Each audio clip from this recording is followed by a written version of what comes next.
The CBS Radio Mystery Theater presents...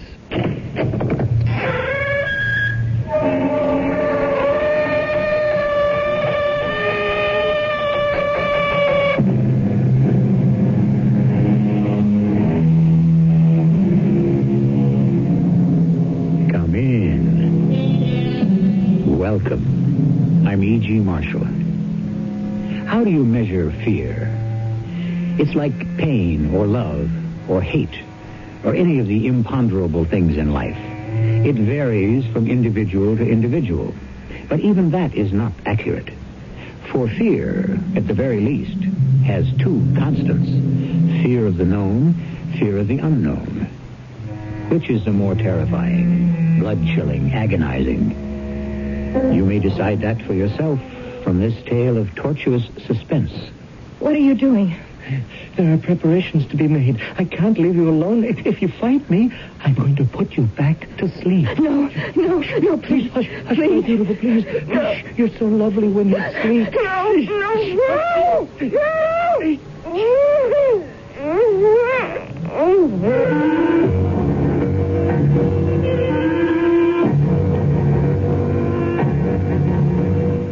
Our mystery drama, Sheer Terror, was written especially for the Mystery Theater by Ian Martin and stars Terry Keane and Larry Haynes. I'll be back shortly with Act One.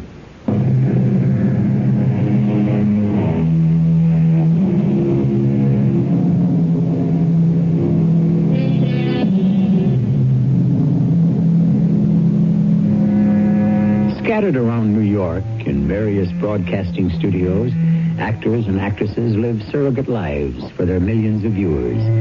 The TV daytime serial, 5 days a week, is a central point in the average housewife's life. Only recently are we discovering that men share its vicarious lures in ever-increasing numbers and identify just as strongly with the characters from this make-believe world as women are supposed to do.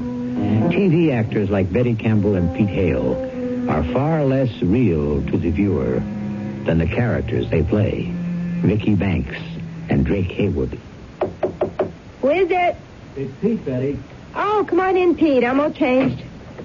Well, it's getting real dark out. Looks like it might rain, so I'm going to grab a cab. Can I drop you? Hey, that'd be great. Jim and I are going out to dinner, so I told him to go on straight home from the precinct and change. Can you wait long enough for me to take off the false eyelashes? I hate to wear them home. They bug Jim. Oh, no, I'm in no rush. How is that big lug you married, huh? Best captain on the detective squad. Oh, you mean he hasn't made police commissioner yet? Yeah, just give him a couple of years. How's Marge? Want to know a secret? She already told me last week. Congratulations, Pops. Well, maybe this time it'll be a girl, huh? Well, if at first you don't succeed. Yeah. But this one's number 3. And how long can you keep on trying? Hey, wait. You'll have to talk about that with Marge. Well, one day soon, we'll catch up. Yeah. Hey, with the big day coming up Monday, you've got no contract to hold you back anymore. Yeah, I wish we'd pre-taped the wedding scene this week like I asked. Jim has accumulated leave, and we could have left by today and had a whole extra weekend in the Bahamas. Well, you can't fight the powers that be, Betty, or let down the fans.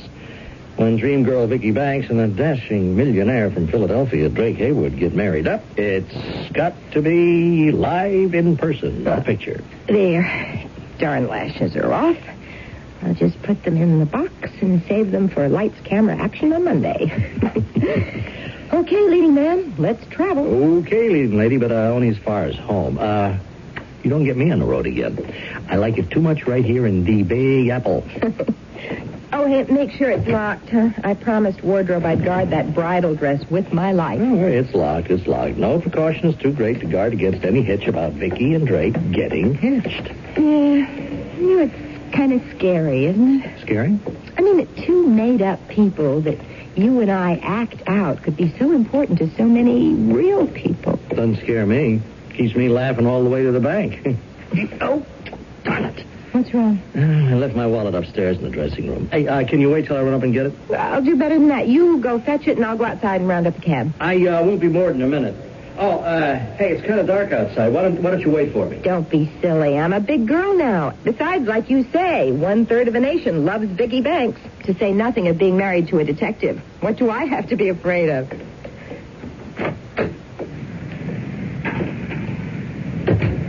Vicky?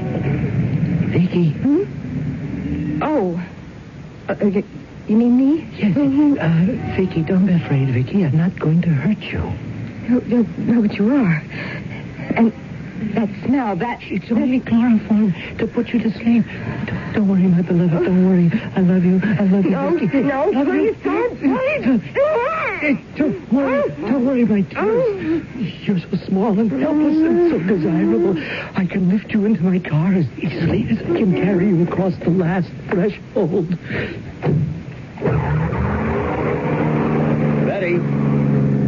Betty, I'm sorry. Betty? Where in the heck could she have gotten to? That was her pulling away in a cloud of dust. Why the heck would she stand me up?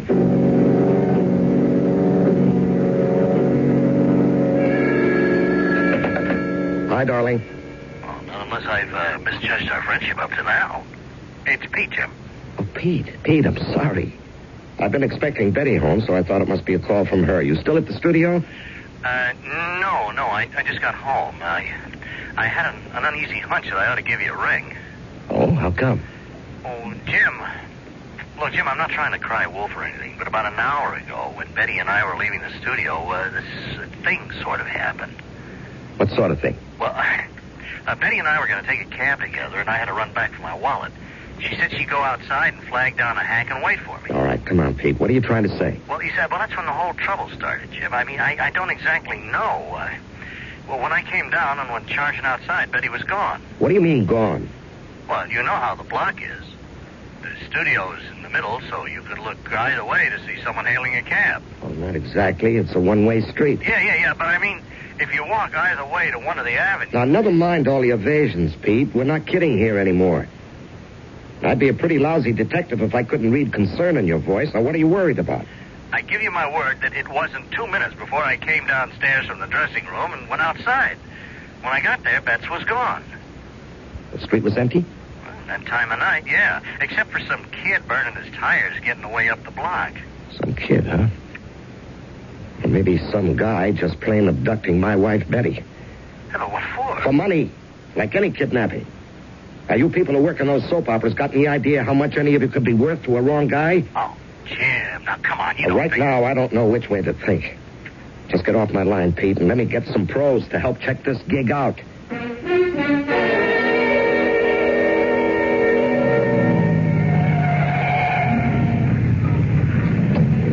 What do you got, Warthog? Hey, don't call me Warthog. All right, pardon me, Sergeant Watowski. You, Captain Campbell. Oh, that's all right. You could call me Warthog. I only do when I'm worried. What do you got, Sergeant? I don't want you should get mad, Captain. All right, what do you got? Nothing. I mean, that's so far. No witnesses? No. Nobody saw Betty come out of the studio, hail a cab? Hales and Everest are combing the block. Anything overlooking or any residents who might have been going and coming. I work this whole building here, and I got a list of the TV employees. As soon as I get back to the precinct, I'll get on the pipe, check them out. All right, we'll want to check all the cab companies, see if anyone has a record of picking her up at that time. Trouble is, it could have been an independent. Yeah, or a gypsy. Well, maybe it's a false alarm. Have you checked? Yeah, I called home just before I stopped the car. Nothing. All right, come on. I want to prowl the area myself a minute or two. I got a notion in the back of my head, Sergeant. There's some lead hanging around that I'm not following up.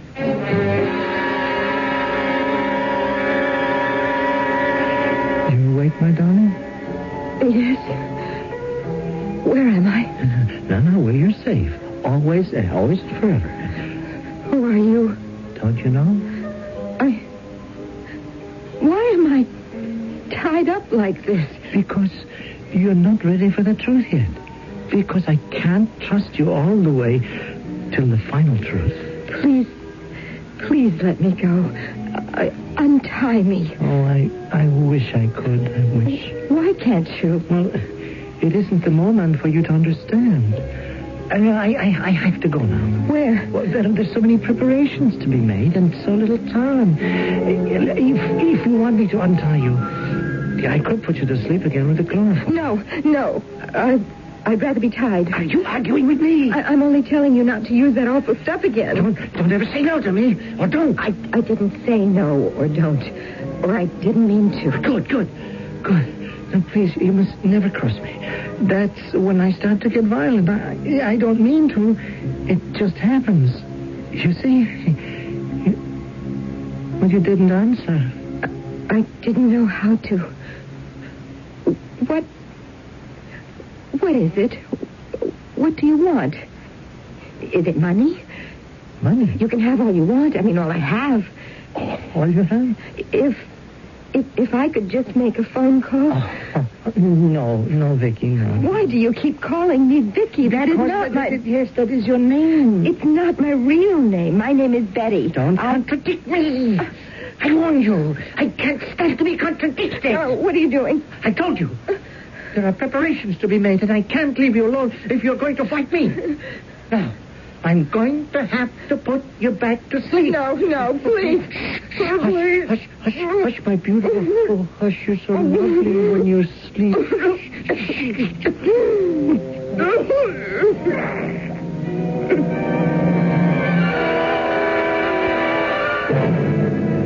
Any luck, Captain? No. All we have is an approximate time, 6:18 p.m. Did Everett or Kelly turn up anything? Why, no, they're still working a block for eyewitnesses. But, I did. What? Well, see, I figured your Betty's a nice, active little woman. Now, how easy would it be to hustle her into a cab that fast? Are you trying to tell me she just got into a cab by herself and took off from nowhere? Oh, no, sir. All right, then what? Then I found this. It's, a rag for cleaning like. My old lady calls it cheesecloth. That's just what it is. Only it's been soaked in something and... It's chloroform or ether or something like that. Yeah, you said it. Now, where'd you find this? Well, in the corner of those 2 steps from the door right out of the building. It caught my eye like somebody, threw it away in a hurry. Yeah. Right here, where Betty came out. Now, let's see. Would have had a car running by the curb, right where that street light is out. They take her from behind, out of the shadows, smother any cry for help, and by the time they got her in the car, she'd be out. Sure looks like a snatch, all right.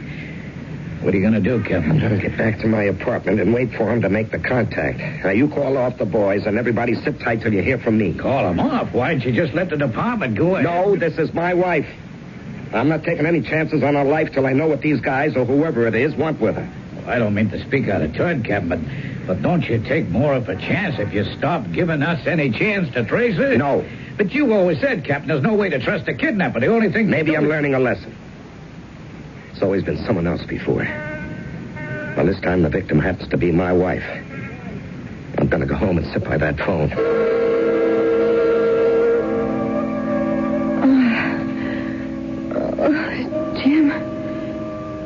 Jim? Oh, no. My hands are still tied up. Oh, if I could only get them loose.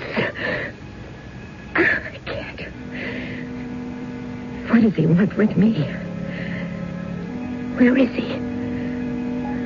He scares me so with those flat, blank, pale blue eyes. Oh, if only it weren't so dark. There's no window. There's nothing. Why does he keep calling me Vicky? I'm afraid he's mad. If he keeps me prisoner like this before he's done with me, I think I could go mad, too.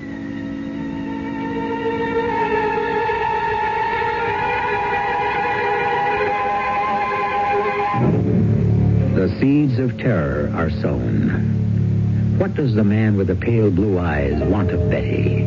Or as he insists on calling her, Vicky? Is this a kidnapping of a girl named Betty Campbell? Or is it a deeper horror, an abduction by someone who lives in a fantasy world and has stolen a girl named Vicky Banks from a world as fantasized as his own? I shall return shortly with Act 2. One Valentine's Day, when I was younger, a boy gave me my first Valentine candy. I would have married him then and there, except I was 8 and he was 7. Even today, every February 14th, I get all sentimental when Jeff gives me one of those beautiful Whitman samplers. Or a great big romantic Valentine heart filled with delicious Whitman's chocolates. It may sound corny, but Valentine's just isn't Valentine's for me until Jeff shows up with that Whitman's heart.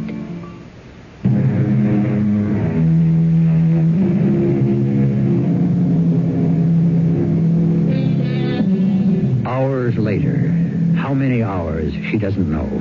Betty awakens in a dark room. In the half-world between drugged sleep and the return of awareness, she lies supine on the hard bed. Then the cords tying her wrists and pulling tight across her ankles bring the terror flooding back. Her eyes are open, but her world is still dark. Helpless to move, her mind runs scattering through fright, half-memories, prayer, and what possible action she can take to escape. I have no idea where I am. Only a vague memory of this room I'm locked into. Empty. No rug, no window, just the door. And when he comes back through it, how can I escape? The door. Yes, wait a minute. I remember once. What? Yes, a door, I know. When I was little, and the lock to the bathroom jammed, and my father, what did he do? Something about the hinges. Now, but first I have to get my hands free so I can get untied.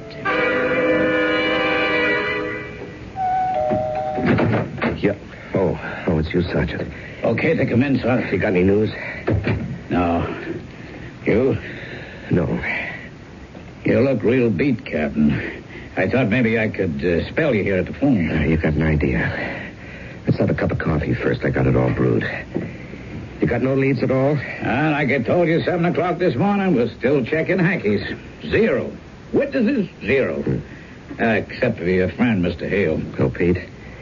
No, all he saw was some car hightailing it out of there. He figured it was some wheel-crazy kid. There's nothing to go on there. Here's your coffee. Hey, thanks. Why doesn't the guy call? What guy? Whoever abducted her. Just let him call. He can have anything he wants, just so I get her back. Oh, you'll get her back, Chief. We'll get her back for you. Only, Captain. What? How's about opening it up instead of sitting on it? Give it to the press, radio, TV. Get it in the headlines. Spread it wide enough so this guy can know what he's up against. What do you mean what he's up against? That he didn't snatch no ordinary dame. He knows that. Oh, he could know she's a TV star and like that.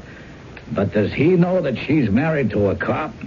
Well, what difference does that make? You ain't thinking straight. What, do you think a policeman has any more rights or clout than an ordinary citizen? Maybe not where a kidnapping is concerned. Well, then what are you talking about? You ever stop to consider maybe this ain't no ordinary snatch? What? Look at the time, Captain, huh? 5:30. Right. That means Mrs. Campbell's been gone pretty near 24 hours. Now, how come there's been no contact yet? Well, maybe he thinks it's safer by mail. Hey, it's a weekend coming up. He ain't going to allow that much time to pass. And here's another thing. I don't know how much money someone like Mrs. Campbell makes in daytime TV, but it's hard to figure it's all that heavy bread. Now, what are you getting at? But there's 2 other possibilities. You must have thought of them.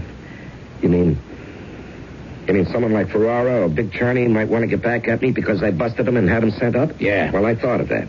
I had their files pulled. They're still doing time. Well, there were others who promised they'd get you as soon as they got out. Yeah, I know. I'm having the precinct check them out right now. You don't have to, Captain. That's where I've been all day. I dug them all up. Mad Dog Perrine, Charlie Deadbeat, Jimmy Valdez. They're clean. At least as far as this is concerned. So, that leaves the last possibility.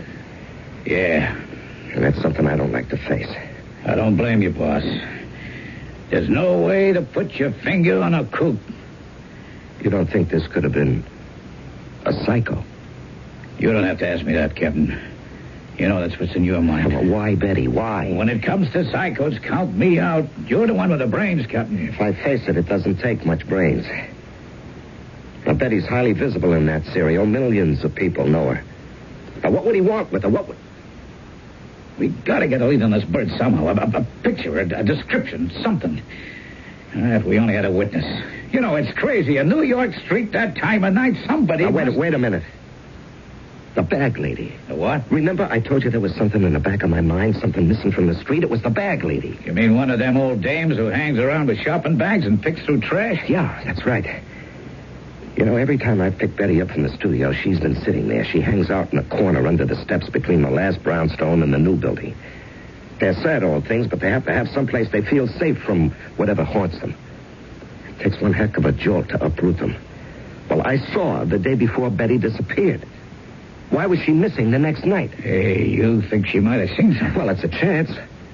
Set a cycle to catch a cycle, huh? Hey, maybe you got something, Captain. Now, how do we find it? Well, I'm going to have someone here to cover the phone and get out on this myself. Now, you, me, and everyone the precinct can spare are going to drag that area until we do. I only hope we can find her. And if we do, that she saw something, and if she did, she can remember what it was.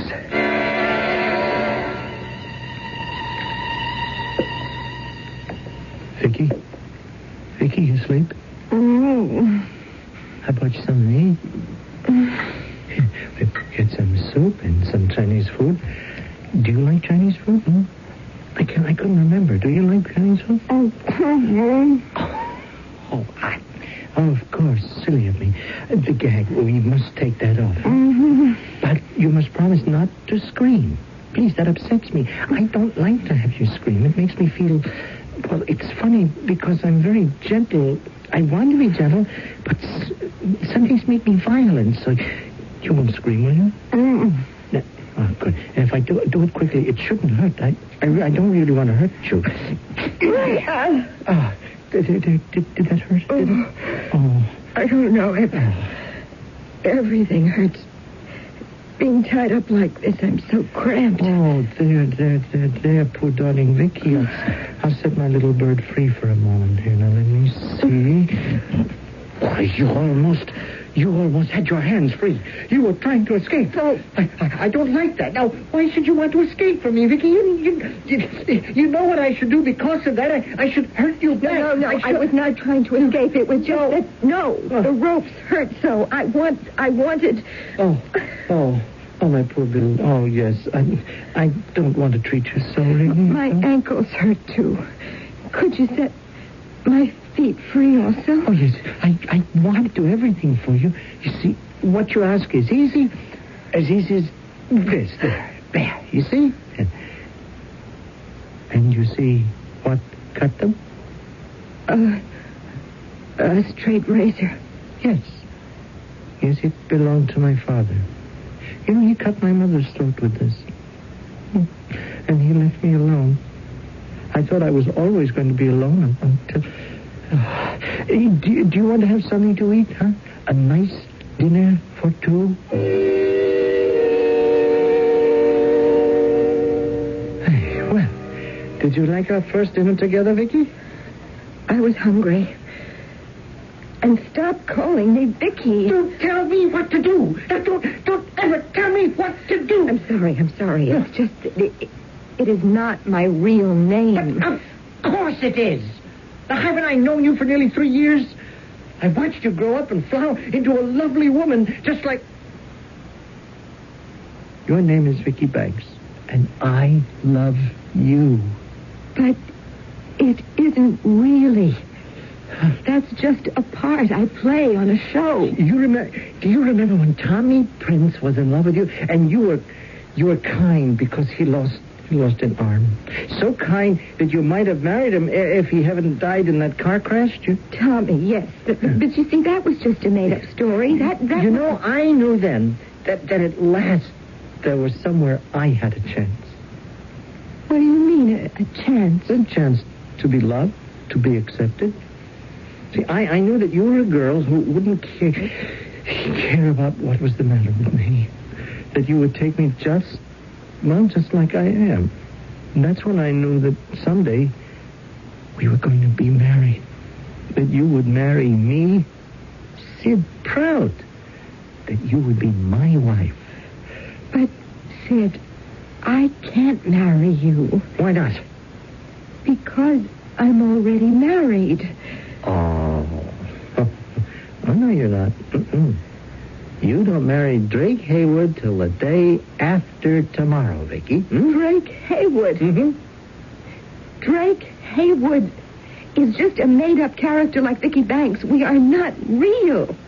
Drake's real name is really Pete Hale. He has a wife and 3 children and a 4th on the way. And my real name is Betty Campbell, and I'm married to a police detective called Jim. You're lies, all lies. You are Vicky Banks, and nobody is going to have you but me.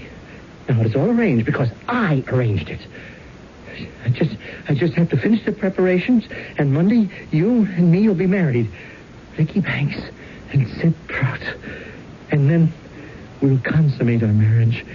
Oh, but it will be beautiful, Vicky, and not sordid and hateful like my father and my mother, because you and I, we will find perfect peace together forever.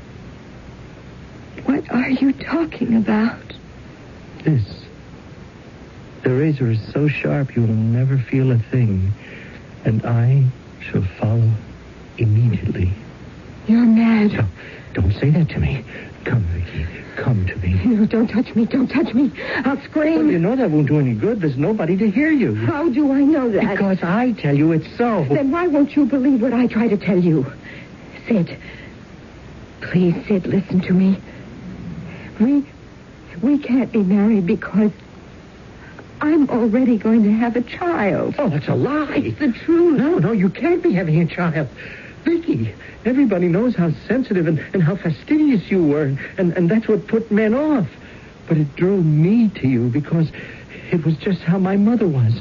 Oh, to find a woman like her. Oh, Vicky, we were made for each other. No, stay away from me, please. Don't touch me. I understand, my dear. You're right. You're right. When we meet together, it must be pure and perfect. It's late. It's 8 o'clock. Now you must rest. No. Please, not the chloroform again, and please don't gag and tie me. But don't you see, I must. The rest of the world doesn't understand. And we must celebrate our wedding alone.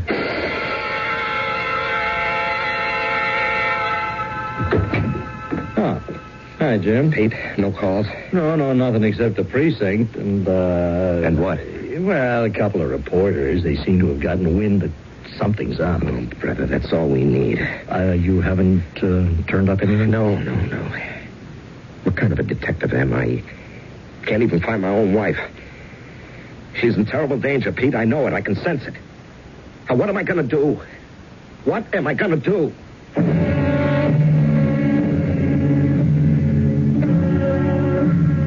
What feeling in the world is more desperate than frustration, especially when it is linked with fear or concern for someone's safety?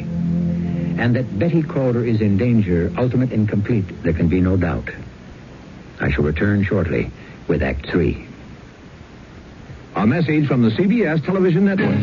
Walter Cronkite, one of a kind. Writing, editing, working with the superb CBS News team to gather and report the news. The daily, constant pressure of being the best. And there's only one place you can find this anchor man, this editor, this team.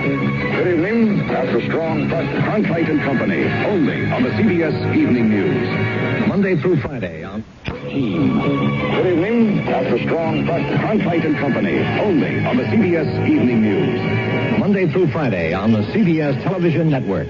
An interminable period of time, she has lain, listening, trying to determine if she is alone. At last, she has decided she is, and decides to use her last weapon, for she has not been gagged. Help! Help! Can anyone hear me? Help me! Help me! If you can hear me, please help! Help! Shut up! Shut up! Now, no one can hear you in this loft building. We are the only tenants. But because you don't have faith in me, I should... I'm sorry. I'm sorry. I didn't mean anything. It's only that... Please. I woke up, you see, in the dark, and I was all bound like this from a terrible dream, and I was scared and alone, and I was so afraid. Oh, yes, of course you were, Vicky. Dear, I'm sorry. Oh, I'm sorry. You don't... I know how terrible this is for you. But I don't want to have you tied. It's only that I can't lose you. Not now when we're so close to the moment of truth. Then can't I be untied? Well, now. Now you can. No. You're going to let me go. Let you go? Oh, never. But now I don't have to worry about losing you. Why? Because I have a guardian angel for you. Michael? Meet Vicky. No, boy. No, friend. Well, what is he? Oh, well, it's hard to say exactly. He's part Alsatian, part Doberman, I guess. I borrowed him from the kennels. He sounds dangerous. No, shh. Not unless anyone goes against what he's being taught. Oh, he's beautifully trained. Look. Sit. Lie. Stay. He's your dog? Oh, no. I borrowed him. I don't want to keep you tied up, Vicky, but I still have so many things to do before it all happens for us. So I brought him to guard you. To guard me? Yes, oh, no, he's very, very friendly. He is an attack dog. But unless someone is threatened, he's a nice boy. Aren't you, Mike, huh? He seems quite gentle. Yes, that's his nature. But don't be fooled.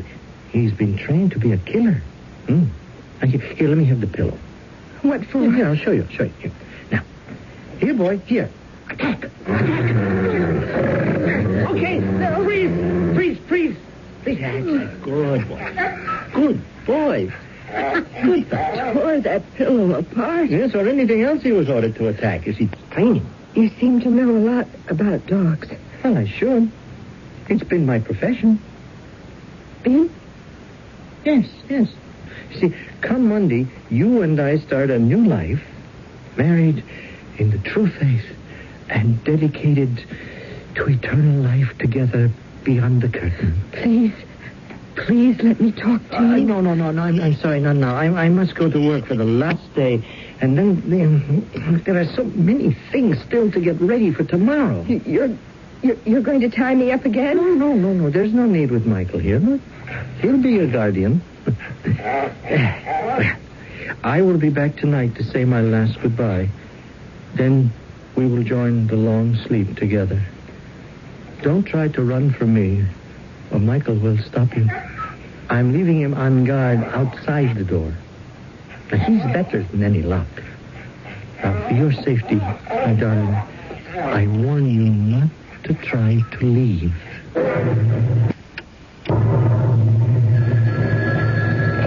Captain Campbell, 83rd Precinct. It's the old Warthog, Captain. I think we got you back, lady. Where are you?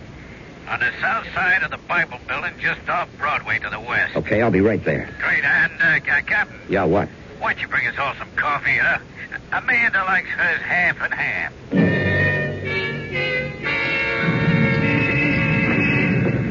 Hello, Sergeant.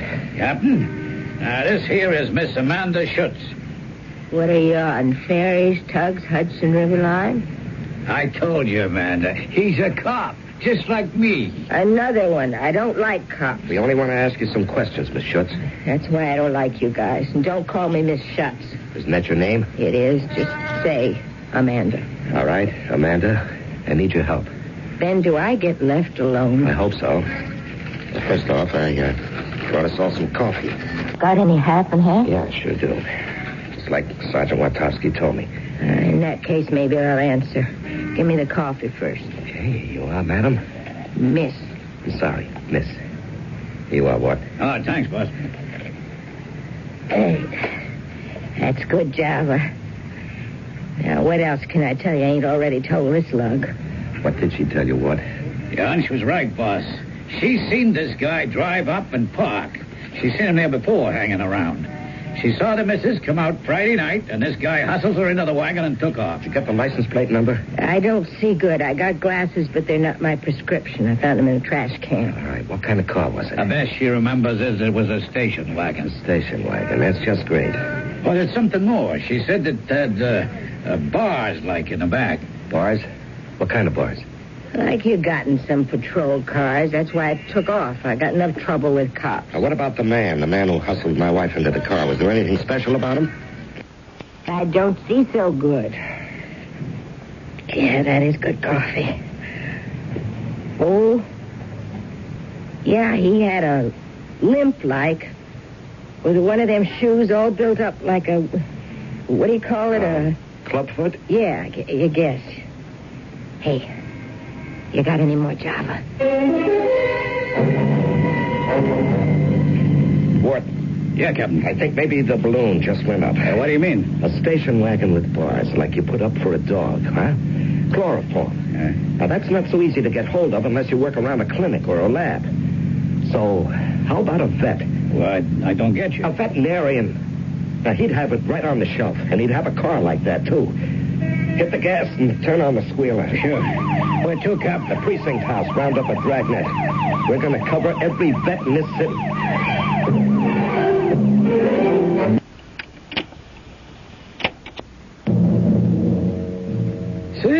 Sid Prout. Yes, Dr. Montrose. Yes. I just came up from the kennels. There's a dog missing. A dog? When you hear me, what kind of an idiot are you? They're our stock in trade, aren't they? The Stewart's dog, the one that Prowler knifed. He's not in his run. He's not? Are you listening to me?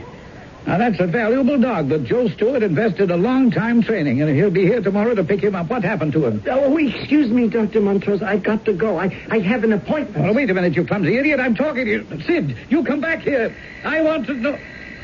Oh, now, who in heaven's name could that be on a Sunday afternoon? Yes? Captain Campbell and Sergeant Wartowski, 83rd Precinct. Here's our IDs. Oh, all right. What do you want? It ain't him, Captain. He walks all right. Just a minute. Do you own a station wagon with bars or wire netting in the back, Dr. Montrose? Oh, yes. Does anyone else drive it but you? Matter of fact, I very seldom drive it. My assistant does that. Your assistant? Well, that's rather a grandiose title. Sid Prout feeds the dogs, delivers them sometimes, or picks up strays. Does this assistant of yours have a clubfoot? Yes, he does. I want to talk to him. Oh, very well. If he's still here, he went down towards the kennel. Wait, that's my car now. And that's Sid driving. I don't know what he's doing. Come on, Ward, follow him. And don't you lose him, or so help me, I'll break your neck. If I wait any longer, he'll be back. I've got to take the chance. It's now or never. I've never been afraid of dogs before. Yes. That's the secret. I mustn't let him know I'm afraid of him. Okay, Betty. If you ever thought you were an actress, this had better be your best performance. Hey, nice place. It's all right. Nothing to worry about. Come on, you and I are just going to take a nice little walk. Yeah, see? That's a good boy. Come on. You want to take me for a walk? Heel, boy. Heel. Oh, God, thank you. Maybe I'm going to make it. All right, fella? Huh? Friends? Let's you and me get out of here. Put down the razor. Oh, no. No, somehow you betrayed us. You sent the police on us, Vicky, and we can't be married anymore. I didn't. You lied to me. You lied. You spoiled it all. I had it arranged. Your wedding dress. I read your size in a magazine, and it was all finished for me to pick up tonight. It was going to be so beautiful, but you spoiled it. Keep away from me. No, never. It's too late for us to be married, Vicky, but we can still be together. One quick stroke across your throat, my beloved, and then a second across mine, and I'll follow you, and we're together for all eternity. No, Sid. There is no way you can stop me. No. Oh, Vicky. Michael, if you are my guardian angel, attack. No, attack. No, I'm there. No, let go. Let down, boy, down. Okay, sir, please.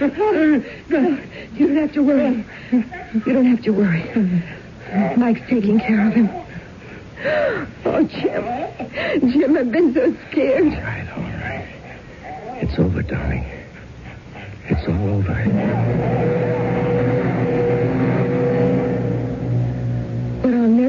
don't understand, Jim, is about the dog. Yeah. It's what Sid Prout didn't understand either. See, Mike wasn't an attack dog. He was a guard dog. His training taught him to attack only when someone was threatened. So he really was my guardian angel. Yeah, well, only for one time around, darling. But from now on, I'm taking the job full time, and I promise you, you'll never be threatened again.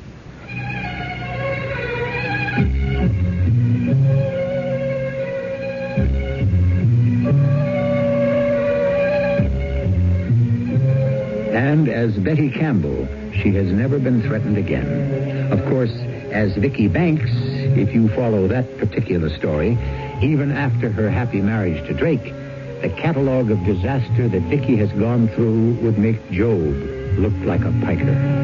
But that's storyland, and never to be confused with real life, or after what has happened, what is. I'll be back shortly.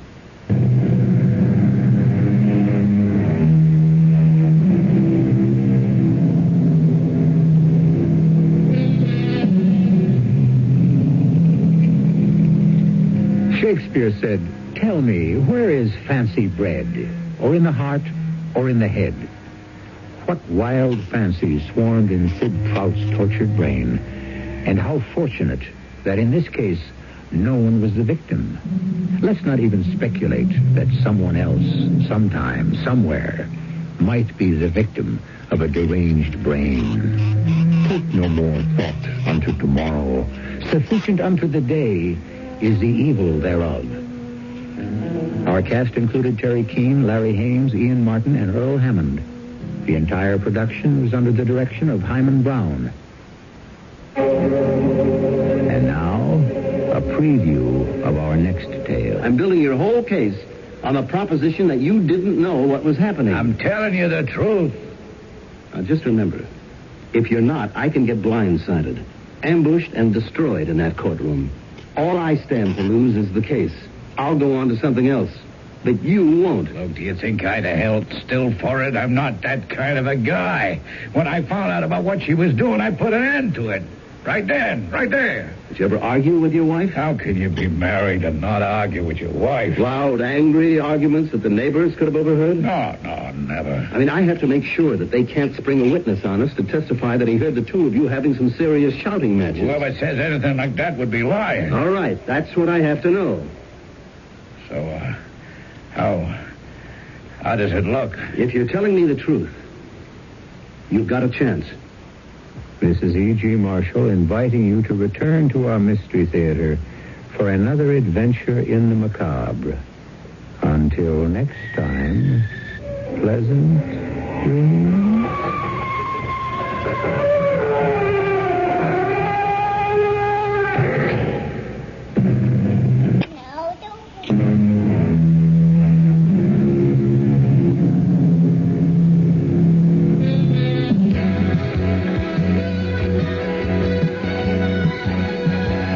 Catch a part of life, Phoenix, 'cause there's so much you can do. Catch a part of life, Phoenix, through the sounds of KARZ. Hold the world and all that's in it. Every minute there's a life.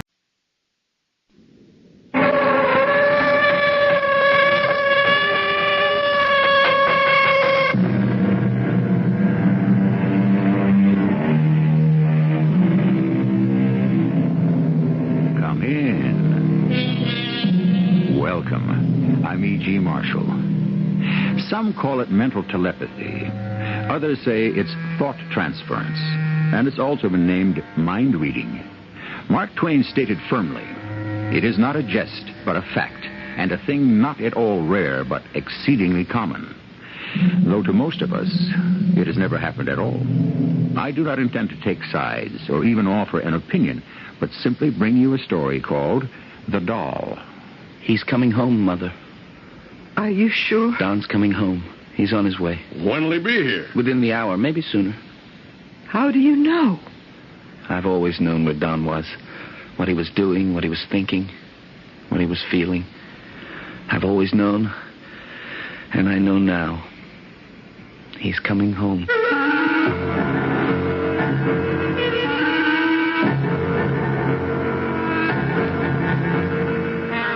Our mystery drama, The Doll, was written especially for the Mystery Theater by Elspeth Eric and stars Christopher Tabori.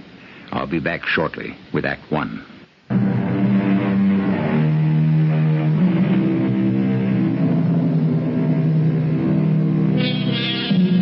Telepathy is defined as apparent communication from one mind to another, otherwise than through the channels of sense.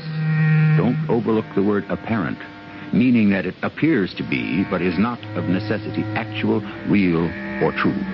However, simultaneously, it does not mean that it is not actual, real, and true. So, for the time being, we must content ourselves with the thought that telepathy is a phenomenon which may be valid or may not exist at all.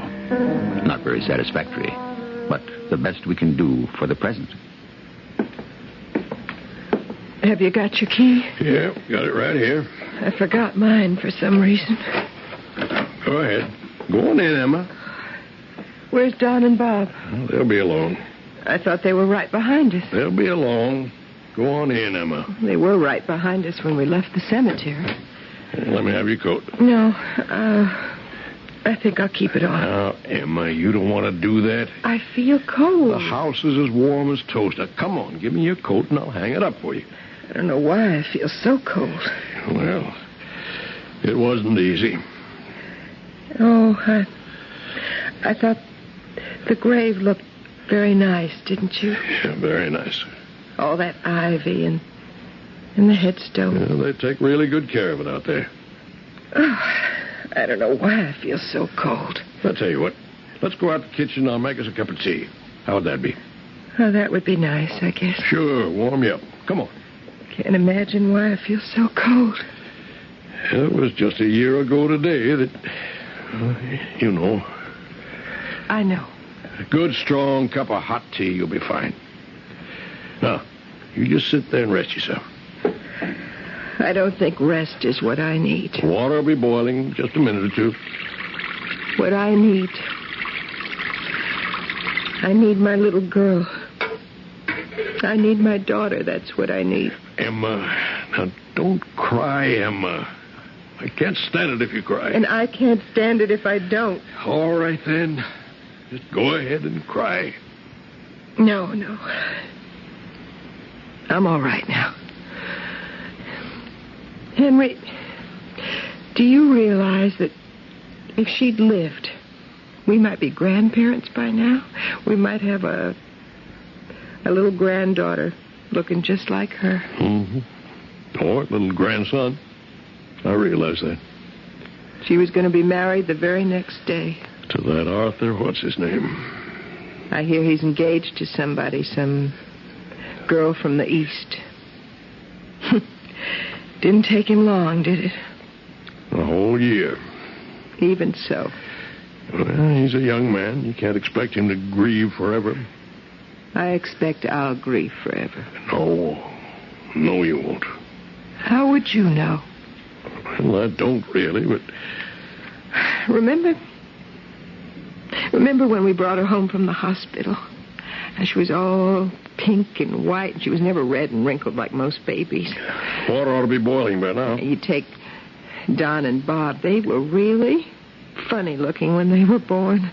All wizened like little old men. Oh, but she was never like that. And water's boiling. All pink and white and smiling. And so pretty.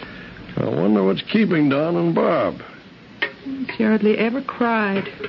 Well, they ought to be here by now. Well, he slept most of the time. Here's your tea now. Drink it. Never a bit of trouble. We've been very fortunate with our children. Now, go on. Drink your tea.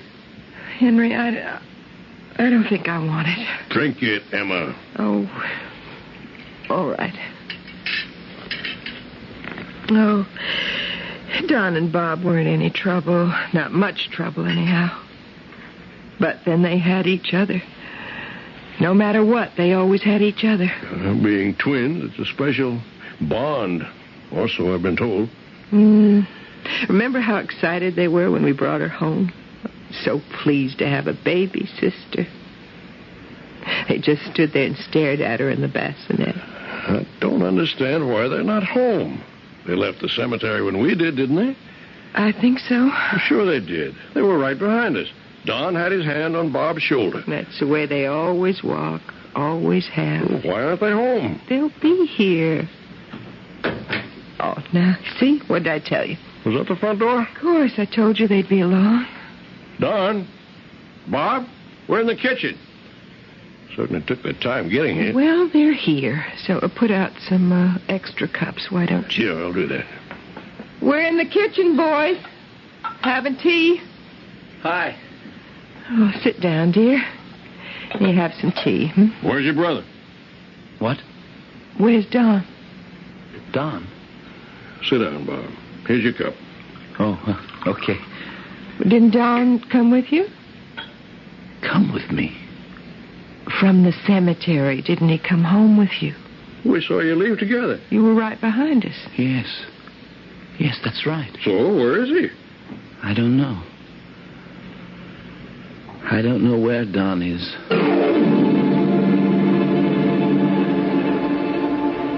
A grown man just doesn't disappear like that. 4 whole days now. I'm not going to worry too much about it. After all, Don's 23. He's old enough to look out for himself. But why doesn't he get in touch with us? He must know we're worried. Well, what worries me the most is Bob, locked up in his room like that. I've tried to talk to him through the door, but he won't even answer me. Well, I've left food for him every day. Sometimes he takes it in. I guess he eats it. And sometimes it just stays there on the floor in the hall. Well, what if... Yes? What? Never mind. Forget I said anything. You were going to say, what if he never comes out, weren't you? Well, weren't you? I guess something like that. You think there's something wrong with him? Well, isn't there? Something wrong with... in his head. You think he's not quite right in the head, don't you? I don't want to think that. You think something happened to Bob when he was with Don on the way back from the cemetery, and now Don's disappeared somewhere, heaven knows where or why, and Bob shut himself up in his room and won't come out. He hasn't said one word since we asked him, where is Don? And he said he didn't know, not a blessed word. Oh, Henry, what have we done to our children? Nothing, not a thing, except try to bring them up properly, or what we thought was properly. Our daughter dies the day before she's going to be married. A year later, one son's gone off somewhere, and his twins shut himself up in his room, won't tell us where his brother is. Doesn't know where his brother is, or so he says. Do you think he does know? Emma, don't ask me things like that, things I've got no answer to. Those 2 boys have been closer than any 2 people have ever been. Remember, Henry, how neither of them ever said, I've got a headache. It was always, we've got a headache. And they always had sore throats at the same time, too. That wasn't just a way of talking. That was real. The doctor said so. You remember that? Yes. And you remember how each of them always knew whether the other had passed an exam or not? Yeah, sometimes even knew what grade the other one got. Though I found that hard to believe, I must say. There was so much that was hard to believe. So much that seemed strange. Weird, even. Well, not to them. Never seemed strange to them, or weird. As far as they were concerned, it was perfectly natural. Yes, and after a while, we just accepted it. You and I, we just took it for granted. It never did either of them any harm, though. Not so far as I could see, anyhow. It did them good. Because they were never alone. Never. Even if they weren't actually together, their bodies, I mean, they were never alone. Never lonely. The way the rest of us are. From time to time, I mean. I know what you mean. I used to envy them, I admit it. I used to envy them never being lonely. Wait. Hush. I think I heard Bob's door open. You did? Yeah, I think so. Is he coming out, do you think? I don't know. I think so. Do you think he'll come downstairs? I hope so. Do you think he'll talk to us? Emma, how should I know? I only meant... I know what you meant. I know perfectly well what you... Oh. Oh, good morning, Bob. Hi. Good to see you, son. I'm sorry if I upset you. Well, as long as you're all right. Oh, yeah. I'm all right. More or less all right. Well, sit down, son. Can I get you anything? You want anything? No, thanks. I don't even want to sit down, because I have to tell you something, and then I have to go someplace. Oh. Well, all right. You see, this is the first time since Don and I were born that I haven't known where he is. Since before we were born, maybe. Before we were born, I certainly knew where he was. He was right next to me, inside you, Mother. We were lying right next to each other for 9 whole months. And I think that's when it started. When what started, dear? Knowing each other's thoughts, each other's feelings, and always knowing where the other one was and what he was doing. And now you don't know where he is or what he's doing. Now I don't know. And it's so lonely without him. Oh, darling. The last thing I really remember is his hand on my shoulder, walking home from the cemetery. We were both thinking about her. We hadn't talked about her, but we didn't have to. We knew we were both thinking about her. And then I don't know when it happened. I certainly don't know why it happened. But all of a sudden, I didn't feel his hand on my shoulder. And I looked up and he wasn't there. He simply wasn't there. He'd gone off and he'd left me. Darling, he'll come back. Of course he'll come back. But that's not the point, don't you see? I should know where he is. I always have before. Why don't I know now? So, I'm going to find out where he is. You mean you're going to go looking for him? Oh, no, that wouldn't do any good. I couldn't find him that way. No. I'm going to church. I'm going to ask God to tell me where my brother is. Though there is no proof, still there is reason to believe, at least there is no reason to disbelieve, the theory that identical twins, during the 9 months spent in close proximity before birth, can develop a telepathic communication with each other. This telepathic communication may, in some instances, continue through life. Unless, as we have just heard here, the line of communication is, for some obscure reason, broken. We'll return shortly with the second act.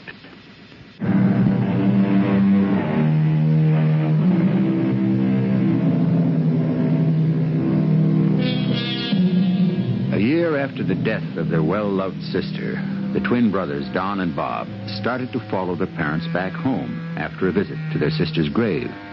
But it was only Bob who arrived there, and he has, at this point in our story, no notion of where his brother is.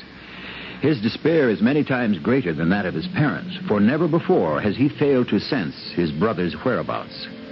At the end of Act 1, he announced to his father and mother that he was going to church to ask God's help.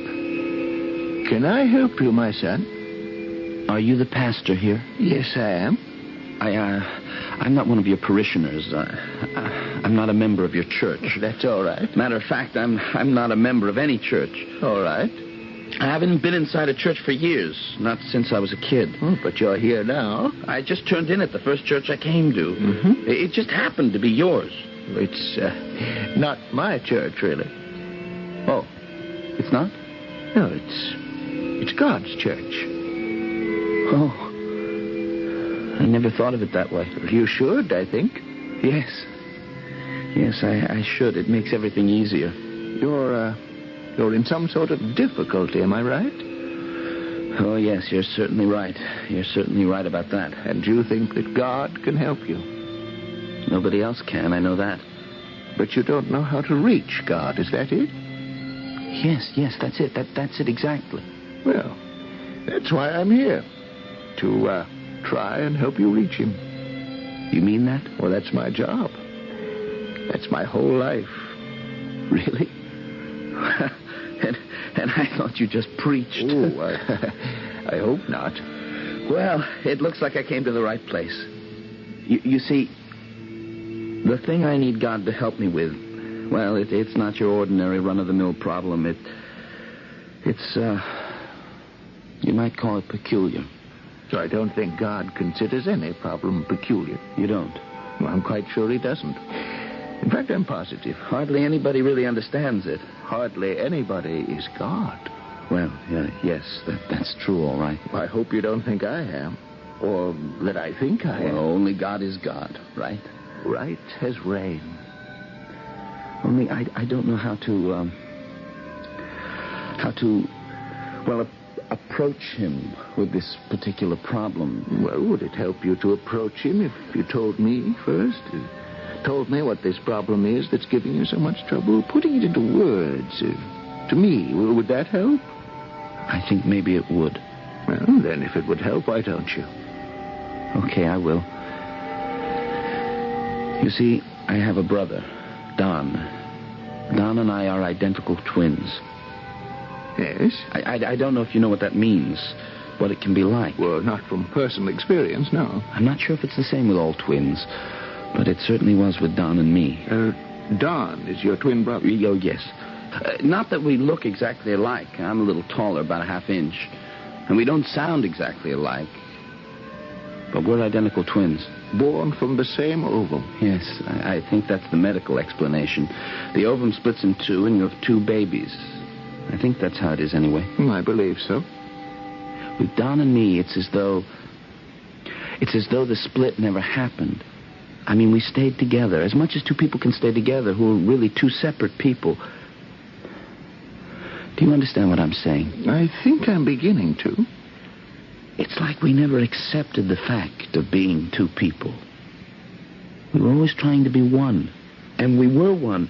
Anyway, whenever we wanted to be, we could become one. No trouble at all, no matter what we were doing or where we were. One of us would think about the other and know right away what he was doing and where he was. Sounds very interesting. Oh, I guess it was. It always seemed perfectly natural to us. And your parents, did it seem natural to them? Oh, I don't think so, not at first. But they didn't object to it or try to interfere or anything. Not that it would have done any good if they had. I think you're quite right about that. And it wasn't just a matter of knowing where the other one was and what he was doing. We knew each other's thoughts and feelings. Like maybe I'd get mad about something or anything. Before I had a chance to say anything, Don would put his hand on my shoulder and say, "Take it easy, Bob." And I'd calm down and tell him about it. Remarkable. Oh, I guess so. Lots of times I'd do the same for him. Of course. It was a reciprocal sort of thing. And it always worked between the two of you? Yes, as far back as I can remember.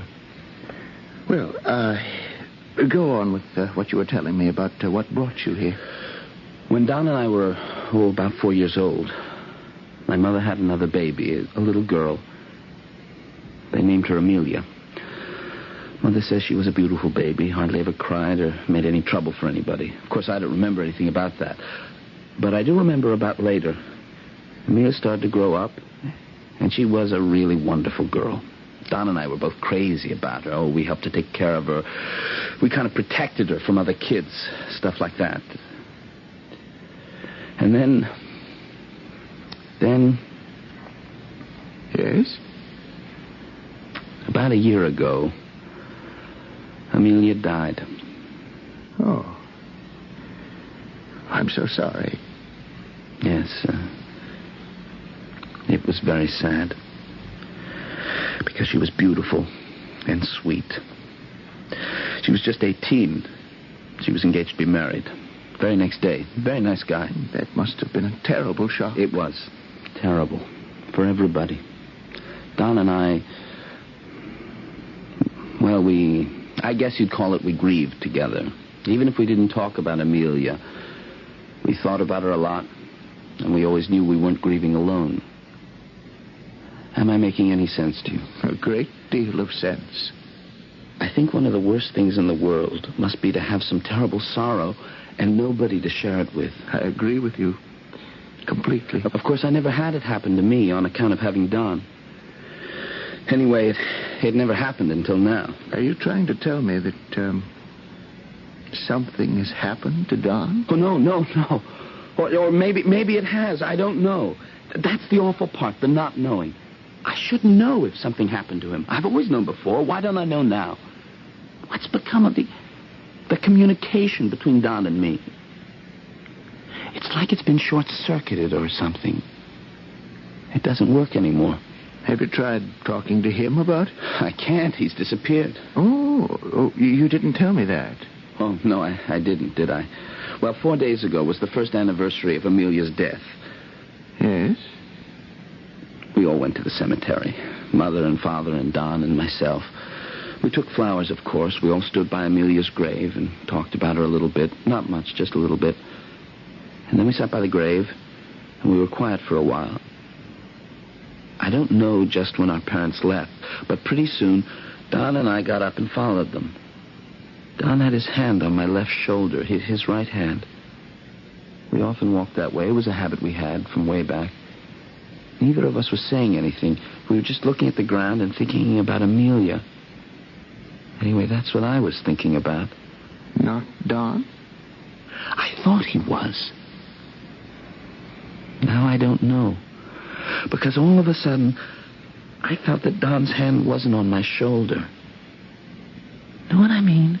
About feeling the absence of something. Of course I know what you mean. It startled me, that absence. I looked up. Don wasn't there. Without saying a word to me, he'd simply gone off somewhere. At first I didn't worry because I knew that if I thought about him, I'd know right away where he'd gone to and I'd go after him.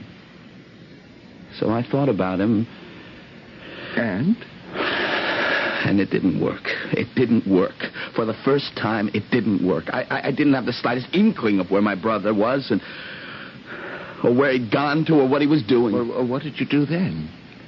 I got home somehow, and I told my parents. And they said, don't worry, Don would be home eventually. They meant well, I know that. But what they didn't understand was that I was supposed to know where he was. I always had known. Why didn't I know now? I shut myself up in my room. I thought it would, come to me where Don was. But it didn't. It didn't. It's been 4 days now, and I still don't know where Don is or what he's doing. It's driving me crazy. I think what has existed between you and your twin brother all these years could be called telepathy. I guess you could call it that. For some reason we don't know at the moment, the telepathic communication has been interrupted. Yes, that's it. Have you ever heard that prayer is telepathic communication with God? I never heard that. Maybe you knew it without ever having been told it.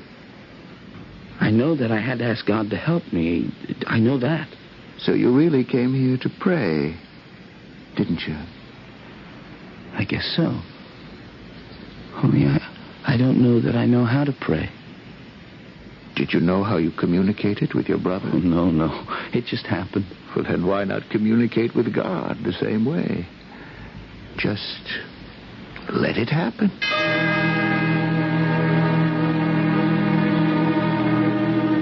Sit down, Emma. Stop walking around. I don't want to sit down. Bob will be back. He just went to church. Bob hasn't been in church in years. Maybe it's about time. He went because he's worried about Don. Well, for whatever reason. Henry, what is the matter with this family?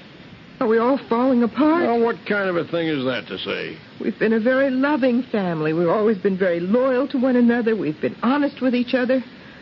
What's happening? Nothing's happening. Is there some kind of curse on us? Oh. Were we too happy, too fortunate, too close? Because in the last year, losing Amelia, then Don's disappearance, then Bob acting crazy, locking himself in his room. Now he's been gone for almost 2 hours. He hasn't phoned or anything. It's like he's forgotten he has a father and a mother. He hasn't forgotten. How do you know he hasn't? Because he just came in. Oh, thank the Lord. If anything had happened to Bob. Nothing has. Hi there, Bob. Hi. Oh, dear. Everything all right? We were just starting to worry about you. Well, just, a little. Everything's okay. Anyhow, it's going to be. You mean you found out? I found out where Don is. Bob, that's wonderful. Where is he? I'm going to fetch him and bring him back here. But where is he? Oh, he'd come back anyway all by himself, but I'd rather go get him. It would make me feel better, and I think he'd like it better that way, too. Don't wait dinner for us or anything. I don't know exactly when we'll get here. Oh, wait a second, Bob. Well, probably in an hour, maybe more. I don't know yet how long it's going to take. Oh, yeah, one more thing. If he acts a little strange, a little odd, not quite like himself when he gets here, don't pay any attention. Don't take any note of it. Just leave him alone. Why should he act strange? In his own house, with his own family. He's been through a lot. That's the feeling I get. Some kind of terrible strain. What kind? I don't know yet. But I'll find out. Now that I've reached him, I'll find out. I've got to get going now if I want to catch up with him. But where is he? What's he doing? You said you knew. Why, he's in a store. A department store. What's he doing there? Didn't I tell you? He's buying a doll.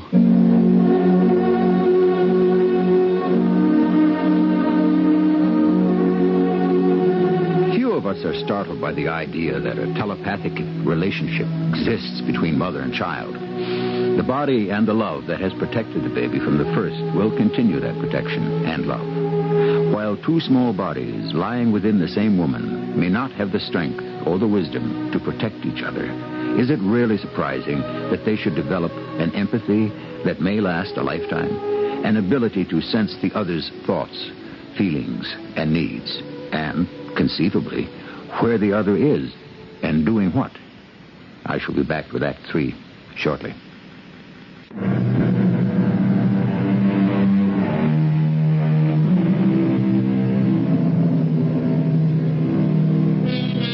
Lately, certain researchers have become interested in the telepathy between mother and child. They tell us that they have demonstrated its validity by electroencephalographic patterns of the dreams of mothers and their children. These, they tell us, show such extraordinary similarities that they are forced to assume that an extrasensory relationship truly exists. So far as I know, no such patterns have been established between identical twins, but perhaps when science searches further, that, too, will be demonstrated. Would you like this gift wrapped? I guess so, yes. Could you, would they wrap it in pink? Maybe a pink box or pink paper, a pink ribbon, something like that? I'll see what I can do. Thank you very much. I'd appreciate it. Hello, Don. Who? It's Bob. Oh. Yes, Bob. Hey, you remember me, don't you? Well, certainly I remember you. You're my brother. That's right. What are you doing here? Well, I just thought I'd see what you're up to. How'd you know where to look? Well, I'll tell you about it sometime. Well, why not now? I'll tell you on the way home. All right. If you say so. Well, here's your package. That look all right? Oh, yes, that's beautiful. Thank you very much for taking the trouble. You're welcome, I'm sure. That looks nice, doesn't it? Very nice. It's plain white paper, but the ribbons are pink. That's good. Well, shall we get going? Yeah, let's. Don't you want to know what's in the box? I know what's in the box. Well, how could you know? Oh, you saw me buy it. That's it? Something like that, yes. After you. No, you go first. Okay. I have this package. I have to be very careful with it. I understand. No, you don't. That's all right. You want to take a taxi, or do you want to walk? Oh, I don't know. What do you want? I'd rather walk, if you don't mind. I don't mind. Let's walk. Don, mind if I put my hand on your shoulder? What for? What do you want to do that for? No special reason. I'd rather you didn't. Okay. What makes you think I don't understand about the package? Because you couldn't. You, of all people, couldn't. I just hope Mother and Father will understand. I'm not sure they will, Don. You mean that?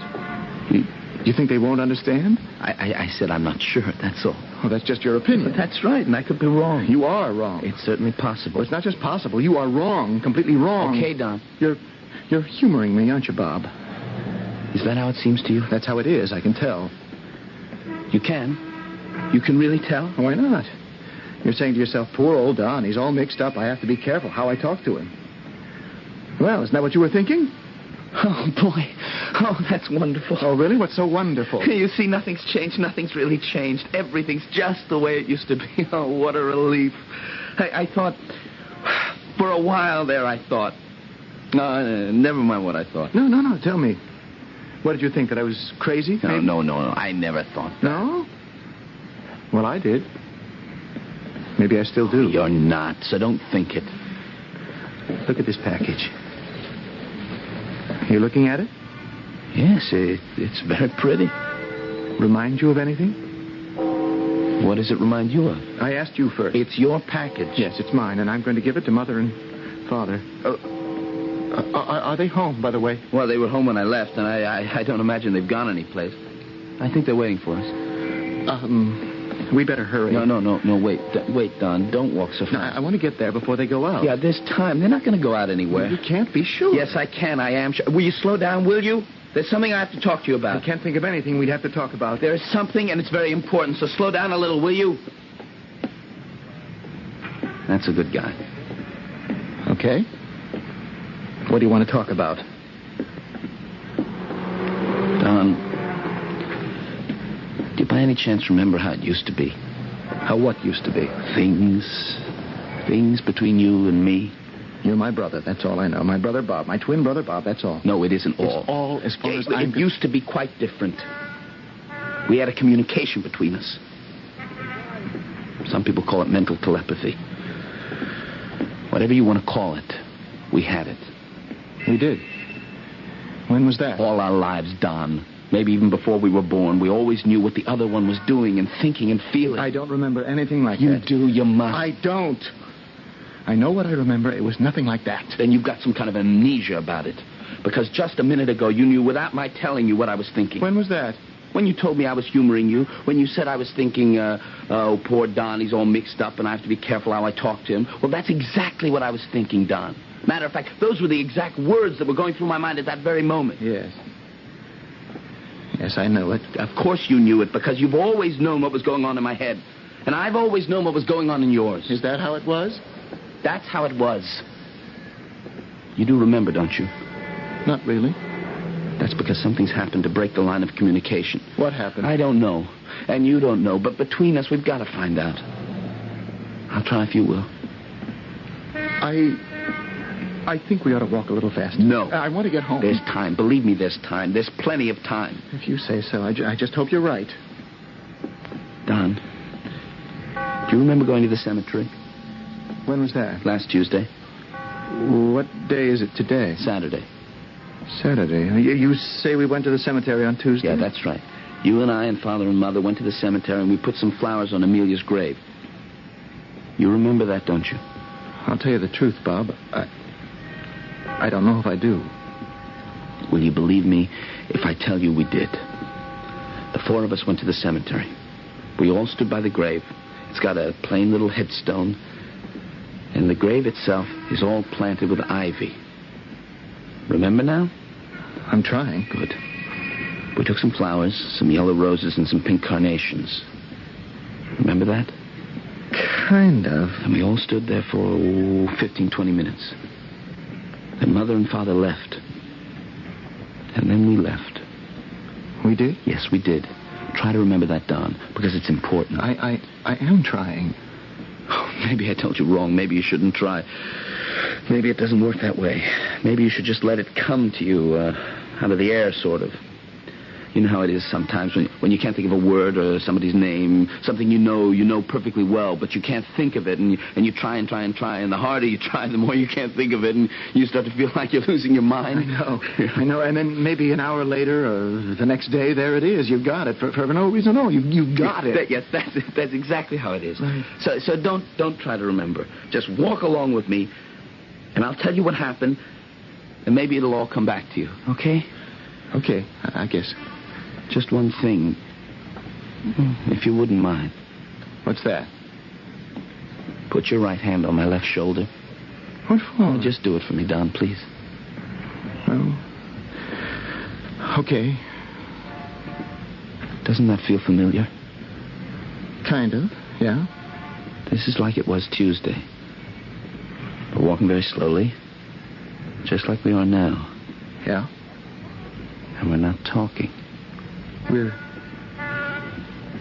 thinking about Amelia. That's right. We've just come from the cemetery. And we're thinking about Amelia. How pretty she was.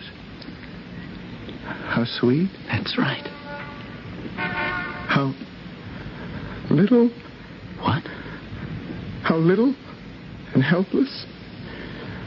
Lying there. And that's when it came to me. Right out of the blue. And that's when I took my hand off your shoulder right then. Oh, leave your hand there, Don. Please leave it there. No, because that's when I remembered that you wanted her dead. Me? I wanted my sister dead? Lying there in her bassinet. It was white wicker, and it had pink ribbons hanging down from it. Yeah, but that's right. But that was a long time ago. Never mind about that. Never mind when it was. We were standing there, looking at her, and you thought, I wish she'd never been born. But now she's here, and I wish she would die. I don't remember thinking anything like that. Well, you did. I know you did. I've always known what you were thinking, always. Well, yes, that's true, but Standing there and looking at her, you thought, what do we need her for? We were fine, just the way we were. Why did she have to be born and spoil everything? I thought that. Yes, you did. Oh, maybe for just for a second, less than a second maybe, but you thought it. You thought it. And when I remembered, what was it? Tuesday? Was that the day? Yes, Tuesday. Tuesday. When I remembered Tuesday, what you thought about that poor little baby. Yes. I took my hand off your shoulder, and I walked away. I didn't want to be near you. I didn't want to touch you. I didn't want to have anything to do with you. I thought you were the worst person in the whole world. I thought you ought to die for thinking such a thing, and I still do. You are a monster. You are an unspeakable monster. I ought to kill you. Oh, Don, listen to me. Don't come near me, Bob. Don't touch me. I have to. Get away, you murderer. No, Don, no. Kill him. I told you. I told you. You shouldn't have. Ah, Don. Get up. Why don't you get up? I will. In a minute, I will. Your nose is bleeding. Yeah, that's all right. I hurt you, didn't I? No, I'll survive. Let me help you out. No, you just let me sit here for a minute. I didn't mean to hurt you. I hope you understand. I'm starting to understand a lot.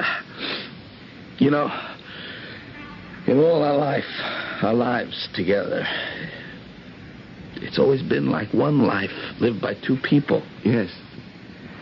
Yes, it has, hasn't it? Yeah, the year you went away to camp and I couldn't go because I had the flu. You remember that? You knew when the canoe upset and I nearly drowned. Yeah, you see, you do remember how it was with us. Yes. Yes, I do. It's all coming back to me. So if you say I wanted Amelia dead when she was a baby, I believe you. Oh, it was only for a second. But you caught it, didn't you? And you remembered it all these years, and coming home from a grave, it came back to you all of a sudden, and you thought, it's his fault Amelia's lying in that grave. He wished her dead, and now she's dead. That is what I thought. And that's when you took your hand off my shoulder. I couldn't stand touching you. And you went off by yourself? I wandered around a lot. And finally you went into the department store and you bought a doll. Had it wrapped in a white box with pink ribbons. Like the bassinet? Yeah. What were you going to do with it, Don? I don't know exactly. Give it to Mother and Father? I guess that's it. Say, here's your baby back again. Forgive Bob for his terrible thoughts, and we'll all start over, make everything the way it used to be. I guess that's what I was thinking. Matter of fact, I know it was. But I don't know how you know. We've been twins for 23 years. Yeah, till I broke the connection. Well, it beats me how you set it up again. You feel all right now? Oh, I'm fine. Give me your hand. I'll help you up. Thanks. What about the package? Where is it? Oh, it's around somewhere. Oh, yeah, here it is. You want it? Really does look like a bassinet, doesn't it? All pink and white. But it's not. It's just a package from a store. That's right. There's a doll inside. It's not Amelia. No. It's just a doll. So? What should I do with it? Just leave it there. Okay. Let's get on home.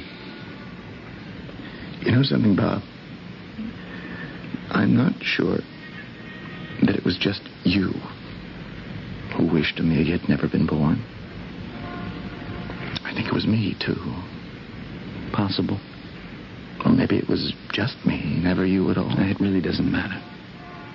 Let's get started for home. What do you say? All right with me. And on the way, there's a church. We might stop in there for a minute. That is, if you feel like it. I was there for a while this morning, and I want to tell you, it did a lot for me. A whole lot.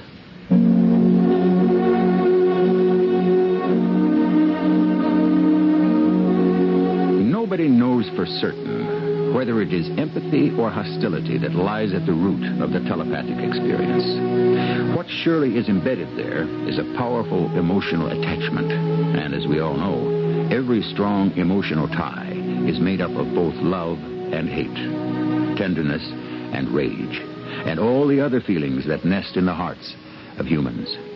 I shall be back shortly.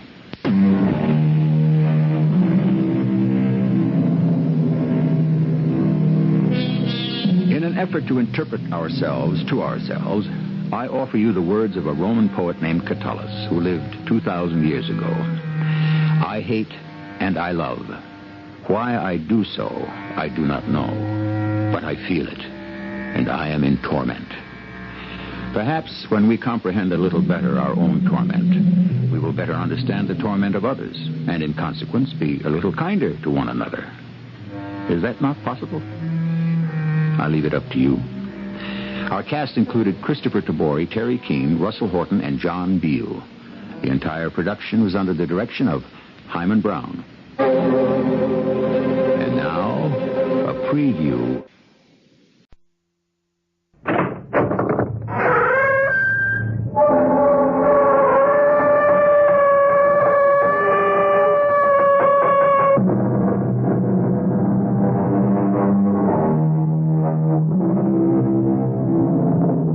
Come in.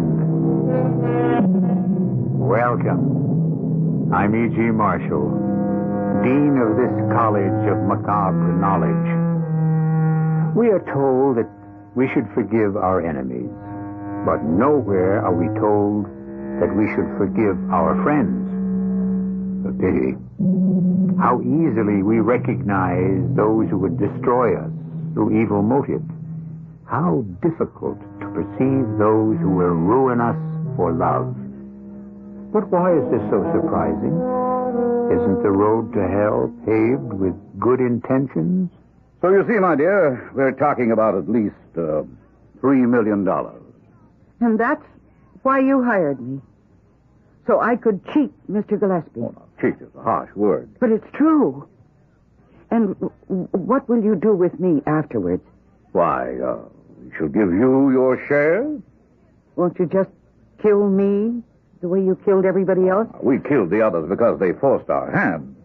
Give us no motive, and we'll let you live. Aren't you afraid I'll go to the police? No, because we will have evidence to show that you were the one who poisoned Mrs. Daimler. But that's a lie. Oh, I don't want any part of this. Oh, my dear Miss Watson, what are we proposing? Only to make you fabulously wealthy. Why are you being so difficult about it?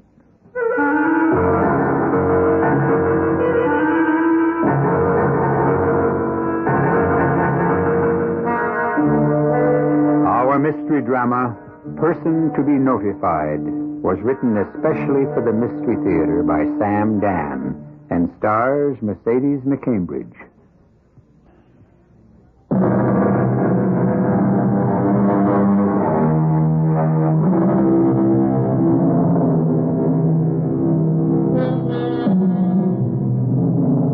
What is love? That's the oldest question in the world. And why? Because no one has ever been able to answer it to the universal satisfaction. Therefore, we keep asking and asking. There is a young man named James Morton. There is a young lady named Sarah Watson. They have nothing in common. They meet by chance. And if they will fall in love in our story, they will be completely unaware of it until, well, we're still almost an hour away from the answer, so let us begin at the beginning. James Morton is the manager of an employment agency. Please sit down. Have you filled out the application, Miss... Miss Watson. Yes, I see. Sarah Watson. Hmm? You were previously a secretary for Starrett Valentine Inc. Well, why'd you leave? The company went bankrupt. Oh, yeah, well, that's, 2 years of college. That's all to the good. Well, unfortunately, there's very little stirring at this particular time. Are you saying that you have nothing for me? Well, not at the moment. Perhaps, well, you know how things are job-wise. We'll hold your application on file, and if... Thank you. Goodbye. One moment. You didn't fill out the application completely. I'm sure I did. Well, no. You see the last line where it says person to be notified? Yes. Yeah, you left that blank. I know. We have a rule at this agency. All forms must be fully filled in. Fully filled in. Almost sounds like a song. There's a state regulation to that effect. So would you mind putting down the name of someone? I can't. Why not? Because I don't have anybody. Oh, well, that's... That's what? Well, everybody has somebody to notify. Well, I don't. Are you saying you have no family? No friends? I'm saying there's no one I would care to notify in the event that something happened to me. I find that difficult to believe. I am all alone in the world. Well, no one is that alone. I am. Goodbye. But you must fill out the form. All right. What is your name? James Morton. All right, James Morton. There you are. But you can't put my name down. Why not? Well, because it has to be someone who knows you. Right now, you know more about me than anybody else. You know my name, my age, my address. But it has to be someone you know. I know you as well as I know anyone. Miss, it has to be someone who means something to you. No one means more to me than you do. Well, I really need a job, Mr. Morton. I'll take anything. I'll go anywhere. So, if anything at all comes up, please call me, huh? Goodbye. Miss Watson, just a minute. Did you say you'd go anywhere? Anywhere at all. There may be a job. Okay. But the reason I didn't think to mention it before is you appear, to be a very attractive young lady. Yes. And so, therefore, I'd naturally assumed that you'd be unwilling to, I guess the word is bury yourself on a small private island off the coast of northern Maine. And why did you make that assumption? Well, looking at you, I would assume that you would have a very active, busy social life here in the city. And... I could leave today. One of the qualifications for this job is that the lady must have no ties or connections. I'm qualified. As I understand it, an elderly gentleman is writing a book. He requires a secretary. It would be rather dull. Most jobs are. And he wouldn't want a young lady who would be bored after a while and quit. Well, I couldn't afford to quit. Mm-hmm. Well, aren't you going to ask how much the job would pay? I would expect it to pay as much as my last one. Mm-hmm. The gentleman's attorney is here in town interviewing applicants. I must say he's having difficulty finding someone. His name is Mr. Carberry. May I ask if your hair is naturally red, Miss Watson? And may I ask what business it is of yours, Mr. Carberry? Well, your prospective employer, Mr. Gillespie, is a rather conservative gentleman who becomes upset at changes. Well? And you, young ladies of today, you're constantly altering your appearance, and Mr. Gillespie would find that disconcerting. Well, I shall do nothing to disconcert Mr. Gillespie. I notice you're wearing a dress, Miss Watson. Yes. I believe it's the prescribed female attire. I know, only at dinner in the evening. In the daytime at Rotherwood, young ladies are expected to wear... Oh, are there other young ladies? Oh, no, you'll be the young lady. And Mr. Gillespie is accustomed to seeing young ladies attired in shirtwaists and skirts. Shirtwaists? Well, I believe you would call them blouses. Yeah, well, I don't think I have any. Well, then you will be supplied with some. You see, Miss Watson, Mr. Gillespie lives in the past. He chooses to isolate himself on his estate and create an ambience of a bygone era. When young ladies wore shirtwaists. Precisely. Now, if you're afraid that might prove dull... Oh, no, really, I have no objection. I'm not looking for excitement. One other question. I asked the agency, of course, to screen out applicants, but one should always double-check for oneself. Have you any relatives? No. You're alone in the world? Completely. Now, the salary, you will admit, is rather generous. We will pay you $15,000 a year plus room, board, and expenses. I will require you to sign a 2-year contract. Do you object? Not at all. Well, then, it's settled. Can you leave on the 15th? I can leave sooner. No, well, you'll need the time. Now, here's a check for $1,000. You'll have to purchase a suitable wardrobe. What are all those papers? Well, this is a list of the clothes you should buy to guide you on color and style. And, here are some photographs. I don't think any of this is, my taste. But then again, none of it is to be bought with your money. I see. Well, we shall all get along just splendidly. Now, 9 o'clock the morning of the 15th, you'll go to the airport to gate 116. Mr. Gillespie's private plane will be waiting for you.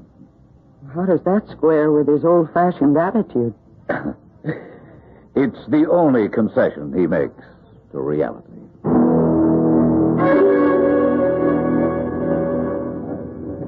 You do not like the arroz con pollo, Senor Morton? Oh, yes, it's fine. But you have not eaten a bite. I have been watching you.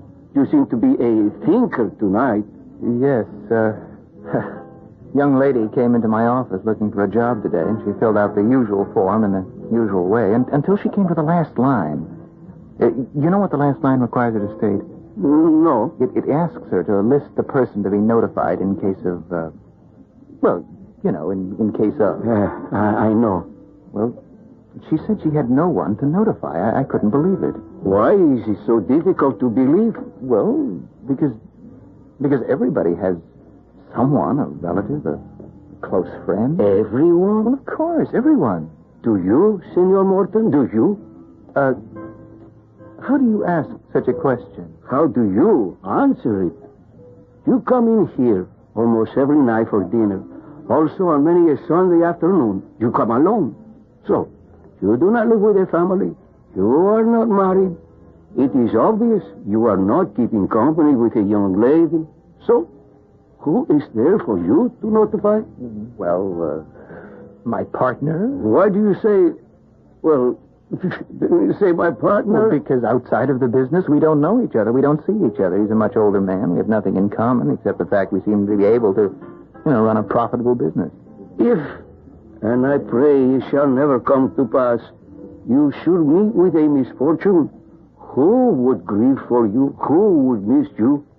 Well, now that I think of it, Senor Spinola, if I had to fill out that form, I would put down your name. Tell me about the young lady. Whose name did she finally put down? Well, she insisted she didn't know anyone. I said we had to have someone, so she wrote down my name. Ah, and she fell in love with you. That's ridiculous. Why else would she write your name down? Well, because she had to write down something, and I was sitting there. No, Senor Morton, no. She looked at you, and suddenly her heart was lost. Oh, come on. She may not know this yet, but that is why she wrote your name.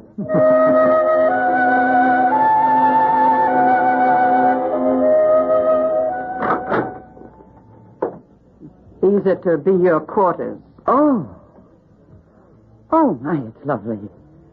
Well, thank you, Mrs. Daimler. I'm sure I'll be very happy here. Are you? Well, of course. I expected a room, but this is the whole suite. Now, don't let it go to your head. Well, Did they say you were to have dinner in the main hall tonight?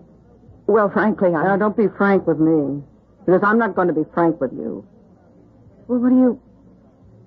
I don't understand. I'm telling you right off. I'm not on your side. Side? I don't know anything about sides. I just got here. Yeah, when you've got big eyes, and they can get very round. But I don't think it'll help you any more than it helped all the other girls. What other girl? Oh, he's coming here now. I can hear his steps in the corridor. Who's coming? Pontius Pilate. Who? Ah, welcome to Rotherwood, Miss Watson. I see you've met our Mrs. Daimler, probably the best housekeeper in the entire state. Now, will you excuse us, Mrs. Daimler? Is she going to eat in the Great Hall tonight? No. Yeah, I can see why.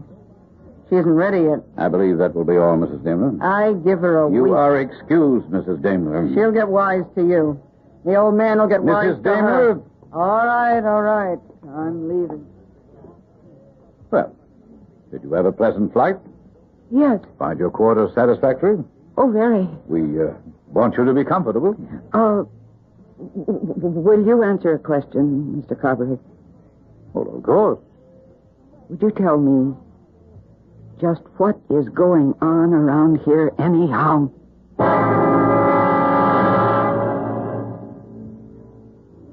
What indeed?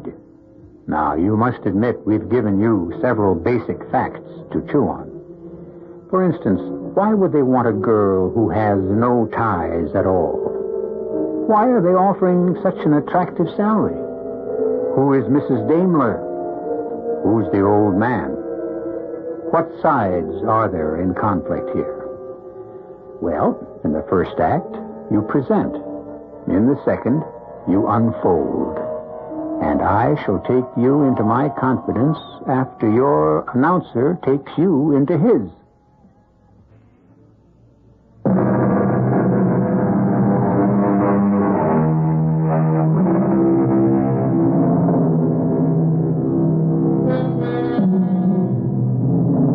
Why would a girl, an attractive, desirable girl, cut herself off from all social opportunities and take a job in a mansion on an island off the coast of Maine? Why would her employer insist on a girl whose absence would, in effect, cause no concern to anyone? Well, that's how jobs are filled, no? By employers and employees who fill each other's needs. Mr. Carberry, tell me, what is going on around here? Why did Mrs. Daimler say I wasn't ready? Ready for what? Oh, you mustn't listen to what Mrs. Daimler says. Mrs. Daimler implied that there was a whole series of girls hired before me. Ah, yes. Unfortunately, none of them proved satisfactory. Why? The job will require infinite delicacy and tact. Describe the job. You're to help Mr. Gillespie with his book. When do I meet Mr. Gillespie? Miss Watson, Mr. Gillespie must be humored at all times. Well, I'm not sure I'm willing to. It's part of your job. Now, when you are introduced to him, he will call you Regina. Why? Because that's who he will think you are. Again, why? Because you look like Regina. Regina who? Miss Regina Trumbull. Tell me, Mr. Carberry, is that why I was hired? Yes. Well, I think I should like to leave at once. You signed a contract. I can't be held to that contract. I wasn't aware of all the facts. You signed a contract to be Mr. Gillespie's secretary. That's the only fact. Then why must I pose as Miss Regina Trumbull? To make it possible to perform your duties. You see, Mr. Gillespie could only feel comfortable with Miss Regina Trumbull. Well, then why not hire Miss Trumbull? She, died many years ago. Then how can you make Mr. Gillespie believe... Mr. Gillespie has never been able to accept the fact of her death. You're not up to anything illegal here, are you? Oh, I assure you. Everything is completely above board. You got a minute, Frank? Yeah, sure. You remember that girl we sent up to Maine? Huh? Oh, yeah, that was a good commission. A lot of dough for just a secretary. Yeah, that's what bothers me. Well, why should it bother you? Now, why should they want to pay so high? Well, it is way up at the end of nowhere. Well, even so, throw in room, board, expenses, it's worth another $5,000. $20,000 for a secretary? Well, why is that our business? And why did they insist on a girl who's all alone in the world? The man's got a right to set up the requirements if he's willing to pay the prices. Frank, if that girl were to disappear, who would know about it? Why would she disappear? I'm only speculating. Well, why? The girl's gone, isn't she? We're through with her. That's hardly the way to put it. Now, what other way is there? Look, you and me, we've been partners close to 10 years. Now, we've been pretty successful. Why? We have nothing to do with each other outside of the office. But for the first time, I'm going to say something personal to you. Get married. Get married? You don't have anything against women, do you? No. Well, then get married. It's economical. It's practical. And you won't have to make up fantasy stories about every good-looking dame who walks in here.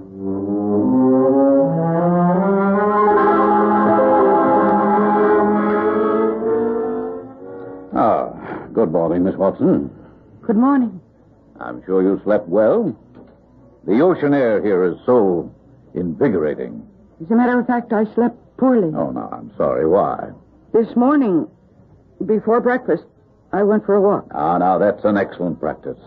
We're on an island, completely out of sight of the coast. Of course. Privacy is essential for Mr. Gillespie. And the only way off is by boat. There are several boats tied up to a dock, and a man is there. And he has a gun. Oh, yes, that's Mr. Spencer. And I told him that I wanted to take a boat out for a while. Why did he refuse me? Those are his orders. Why? You'll understand them in time. And then, when I returned to the house, I picked up the telephone. Did you? Yes. I wanted to call the sheriff and tell him that I'm being held here. But I couldn't get an outside line. I know. There's only one outside line, and it's locked. Am I a prisoner? Oh, of course not. Then why do you refuse to let me leave? You will leave at the proper time. And when will that be? When the job is finished. Then how can you say I'm not a prisoner? Oh, my dear young lady, the job has certain conditions. Why weren't they explained to me? They were stated in the contract. It's no one's fault but yours if you didn't read it. And suppose I refuse to perform any service. That would not be in your best interests. I would advise you to do as you're told. Or else? Oh, now, why do you insist on proposing all these hypothetical conditions? Well, if we're finished with breakfast, would you care to meet Mr. Gillespie? It says here on your application that you worked for Stare at Valentine, Miss Collins. Until they went busted. I should have seen the handwriting on the wall, but, they offer this profit sharing and pension plan. What's the difference? It's all down the drain now. Would you, did you know a Miss Sarah Watson? Sarah? Oh, sure. What type of person was she? I don't know. I mean, she worked the next desk to mine for 5 years, but I never got to know her. Why not? The rest of the girls and I, we figured it out finally. She was a loner. A loner? Well, there are some people in this world, they're just loners. They won't or they can't make friends, you know? Yeah, I know. Well, I had to bring her form over to personnel. And you know that place where it says person to be notified? Yeah. Well, she left it blank. So I reminded her, and she said she had no family. Was it true? Well, yeah, I guess. And she had no friends that anybody knew. I don't know, some people just can't seem to reach out and connect with other people. Maybe it's the way they were brought up, or weren't brought up. You know what I mean? Yeah. I know exactly what you mean.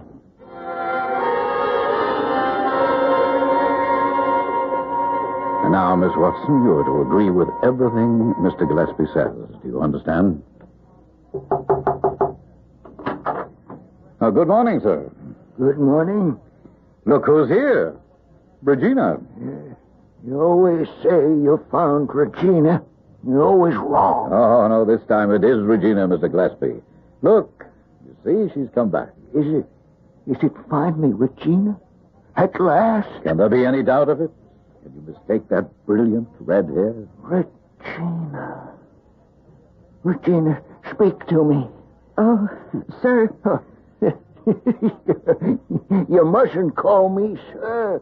Sir, listen. I realize you're angry with me, and you had reason to be. Sir, something is going on here, and I don't know what it is. Regina, you know you mustn't make Mr. Gillespie angry. I'm not Regina. Sir, this man here is trying to do something to you, which I know must be illegal. Oh, yes. Yes.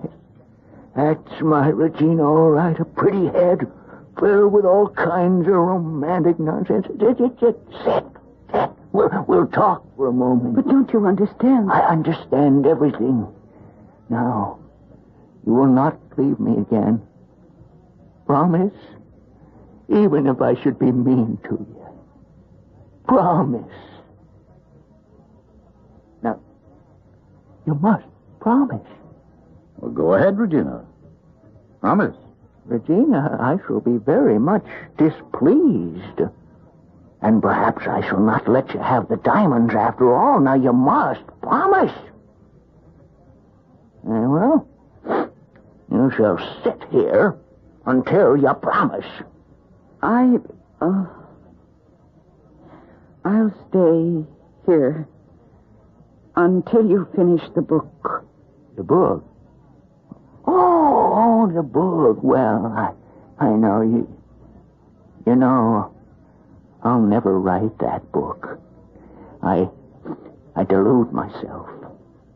Well, I caught you. If you'll stay here till I finish the book, then you'll stay here forever.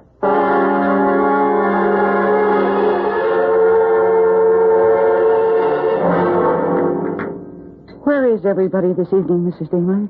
Do you miss them? No. Mr. Carver has got some business to tend to, and the old man's tired, so we aren't going to have a big formal dinner. Listen, I was wrong about you. Oh? I heard how you spoke to the old man this afternoon. I didn't notice. Oh, I get to hear everything. You're all right. You aren't in on it. In on what? Whatever it is Carver has got in mind. And the other girls who came here, they must have been willing to go along. What do you mean by going along? Look, I've been working here 30 years. Now, maybe, 10 years ago, Mr. Carberry gets to be the old man's lawyer. Suddenly, the old man goes crazy. You see him, he's off the deep end. Well, he's senile, isn't he? He must be well over 80. He was a young man the day I came to work here. He was no older than me. He can't even be 60 yet. Oh, but that's hard to believe. Oh, I figured it out. Carberry's got him on some kind of a drug. Oh. Well, what are we going to do? We'll have to get out of here. And how? The boats are locked up. I have a key. Here, you take it. What are we going to do? And we'll go to the town, try to talk to the sheriff. Will he believe us? I got a bottle of the drugs that Carberry's been using. He'll have to believe us. Why did you wait so long? I wasn't sure until just now. Now, look, we'll wait till, about midnight. Then you come by my room, and we'll head for the dock.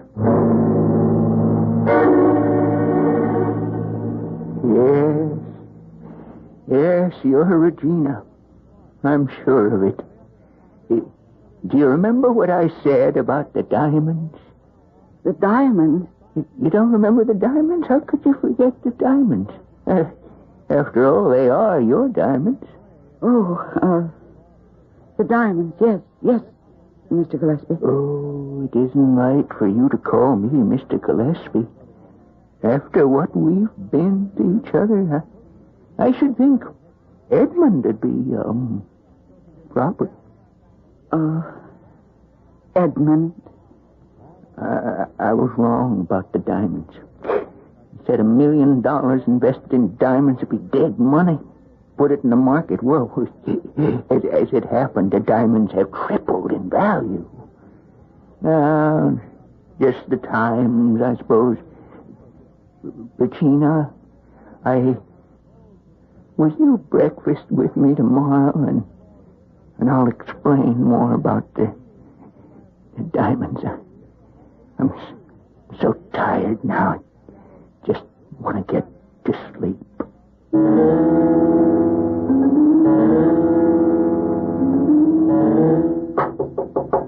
Mrs. Daimler. Mrs. Daimler, are you ready? Mrs. Daimler? Mrs. Daimler? Oh! Mrs. Daimler! Are you all right? Obviously, my dear. Why- She is not all right. What are you doing here? I think poor Mrs. Daimler is dead.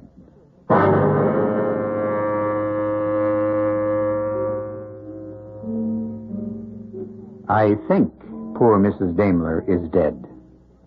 Notice how Mr. Carberry phrases these things. Well, obviously, she's dead.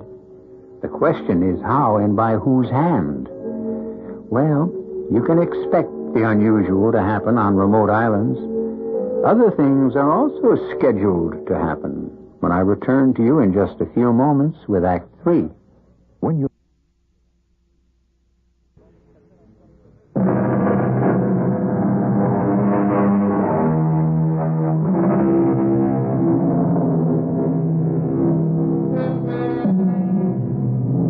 Our Miss Sarah Watson finds herself virtually alone on a small island off the lonely coast of northern Maine. And the truth, she feels like an island, isolated and alone. But wait, isn't it written that no man is an island? That there is a tie that binds all of us together? Yes, it's written. However, how about those people like Sarah Watson, who have no ties at all, no bonds to anyone? Well, that's what she thinks, but you never know. She's dead. Mrs. Daimler is dead. I was talking to her earlier this evening. How could she... It must have been the heart attack. How could a woman with a cardiac condition perform all her duties as a housekeeper? Ah, then, she didn't die of a heart attack. Well, what did she die of? Well, perhaps she died of a very dangerous disease, which I hope is not contagious. What disease? Indiscretion.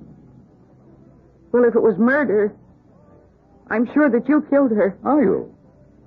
And you're going to have to call a doctor. Why? To sign the death certificate. Who died? Who died? Mrs. Daimler. Oh, no, my dear, she didn't. She left here last week to live with relatives in the far west. But that's ridiculous. Oh, I can prove it. Here's a copy of the local paper dated last week. You see this social note right here? You can read it. Mrs. Augusta Daimler, for many years housekeeper to Mr. Edmund Gillespie on Rotherwood Island, has announced her retirement. She is leaving to live with relatives in Oregon. But It had become obvious a little while ago that Mrs. Daimler might become a problem. So last week we took the precaution of, well, should we say, being prepared. Oh, you won't get away with this. Get away with what? Now, why don't you get some rest, Miss Watson? You have a busy day tomorrow, and... Oh, yes, by the by, may I have the key? What key? To the book chain.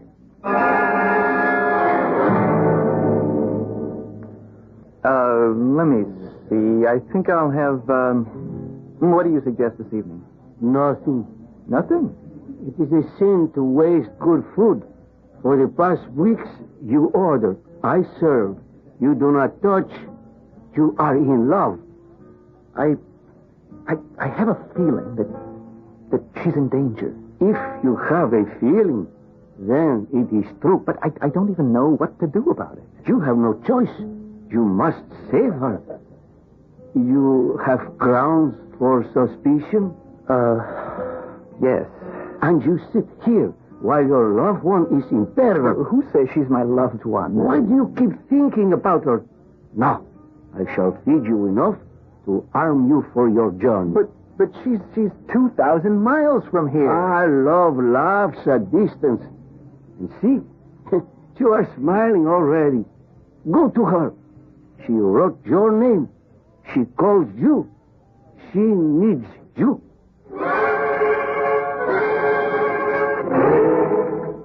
A dazzling morning, isn't it, Miss Watson? I watched you and Mr. Spencer and those other men, and I saw you bury Mrs. Daimler. At the risk of telling an old joke at a serious moment, we had to. Dead, you know. Now, what are your plans for me? Oh, that depends on you. What am I supposed to do? Just have Mr. Gillespie go on thinking you're Regina. And what about the diamonds? The diamonds.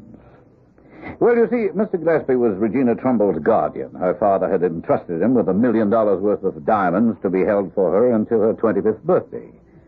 He fell in love with her, but she died in an accident. He went to pieces after that. He shut himself up on this island and, well, as you can see, he lost his mind. Yes. And I'll tell you what else I see.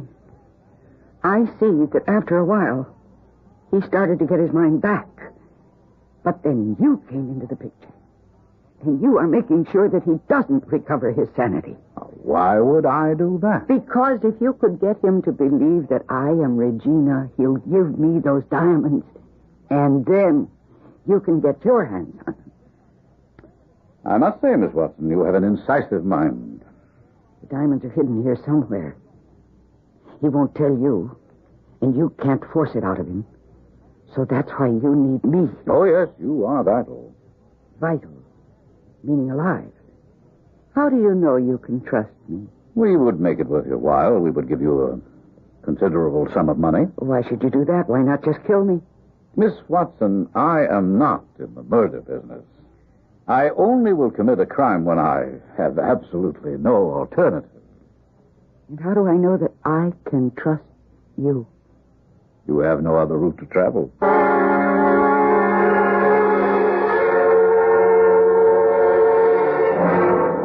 So, you think there's something going on over at Rockwood Island? That's exactly what I think, Sheriff.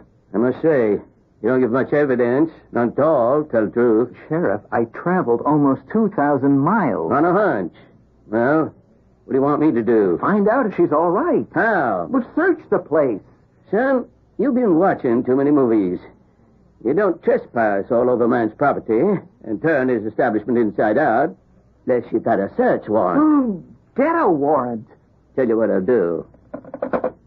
Agatha, connect me with Rockwood Island, please. Thank you. Well, what'll you accomplish by that? We'll find out where we stand. Hello? Yes, sir. This is Sheriff Tate, to whom I'm speaking. Mr. Carberry? He's the one who interviewed her in New York. Do you have a Miss Sarah Watson working for you? Uh-huh. Yes. Does he deny it? I see. No. Just routine. Nothing at all. I'm much obliged, thank you. She ain't there. Well, she has to be there. She left. How could she leave? She had a 2-year contract. She decided she didn't like the place. Too lonely. When does he say she left? 2 days after she arrived. Now, that's impossible. We would have known about it. Why? She quit, that's all.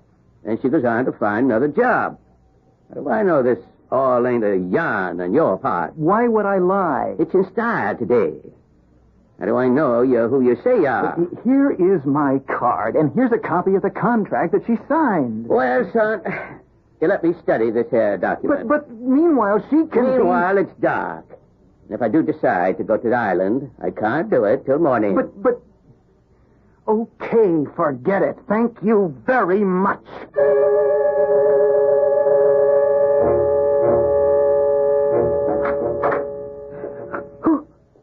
Who is it? Shh. No, don't turn on the light. Who is it? It's me, James Morton. James Morton? The person you notified in case of trouble. Well, you're in trouble, aren't you? Oh, James Morton. Yeah. Oh, yes. I am in trouble. Here I am. How did you know? I got a boat. I waited till dark, and I sneaked ashore, made it to the house. I watched her through the window, and I figured out which room was yours. Now, we are going to get out of here. James Morton.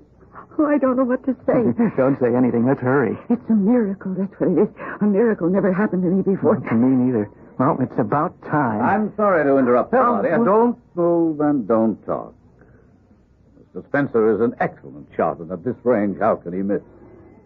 I think you're finished, Mr. Carberry. That's the sheriff.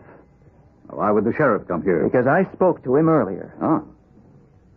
Well, then he won't find you here. You'll find my boat. No, Mr. Spencer already has it well hidden. And don't scream, Miss Watson. Mr. Spencer would shoot you immediately. Now, Mr. Spencer, suppose I see who is at the door. You have your instructions?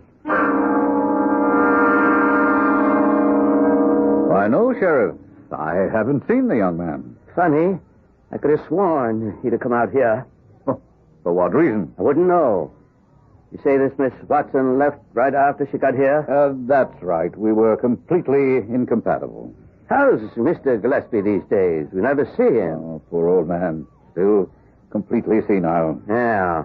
Well... Is there, anything else I can do for you? Yeah. You can produce both the girl and Mr. Morton. Oh, wait a minute, Sheriff. I told you... Lem Powers told me the young fellow rented a boat off of him just a while back and took off headed this way. Well, I assure you he never got here. Oh, he got here, and the girl's here, too. There ain't no one here, huh? Okay, break it up now. Break it up. That man! He tried to shoot me. Well, looks like Mr. Spencer won't be able to say anything for a while. I jumped at him. He fired. They were going to kill us. I know, but it's all going to be fine. Mr. Carberry, where's Mr. He's probably figuring he can make a run for it. But he's got nowhere to go. I left a deputy on the dock. Why did you... What made you come here, Sheriff? Well, sounded like a wild yarn. Then I read that contract you left me. The one your agency signed with Mr. Carberry. Well, the contract, all it defined was what Mr. Carberry owed us in the event we filled his job. It's a standard agreement. According to the agreement, he had to pay you 6% of $15,000. That's $900. If, for any reason, the applicant lasts less than a week, you have to refund him 2/3 of that amount. Now, if Miss Watson left what he claimed after a couple of days, you'd have owed him $600. Well, that's right. You never mentioned he claimed the money, and since you didn't, you assumed she was still here. Now, I don't know how it is down your part of the country, but there ain't one single solitary living soul up in these parts that'll let $600 sit there whistling. Well, I'll clear things up downstairs and give you a chance to talk to your girl. My girl? Belongs to you, don't she? Well, Of course I do. Why else would I have named him as the person to be notified?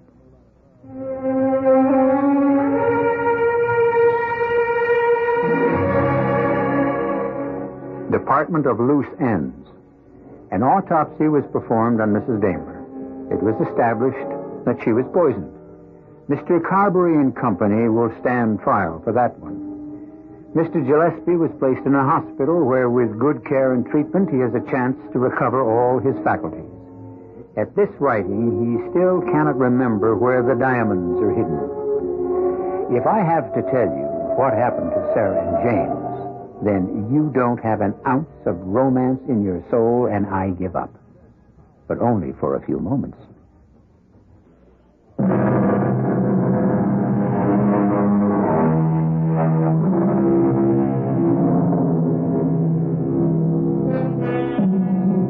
Actually, what we were talking about was not jobs or intrigue or murder, even though they were prominently featured. Our theme was loneliness, and it was a tale of so many people who really have no anchor to love and security in our world. And if you are one of the fortunates, if you can fill the space that says person to be notified, then you have the best of this world. If, on the other hand, you really can't fill that space, then go out and change that situation. Our cast included Mercedes McCambridge, Russell Horton, Bryna Rayburn, Ian Martin, and Gilbert Mack. The entire production was under the direction of Himan Brown. This is E.G. Marshall inviting you to return to our Mystery Theater for another adventure in the macabre. Until next time, pleasant dreams.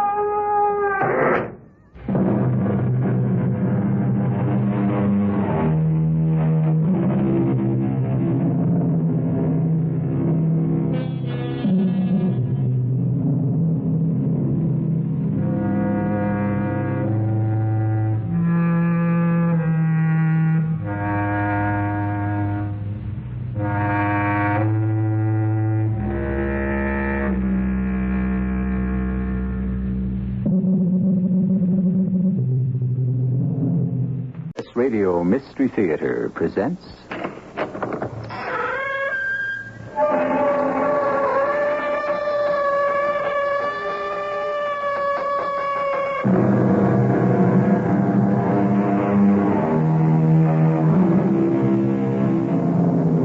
Come in.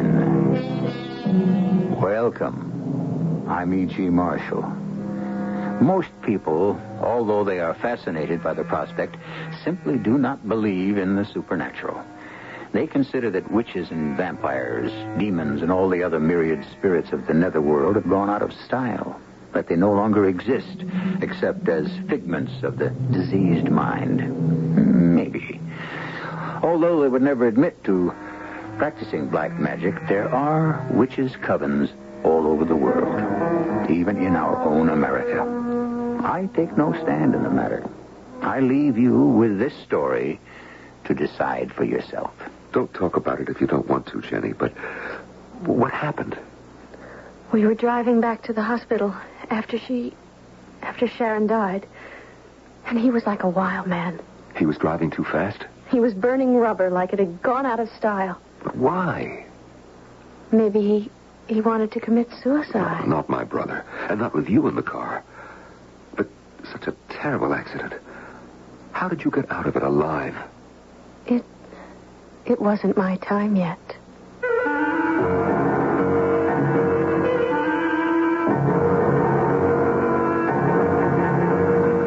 Our mystery drama, Child of Misfortune, was written especially for the Mystery Theater by Ian Martin and stars Norman Rose.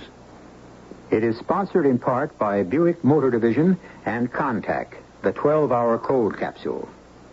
I'll be back shortly with Act One.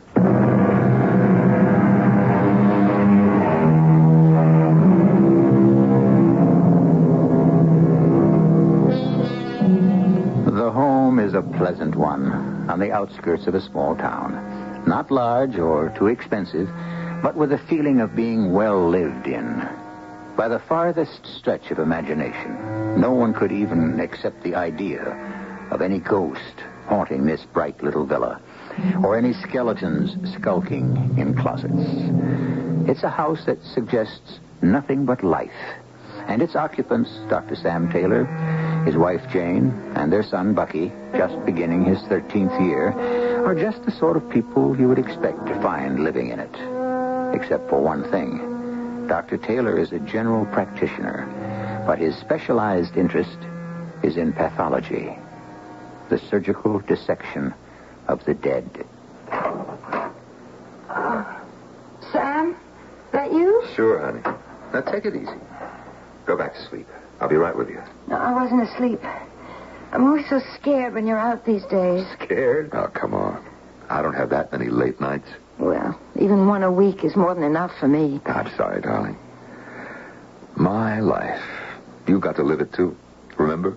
For better, for worse, etc. Oh, I don't really mind it, Sam. Except for... Except for what? Oh, forget it. Just what my mother used to call night qualms, I guess.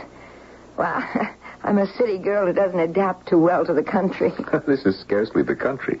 And what's to be afraid of? I don't know. Squeaks, squeals, rustlings. Just being alone, I suppose. I mean, there's so much crime and... That's the second time you hung up on saying something. You better say it, honey. Get it out of your thoughts. It's about me, huh? Oh, so silly. I just wish... That I hadn't taken the job as medical examiner. Yes. But it's my field, Jane. Cutting up dead bodies. Oh, that's what I get paid for, so I deliver. But there are secondary benefits. What? Do we have to talk about it tonight?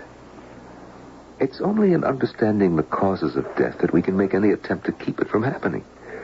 Oh, come on. Not at 3 a.m. What a crazy discussion with a woman I love. I'm sorry, darling. I'm a mope. Well, I work too hard at more than one job. You know, we owe ourselves some time off. Like Tim. He lives it up all the way with Sharon. Why didn't I decide to be an actor like my older brother? I don't know. Why didn't you? Well, because I wanted permanency, continuity, endurance. I hope I bought it. You know, I had this crazy feeling hovering over me all the time that it was all an illusion that... Who on earth? The police? It's too soon for any results from tonight unless we've got another DOA. Oh, that damn phone. I'd love not to answer it. Well, then just take it off the hook and forget it. I wish my bump of whatever it is, morality, conformity, was just a little smaller. No, I have to, Jane. Hello. Yes, this is Dr. Sam Taylor. Who? Yes, of course. It's about my brother's wife. Oh? Is she... Well, that's impossible. Well, have you any idea what caused it? Oh, that's incredible. Look, Doctor, I'd like to discuss it with you further, but first let me talk to my brother a moment. What? Dead? My darling. Not Jim, too. How? Huh? Yes. Yes, I see. Well, for the moment, I don't quite know what to say. Yeah, of course I'll be there to make arrangements for the funeral. Excuse me, funerals? I can't believe it. What about the girl, the daughter? Yes, of course, I see. Well, look, just hold everything, and I'll be out there by tomorrow night. Yes, I should make it before dinner. Yes, that's fine, and thank you. What is it, Sam? It's crazy, Jane. It's just crazy.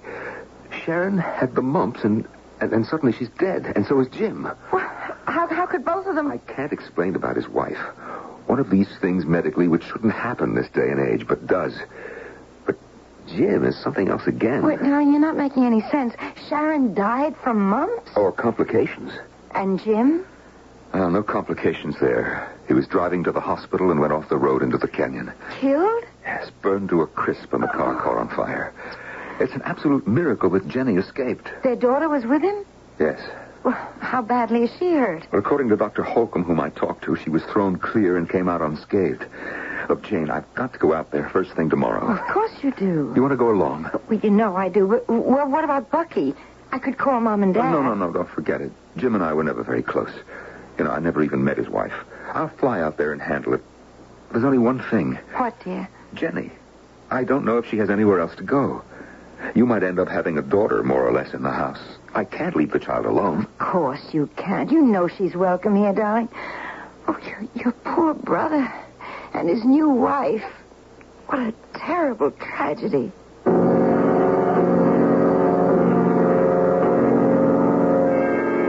From the Los Angeles airport, I went straight to the hospital, since there was no answer at my brother's home in Beverly Hills.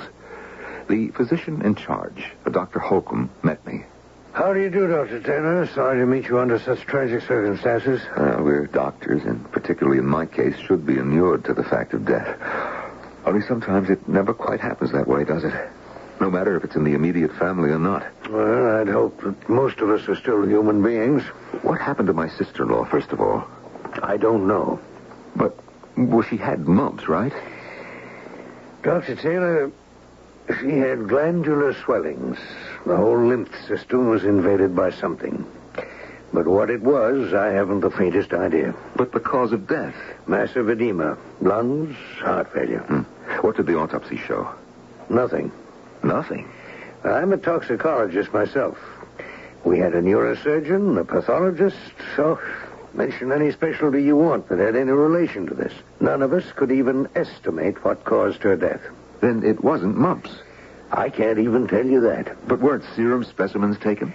Only after she was brought to the hospital, shortly before her death. So? Well, since we have no epidemic here, as you can realize, diagnosis is often difficult. Yes, of course. The symptoms, especially in an adult, could be anything.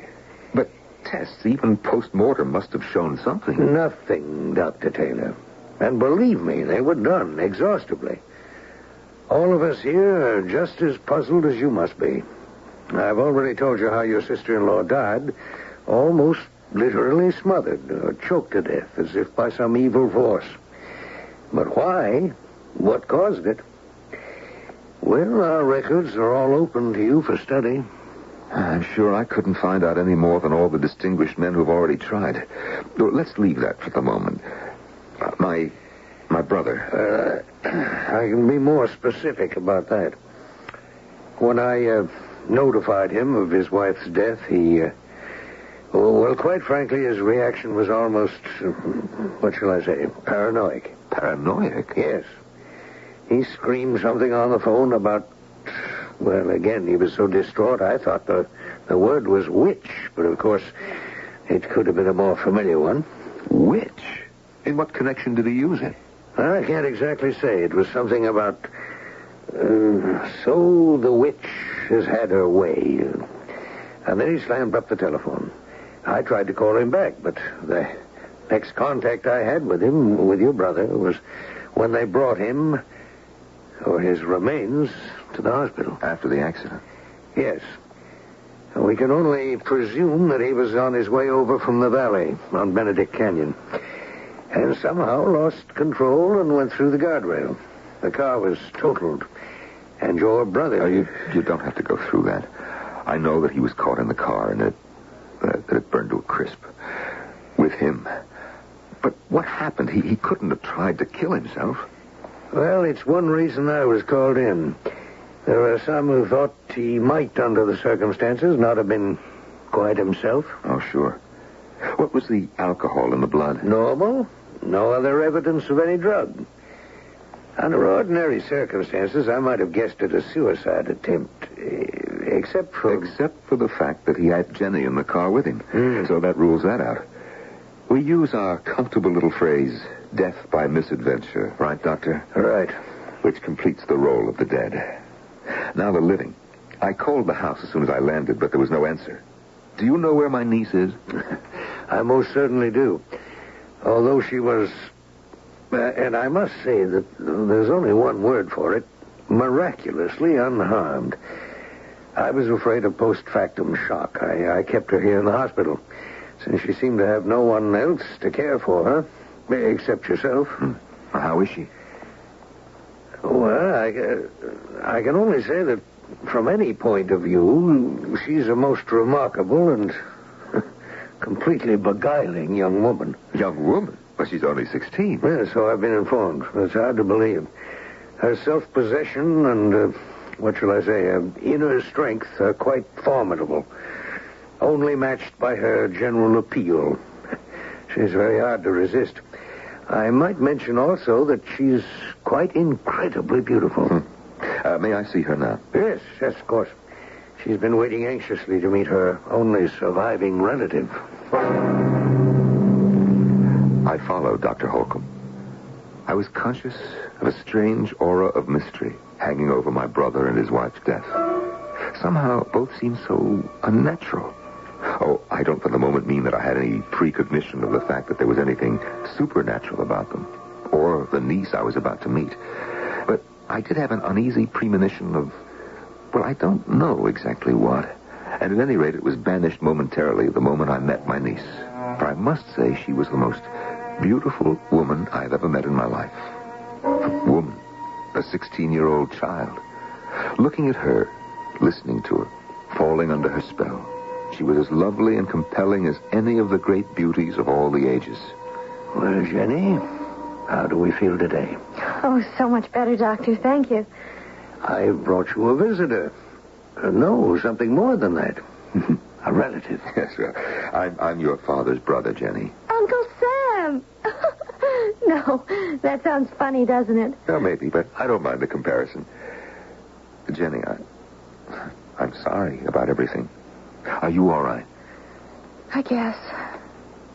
Only, what's going to happen to me now? Why, you're coming to live with me and my wife, if you want to. I think that would be super.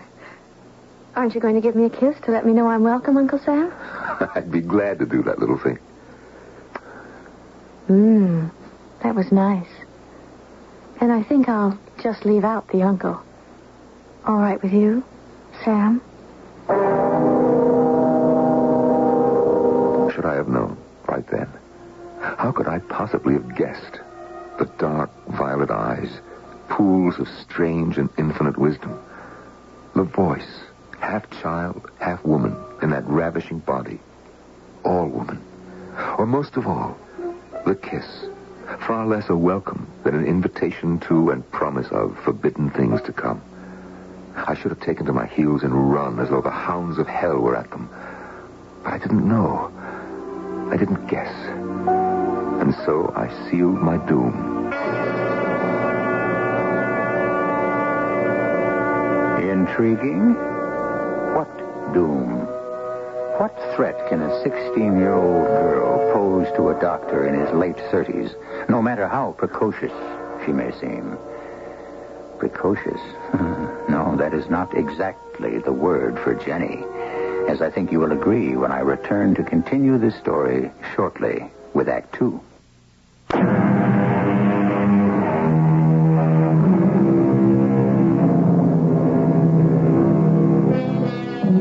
Where were we? Oh, yes, precocious. An adjective usually applied to a child, meaning, of course, exceptionally early development, the ripening of something or someone before its time. Well, that would apply to Jenny, naturally.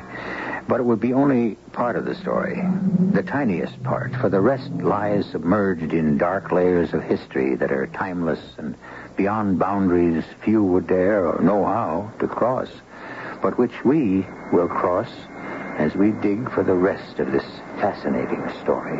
Flying home in the plane with Jenny a few days later after the funerals, looking sideways as she peered out in eager fascination at the ground far below, like any other young girl. I was ashamed of myself for other thoughts that had clouded my head. Oh, look, is that Las Vegas?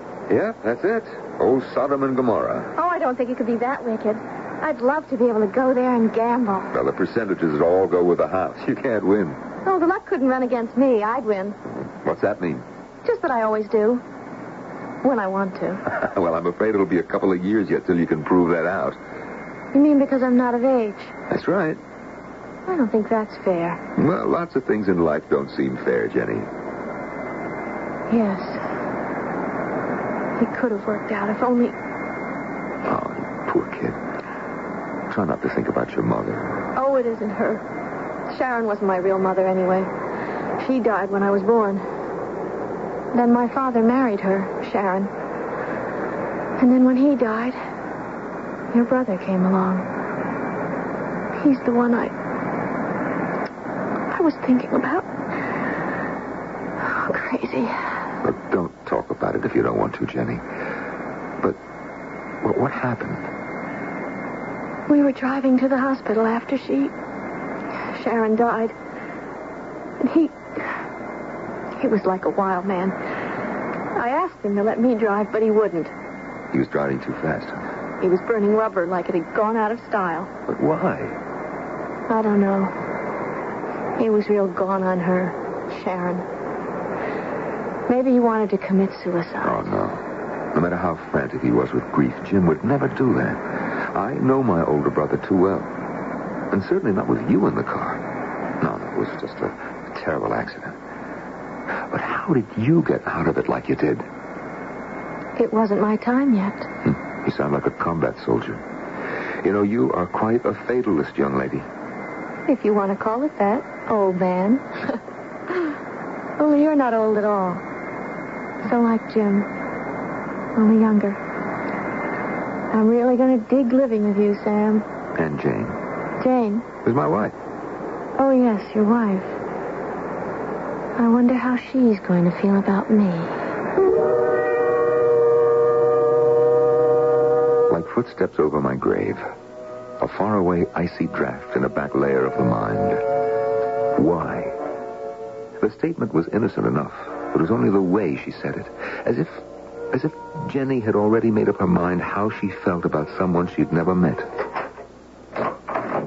Jane, we're here. Oh, I'm sorry, darling. I didn't hear the car. I missed you every minute, though. Oh, Jane, darling. This is Jenny. Hello, Jenny. Hello, Mrs.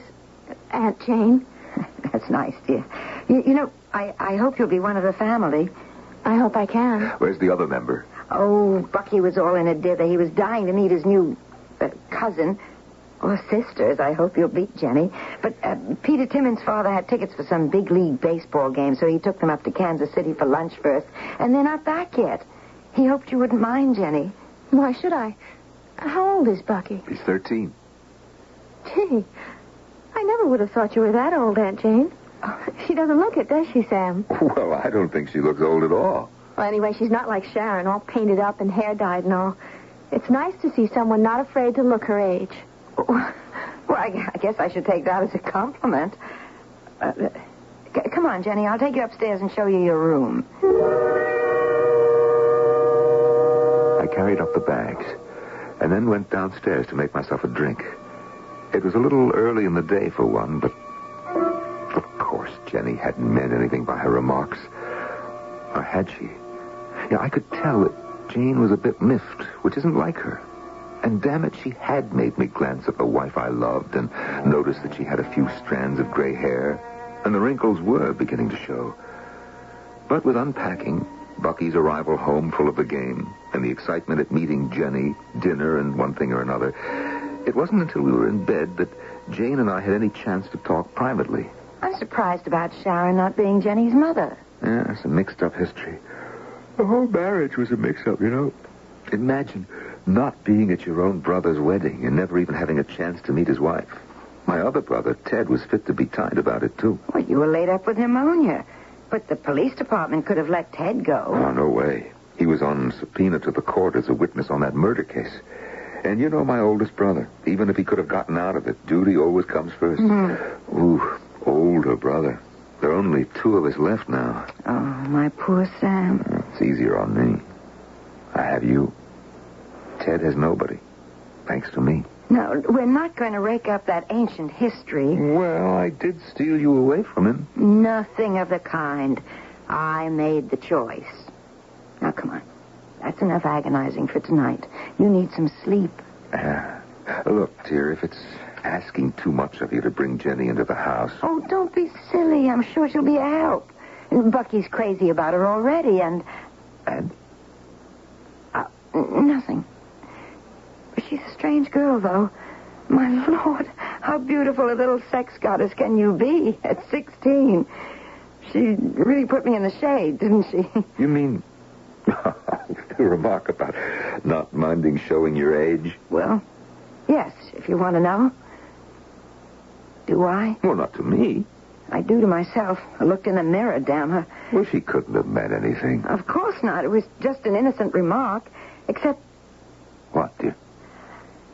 I don't know, I have the queerest feeling that for some reason she's antagonistic to me. Now, that is downright ridiculous.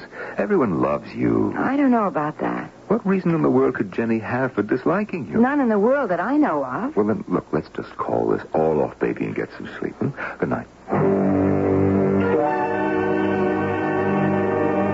But it wasn't a good night.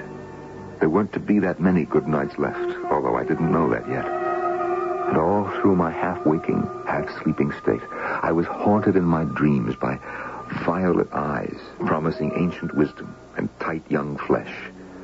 And then it was morning, and something like the old familiar life began all over again, and the days went reeling by.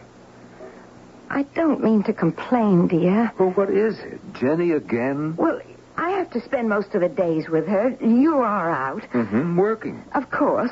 So what is it that she's done? Well, nothing really. Just little things that somehow... I don't know, they rattle me. Oh, Lord, I'm tired. So, all right, for example. Well, I know it's going to seem silly, but she's forever after me to cut my hair or give me a manicure. Well, what's wrong with that? She just wants to do something nice. All right.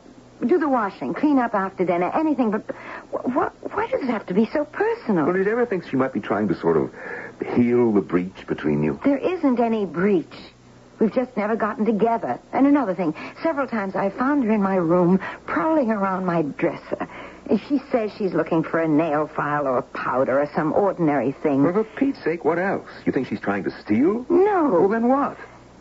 Please, Sam, don't let's quarrel. It's happening more and more. I know. I'll have a talk with her, okay? I was thinking of taking Bucky up to see my parents this weekend. But what I'd rather have us do is just get away together. There isn't a chance, dear. I'm tied down on a couple of cases. Well, why don't you two go, and that'll give me a chance to set up some ground rules with Jenny. Well, all right, dear. But can you manage alone? I think we'll make out. Jane, are you all right? I mean, physically. Well, I think so. I'm very tired. Why? Let me feel your neck. Why? Gland area is a little swollen. There's a puffiness under the eyes that Oh, please. I feel quite old and unattractive enough as it is. A couple of good nights' sleep in the mountain air and I'll be fine. And maybe you can get Jenny straightened away. Now, I'm sure this is best and it will all work out. Famous last words. Best. But I suppose, in a sense, it was the real beginning of the eventual solution. The first night that Jane was gone, I had worked late, and I hadn't the slightest notion of working anything out, except that when I got home... Hello, Sam. I thought you'd never get home. What are you doing up? Waiting for you? You look beat. Sit down on the couch, kick off your shoes, and let me get you a drink. No, I don't think I want to drink, Jenny. You won't join me? Well, who said that you could have one? Me. Alone at last, Sam. Jenny, I think that you're a little drunk. Only with power. What are you talking about? You've known it from the very beginning, Sam. You. Me. Don't tell me I didn't get to you. And you're just what I want. Now, you listen, youngster. We'll just forget this. You've had a drink and you don't know what you're saying or suggesting. Oh, but I do. And I'm not suggesting. And don't tell me you're not buying. I can't believe that I hear what you're saying to me. Oh, you better believe. You're under my spell now. There's no escape. Just as there was none for your brother. Except the road he took. Why, you little witch, I ought to just... Saved by the bell. Don't count on it. Go ahead, pick it up, Sam. Pick it up. And after you listen, you tell me who holds the whip hand. Pick it up. Dr. Taylor here. Oh, Jane, darling, I didn't expect you... What? Yes? But what are your symptoms? But how on... What about Bucky? I see, no signs, huh? Yes, well, look. We'll take no chances. Can Bucky stay on with your mother and father? Good, that's fine. Then you go straight to the hospital from there, and I'll be over to join you. Okay. No. There's no question it sounds like mumps, but we'll know as soon as we can run some tests. I'll see you at the hospital, darling. Bye. Isn't she a little old for mumps, Dr. Sam? You be quiet. Oh, no, you're the one who's going to be quiet. And listen to me. What? Sharon had mumps, too, remember? And she died because I wanted her to. You are a little witch, aren't you? And this time, I don't want any mistakes. I'm going to get just what I want. Jenny revealed at last? Or is she? Is this just a girl shocked by a succession of tragedies in her life who has lost contact with reality? Or is it Dr. Sam Taylor whose preoccupation with the dead and whose story we're listening to, who is the man who breeds fantasies? I will return shortly with Act 3.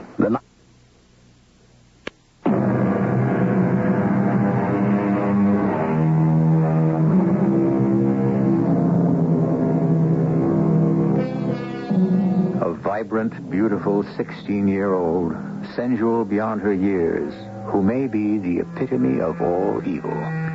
The girl who may be a psychiatrically distressed child or a witch.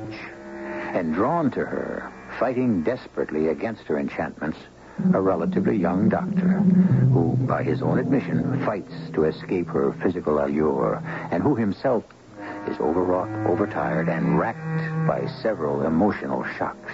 What are you trying to say, Jenny? What is it you want? It's very simple, Sam. You. Oh, stop talking like a silly child. But I'm not silly. Not at all. Nor am I a child. I want you.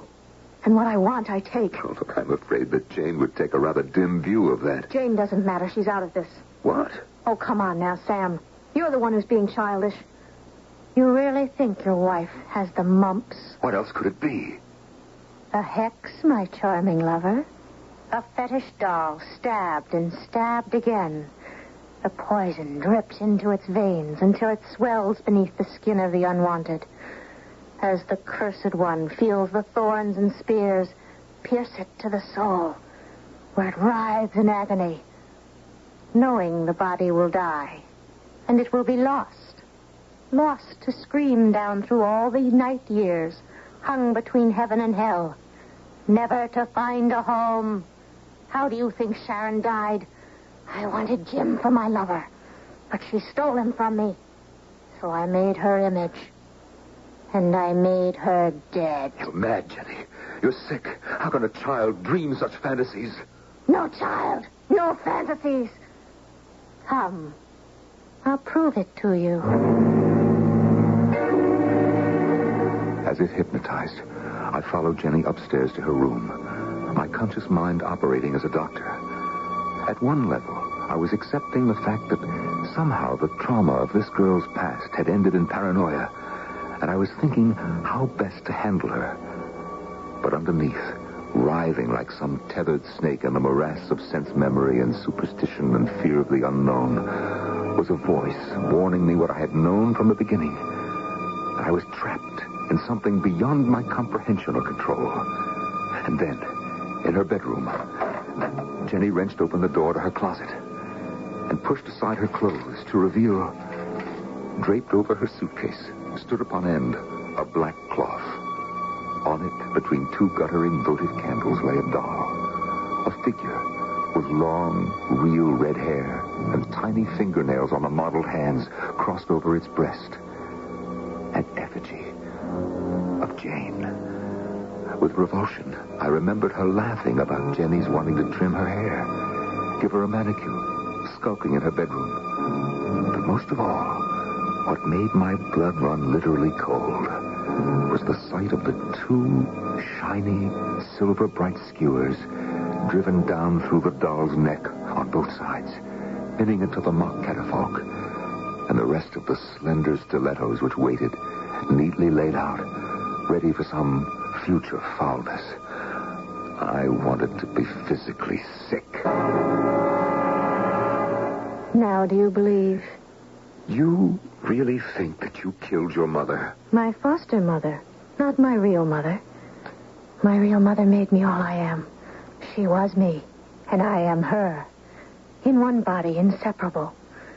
As I will be with my child, which you must give me. Jenny, what am I going to say to you? Nothing. I will talk and you will listen. It could have been your brother, but he wouldn't. But there was this difference. He believed. He saw me drive the last sacrificial knife home and knew that at that same moment Sharon died. And he turned from me to seek revenge instead. He thought he could kill me. Jenny, what is it that you want? I've told you. You. But why me? Because you are in your brother's image.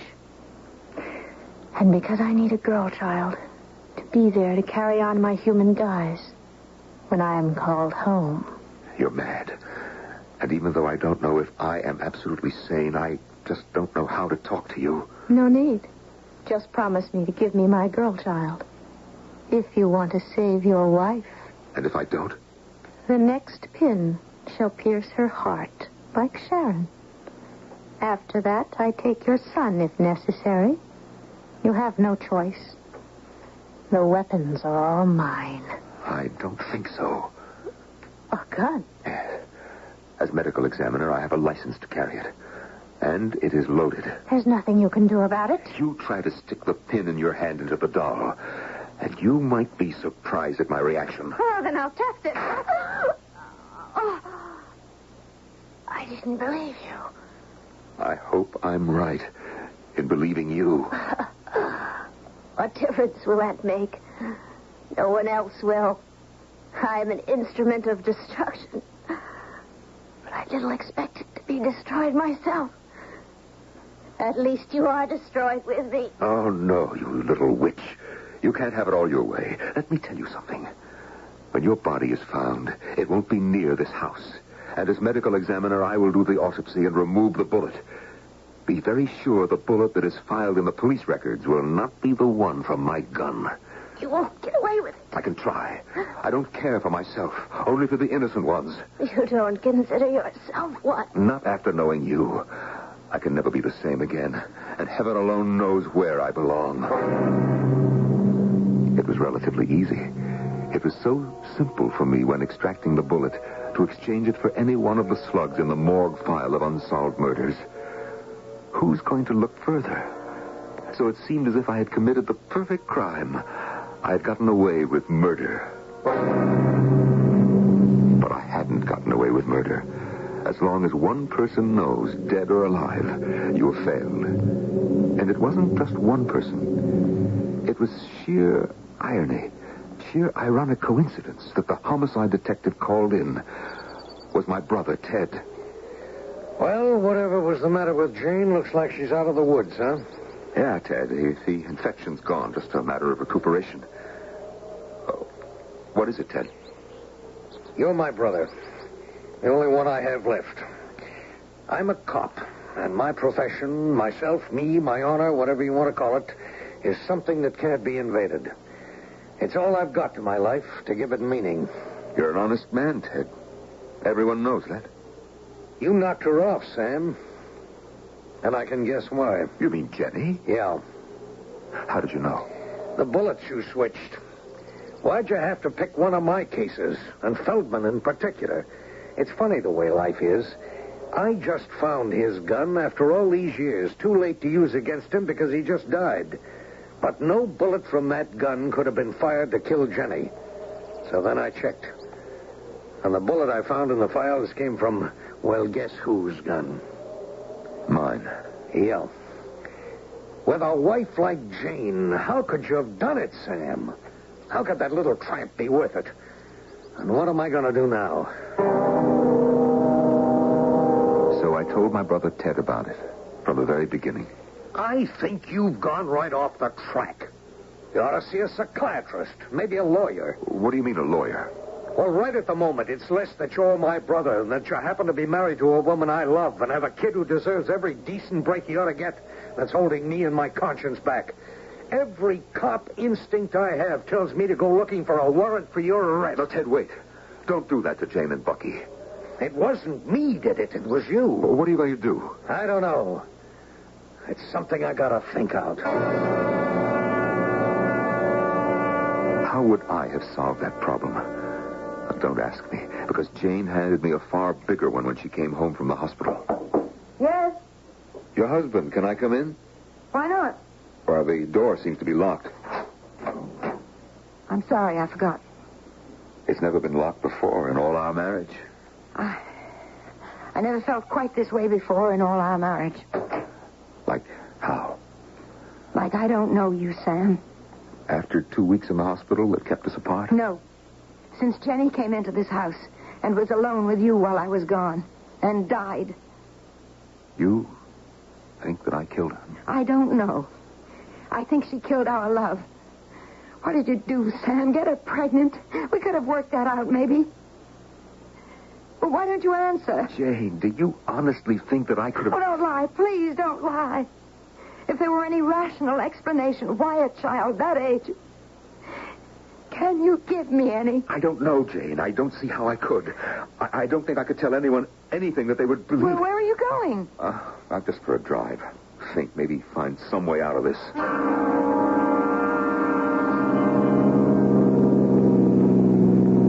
I put the top down and drove over by the old quarry, wrenching the convertible around the turns until the tires screeched. The wind rushed by me, the wind that I hoped would clear my head, but instead it brought a ghost voice whispering in my ears. Where are you going, Sam? I don't know. No place left for me to go. In your world, maybe. How about mine? I don't belong there. You no longer belong in your own. You're lost. Just as lost as I am. Leave me alone. Never. You can't go back.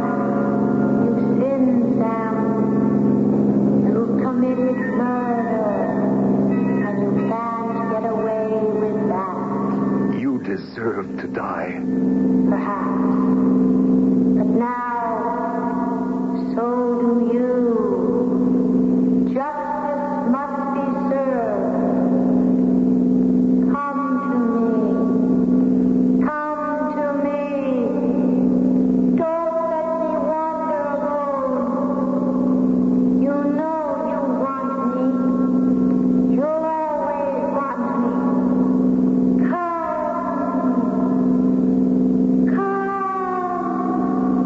All right. Damn you. You win.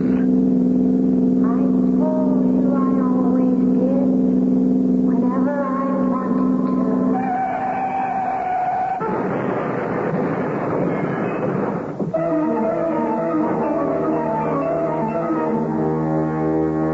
As I said in the beginning, few people really and truly believe in the supernatural. Certainly Jane and Ted would never have accepted any such world. To them, Sam's unfortunate accident was fortunate. For Jane, it closed a chapter in her life in terrible sadness. And for Ted, it was, in a sense, a relief, since it solved a problem that lay on his conscience.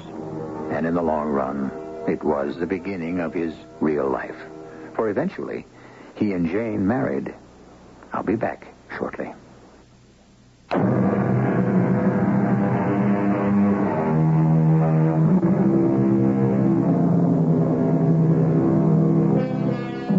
Once again, looking back, we have threaded our way through the maze that winds back and forth across the border of real life and shadow life. And as always, it seems, we end with not answers, but questions. Are there truly creatures beyond our ken? Or is everything just in the mind? To tell the basic truth, there's nothing either good or bad. It's thinking makes it so. Our cast included Norman Rose, Jada Rowland, Joan Copeland, and Court Benson. The entire production was under the direction of Himan Brown. Radio Mystery Theater was sponsored in part by True Value Hardware Stores. This is E.G. Marshall inviting you to return to our Mystery Theater for another adventure in the macabre. Until next time, pleasant dreams.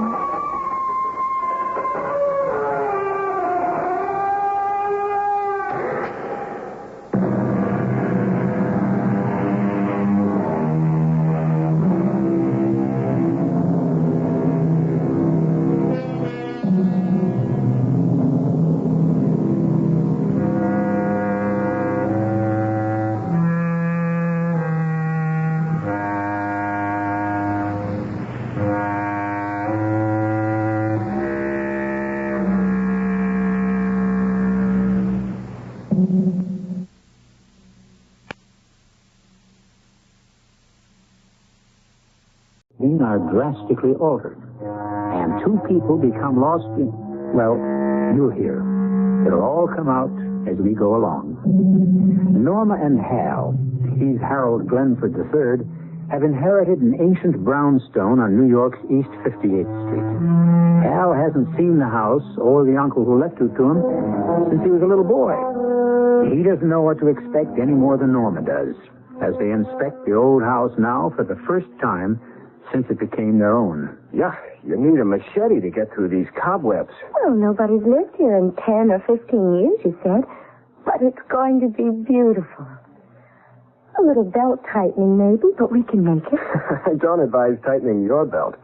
No kidding, Norma. The baby's due in April. You're going to have to stop working pretty soon. It's not going to be easy on my salary alone. Oh, nobody said it was going to be easy.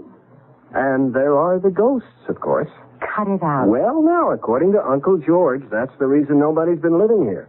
The ghosts drove Uncle George himself out. That's what he said. And he couldn't keep the place rented, so he just gave up. Okay. A house like this needs a ghost.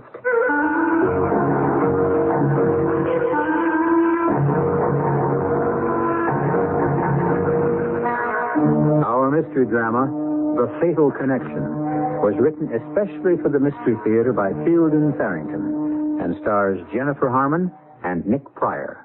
It is sponsored in part by True Value Hardware Stores. I'll be back shortly. with Act One.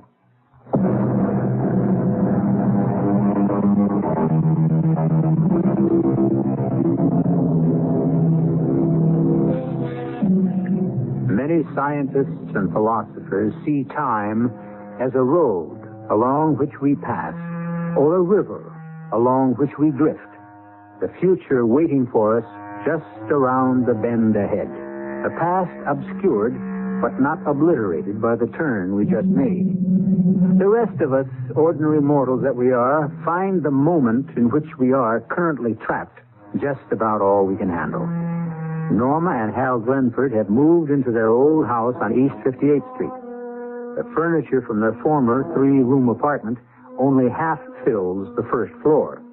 The second floor and the attic-like third floor will have to wait. Except, Hal, we'll have to have a nursery. You know, our baby's bedroom. You stand there, the living proof of it. And there's no place for it on the first floor, so we'll have to find a place on the second floor, right? Logical. Then our bedroom will have to be on the second floor, too, don't you see? I mean, we have to sleep on the same floor with the baby. Hey, you're right. I hadn't thought of it before. The back room on this floor makes a very small bedroom anyway. We could use it as a sort of, I don't know, music room, a study or whatever. You make us sound very prosperous. We will be. Lawyers are always rich when they get a little older. I like the sound of that, Norma. Doesn't make any sense, but I find the simplicity of it comforting. So shall we go upstairs and see what's there for a bedroom and a nursery? Okay. I'll go first and clear away the cobwebs. Oh, we'll carpet the stairway. Later, of course. When we're rich. That's an old bedroom, as I recall. One of the drawers is a linen closet. There are 5 doors, so that leaves just 3 rooms. One more than we need. Well, this would be all right for our bedroom. It's much nicer than the little room downstairs, don't you think? Okay. Bedroom here. That takes care of us. Now about Junior. Hey, this door's locked. Well, just stuck, probably. No, it's locked. Why would anybody lock an inside door? That's odd. Where did I put that bunch of keys the lawyer gave us? In your jacket pocket, dummy. You think maybe there's a treasure hidden in that room? Or ghosts. It's been locked for a while.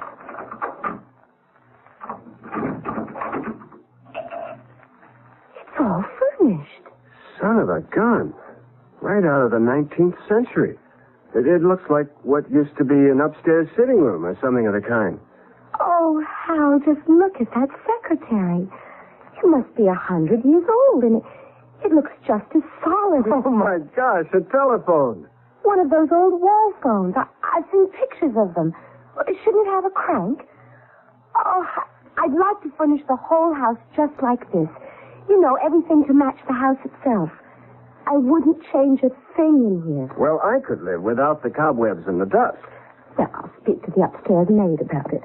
Good help is so hard to come by lately, my dear. Have you noticed? Oh, I have indeed. It's the times, I'm afraid. Everything seems to be going to pot. What? Darling, would you believe it? The butcher today wanted 18 cents a pound for steak. Just plain old beef steak. 18 cents a pound. Well, we might as well eat at Delmonico's if it costs that kind of money to cook at home. Oh, let's, shall we? This evening? Well, why not? I'll order a hack. Excuse me, my dear. Operator, I'd like a hansom cab sent to 621 East 58th Street at once. At once, understand? We'll be going to Delmonico's. Let's go back downstairs where the 20th century is and see if there are any hot dogs in the refrigerator. Actually, though, I guess 18 cents was hard to come by in those days, as $2 is today. Not for old Grandpa Glenford, it wasn't. Great-grandpa, that would be. He was filthy rich. Was he the one who built this house? No, I don't know that he built it. He was the first Glenford to own it.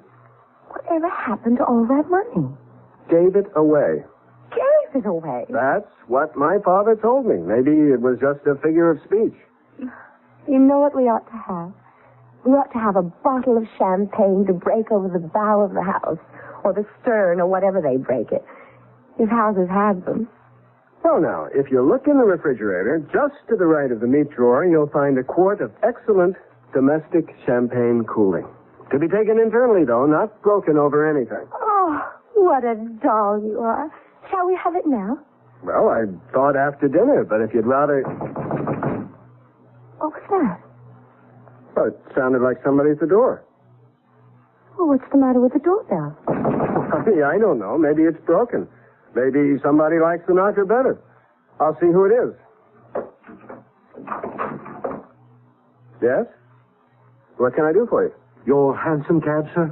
For Delmonico's, I believe? It was a joke of some kind, Norma. Who played it if it was a joke? I mean, who knew you made that nutty pretend phone call upstairs?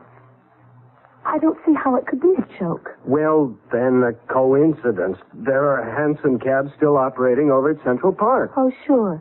And one of them just happened to drive all the way across town. And as long as it was in the neighborhood, the driver just thought he'd knock at our door and tell us our cab was here to take us to Delmonico's. Oh, come on, Hal. Well, okay. You explain it. I can't. That's what's bothering me. Well, you don't think... No, you surely don't think... No. No, of course I don't. What did the driver say when you sent him away? Well, something about it was a funny mistake for the office to make if I didn't order a hansom. He was grumpy about losing a fare. Did he look like a real hansom cab driver? I mean, did he look like somebody you've seen driving a hansom around the park today, or was he, well, you know, dressed like the real old-timey ones?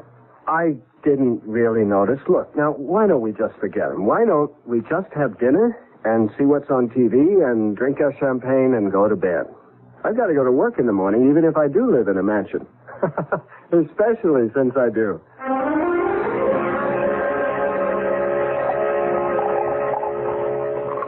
Here's to great-grandfather Glenford. Look, take it easy with that stuff, will you? The bottle's half gone already. You're a novice at this, remember? And here's to hansom cab drivers everywhere. Hey, you know what we ought to do? There isn't any more champagne, if that's what you mean. I only bought one bottle. No. What we ought to do is something about that phone upstairs. Yeah, like have it taken out. No, I want to order something. A new dress. Something like that. I mean, if they send over cabs when you order them, why not? You'd better let me finish this bottle. Bring it upstairs. Come on. 4 years it's taken me to find out I married a lush. There it is. Our fairy godmother compliments of the telephone company. You want to go first? No, you go ahead. I'm just along for the ride. What shall I ask for? No, look, don't fool around with one dress. Ask for a whole new wardrobe. As long as you're going to be a kook, you might as well be kooky in the grand manner. You're a genius. Hello? I want a whole new wardrobe. Oh, no, 2 wardrobes. One for myself and one for my husband. Everything in the latest style and everything must fit perfectly. Oh, and have everything finished and delivered by the time I get home from work tomorrow afternoon. That's, I guess, it for now.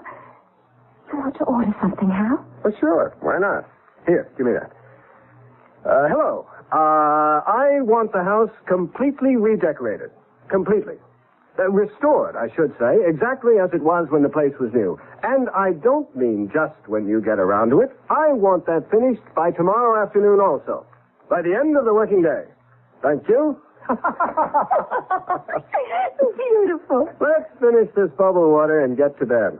Hey, what do you bet you have a headache in the morning?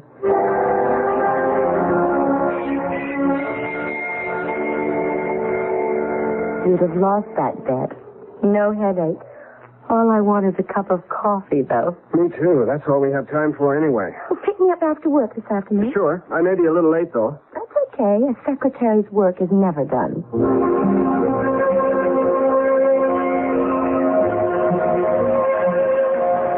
So, after I spend the better part of 3 weeks working on this brief, and it's brilliant if I do say so myself, who do you think is going to take it into court? Mr. Fuller? Old J.C. himself. Who else? How was your day? Oh, you know. Once you've typed one letter, you've typed them all. You know something? We ought to walk home from my office every evening. Hold my briefcase while I unlock the door, will you? I wonder if they finished. Who finished what? The decorators, you know. You told them it had to be finished by the end of the working day. How? Now, this is too much. I mean, what kind of a joke? It is, Hal. It's all been redecorated, restored. Just like you ordered. Oh, Hal. Hey, where's our new television set? Now, that is going too far. That set cost color TV. That was a 21-inch screen. But how did they do it? Who did it? I mean, I can't figure. Hal. What? The refrigerator's gone. Look at this thing. What is it? It's an old ice box. It's full of ice. I don't think you can get ice like this anymore. There's something. This is all wrong, Norma. It's not a joke, is it, Hal? Nobody makes this kind of a joke. A coal range. An old coal range. My grandmother Scott had one of those out in her summer kitchen. Nobody used the things even then. The toaster, the blender, everything, Hal, it's all gone. That telephone. That damn telephone. It's real, isn't it? It really is real. You tell the telephone you want something and you get it. It's like a genie in a bottle. You just order it and I think I'm scared. All right. If it'll work one way, it ought to work the other too. In reverse. What are you going to do, Hal? Come on. I'm going up there and I'm going to tell that lousy telephone to put our own stuff back in this house and then leave us alone. That's what I'm going to do. Now listen, you, whoever you are, I want you to stop. Please. Number, please. Oh, my God. Hal? Norma, let's get out of this place.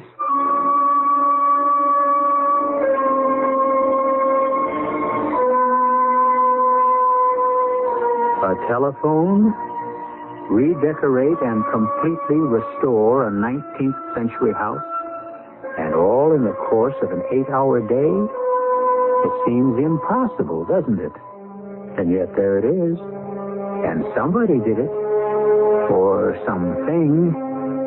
We'll look into it further when I return shortly with Act 2. Time. One of the many things we still don't understand about our universe. Now here, in an old house on New York's East Side, Hal and Norma Glenford have found an antiquated telephone that seems to constitute some kind of flaw in what we consider the natural passage of time. At least in the incredibly short objective space of 8 hours, the house has somehow become its original 19th century self. The past, if Hal and Norma can believe what they see and hear, has been trapped within its walls. The eeriness of it has sent the two of them frightened out onto 58th Street. It's so quiet out here. And so dark. I don't remember it being this dark before. Well, we haven't been around this neighborhood much at night. I guess east of First Avenue, the city just doesn't waste money on bright lights. Let's walk up that way, Hal. Right now, I don't want to go back into the house. Okay. Up toward 3rd Avenue or Lex? You know, I don't think I ever heard New York this quiet before. East side, west side, day or night. It's like a tomb. Hal? Hal, do you hear it? I don't hear anything, just... Now do you hear it? Well, yeah, I hear something like a... It's like a... It sounds to me like an L train. A few blocks away, like the 3rd Avenue L. Which was torn down. When? 15 years ago. Well, listen to it. Hey, this I've got to see. But how, if it's the old 3rd Avenue L, then that means that everything... No, everywhere... listen, we don't know what it means. Some nostalgia freak with a recording, probably. Something like that. Come on, let's go see.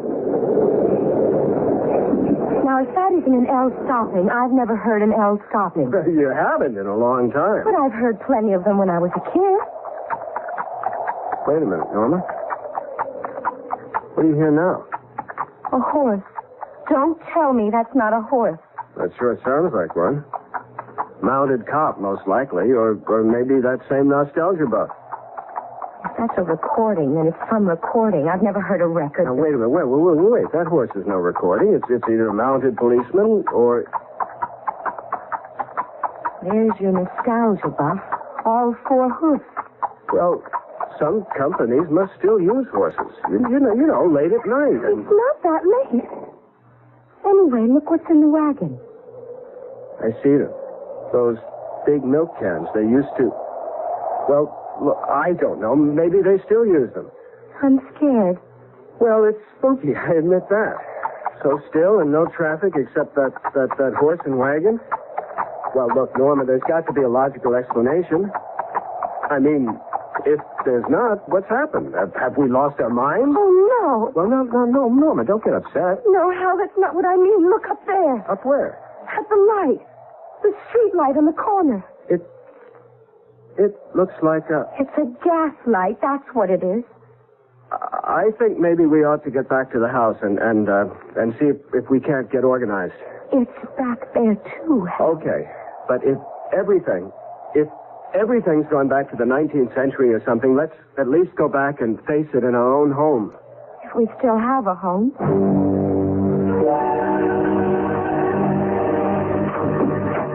The key seems to turn easier. What if there's somebody in there? I mean, we didn't live here, and... Oh, what year do you think it is, Hal? It's... Oh, Lord, I'm so mixed up. How can it be anything but 1974? That's what it is. Or was, or will be. Now, we've got to stop this foolishness. The first thing we need is some dinner. Maybe with some good, solid food inside us, we can take a more reasonable view of this mess. I don't know how to cook on a coal range. I don't even know how to make it burn, do you? Well, we were lucky there was some stuff in the icebox already cooked. I wonder who cooked it. Maybe my grandmother. What do you suppose happened to them? Your great-grandmother and grandfather. Are they supposed to be living here? Are they going to come walking in and... Listen, what's that? It's that phone upstairs, Hal. You mean the one that... Oh, Lord. Let it ring, Hal. Just let it ring. I can't. If it's somebody from whatever year this is, I've got to talk to him, Norma. I've got to. All right, but I'm going with you. They put carpet on the stairway. Or had it on the stairway, whichever. Hurry up, will you? I don't want whoever it is to hang up before we get there. It's actually a new house now, isn't it? You don't see the signs of age anymore. It doesn't look like 1,000 coats of paint on everything. Hello? This is Bill, Harold. Where have you been all day? Well... I practically camped outside your office all afternoon, and you never did show up. Who did you say this is? Are you all right, Harold? It's Bill Voigt, your partner. Oh, yes. Yes, of course. I was wool gathering. I guess you were. Listen, I've got to talk to you bright and early tomorrow morning. You're in a jam, Harold. A jam? Well, can't you tell me about it now? You'd better get in here tomorrow for your own good. It's nothing to do with me, but for your own good. Oh, well, if it's that important... It is. It's to you, Harold, not to me. To you. All right. Thanks for calling, Bill. What was that about a jam? He didn't say. But you want to know something weird?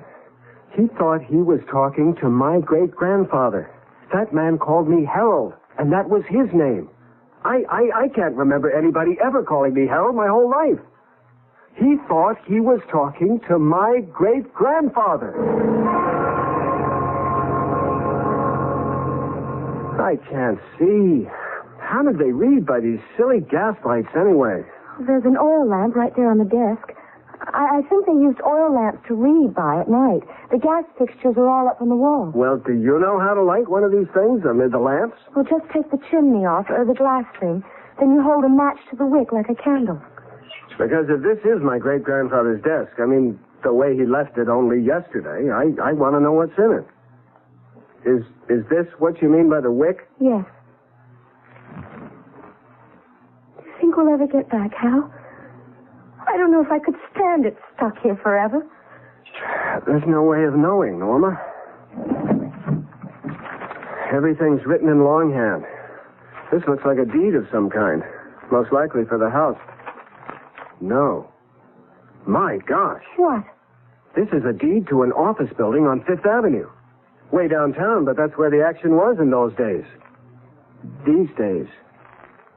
Your great-grandfather owned an office building? I told you, he was loaded.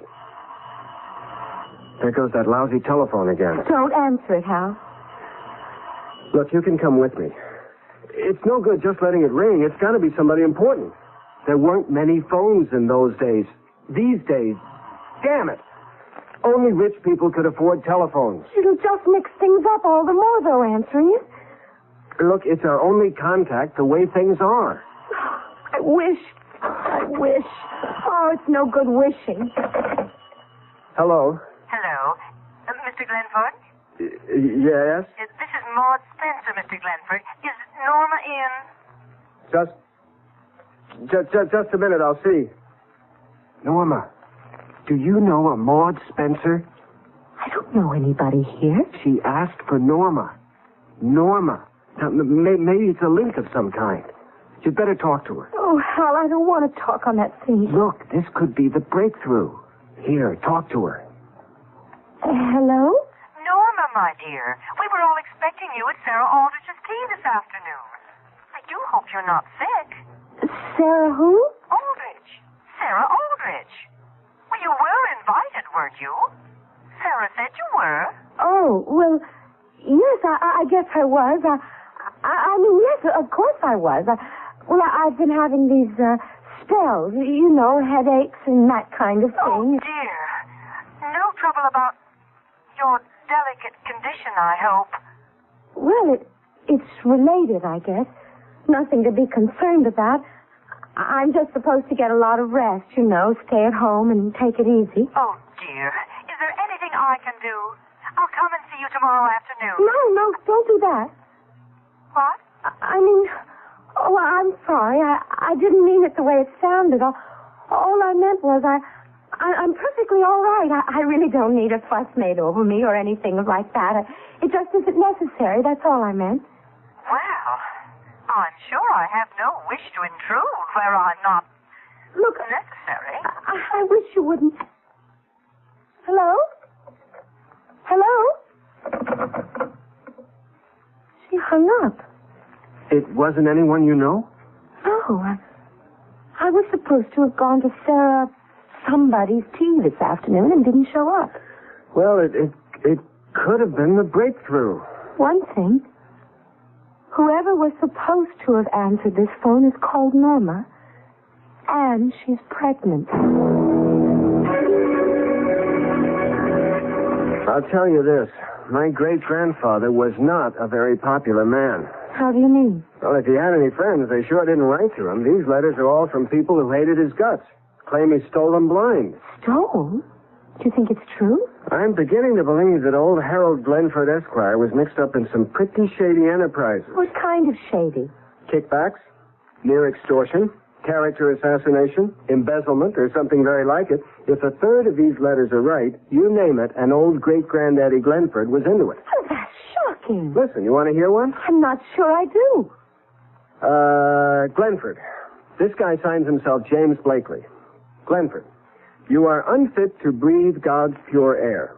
The ways of God are beyond understanding, but justice is inevitable either in this world, which you befoul, or in the next where, never fear, the punishment you deserve has been prepared for you. To hasten you into that world would be an act of the highest nobility. If I do not do the deed myself, rest assured that another will in good time. Wow. A sample. Only a sample.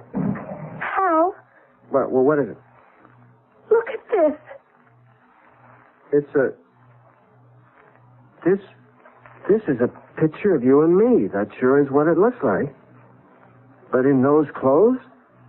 Well, where did you get this? In this desk drawer. Look on the back.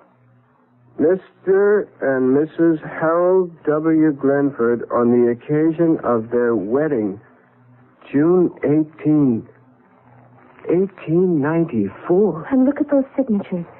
Except for a couple of curlicues, they're yours and mine.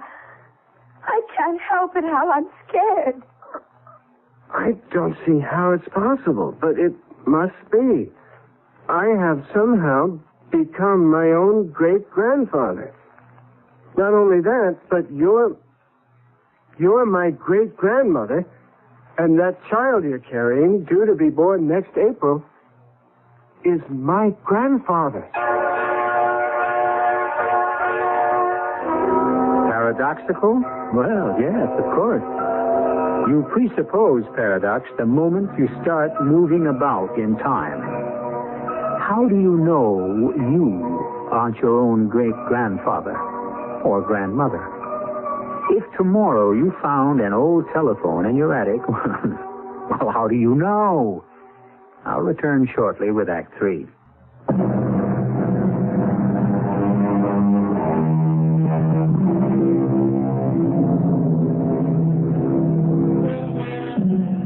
If I had my life to live over, that's not an uncommon expression. We've all heard it. But have you ever heard anyone say, if I had my great-grandfather's life to live over?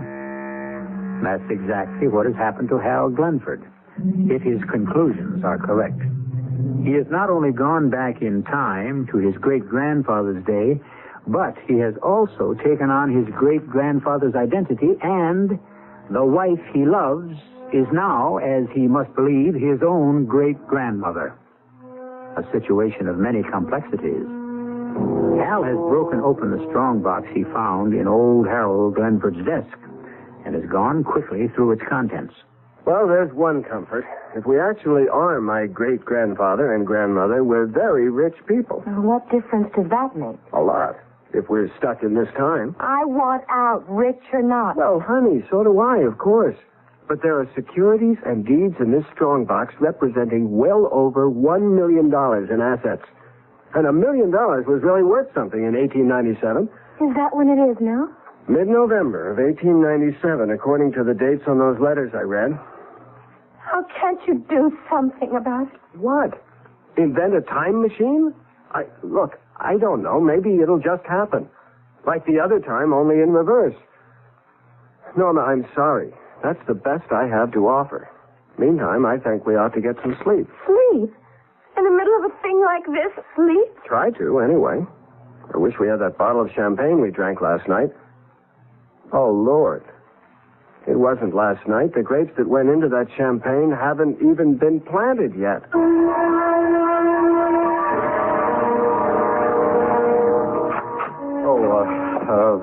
Hello there. I'm sorry. I didn't realize you had someone in your office with you. Never mind. I was just leaving. Sit down, Harold. You were wise to shave off your beard. Oh, yes. Well, my wife never really liked it, and I thought... Well, it served you well. Blakely didn't recognize you. Was that James Blakely? What are you talking about? You know perfectly well it was James Blakely. No, I mean, I had a letter from him yesterday. I could have... Did you know I could have him in court for some of the things he said? Yeah, that's rather funny, you know. You having James Blakely in court instead of the other way around? That's really very funny. I don't think I know what you mean. Well, that's neither here nor there. I want to dissolve our partnership, Harold, as of this moment. Oh? Do you mind telling me why? Do you really think that's necessary? I wish you'd tell me... All right. I've had my fill of being a thief's associate. Now, wait. I know. I took my share in the beginning. You're not the only fool in the room, but I'm through with it now. And thank God I had no part in the Blakely thing. All right. I was checking things over last night. Thinking things over. Some of my business tactics have been, all right, shameful. I admit that. But I decided last night to change things. I mean, no shady dealings of any kind from now on. I see. Change things. And make restitution? Well, where it's reasonable, where it's possible. Without costing you money, you mean? I don't believe you, Harold. Not for a minute I don't. How are you going to make restitution to Jim Blakely? I don't... would you mind refreshing my memory on the Blakely thing? Oh, now, really? No, I've been Lately, I've been reassessing. I've been reevaluating, and there are just so many details. I'd just like to hear the Blakely affair clearly stated. Objectively, you know. Oh, nonsense. Well, all right, if you want to hear it all over again, if you really want to wallow in that miserable can of worms a second time. Please. Bill, it would help me. Well, Blakely came to you in the first place, looking for a handout. On the tape, granted. I'm sure you haven't forgotten that. No. You were still under 30 at the time, but you were already under my guidance, damn it. That's what I hate. You were already a power in the construction industry. Blakely was sure you gave kickbacks, and he wanted one. Then he was as much to blame as I if he came to me. At the time, you managed it so that you had his signature on a dozen damaging documents. And you never signed so much as a letter to him. You remember that? Well, you've always worked that way, and you gave him a low bid on that job, and good value, too. The State Parks Commission building, wasn't it? I don't remember. And Blakely got a promotion because of it, and another, until he was made State Highways and Buildings Commissioner. It wasn't until then that you started blackmailing him. Blackmail? Well, it's not an uncommon practice. And you bled him white. No more kickbacks, but every contract out of Blakely's office has gone to you for... What's it been, 2 years now? Well, if I put him where he is in the first place... They've caught him, Harold. He's going before a grand jury next week, and they'll indict. He's finished. There isn't a shred of evidence against you except his word, which, of course, isn't worth a tinker's damn now. You never signed a thing, did you? A man who signs damning documents is nothing more than a fool, like Blakely. Well, does that refresh your memory? It puts things in perspective. Well, as I've told you, I'm very happy that I had anything to do with the Blakely business. Right now, he's thinking about killing you. No, seriously. That was just what he was telling me. Oh, God. What's the matter? Nothing. I just remembered something. I'll have to leave now. There's something I must do. But before you go, about dissolving the partnership. I don't know how you feel about it, but Anything you say. It doesn't matter. We'll do it any way you like. It isn't important now. Hal,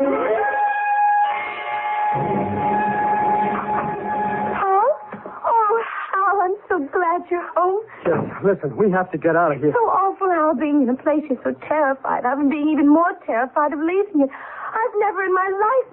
Norma, we have got to get out of here. Out of here? Where to? I mean, altogether out of this time. We've got to get back to the 20th century. Hal, something's happened, hasn't it? No. Yes. Norma, there's no time now. Let's try the telephone again. I want to know. Tell me, Hal. Tell me. Number, please. Listen, I want you to get off the line. Do you understand? I want you to just unplug yourself or whatever it is you do and just get off the line. Just for a minute or two. Will you do that, please?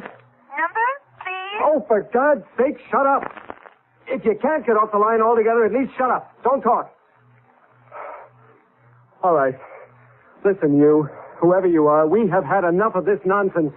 We want to go back to the 20th century, and we want to go back now. You're the one who got us into this mess. Now get us out of it. Do you hear me? Number, please. Hal, what are you doing? Pulling the wires out of the wall. Can't you see? I'm trying to get the lousy telephone back the way it was when we first moved in here. All right. Can you hear me? You in there in your damn stupid telephone? I want you to put us back. Do you hear me? We didn't ask to be brought here. We're not responsible for anything that happened before we got here. We want to go back. You can't punish me for something my great-grandfather did. Do you hear me? All right, don't answer. You don't have to answer. Just do it. I don't know what else I can do. Hal, the phone isn't hooked up. You pulled the wires out of the wall. It wasn't hooked up before when all this started. Maybe it'll work. Maybe it'll get us out of here before... Before what, Hal? Okay. Come on downstairs. I guess you'll have to know. And he's threatening to kill me. Blakely is. That's what my great-grandfather's esteemed partner told me this morning. Well, then what are we sitting here for? We have to get out of this house. It won't do any good, Norma. It will. There must be 1,000 places to hide. You're just a sitting duck here. No, there's no hiding place but the 20th century. Back where we're really Hal and Norma Glenford. There's no hiding place at all in this century. I just don't know what you're talking about. The thing is, I remember now. I remembered while I was sitting there in Voight's office. Remember what? I remembered hearing my grandfather. Was he my grandfather or my son? I remember when I was just a little boy hearing my grandfather telling my father about it. About what, Hal? My great-grandfather was shot to death by a business associate. By a man he'd cheated, ruined. That's what my grandfather told my father. All right. That was your great-grandfather. But it's already happened. To whichever one of us was here, it's already happened. It can't be changed. I don't believe any of that. I don't. I want you to do something. I've done all I can do. It's up to that telephone upstairs.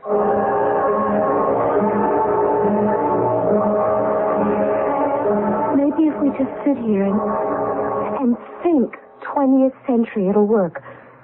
Close our eyes and just know we're in the 20th century. Listen for auto horns. Think about the Pan Am building. Try to decide what we'll watch on TV later. Breathe the polluted air. Mightn't it work, Hal? It couldn't hurt. Close your eyes. That'll be Blakely. Don't answer it. Do you think I'm crazy? Now listen to me. If he's got a gun, he can get at us through the front window. I want you to head for the coat closet as fast as you can and get in there and stay in there until I tell you to come out. Have you got that? Yes. Norma, get in the closet. No. Not as long as you... Get down, Norma. Get down on the...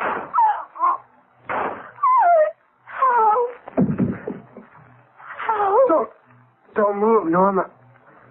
He may still be out there. How? You're bleeding. I am. I don't feel anything, but I can't seem to... All over your shirt. I'm going to call an ambulance. Now, don't move. I'll be right back. Don't move. Can't call an ambulance. I pulled the wires out. Remember? I'll go out, Hal. There must be a cop or something. I'll go, Norma. Please. It wouldn't do any good. It's already happened. But I can't just... I might not be here when you get back. Oh, Hal. I want to tell you something important. All right. The kid. Next April. I'll name him Harold and I'll call him Hal. No. Anything but that. Anyway, his name was Edward. My grandfather. How don't you think I ought... No, tell Edward. Tell him when he's old enough. Understand? Tell him get rid of the money. All of it. Dirty, filthy, dirty money.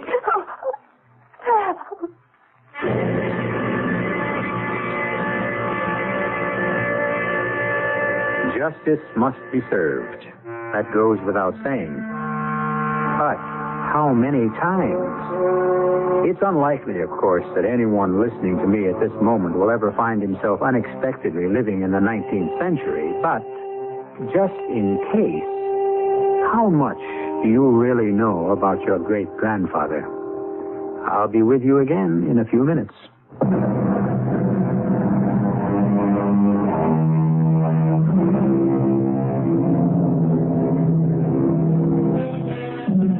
Young Edward Glenford, Norma's baby, was born in April 1898 and lived a long and, in some respects, fruitful life. He never made much money, but he gave away several millions of dollars, according to the instructions left by his father. But was it his father or his grandson who gave him those instructions? I leave you to puzzle it out for yourself. Our cast included Jennifer Harmon, Nick Pryor, Robert Maxwell, and Joan Shea. The entire production was under the direction of Himan Brown. And now, a preview of our next tale. Well, that's exactly what I've come to talk with you about, Arthur. Your niece. Oh? Something important? Very. I've asked Amelia to marry me, and she said she would. Oh, no. I've never lied to you, Arthur, and there's certainly no reason for you to... Don't be a fool, Gerald. I didn't mean that Amelia had turned you down. Of course, she accepted you. I don't understand. I know, and I'm reluctantly forced to explain. When you hear why, you won't want to marry Amelia. Impossible. There's nothing you can say about Amelia that would make me love her any less. She's the perfect woman. She's not a woman. What did you say? I said Amelia is not a woman. She's a robot. This is E.G. Marshall inviting you to return to our Mystery Theater for another adventure in the macabre. Until next time, pleasant dreams.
Guardian of the flame that flickers and flares here 7 times each week. The incredibly sophisticated jet crashes. The absolutely safe luxury liner founders. The beautifully engineered bridge collapses. The reason can be picayune, almost paltry. The malfunction of a part that might cost all of 22 cents could destroy a machine worth millions. A simple but undetected mathematical error might insidiously multiply itself to a point where a magnificent structure suddenly becomes a heap of ruin and rubble. Or perhaps what we're talking about is beyond science. Our mystery drama, Fireball, was written especially for the Mystery Theater by Sam Dan and stars Kim Hunter. It is sponsored in part by Buick Motor Division. I'll be back shortly with Act 1.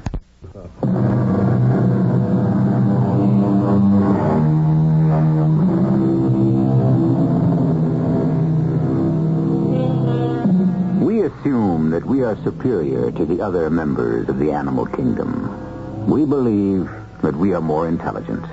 After all, look at what we can do.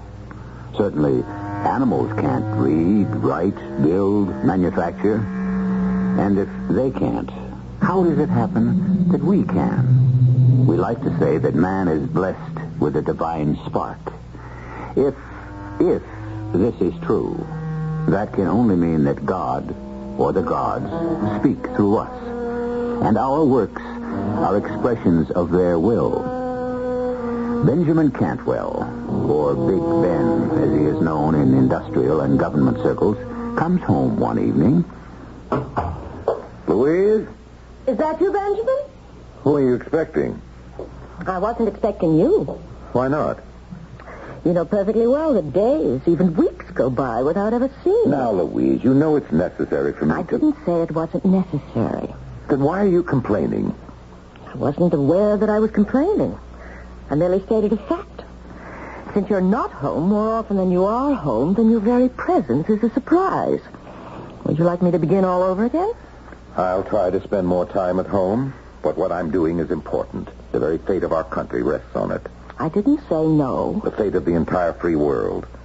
I'd like a little sympathy and understanding for my own wife.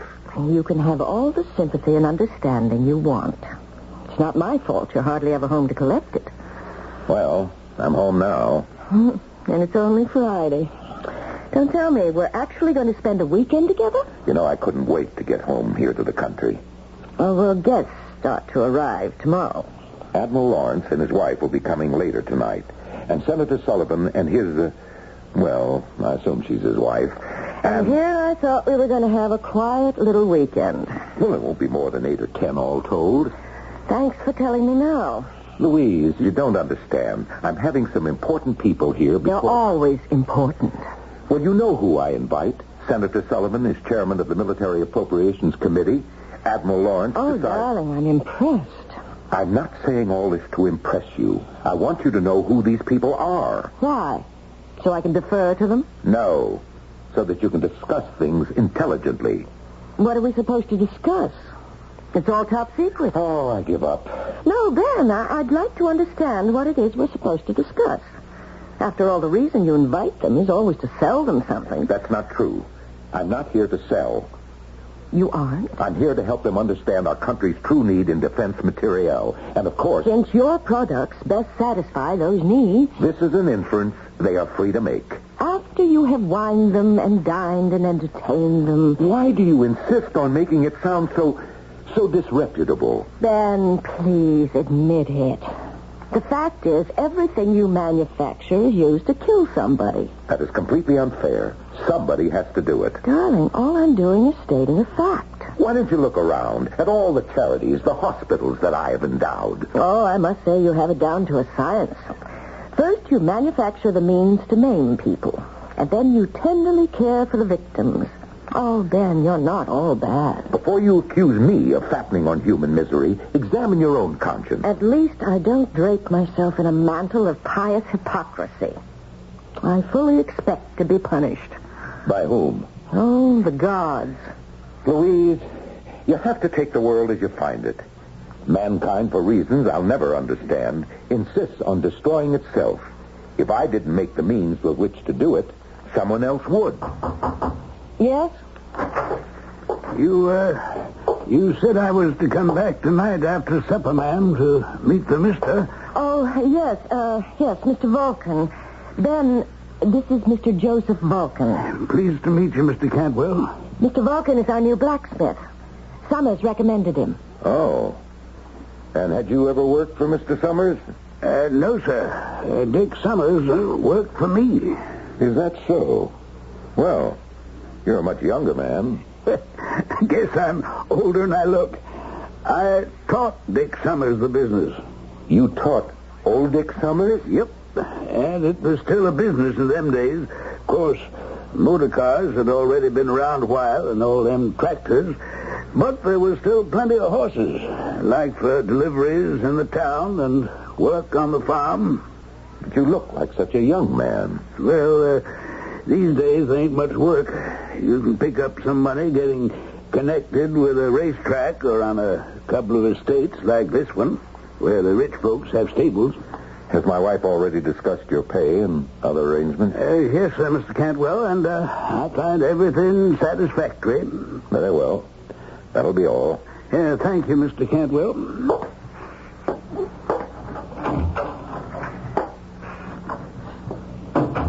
Louise? Yes? I want you to fire him. Ben, why? I want you to fire him. Well, not unless you tell me why. I can't. Oh, yes, you can. I know you. You have sudden automatic responses. You're a creature of violent first impressions. What have you got against that man? I said I don't know. Something bothers you. Try to analyze it. Why? Isn't it enough that it bothers me? Tell me. All right. This is as good a reason as any. I don't like deformed people. But he's not... Well, obviously he's very lame. You see how he walks. You hear how he walks. Can this be your conscience? Suppose he's a veteran, and he was maimed by one of your instruments of destruction. For the last time, I am not ashamed of what I'm doing. It's work that is legitimate necessary and moral. It's sanctioned by the law. Why do you protest so much? Because I... Oh, forget it. Do you really want to know why I hired him? I hired this one because of his name. His name? Yes. It was just too delicious to resist. His name is Vulcan. Vulcan? Vulcan was one of the ancient gods, the god of fire. He was actually a blacksmith. He made all the weapons for the other gods. Are you sure you're all right? I think he was married to Venus. Now, Louise, what kind of the nonsense... The marriage didn't work. She was always cheating on him. All right. All right, you've had your little joke. Let him catch up with whatever shoeing he has to do, and then let him go.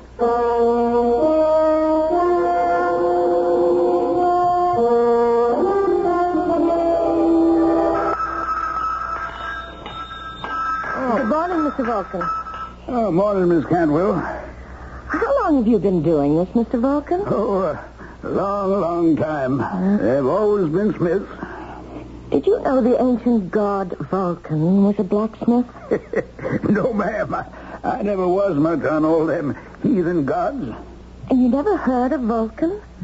I thought there might be a relationship. No, ma'am. I can't say that I know of any. Mr. Vulcan, may I ask you a question? Well, you go right ahead, ma'am. How did you happen to become lame? Oh, I don't know. You don't? No, ma'am. Oh, I'm sorry. I didn't mean to pry. It's all right, ma'am. I understand my father dropped me when I was a small baby or something like that. Mr. Cantwell, as you may know, has endowed a great many hospitals and medical research centers. Oh, I've made the rounds of all of them, ma'am, and the verdict is this is how I have to be for the rest of my life. Well, if there's a breakthrough somehow, then you will be able to benefit. We'll see to that. Oh, thank you. I must say, you and Mr. Cantwell are the best folks I ever worked for.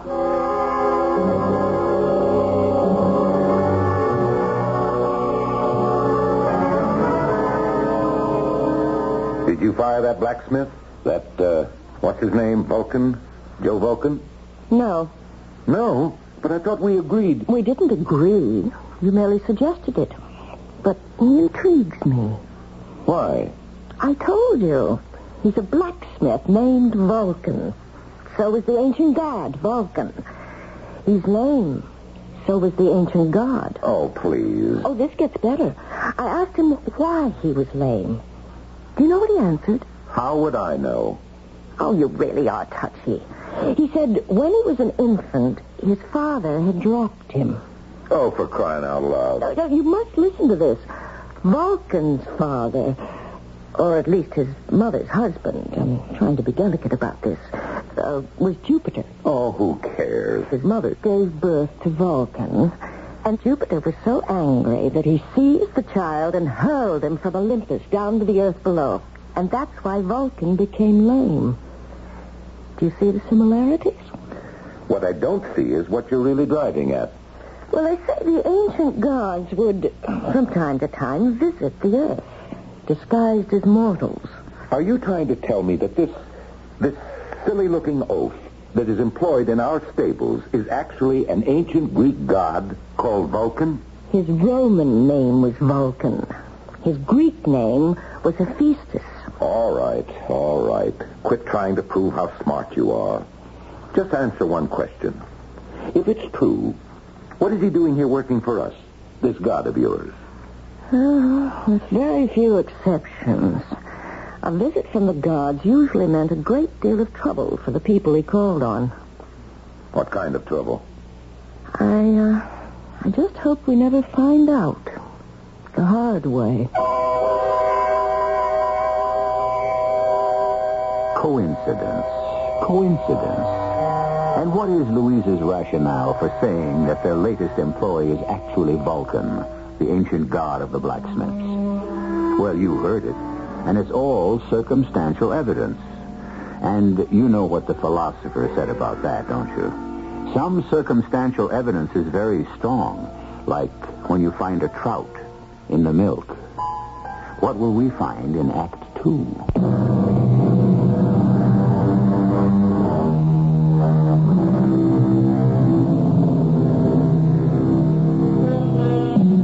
Every time something is made by man, every time man works a raw material into a finished product, every time man transforms nature from a work of God into a work of his own, man approaches something that is divine. For man is now doing what only God, or the gods, could do originally, and that is create.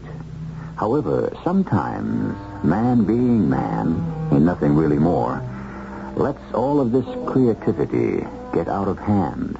I thought the weekend went rather well. Did you? And I must compliment you, Louise. You were a superb hostess. Tell me, did you sell the fireball?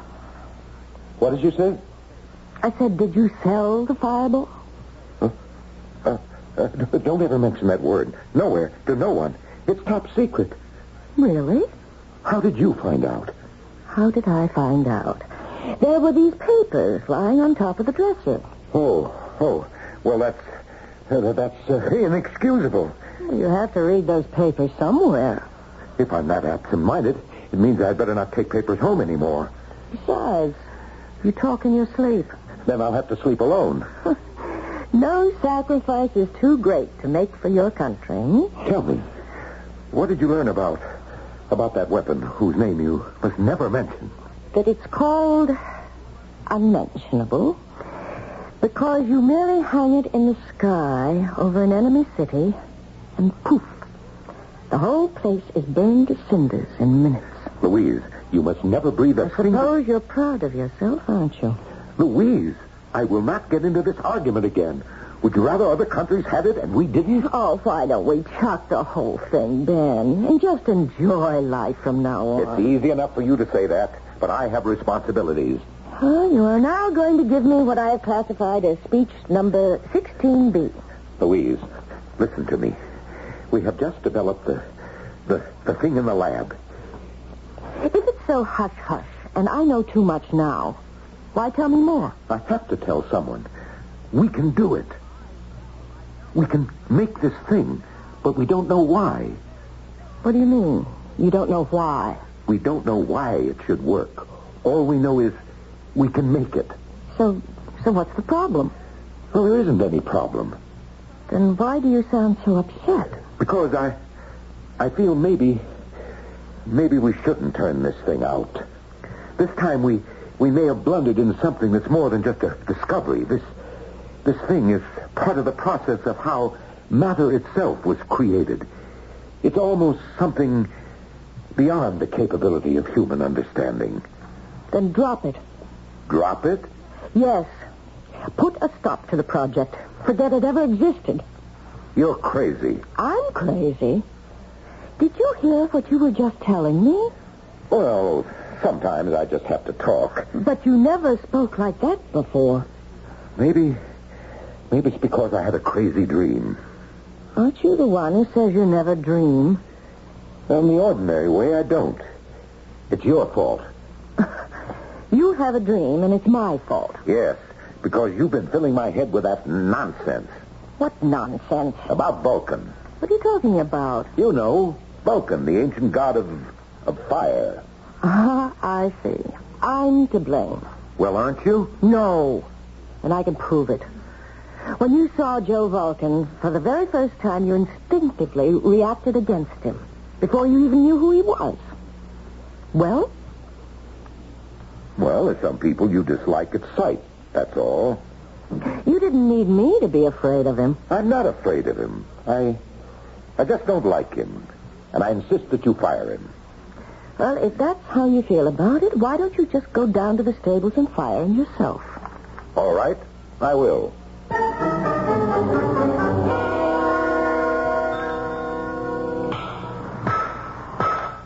Oh, morning, Mr. Cantwell.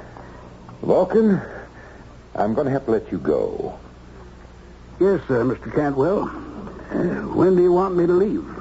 Well, I want you to finish up around here. Take 2 or 3 weeks. Yes, sir. Vulcan, I don't want you to feel badly. No, sir. It's nothing personal. You can see that for yourself. We don't require a full-time blacksmith. That's true. And if you need references for your next job...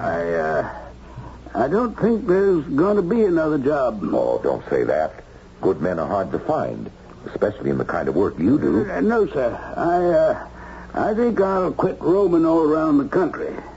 You may have done me a favor. A favor? Yes, sir. I don't spend nearly enough time with my wife. Oh.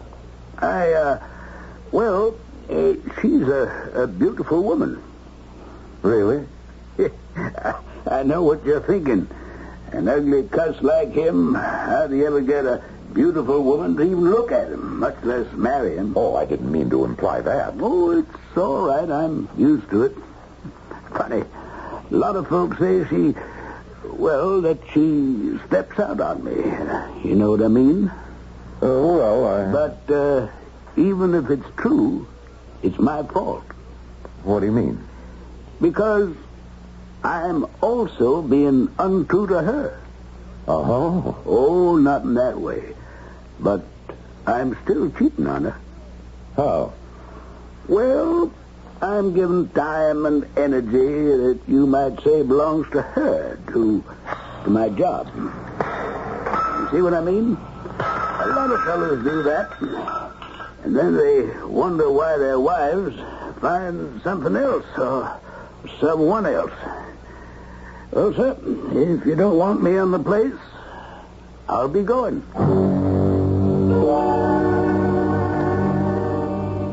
So you did it. It's economically unfeasible to have a full-time blacksmith.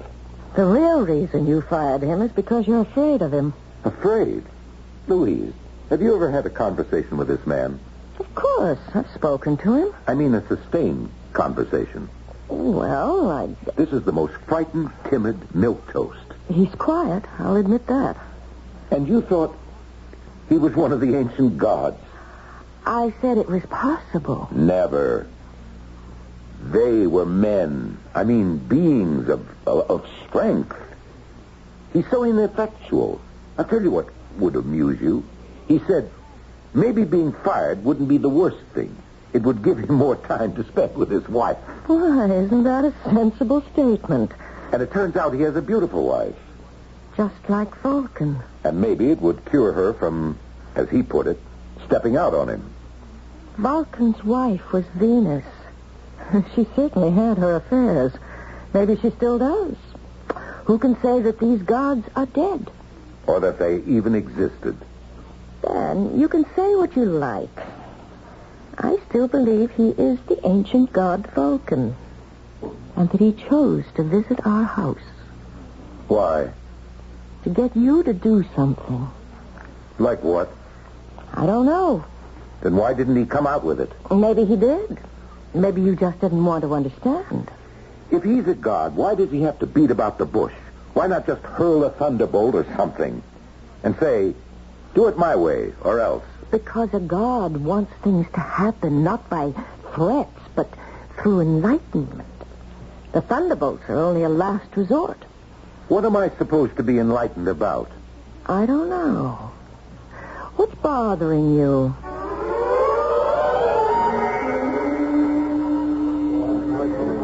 Hello, Senator. Sit down. Morning, Ben. I'm sorry to be late. Oh, it's all right.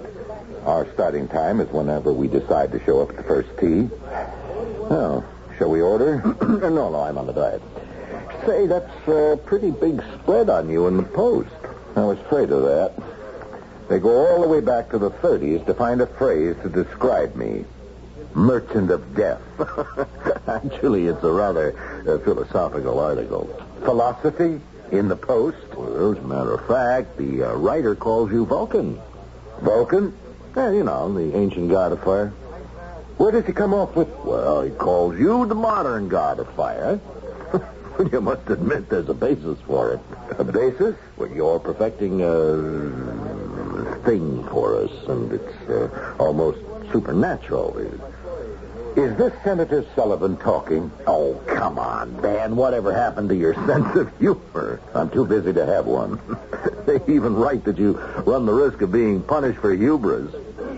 You just lost me. Well, the hubris is a kind of defiance of the gods. You know, by taking unto oneself one of their attributes, by challenging them in their own speciality. Is that a fact? Oh, yes. There was a girl named Arachne in ancient Greece. Now, she claimed she was the finest weaver in the world. This annoyed the goddess Athena no end. I can't believe this conversation. Well, you see, Athena held a distinction for herself. So, poor Arachne, for her hubris, was punished. Now, do you know how? I can't even begin to imagine. She was turned into a spider. Am I going to be turned into a spider, too? Well, you haven't annoyed Athena. Your problem is with Vulcan. Oh, I see. And since you've set yourself up as a master of fire, he just might decide to have at you that way. Need I tell you, I am terrified. Oh, and also on personal level, you may have affronted him. What did I do now? Well, he was married to the most beautiful of all women, Venus. And your wife... Oh, come on. She's a good-looking woman, but... No, don't say that. Louise is beautiful. You know what I think? You're trying to psych me. You have to have an edge, but it won't do any good, Senator. I'll still beat you on the course today.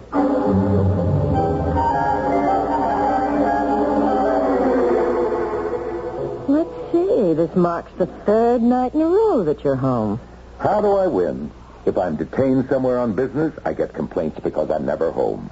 When I stay home, I still get flack. I was just making a comment. Did you read that article about me in the Post? Oh, I didn't want to mention it because I know those things annoy you. I had my secretary clip it out for me, and I've got it right here. The vengeance of Vulcan. It's stated as a question. What annoys me is that they're factually inaccurate. Oh? You see, Vulcan, assuming there's a basis for this nonsense, Vulcan doesn't have a vengeful bone in his body. He was the kindliest of all the gods. He wasn't jealous of anyone. He didn't mind what anyone did to him or said about him. So, he wouldn't take vengeance on anyone. And how do you know all this? Because I did some research. Why? Why should you take time from your busy schedule? Because I have to set certain people straight. About what? You know, if this conversation were ever made public, both of us would be prime candidates for a sanitarium. Well, so, even if I did have the hubris to offend Vulcan, he wouldn't do anything about it anyway. Oh. Well. Now, do you feel better? Who says I'm feeling badly to begin with? Oh, I'll get it. No, I'm right here. Hey, guess who? Senator. Hello, Ben. I know your voice anywhere. Ben, I just called to let you know that you can expect to have clear sailing in the Senate committee tomorrow. That's great. Yes. Well, I thought you'd like to hear that. I certainly do appreciate it. Yeah, well, I'm glad. Goodbye, Ben. Goodbye. That's funny. What is? The senator. He called to tell me about the committee hearings. Well, doesn't he usually? Except this morning at the club. I told him I'd be out of town. Maybe he forgot. He hasn't forgotten anything since the day he was born. No, he thought I wouldn't be home tonight. And that's why he called.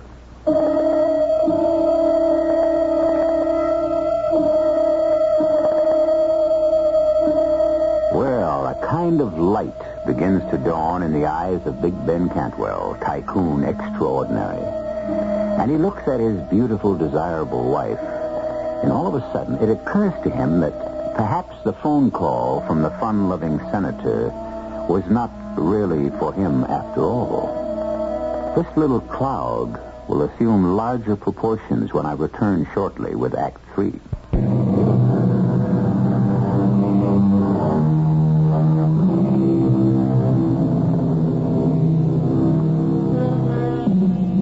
Are we playthings of the gods? Probably. How else can you explain the absolute madness of the world we live in? There was an ancient god named Vulcan, god of the forge and flame. And like his fellows, he likes to walk the earth. That is, according to legend. Well, don't laugh at legends. You can never tell when you might need one. It's quite possible Senator Sullivan wasn't calling me at all. Oh, really? He may have been calling you. Me? Whatever for? What reason does he have to call any woman? I wouldn't know. Louise, what is there between you and the senator? I consider that question an insult. Are you part of the senator's collection? Another scalp that hangs from his belt? Another notch on his gun? I'm afraid you'll have to remain forever in suspense. Is this why I get such favorable treatment from the committee? Now, you listen to me, Louise. You listen to me, Ben. For 15 years, we've been little more than strangers. That's not true. How often have we seen each other? I've been busy. And I've been busy, too. With what? With whom? I don't think that's your business. You're my wife, and I'm your husband. It's been a long time since we took those roles seriously. What is there between you and Senator Sullivan? Why don't you ask him? I will.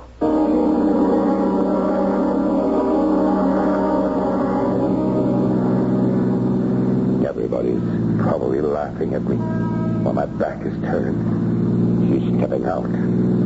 Stepping out. Oh, listen to me. I'm talking like that idiot Joe Vulcan. But who am I to call him an idiot? I'm in the same boat. We both wear the same hat. Look out! Look out! Watch where you're going, you idiot! Look out!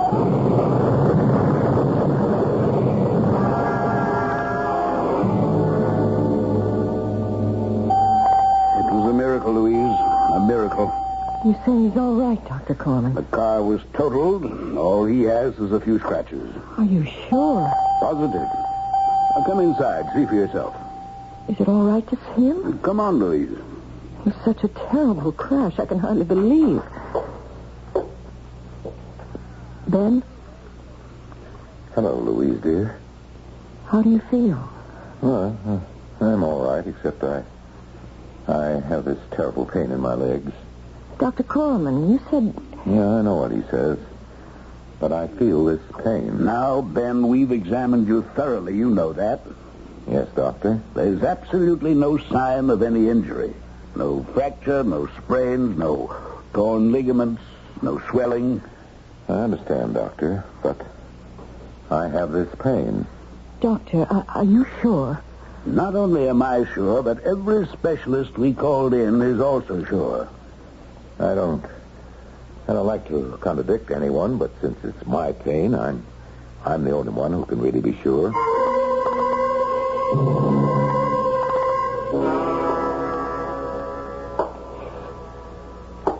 Louise. Ben. I'm home. It was a very busy day.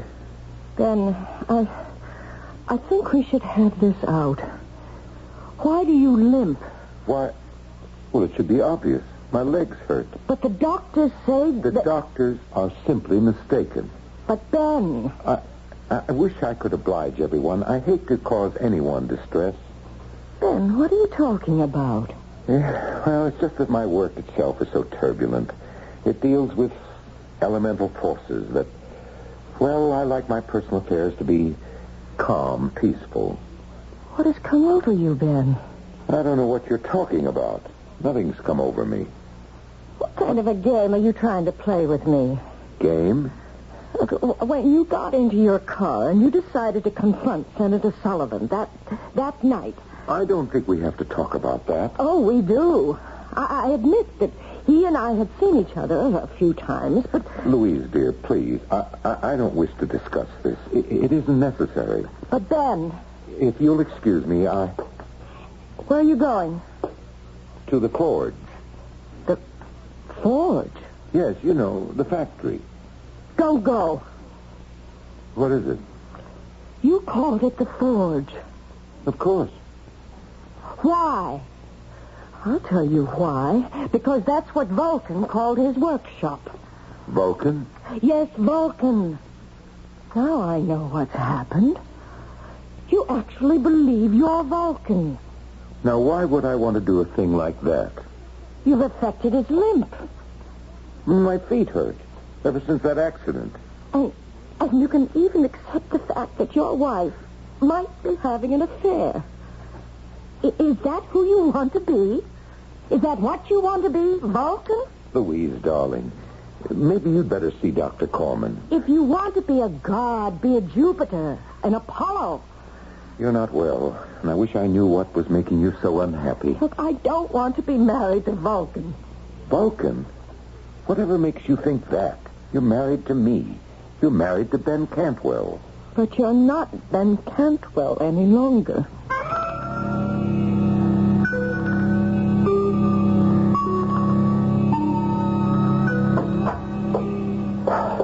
Well, I got here as quickly as I could, sir, but there was all this traffic.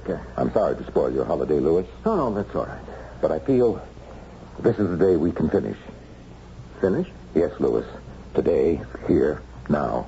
On Fireball, sir? Is everything set in the firing room? Yes, sir, but... But? What's the problem? Oh, I thought we'd agreed to abandon the project. Why? Because it was really beyond our capability, our human capability to control. The final formula, there is no known mathematics to express it. And furthermore, we can't even conceive the formula. We can't? Here, I'll start the computer. Yeah, see, all the known data has already been fed into it. And now, watch. You see, sir? Suddenly the computer stops. Well, don't worry about it. Don't worry about it. Now, we're committed to deliver this weapon to the armed forces. But only if experimentally we could... We can. But I don't see how. Start to build up the temperatures in the firing room. What formulas are you... I don't need a formula. Do as I tell you, Louis. I know you're a great one for intuition, sir, but this time... Do as I tell you, Louis.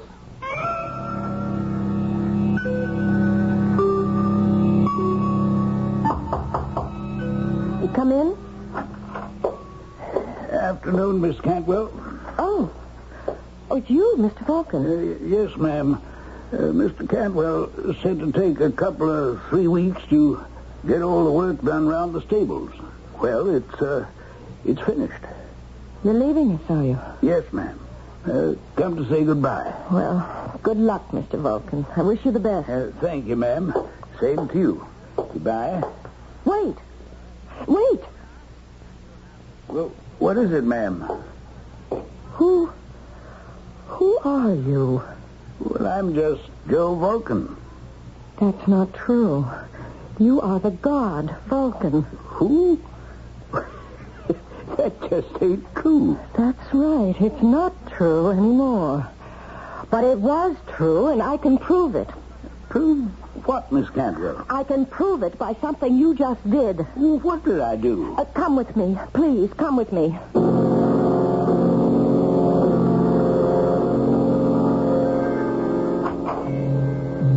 Ben. Oh, Louise, dear. How did you get in here? I'm your wife, remember? And Mr. Vulcan. What? Here.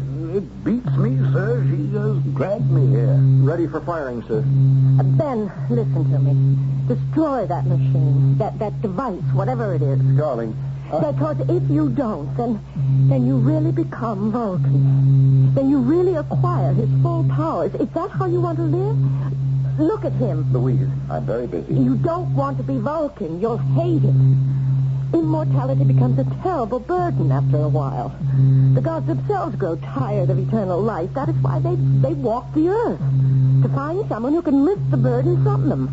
And that someone becomes the god, don't you see?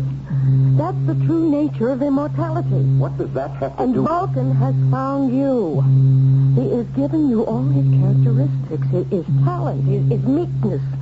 It's not too late. Give them back. Give what back? Don't finish the fireball. You yourself said that the final step of the formula was beyond human comprehension. But once you comprehend it, you will become more than human. Mr. Vulcan, you know I'm speaking the truth. Well, I'm sorry, ma'am. I don't know nothing of the kind. I said he gave you everything, Ben. Mr. Vulcan, please, walk to the door. But why? Walk to the door, please. Stop. See, Ben? See? What do you want me to see? He doesn't limp anymore. His walk is normal. How do you account for that, Mr. Vulcan? Oh, I guess it's a miracle, huh? I said he gave you everything, Ben. He even gave you his limp. Ready for firing, sir. Throw on the A switch. The B switch. No, don't. You don't want to be Vulcan. Now, my dear. If you're to live like Vulcan, I'll have to live like Venus. I don't want that. Will you want me to flaunt other men in your face? The senator, the admiral, even your assistant here. Louise. I'll do it. Because I won't be able to help myself. And you won't be able to stand it. You'll prowl the earth to find someone to take your place. Sir, if we don't fire now. Ready. Don't, Ben. Then you'll know too much. You'll become the god who knows too much. Vulcan. And that's why he limps and staggers. It's not the injury to his feet. It's the weight of knowledge he must carry. He knows more than any of them. He knows how to make and build. Oh, turn off that switch. Turn it off, Ben. You heard her, Louis. Turn off the switches. Ben. I turned them off, but nothing happened. The reaction could have gone too far. We can be destroyed in here, sir. The whole world can be destroyed. What are we going to do? I don't know. As I said, it's beyond human comprehension. Maybe it'll just stop itself. Mr. Vulcan, please, stop it. What are you talking to him for? You know why. Mr. Vulcan. What's the matter? My legs, I can hardly stand straight. My legs hit me again. Listen, it stopped. I guess you were right, Mr. Cantwell. It just stopped by itself. We could never understand it. Thank you, Mr. Vulcan. And I think I'd best be leaving. Ben, look. He's limping again. And look at you. You're standing straight.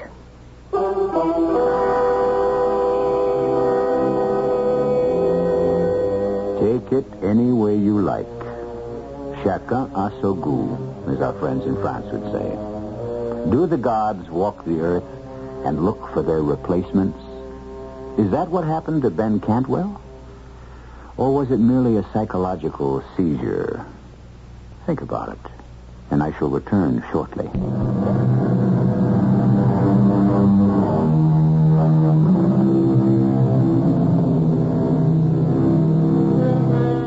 The gap narrows. Our ancestors looked upon the gods as supernatural beings who knew everything. But now, we are starting to do what only the gods themselves could do. Little by little, we seem to be stripping the veil away from all the mysteries of life and death. And so, some say, the gap narrows. But is this also human frailty?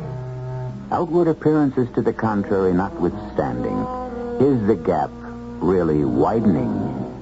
In any event, let there be no gap at all between you and us here, 7 times each week. Our cast included Kim Hunter, Hugh Marlowe, Earl Hammond, and Guy Sorrell.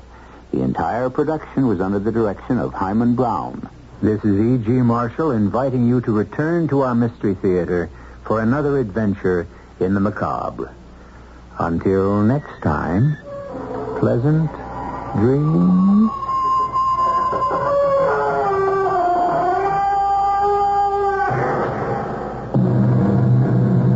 Tonight's Mystery Theater was also brought to you in part by ShopRite Supermarkets, where you get a lot more for a little less. The preceding program was furnished by CBS Radio.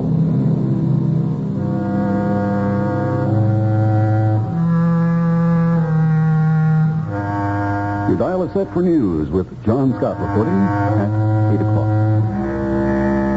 I'm Barry Farber. Right after the news, Walter Kerr not only treats silent movies, he brings them roaring back to a brand new life. Right here on the Barry Farber Show, WOR, New York.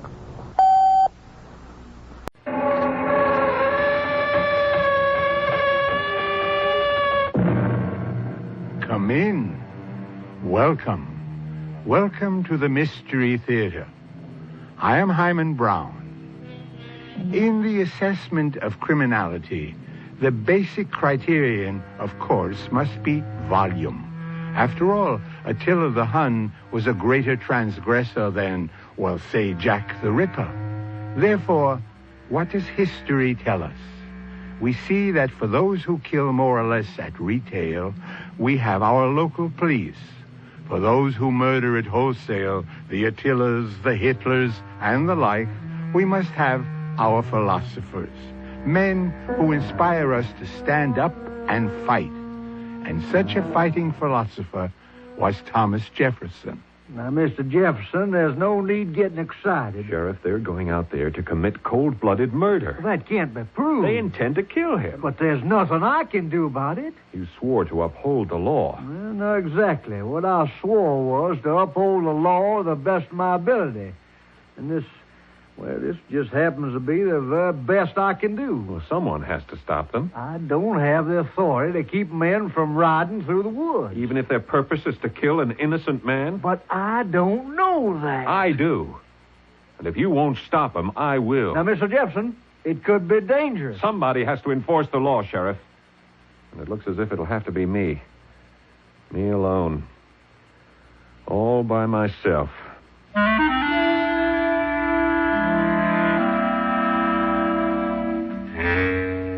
Our mystery drama, The Thomas Jefferson Defense, was written especially for the Mystery Theater by Sam Dan and stars Paul Hecht. I'll be back shortly with Act 1.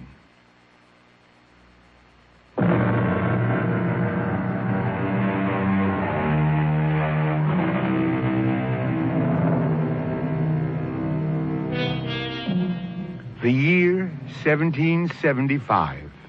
The fuse of defiance has already been lighted. It is now hissing and sputtering towards the powder keg of rebellion. Thomas Jefferson has feelings of uneasiness and guilt all around him. He hears outcries for freedom, justice, equality, and yet he knows these fervent demands are not being made for everybody. There are those human beings who have neither equality nor equity in this brave new world that is soon to be born. As a matter of fact, because of their skin color, they are not considered to be human beings at all.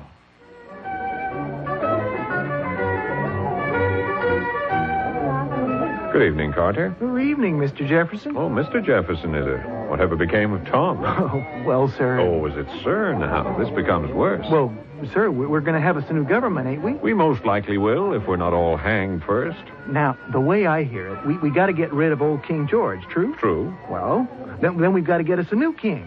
Why, Carter? Why are you going to have a country without a king? Who are the people going to obey? We shall create an equal society. Oh, it'll never work. I think you have the wrong idea. The king will have to be a Virginian. Why? Why? Well, there ain't nobody even worth talking about south of here. Go north. Pennsylvania's all pig farmers. New York's all potato farmers. And I wouldn't trust nobody lives in New England. Carter, the entire idea is to get rid of king. You know, you could be king because you're the smartest. And then we got Mr. Patrick Henry, who's got a powerful mouth. And Colonel Washington looks like a king. Ooh. Yeah? Carter, what's wrong? Why are you so pale? Are you ill? Good evening, Mr. Jefferson. Oh, welcome, Louisa. Your mother sent word you mightn't come. Well, I was feeling poorly, but Jeremy Morgan here just happened by and cheered me up. Hasn't he got the nicest smile? I tell you, it's the finest medicine.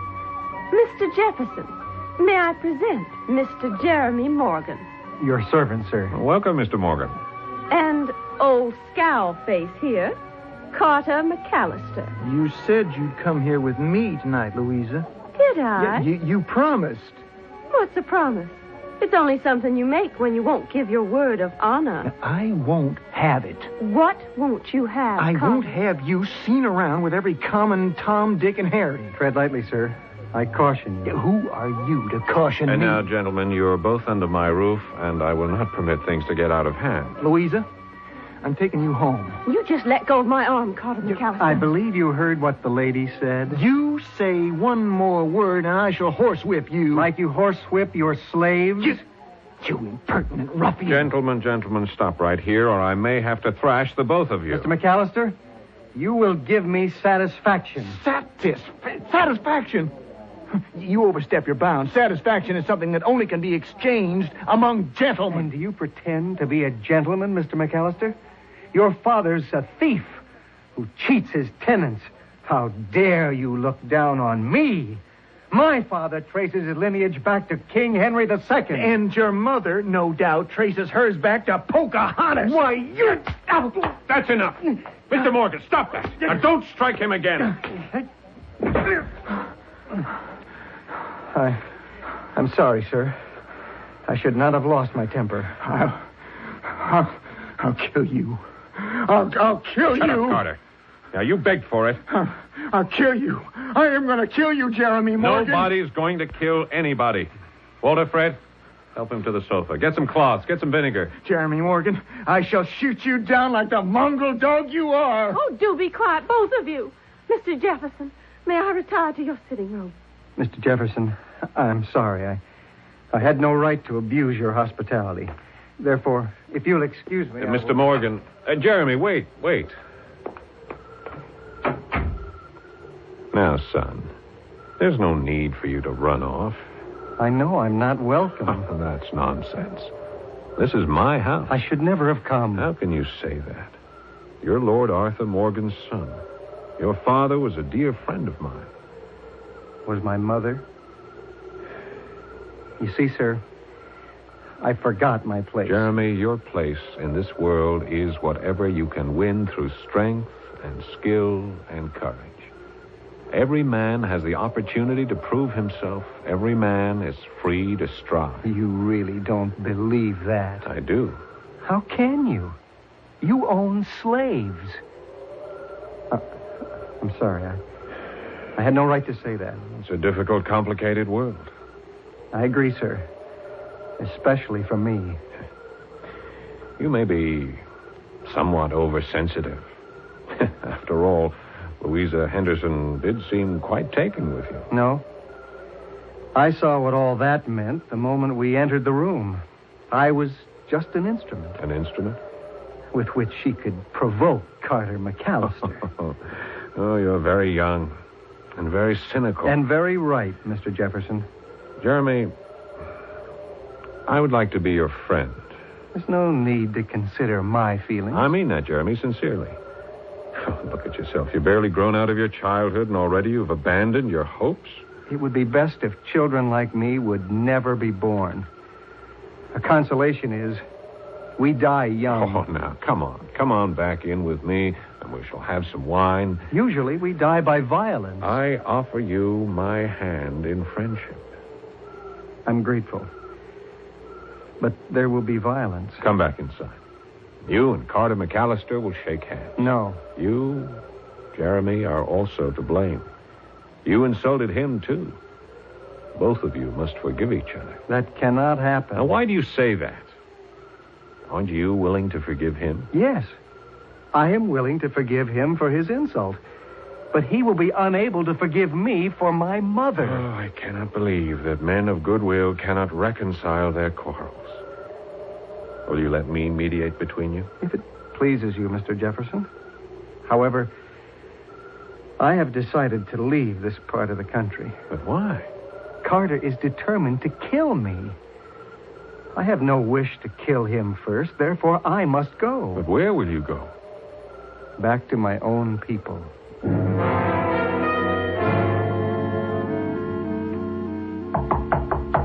Come in. Louisa? Now, Mr. Jefferson, I can tell from that look on your face you're about to scold me. I'm afraid I must. Well, suppose I say, Whatever it is, I did.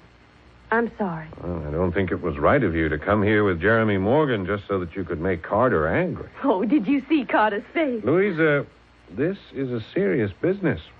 One of those boys could very well kill the other. Oh, Carter talks big. He's not the killing kind. Any man can become a killer where a woman's involved.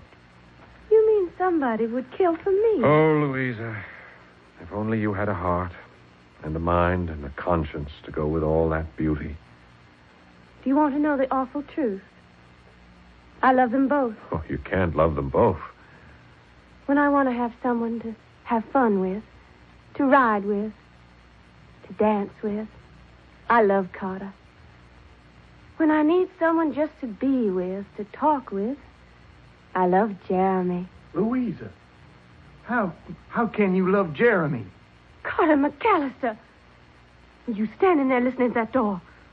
You are not a man of honor. You belong to me. I belong to myself. Louisa, if I can't have you, nobody will. I'll decide who has me. Why, that thieving, skulking half-breed. Carter, I cannot permit you to insult a friend of mine under my roof. I'll do more than just insult him. I'm going to kill him.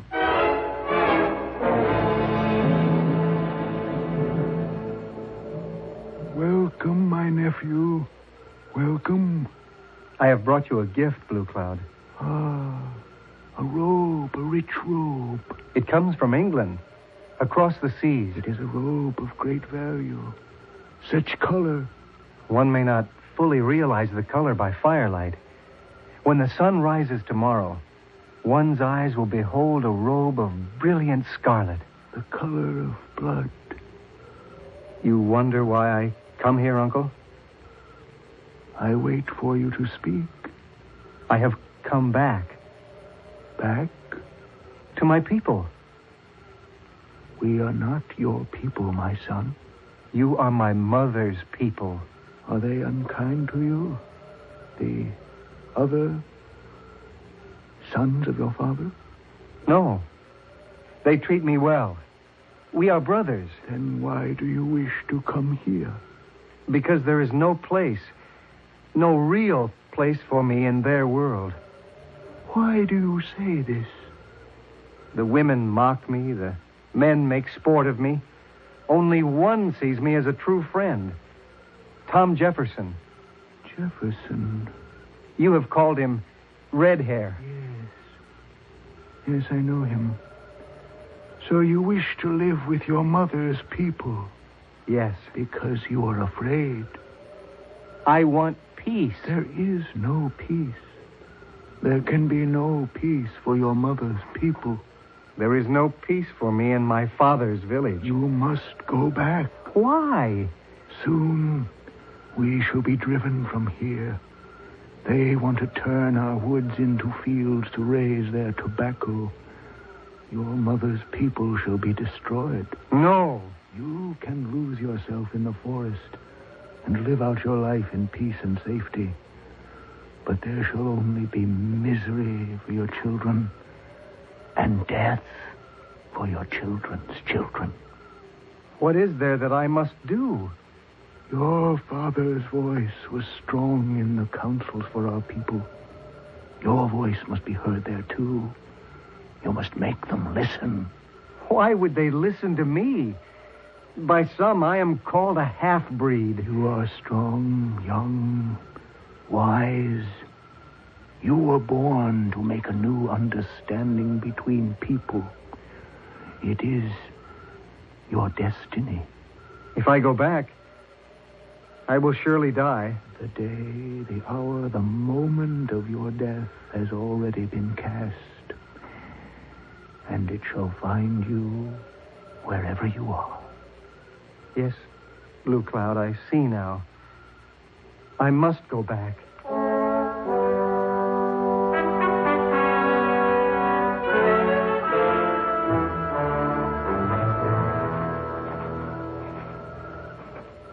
Hold on. Well, it's Carter. Yeah, Carter. Don't take one more step or I'll put a bullet in you. Well, you've got a weapon. I'm unarmed. No wonder I hear such courage in your voice. Don't provoke me, Jeremy. I came after you to kill you. Yes? It was just before sundown. I saw you going into the woods carrying that bright scarlet robe. It was a gift for my Uncle Blue Cloud. What do you want now, Carter? Good, I thought. He sees the light. He's going back to his own people, so I let you go. Thank you. But I was wrong. You're coming back to town. No, you were right. I am going back to my own people. Your people are back there in the woods. My people are everywhere. I don't want to kill you. Go back to the woods. Paint your face. Stick a feather in your hair. Stand aside. I have business in town. Go back where you belong. I warn you.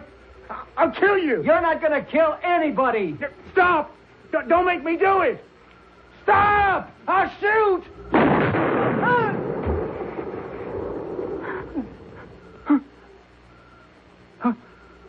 I told you I'd shoot. I told you.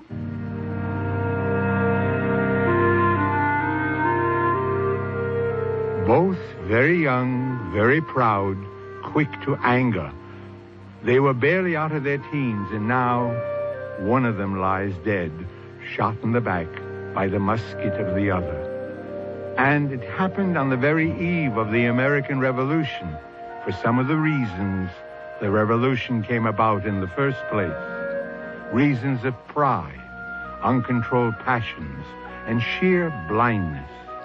But the fight that led to this midnight killing began in Thomas Jefferson's home. So you can expect to see him again in just a few moments when Mystery Theater returns with Act 2.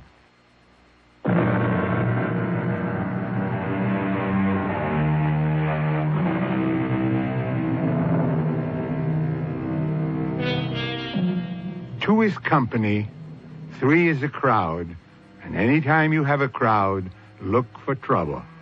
When a beautiful girl cannot make up her mind between two handsome young men, something has to give. And in this case, what has been given is the life of Jeremy Morgan. And naturally, the prime suspect is Carter McAllister. Come in. You wish to see me, Father? Shut the door and sit down. Yeah. Yes, sir. I understand Jeremy Morgan has been shot to death. Oh? I'll thank you not to play the innocent with me. You know he's been murdered. Well, how would I know? Because enough people have told me they heard you swear you would shoot him. Because at any minute the sheriff can knock on my door with a warrant for your arrest. Well, they can't hang me. And why not? Well, because he was only a half-breed. Unfortunately, his father was the late Lord Morgan. His brothers, Jeff and William, accepted him. He was well-liked. Oh, Father, you have to save me. Fool, did you have to kill him yourself? With all the riffraff hereabouts, couldn't you have hired a man? Please. Father, please get me out of it. I don't want to hang. You should have thought of that all long before. I never wanted Louisa Henderson. The match was your idea. You're the one who needs your father's money. Yes, I killed him. But you also had a hand in it. Be quiet. Now tell me. Everything. The truth now. Well, I waited for him near the woods. He came along. And he was carrying a red robe. Like Indians like to wear. A red robe? Yeah, brilliant scarlet. Well, I thought he intends to go back to his own people. Therefore? Well, I followed him. He headed toward Blue Cloud's village. Fool! If he had decided to return to the Indians, why did you have to kill him? But he didn't return. I saw him go into Blue Cloud's tent. I heard him talk. About what? I don't know. I don't understand their stupid language, but they were angry with each other. How do you know? Well, I think their voices sounded angry. Well, then, I watched him as he came out of the tent. He wasn't going to stay. He was headed back, so I... Yes, speak up. Well, I moved ahead of him and stopped a few miles away, and I said to him, I said, go back to your own people. Stay with them, or I'll kill you. And he didn't believe me, and now everybody knows I killed him. What everybody knows is a lie. But now you listen to me. You are innocent. You did not shoot Jeremy Morgan. But, you Father... are a fool. All you can do is get yourself into trouble and then come whimpering to me. You're my son, and I must save you. Yes, Father. First off, who saw you heading for the woods? I passed by Pearson's farm. Noah Pearson owes me money. I passed by Louisa Henderson and her mother. She was going out riding. Very well. You went into the woods. And then I'll hang. No, because you didn't shoot Jeremy Morgan. What? Now, let me tell you what happened. You wanted to shoot him. You followed him into the woods. You saw him go into Blue Cloud's tent. You heard them fight. Yeah, but I'm not sure this is what they were actually doing. Oh, yes, you are. Your anger had meanwhile cooled, and you knew deep in your heart that you could never kill another human being. You do know that, don't you? Yes. And so you headed back for home. Suddenly you heard a shot. You turned around. The angry Blue Cloud had followed Jeremy Morgan and put a bullet into his back. When he saw you, he fled. Do you understand me? Yes. Now, how do you know it was Blue Cloud? It had to be Blue Cloud. He was wearing that robe, that brilliant scarlet robe. Father, will they believe me? It's your word against that of an Indian. But it's Tell the story calmly and look every man in the eye as you say it. And of course, they'll believe you. And that's what happened. It's the Indian Blue Cloud. Just a minute, Edmund McAllister. Now, Tom, everybody knows how you feel about Indians. And everybody knows how you feel about him, too, Edmund. This is surely a crime. That Jeremy Morgan was a fine, upstanding young man. And that skulking savage shot him in the back. Why? Why? Who can figure what goes on in the mind of a redskin? It isn't as if they were fully human. Blue Cloud loved his nephew. He had no reason to shoot him. My son, Carter, heard the whole thing and saw the whole thing. Your son, Carter, stated clearly in front of witnesses that he had every intention of shooting Jeremy Morgan. Sir, are you calling my boy a liar? I'm saying it's a matter of his word against Blue Cloud's. I warn you, Tom Jefferson. You're getting mighty big around here as a politician. But you can't go around insulting people. You are a bigoted, ignorant man, and that's the truth. You're too old for me to whip, and that son of yours is a product of your upbringing. And you accuse Blue Cloud of murder? He was seen to do it. By whom? By my son, that's by whom. Why don't you let him speak for himself? Carter, did you actually see Blue Cloud shoot Jeremy Morgan? Well, did you? Would you be willing to place your hand on the Bible and swear in the name of God that you saw Blue Cloud murder Jeremy? Would you? Of course he would. I'm asking him.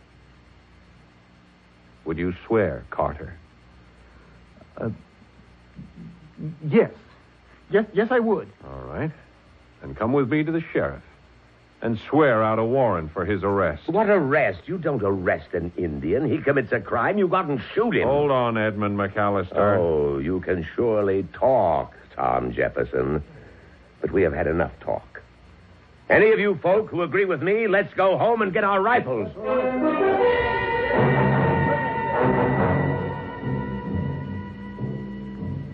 Mr. Jefferson, sir, it's an honor. Some men are intent on murdering Chief Blue Cloud. Well, sir, he did kill Jeremy Morgan. He has been accused of killing Jeremy Morgan. Well, ain't that the same thing? Oh, now, Sheriff, you cannot permit murder to take place in this country. Well, Mr. Jefferson, it ain't murder exactly. After all, Blue Cloud's only an Indian. Any man has a right to be protected by the law. That's true. That's absolutely true. Now, the McAllisters and all of them, they ain't going to go out there to kill Blue Cloud. Well, that's not the way I heard it. Well, you see, as concerned citizens, They're just going to bring him back here for trial. Uh-huh, I see. And then he'll be shot while resisting arrest. Now, or Mr. perhaps Jefferson, while trying to escape. Sheriff, you just can't walk into Blue Cloud's village and murder him. I ain't saying I agree with it, Mr. Sheriff. Jefferson. Why not? Why not? Do you think his young men will stand idly by? The answer to that question is yes.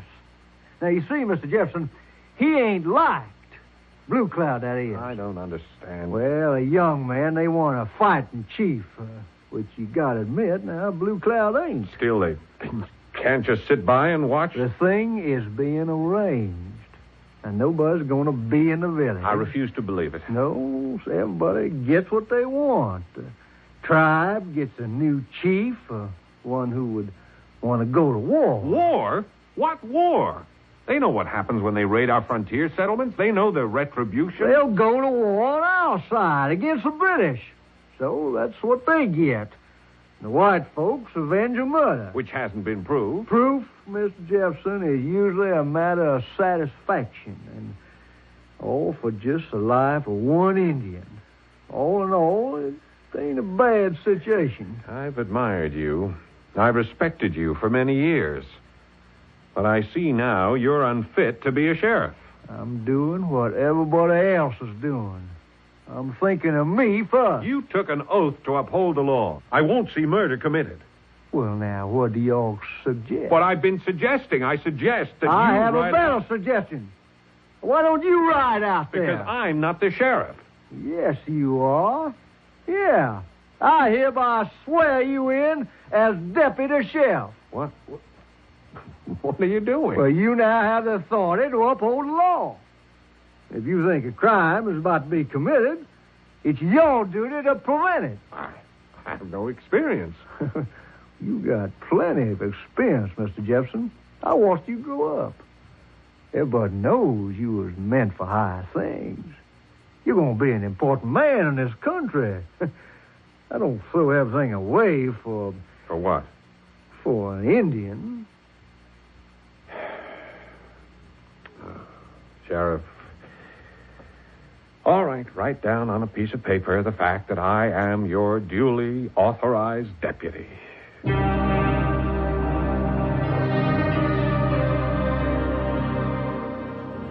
We think in terms of intellect and action. We rarely see both qualities combined in one man. How few are the philosopher warriors in history, and yet, for the most part, the great men of 1776 could think and fight.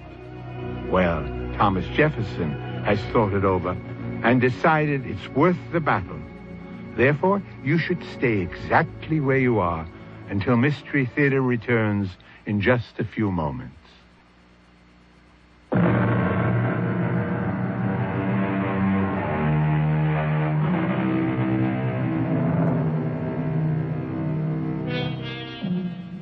The beginning of the year 1775 sees Thomas Jefferson deeply involved in the pursuit of justice in two separate areas.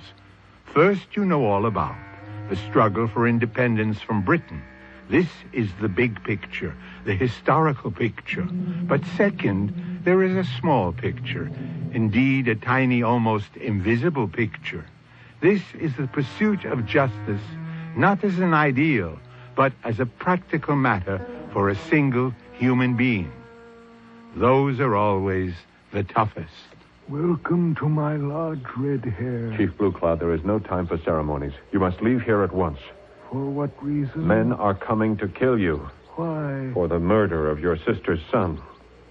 It is well known that he was murdered in a cowardly manner by a young man who insulted him. Yes. Well, that is not the way many people will have it. They accuse you. He was as a son to me. Blue, there is no time for the right and wrong of it. Men are coming here to do murder. Run from them. Am I a coward? I run from no one. One of our greatest poets has said discretion is the better part of valor. Where may I run? Deeper into the forest. They will pursue. No one knows this wilderness the way you do. I will not be a hunted animal for the rest of my days. Besides, It is late. They come. There he is. Now, hold up there. Now, you stand clear of him, Mr. Jefferson. All of you. Now, turn around and go back to your home. Now, see here. Who are you to order us? I have here a piece of paper. I am acting in the capacity of the sheriff. Now, Mr. Jefferson, the Indian's guilty of a murder. Who says so? We have got a witness. Who is your witness? My son here, Carter. You saw Chief Blue Cloud murder Jeremy Morgan. Well, Carter? Speak the truth, son. Speak the truth. Yes. Is he being charged with murder? Well, do you charge him, Carter? Say yes. I'm asking Carter. Yes.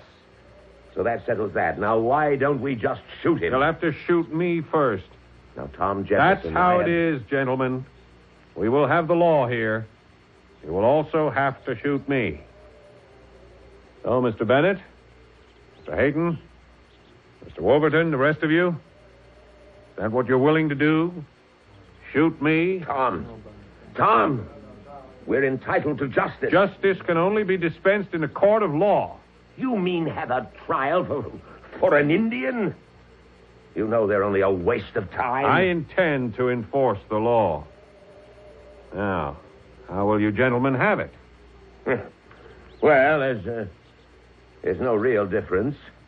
Instead of shooting him now, we can hang him later.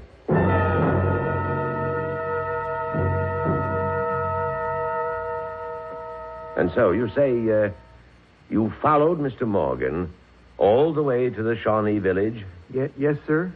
And you saw him enter Blue Cloud's lodge? Yes, sir. And you heard them quarrel? Yes, sir.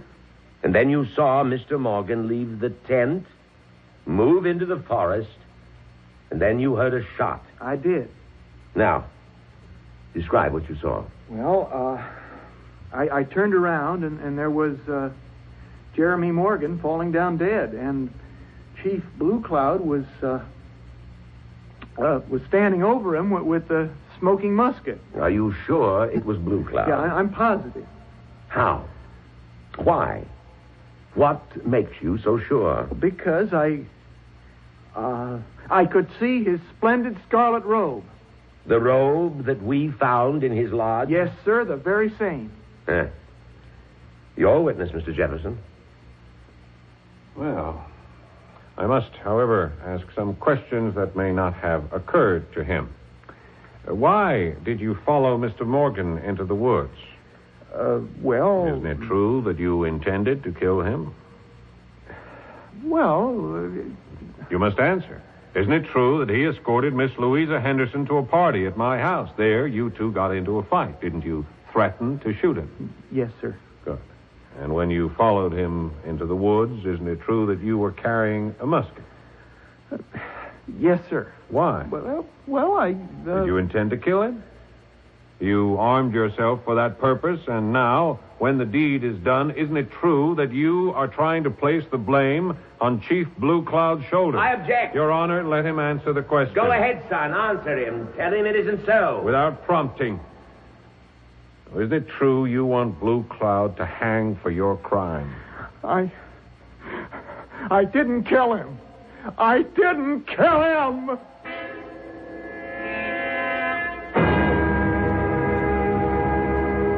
Blue Cloud, you are accused of murder. Tell us, are you or are you not guilty? I am innocent. Gentlemen, I believe him.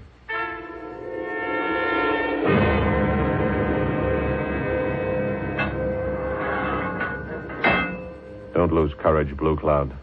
The gods will not permit justice to be mocked. Red hair. The gods do not permit justice to be mocked. But they allow it to be tested. I shall see you in the morning. Yes, the morning. It shall be my last morning. You must never give up hope. I cannot give up what I have never had.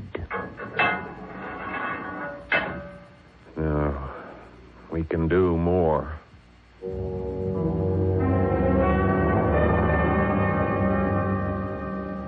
Oh, Come in, Mr. Jefferson.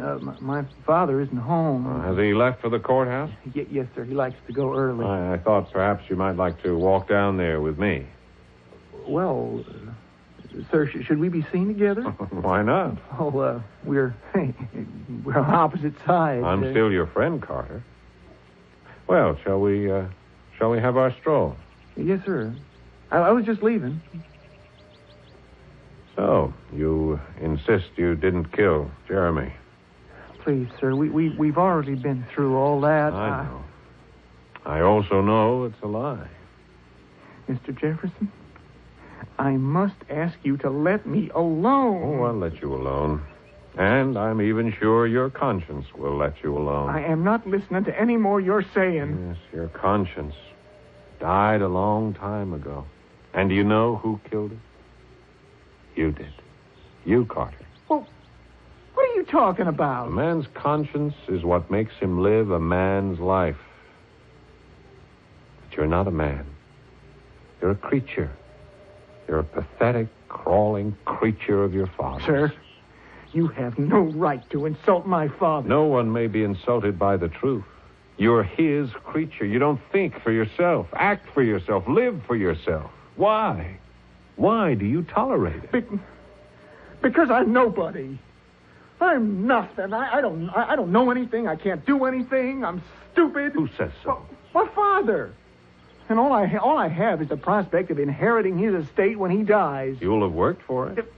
Everybody knows I'm a fool. That's not true. Louisa, why do you think she even looked at me? She knows I'll be rich one day. Not true. There's nothing wrong with you. Oh, please, Mr. Jefferson. Now, look, you have to stand up to your father. You have to let him know you're a man. I will. From now on, I will. No. You have to stand up to him now. Tell the truth. But I'll die. Possibly, but if you don't tell the truth, you'll surely die. What life can be left you, huh? To spend the rest of your days even deeper within your father's shadow? Mr. Jefferson, what do you want me to do? Take the stand. Tell the truth. No. I can't do it. I just can't do it. Well, Mr. Jefferson, you may as well go home and get a good night's sleep. Yeah. Tomorrow, for sure, the trial has to end. Tomorrow, for sure. People keep wondering how you managed to keep it going even this long. The jury was ready with its verdict at the end of the first day. The jury was ready before the trial even started. Well, it's open and shut. I mean, I wish it wasn't, but it's open and shut. Yes.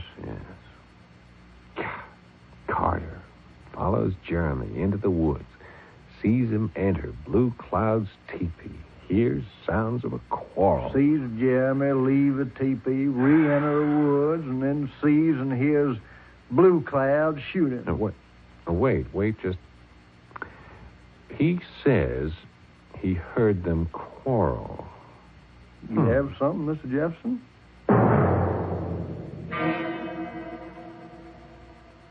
You say they quarreled. Yes, sir. In which language? Well, must have been Shawnee. Do you speak Shawnee? No, sir. Do you understand it? No, sir. Well, then how do you know they quarreled? Please answer the question. One need not know the language to know there is a quarrel. Your Honor, I must insist that the witness answer. Well, I could tell. You could actually hear the anger in the voices. Your Honor, Mr. Jefferson clearly has exhausted his resources. He has no more evidence. He keeps going over the same ground. Mr. Jefferson, have you any more evidence? Well, Your Honor... I must ask you then to bring your case to a conclusion. Your Honor, I do have further evidence. Then you may bring it here. Your Honor, I'm sorry, but I cannot bring it here. Then how may we evaluate it? We must go to where it exists. If it exists? It does exist, but only at night. I'm afraid I cannot follow, Mr. Jefferson. Your Honor, the evidence exists at the scene of the crime, and since it cannot be moved from its place, we must attend it there. Your Honor, This is just another scheme on the part of... A man's life is at stake. What do you propose, Mr. Jefferson? Well, the murder was committed at 10 in the evening. At 10 this evening, I suggest we all assemble at the place where it occurred.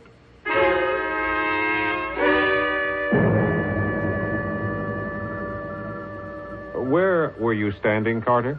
Behind this tree. Well, would you place yourself there, if you please? This is absolutely ridiculous. Carter, how far down the path was Jeremy? About 25 yards. Sheriff, would you pace off 25 yards? Take the prisoner with you. All right, Mr. Jefferson. Very well. Your Honor, gentlemen, here is the scene as it existed on the night of the murder. We are all standing in a line with Carter. We all hear a shot. Fire in the air, Sheriff. Yes, sir. We all turn to look. We see Jeremy fall to the ground. Sheriff, fall to the ground, please.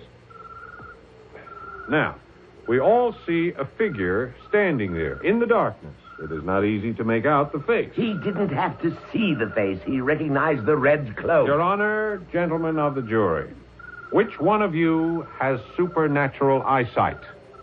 Which one of you would swear on the Holy Bible that the cloak is brilliant scarlet, as Carter testified? Which one of you is possessed of the ability to distinguish color in the dark? It's a trick, Your Honor. Carter McAllister lied about the cloak. Therefore, he did not identify Blue Cloud. Therefore, we must now consider his motive. Don't you ever say a word, boy. No, I will. I'm tired of lying. Be quiet. I killed him. I killed Jeremy Morgan. May God have mercy on my soul. Your Honor, the defense rests.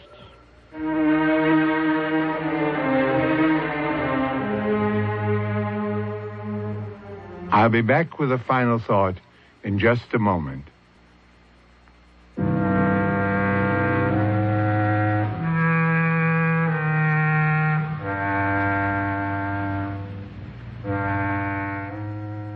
Well, they didn't hang him. It was a crime of passion, and our forefathers were men who understood passion. He was sentenced to hard labor and later paroled to join a regiment of Virginia cavalry, and the people never forgot him, or Blue Cloud, or the Thomas Jefferson defense. Our cast included Paul Hecht, Leon Janney, Russell Horton, Jada Rowland, and Bob Caliban. Associate Director, Marlon Swing. This is Himan Brown, Producer-Director, inviting you to return to our Mystery Theater for another adventure in the macabre. Until next time, then, pleasant dreams.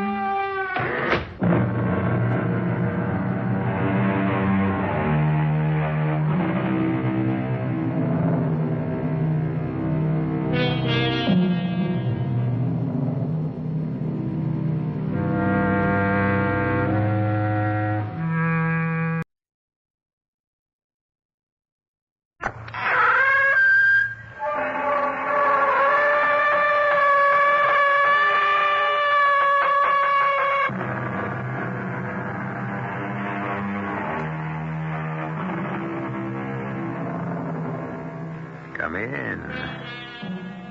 Welcome. I'm E.G. Marshall.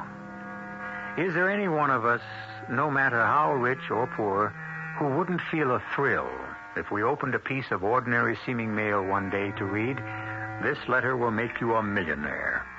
Or, "By the terms of my late client's will, I am authorized to tell you that you are a sole heir to his entire estate." That's what this story is about. Our mystery drama, A Mexican Standoff, was written especially for the Mystery Theater by Ian Martin and stars Joe Silver and Catherine Byers. It is sponsored in part by Buick Motor Division and Greyhound Package Express. I'll be back shortly with Act One.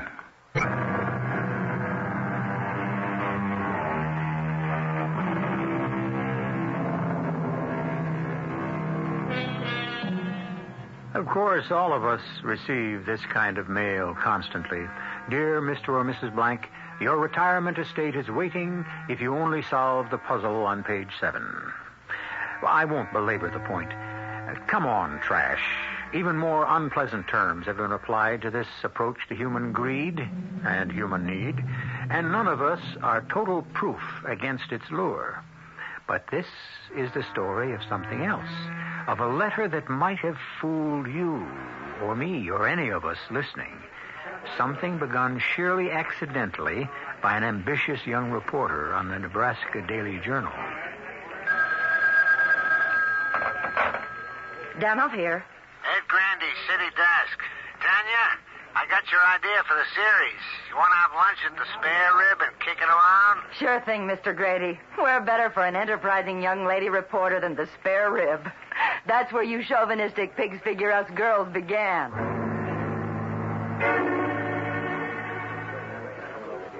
You don't understand, Mr. Grady. Why does everyone who works for me use that same line? I mean about this. I'm not talking about someone who's out to build an image, who sees himself as the next state or national congressman or even, the Lord help us, president.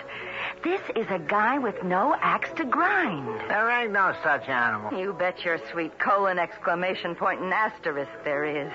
Not only one, but millions of them. You know what the trouble with you is, Tana? I'm Polish. Hey, let's not get ethnical. What I was going to say... My interest is ethics, but I interrupted you. Maybe it's why I put up with you. You're the only one who does. What I was going to say is that just because you're second generation, third, whatever the devil you are, you're always ready to wave the flag. So you came over on the Mayflower Watch it. I'm maybe seventh generation American, but who said I came over on the Mayflower? I take it back. If you had, you'd have had to be the captain. So I was 3 ships back. What's that got to do with it? Like this. Since Watergate, we've kind of lost our image. We'll get it back. We're still a world power. Oh, I didn't mean so much for the rest of the world. Maybe I was just thinking small, like here at home. What here at home? How we look to our own eyes, ourselves. Look, we're smack in the middle of a big bicentennial celebration, remembering how we were, what our forefathers did, how they brought us here. I think somewhere we ought to be taking a look at the best of what we are today, like George Adams. Who? I don't remember him. Maybe no one will, except the Daily Journal. But he's worth at least one day in the sun.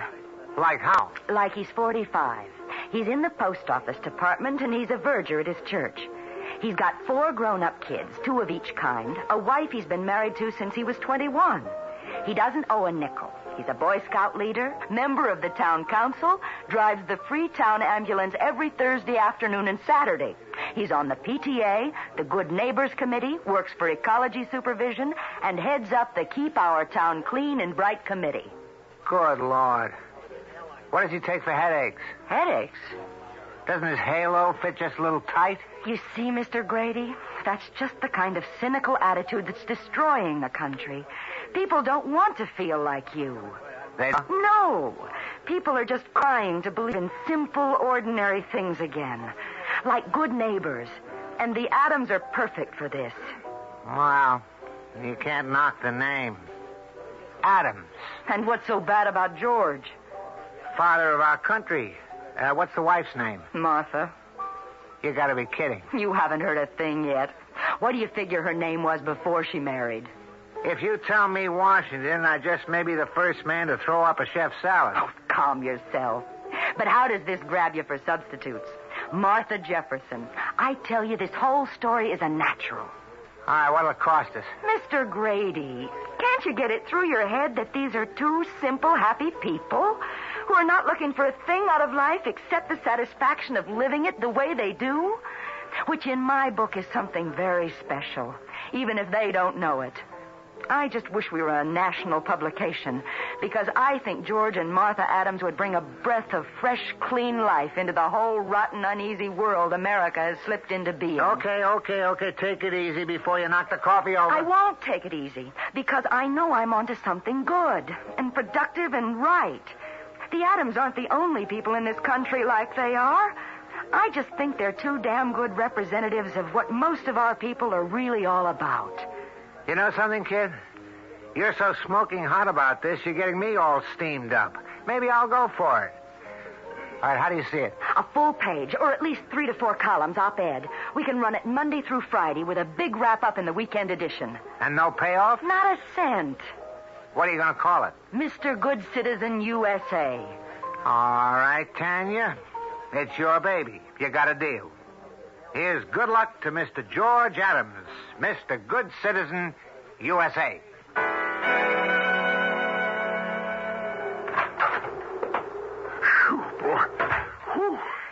Did you get the mail, George? Oh, I sure did. Well, there's so much stuffed in the box, a couple of them froze right to the metal. Oh, I guess Hiram didn't feel like lugging it on up to the house. You gonna bring it into the kitchen? Oh, you betcha. I want to warm up. Whew. I'm sure glad I don't have to walk my route today, Martha. Oh, my, that is a load. Oh, I knew I never should open my mouth to that reporter. Oh, no, you don't. You thought she was real cute, and you couldn't wait to open up and tell her all about yourself. Now, Ma, you know you were the one who really talked me into it. I thought it was about time you got some recognition. Recognition? Now, what are we going to do with all these letters? We can't even read them all, let alone answer. Well, I have to admit, I just thought it was going to be in the local papers. I didn't figure it to get spread all over the country. Not only the U.S. of A. Seems like it's got the foreign countries, too. Now, look at this big fat one here. Why, that's special delivery. You better open it. Me being in the post office, you should know special delivery don't mean much since the same old carrier has to deliver it, same as he does the regular mail. You always call the people up. Well, that's because when I'm not off, there's just 2 of us. Hiram's all alone my day off. You got any coffee there? Sure. I'll get you some. Well, I could use it. Cold, clear to my bones. Now, let's see here what this one's all about. Maybe I should put the thermostat up, but the oil bill this month's so high. Oh, George, I don't mean to question the good Lord, but every so often I wish you and me could get away from these cold winters and just lay in the sun somewheres, like you see in those advertisements in the papers. Here's your coffee. Go on now. Drink it while it's hot. Mm-hmm. George, what's the matter? Well, maybe the good Lord heard what you said. Listen to this, Martha. Dear Mr. Good Citizen USA, I have just read your story reprinted in the overseas edition of the New York Press. As an expatriate, it restored all my pride and joy in our country, as long as it can produce men of integrity like you. Our country has done a good deal for me. I would like to repay it by doing something for a man who has done so much for it. Enclosed, you will find 2 round-trip tickets for you and your wife to Mexico City, plus reservations at the Casa Cantina Hotel for 1 month. An account has been opened in your name at the Banco del Alhambra to cover all your expenses up to $5,000. God bless you, and let me assure you I do this only out of the goodness of your heart. From an unknown and forever anonymous admirer. Well, if that don't beat all. Mexico. When are the tickets for? Next Monday. I could be packed and ready by then. Martha! Wait, you're not thinking we can go? Why ever not? You got all kinds of time coming to you at the P.O. Oh, no, it isn't that, honey. I mean, well, how do we know this isn't some kind of a stunt? You know, a come-on. People just don't go around giving something away for nothing. You have. Your whole life. You want to go? Yes, I do. But I'm not being offered it. It's you. George, dear, it's cold. You've worked hard your whole life. Never taken a vacation, used all your holiday times to do things for others. You deserve to get away where it's warm and sunny and exciting, and for once someone's doing something for you. It's not what I want to. I just think you ought to. Oh.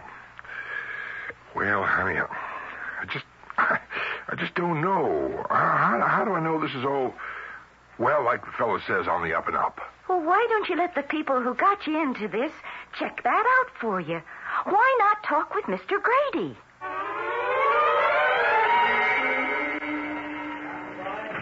Well, it all checks out, Mr. Adams. Tickets okay. Mexico City reservations are paid in advance, guaranteed. An account has been opened in your name at the bank, so I guess you're on your way. I don't know. Somehow I don't like to accept something for nothing. Isn't that what this is? You know, George, this is nice. Yeah, beats walking a mail route for sure. I thought I'd be scared, but I wasn't a bit. Even taking off. Oh, my, that was beautiful. Yeah, and so are you. Oh, just think. My first time ever in a plane, and I had to wait till I was a middle-aged old lady. Oh, hush up now. You don't look a day older than when I married you. That's so long ago. You just can't remember. Oh, I remember. I won't ever forget. I was the luckiest guy in the world. Still am, Martha. Just one person luckier. Me. Can't you just hardly wait to get to Mexico? Yeah, darn right. I wonder. What, dear? I wonder if that old anonymous admirer might just turn up there and make himself anonymous. Make himself what? Well, make himself known who he is. Maybe what he really wants.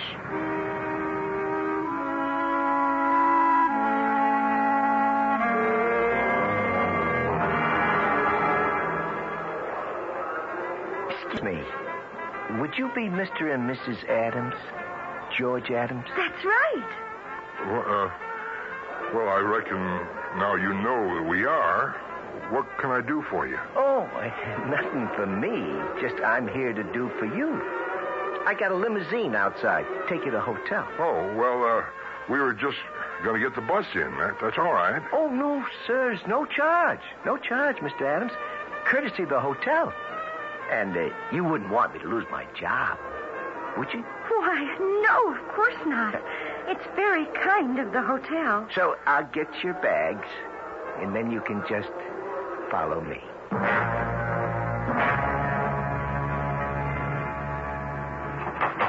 There, you just climb right in, ma'am. Why, thank you. What is it, Martha? Just sit down, Mrs. Adams, and tell your husband to follow right in. I'm all right, George. Better get in, dear. Oh, just a minute, honey. You don't sound right. Something... Oh. Yeah, Mr. Adams. It's a gun. And Sal has one in your back. I think you better join us. Do as he says, George, please. Well, I don't have much druthers, do I? Who are you? My anonymous friend? That's right. Only I won't be that much longer. Hey, where are you taking us? I'm taking you for a ride, Mr. Adams.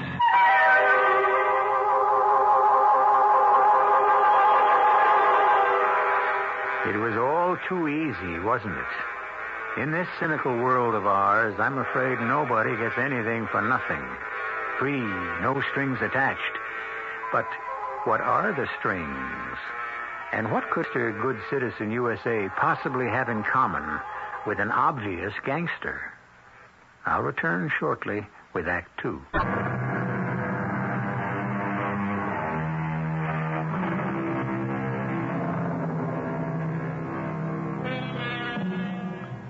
The Adams couldn't have known it, but on leaving the airport, the big, smoothly purring limousine, instead of turning southwest for the city, headed almost due north, deeper into the hills. In the fading light, passing an occasional policia before they left the airport proper, more than once, George Adams had the impulse to try to wave or shout to them. But each time, a terrified but sensible Martha laid a restraining hand on his arm. Your wife is very wise. You wouldn't risk using that gun with cops around. Possibly not, although it does have a silencer. But even if you had tried to signal one of the fuzz, he wouldn't have seen you. Why not? You didn't notice on the way in. One-way glass, Mrs. Adams. You can only see out. And, don't get any fancy ideas of grabbing the gun, Mr. Adams. You couldn't get out of here without Sal opening up from outside. I suppose the glass between us and the driver is bulletproof. Yeah, it's all bulletproof. What do you want with us, Mr. Mr. Anonymous or whoever you are. You don't recognize me? Should we? I used to get a lot of press coverage. A lot more than Mr. Good Citizen here. I was number one also, only not quite in the same class. The mobsters. Falcone. Gino Falcone. Sure. The picture was always up on the bulletin board just a few years ago. Bulletin board? Yeah, at the post office. Oh, yeah, that's right. I forgot you were the department. You have something to do with the post office, Mr. Falcone? Not exactly. It's just that for a while there, I was a real celebrity, like your husband. One of the 10 most wanted. Right, Mr. Adams? Yes, but I thought you were in Italy or somewhere. Yeah. So do most people, I hope. Including Uncle Sam. Only I ain't anymore. I'm Gino Falcone. Here in Mexico where the U.S. can't touch me. But, Mr. Adams, I got $2 million in cash waiting for me in the States. And I can't get to it. So that's where you come in. I don't get you. You will. Just as soon as we get where we're going, I'm going to tell you just how.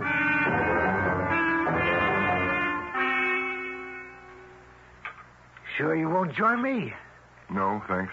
We don't drink. Oh, yeah, that's right. I forgot. He's a Boy Scout. Well, here's looking at you. Okay, let's get down to cases.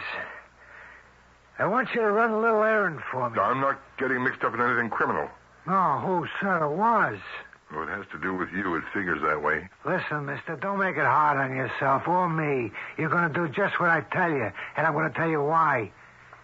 Because either you run my little errand, or you and the missus here run out of time.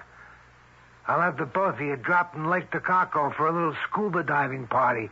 Only you won't have no tanks or masks, just a couple of cement fins. George, why don't you let Mr. Falcone tell us what he wants? That's very sensible, lady.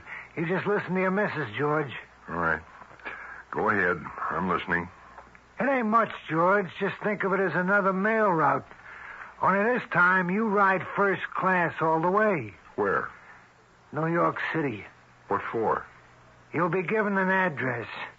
You'll go to that address by yourself without getting in touch with no one.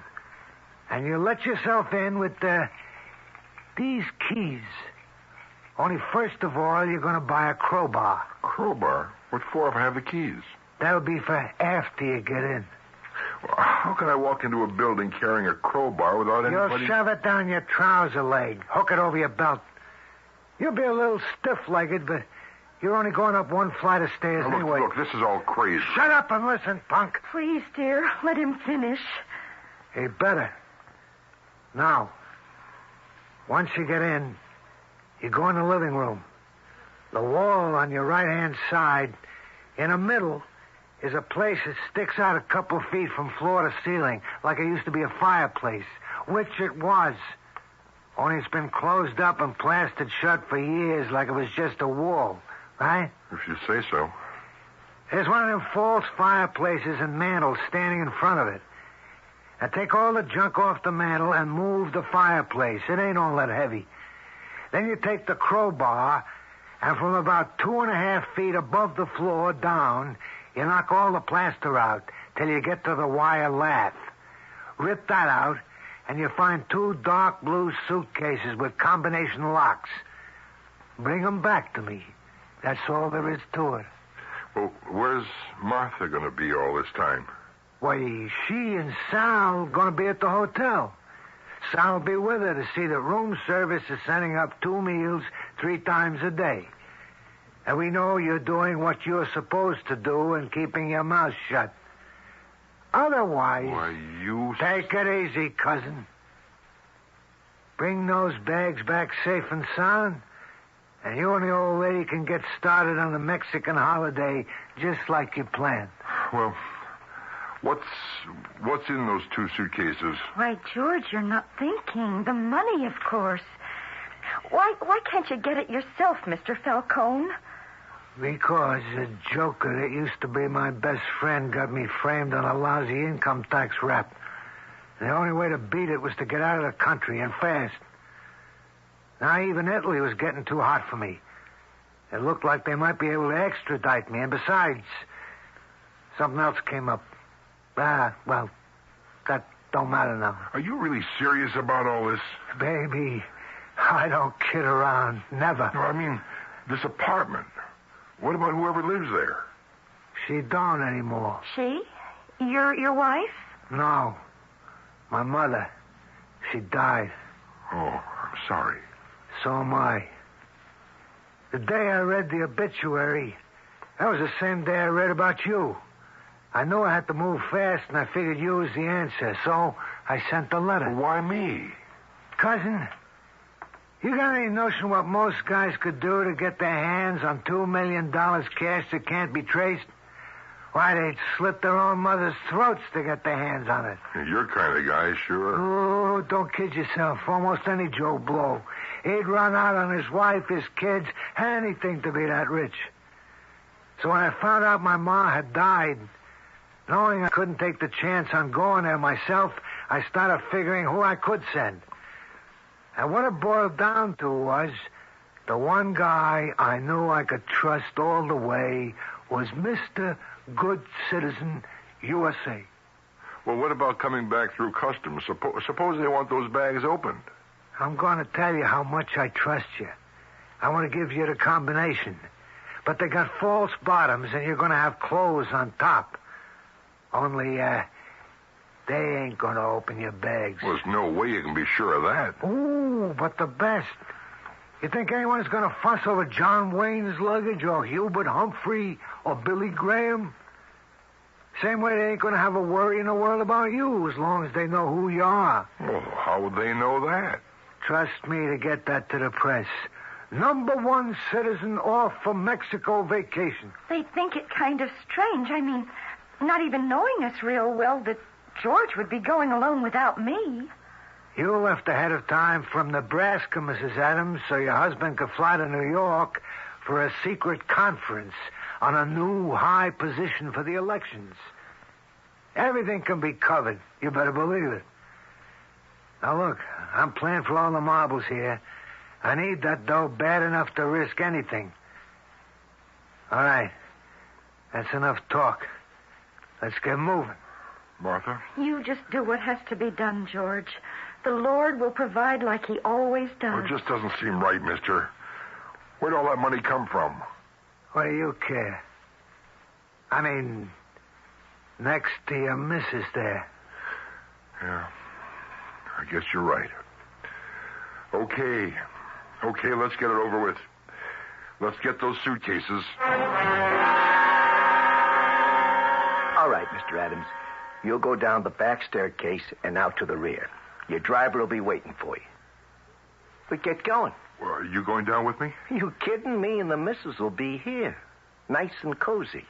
Waiting for you to get back. What's to worry? It's a suite with 2 bedrooms. Look, if you so much as... Come on, Crumb. The lady should excuse me, but she ain't my type. Don't worry about me, George. I'll be all right. Just get back as soon as you can. Well, I have to be back on the flight they booked, honey. I'll see you then. Bye, darling. Don't worry about me. God's with us. Same as he was when he gave you to me. He won't take you away. Okay, Adams, you got company to make sure you get on that plane. So don't break it up, man. You got as much writing on this as the rest of us.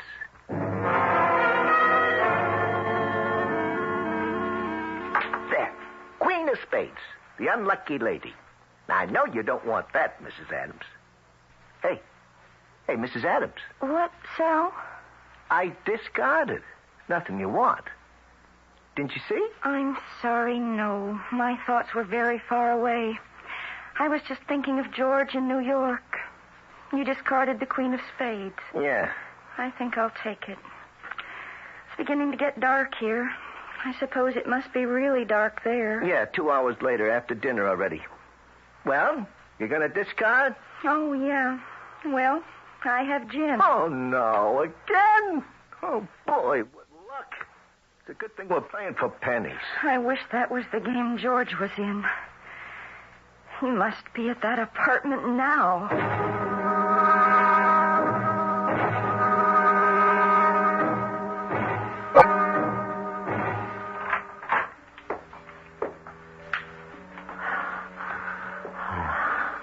How'd I ever get into this?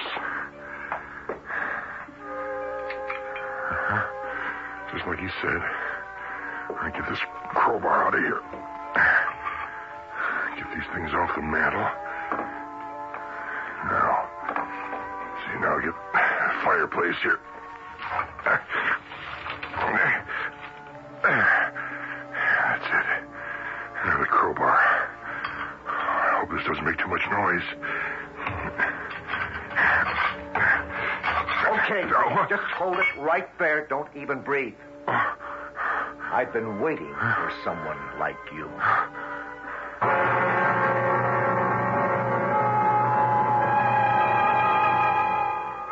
In the strange apartment, poor George Adams finds his backbone turning to jelly with total guilt, while his stomach churns with the kind of terror that most of us, thank heaven, only feel in nightmares from which we gratefully awake.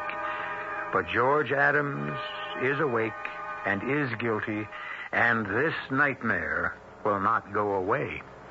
I'll return shortly with Act 3.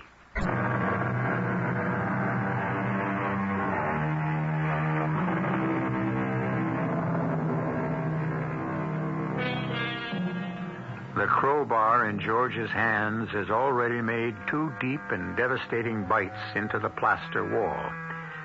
He stands, his arms raised for the 3rd blow, the bar balanced in his hands, his eyes blinking against the powdered particles. Behind him is a presence, still only a voice, but in George's mind a voice as chilling as the voice of conscience, or the voice of doom. You heard me, buddy. I got you covered. Now you just keep your hands over your head like they are and drop that crowbar. All right, now just lean forward and put your hands high on the wall. Now, come on. Come on, move. Like that? What are you, a joker? You never been frisked before? All right, okay. Okay, you're clean. You can put your arms down now and turn around. Who are you? Who are you? I'm asking the questions. This isn't your apartment. How'd you get in here? Well, how did you? I had a key. So did I. Where did you get your key? Oh, I could ask you the same question. Only you're not in the spot to force any answers. I am. This is my enforcer. Now, come on. Who are you? You want me to make you take off your jacket? Look through your wallet? I guess at the point of a gun, I couldn't stop you. Okay. My name's George Adams. You one of Falcone's boys? I don't know what you mean. All right, I'll spell it out. Who sent you here? Abruzzi? No. Louis Carlotta? I never heard of him. It couldn't have been it. Was it Gino Falcone himself? Okay, don't bother to answer. Brother, that's a rocker. So he's alive. Who? Falcone. You know something? You're really a hard case. Or what? Or if you're not feeble-minded, you just might be... Say, wait a minute. Maybe we should get off this merry-go-round, just start over. My name is John McCarthy, Federal Bureau of Investigation. Here, my identification. Shit. Well, is this for real, Mr. McCarthy? What are you, putting me on? What else do you want, my fingerprints? No, it just... Well, I never saw an identification card or anything from an FBI man before. I never even saw an FBI man before. I don't know. I never bumped into anything like you before either. You think we can talk now? Well, sure. Anything you want to know. Okay. Suppose we start with just what you're doing with a crowbar in an apartment that doesn't belong to you, knocking down the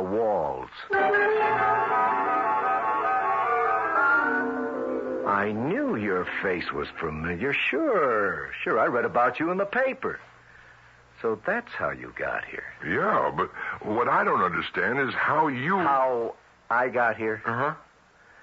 Well, when Mrs. Fortaleone was dying, she called my mom. They've known each other most of their lives, and she was all alone and turned to her best friend. Mom asked me to go over with her, but we were too late. Well, she asked for Gino just before she died. I figured he didn't get here in time for her, but he might in time for me. To arrest him? To kill him. I took a blood oath to get even with that lousy murdering skunk. Why? He was once my best friend, see? We grew up together on the Lower East Side. Me, Gino, and Frankie. Frankie? My kid brother. We used to live in the same tenement. The McCarthys and the Portaleones. Look, I don't understand who these Fortaleones are. Well, didn't you notice the name on the mailbox downstairs? I didn't look. I just had the apartment number. Well, that's Gino's family name. When we were around 15, his father died and his mother married again, a bum named Falcone. He walked out on her in a couple of years, but not before he'd stolen her blind and settled Gino into being a sneak thief and then into the numbers and then prostitution, drugs, finally to tie in with the mob. Well, that's okay. That ended a friendship. But what a man does is his own business. Only he didn't have to drag Frankie down in the muck with him. Well, how did Gino manage to do that? We were just tough kids, like you had to be in our neighborhood. Gino was the toughest, see? We all sort of looked up to him because he was smart, too, see? But Frankie worshipped him. Gino could do no wrong. Yeah, he steered Frankie wrong, all right. It's too bad he isn't still around to see it. He died? He died. How? I shot him. What? I killed my own brother. How could you... Well, you don't think I did it deliberately, do you? Then how? How did you? When we went to pick up Gino on the income tax rap, Frankie was one of the jerks who tried to protect him while he slipped away and left them all holding the bag. Frankie's thanks from Gino was a bullet in the gut. And it had to be my bullet. Oh. I don't know what to say, Mr. McCarthy. There's nothing to say. There's no words. Just this. I got a special bullet waiting for Gino. Now I know where to find him. And at last I can deliver it personally. No. What do you mean, no? You're not going to find out from me how to get to him. What side of the law are you on? I always thought that would be easy to answer, but now, as long as there's any danger to Martha, there's only one law I'm going to follow. Anything that protects her. Suppose I arrest you right now and you don't get back with the money. Then what do you do? You wouldn't do that, Mr. McCarthy. You lost a brother. It wasn't your fault, but it was your hand that killed him. You going to force me to do that to my wife? I'll tell you what. First off, let's you and me find out if the money's there. And then we'll talk. So go ahead. You get busy with that crowbar. Okay.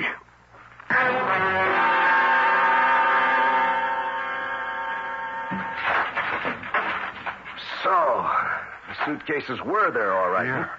All right, now let's see what's in them, huh? You know how to open these? Well, he had to give me the combination so I could pack some clothes in them in case customs made me open them. Well, let's get them open. Just give me a minute here. See, 13 right, 8 left, 24 forward. Yeah, that's it there. Oh, it's empty. Let's have a look. No, there's a false bottom. Here. Yeah. There it is. Well, how do you like the looks of that? Oh, I never saw a $1,000 bill before. Or $1 million in cold cash. We'll check, but I think we can take it for granted the other bag holds the same. Now, where do we go from here? I know where I go. You be careful with that, Mr. Adams. You're not used to handling guns. No, I'm handling this one until I get my wife away, safe from the danger she's in. Now, let's be sensible, Mr. Adams. You're not going to start shooting. And the government has no intention of jeopardizing a citizen's safety, especially our number one citizen. I'll tell you what. Yeah? Let's make a deal. A deal? What kind of a deal? Your plane doesn't leave till tomorrow morning.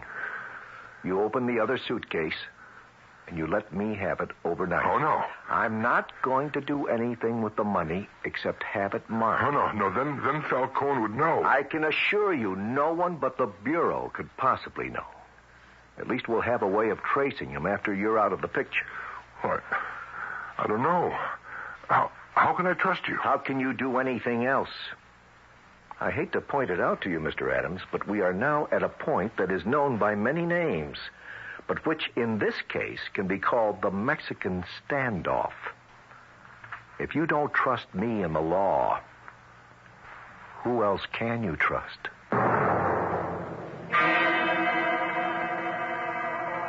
Thank heaven. I thought you'd never get here. Just relax, George, relax. I had to wait till the reporters were through with you. Is the money still there? Trust me. And covered up with a nice selection of summer suits for a Mexican vacation. Now, I heard your plane called, so long and good luck. I want to thank you, Mac. And once I get Martha out of this, I hope you nail him. Don't you worry. This is the one that won't get away. How do you mean? Vamos, amigo. Your plane's about to take off.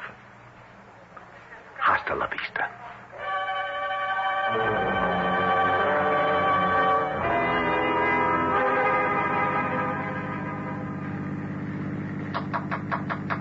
You wanted something, Mr. Adams? Yeah. We're not heading for the city. Where are you taking me, Sal? To deliver the money to Mr. Falcone. Well, where's my wife? Like I told you. She's waiting for you. Why don't you do just the same? What? Wait. It'll all be laid out for you when the time comes.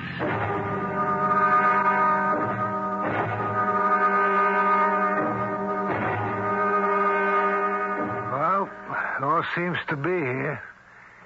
You had no trouble? I just followed instructions. Pretty good hiding place, huh? Why not a bank, a safe deposit box? No, Mrs. Adams, no chance. Big brother government knew every step I made, except this one. All right, now, I did what you wanted. I brought you what you sent me for. Now, can Martha and I go? You anxious for that gay Mexican holiday? I don't want any holiday at your expense. Now, look, I never go back on my word. Only now I can promise you both a much longer one to share together. Now, you put that gun away or I'll take it away from you. I don't think you'd make it. George, don't. Don't you see? If he doesn't do it, he'll have one of his gunsels take care of us. Now, run, Martha. I won't let him get away with it.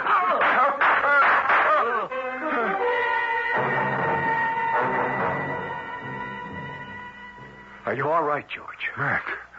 Mac, what are you doing here? Marines have landed, courtesy jet military plane that beat you here by a couple of hours. And a beeper the FBI built into one of the suitcase handles. Oh, but you promised. Now, I asked you to trust me. Now, there's a difference. Come on, George, face it. I knew even if you didn't, the moment you gave Gino the money, you were as good as dead. And your wife. Martha. No, she's fine. She's fine. And so are you. Bullet creased your skull. You'll have a headache, but you'll live. Oh, and Gino? Gino died rather suddenly from lead poisoning. Probably the best way out. He left enough money to cover his back taxes, and he won't cost the government a wasted bundle in a long trial. Well, I suppose you're glad you had your revenge, Mac. You finally used that bullet, huh?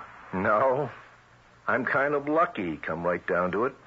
Mexican police fired such a barrage, I'll never know what bullet killed him. But forget about me. Let's get you to Martha so you can enjoy that vacation. Oh, I wouldn't touch a penny of Gino's dirty money. Well, that's up to you. As it happens, you won't have to. Remember your wanted poster? There was a $10,000 reward for information leading to Gino's capture. Well, that's all yours. You can still have that Mexican adventure Martha wants so much. Only this time, it'll be on the U.S. government.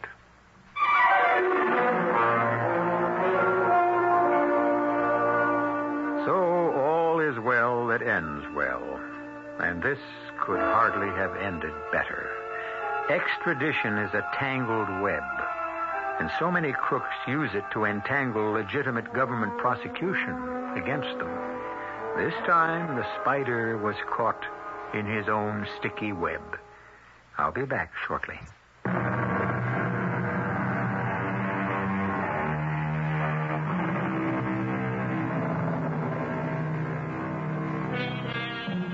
So Martha and George did have their Mexican vacation after all.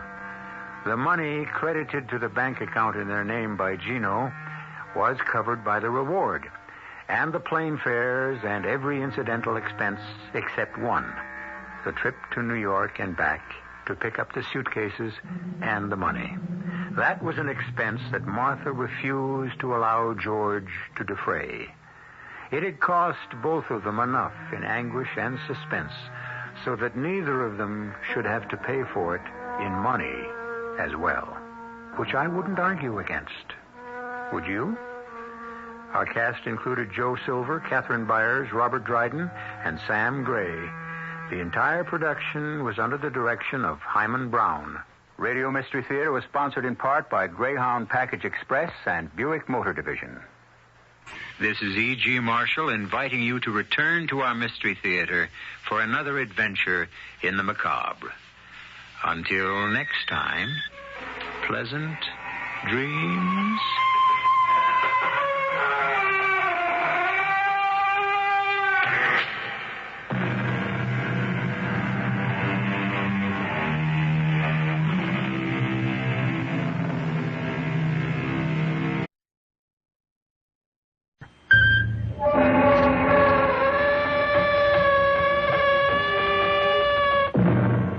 Come in. Welcome. Welcome to Mystery Theater. I'm Himan Brown. Are you ready for us? We trust you are, because we propose to deal with the most obscure of subjects, that of death. Some people never speak of death, while others can't stop talking about it. We have chosen in the next hour or so to consider it calmly, perhaps philosophically, with a minimum of agitation, and naturally to arrive finally at the most fascinating question of all. What, if anything, comes after? What comes after, Joe? After what? After we've, packed it in? Nobody knows, Harry. I know. Oh, Harry. I'm going to go on, Joe. I am. Somehow, somewhere, Harry Cantor is going to go on.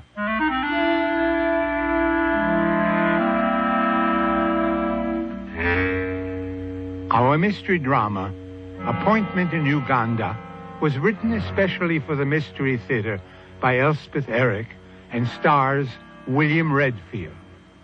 I'll be back shortly with Act One.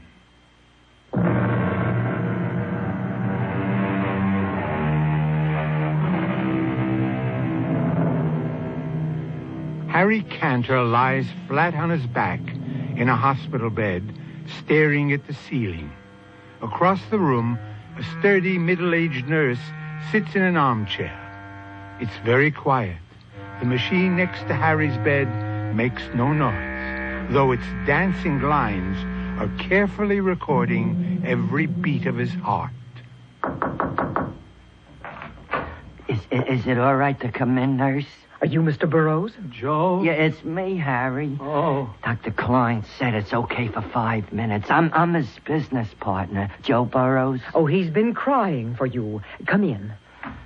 How do you feel, Harry? I almost died, Joe. Yeah, I know, you're hard. Never been sick a day in my life, and now this. Oh, you're going to be fine, Mr. Cantor. Long as you do what the doctor says. I lie here and I think... Joe...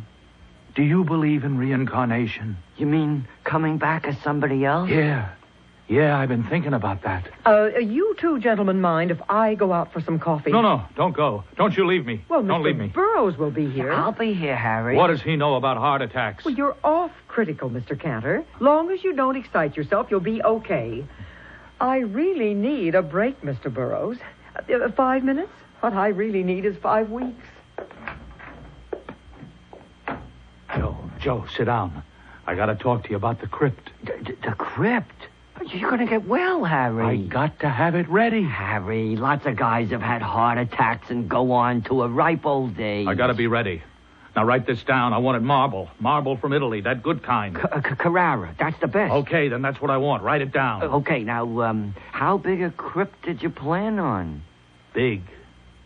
Very big. But you're going to be there all alone, Harry. And you're not going to be moving around exactly. You never know.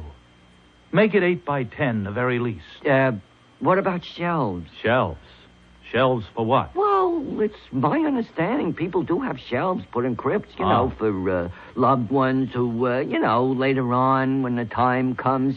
It's a nice idea. Who would I put on the shelves? Who? Oh, unless you want to No, not me. But you're my friend? You're my partner? No, I was thinking your mother, maybe. Oh, my mother. She hasn't even been to see me. Why should I give her a shelf? Well, Bernice. Bernice hasn't even sent me a get-well card. Well, she's called up every day, Harry. I happen to know that. So, what's the phone call? She's at work all day, you know. She's through by 5. Harry, this is the first day you've been off the critical list. I'm the first person who's been let to see you. Well, she could have tried. Look, when they let you out of here, why don't you take a nice trip? You know, you could take Bernice with you. I already did that, Joe, 15 years ago. You could go to Europe. That's where I took Bernice. 6 countries in 6 weeks. Terrible. And no cottage cheese. California. How about California? They have cottage cheese. Joe, while I was lying here, I had an idea. For the business. I want to tell you. You just had a heart attack and you're thinking about business? Gee whiz, Harry. Well, what else have I got to think about? Well, I don't know. Think about being reincarnated or something. Oh, nuts to that. Now, look, here's what I figured out, Joe. Lots of people are turning to natural sponges, you know? And I know where we can get our hands on some very cheap. Very cheap. Labor costs are practically nothing. These peasants, they dive for them, see? They dive. Harry, my time is just about up. I really got to get going. I'll call the nurse. I'll get in touch with your mother. Don't go, Joe. I'll tell Bernice that you're coming along. Joe, I just thought of something. What? For the crypt. Yeah? I want music. Perpetual music. Oh, well, what kind of music, Harry? All the good old songs. Stardust. The moon comes over the mountain. Dardanella. Harry, I don't know. Oh, are you my friend? Well, are you my partner? I want music. Well, I'll look into it, Harry. You'll see to it? I gotta go. I'll One be night back. of love. Yeah, Barney Google. There you are. Well, everything all right, Mr. Burroughs? Well, I tried not to upset him about anything. He seems to be fine. Good. I had a telegram from his mother, but I didn't show it to him. It wasn't exactly a telegram for him. She sent it to me. He never mentioned having a mother. Oh. Matter of fact, he never mentioned anybody but you. Yeah, well, see, I wired his mother right after the attack. Yes? And, well, here, I've been carrying her reply around with me in my pocket ever since. See, here it is. I didn't know whether to show it to him. You know, he might take it the wrong way. You want me to read it? Yeah, please. Harry is too mean to die, and tell him I said so. Yeah, see, his mother's kind of a joker at times. You ask me, she's one smart old lady. That man in there is too mean to die.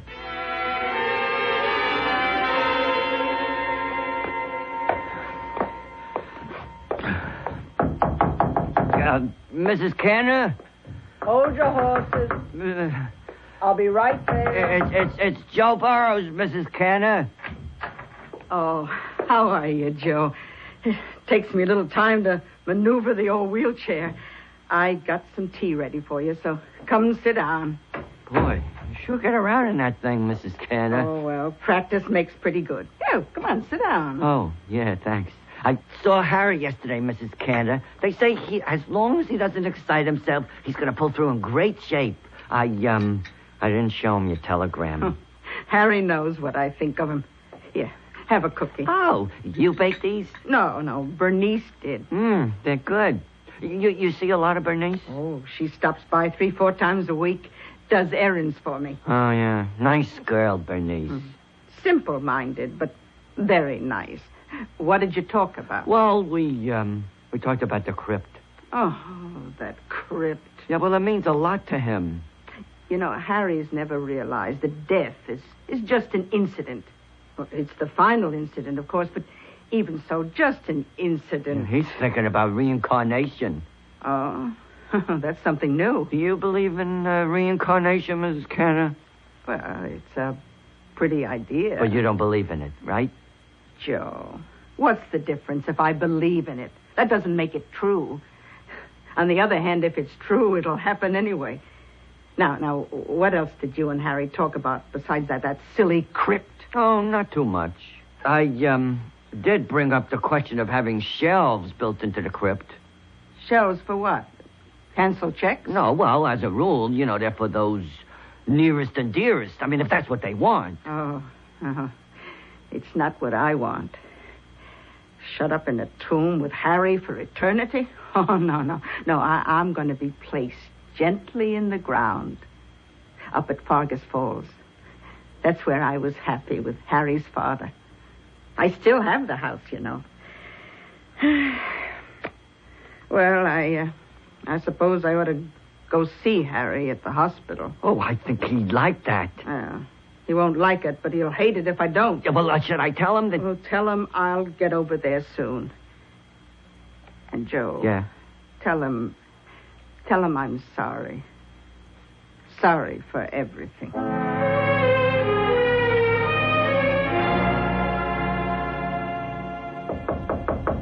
Oh, that's probably Joe. Hello, Mr. Burroughs. How is he? Oh, he's coming along fine. Come on in. So, how are you, Harry? As well as can be expected. That's what they all say around here. Yeah, well, I saw your mother. She said she'll be in to see you real soon. How soon is real soon? Well, today, maybe. What about the crypt? Harry, what are we going to talk about? The crypt? What about the crypt, Joe? How many times have I got to ask you? What about it? Your mother doesn't want to be put in the crypt. Why not? She doesn't like the idea of the shelf.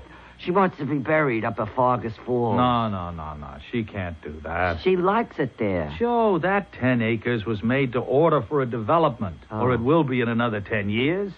Right now it's a little too far out, but in another 10 years, I got it all worked out in my head. Shopping center, parking lot, the whole schmear. Yeah, Harry, I talked to the cemetery about the crypt. They said it's okay about the size. Well, of course it's okay. And the Italian marble, I think I know where I can get that. Joe, what are you holding out on me? The cemetery plays music regularly. There's always some kind of nice, soft music on. No, I want my own music. That's one of the main reasons for a crypt, so I can have everything my own way. Take it easy, Mr. Cantor. Now, Joe, you go back and tell them I gotta have it my way, or the whole deal's off. You'd better leave, Mr. Burroughs. Yeah, You tell them I got the money, and I gotta have it. I gotta have it. Oh, out of my way. Is he happy? Yes, he is. Push that emergency button. Dr. Klein, 407 on the double, heart emergency. I better leave. Hand me that tray with the hypodermic needles. Harry? Clear the way, lady. The emergency heart unit is coming in.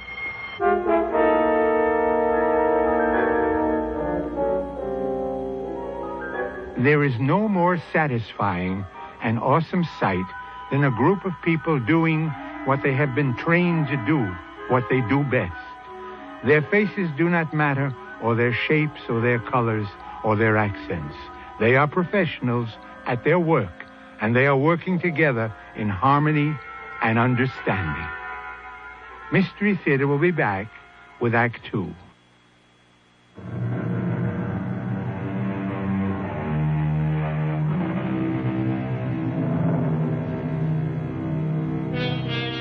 At the close of our first act, Harry Cantor had just suffered his second, his most severe heart attack. Actually, his heart had stopped completely. He had no pulse, he had no breath, he had no life. Where, you may ask, was the soul of Harry Cantor? Where had it gone? Where is it now? A pertinent and awesome question, one we shall now attempt to answer.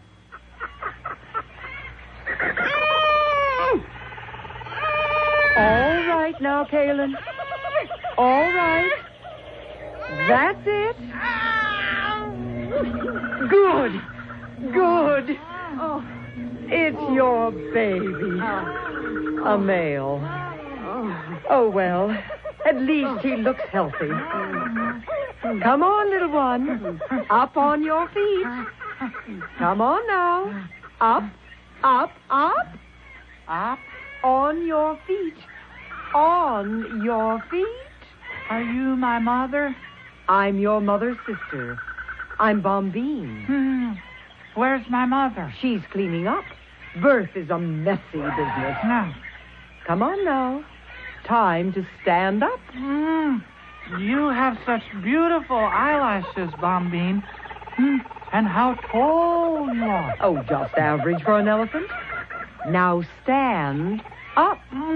What are all those others doing? Standing around waiting for you to be born. Do elephants always do that?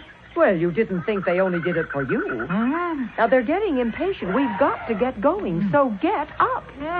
Caleb, come get your new child on his feet. Oh, little Abu. Come on. Get up, little Abu. Get up and eat. That's it, little one. Feel around till you find the milk. I think you've born a stupid one, Kalen. Oh, what's the matter, little son? My nose gets in the way. Oh. That's not your nose. Well, then tuck it up between your ears. He's not stupid, Bombine. All newborns have trouble with their little trunks. Well, the herd is getting impatient. The flies and mosquitoes are very bad today. Oh, I could stand a good swim myself. Are you through, little Abu? We must move on. Is that what you're going to call him? Abu? It's a nice name, don't you think? Very nice, yes. Well, Abu, let's get going. Well, where are we going? Into the forest, Abu, where there's food for all. Now, I shall walk on one side of you, and Bombine will walk on the other. And we will go with the herd into the forest. I am Abu, and I am an elephant.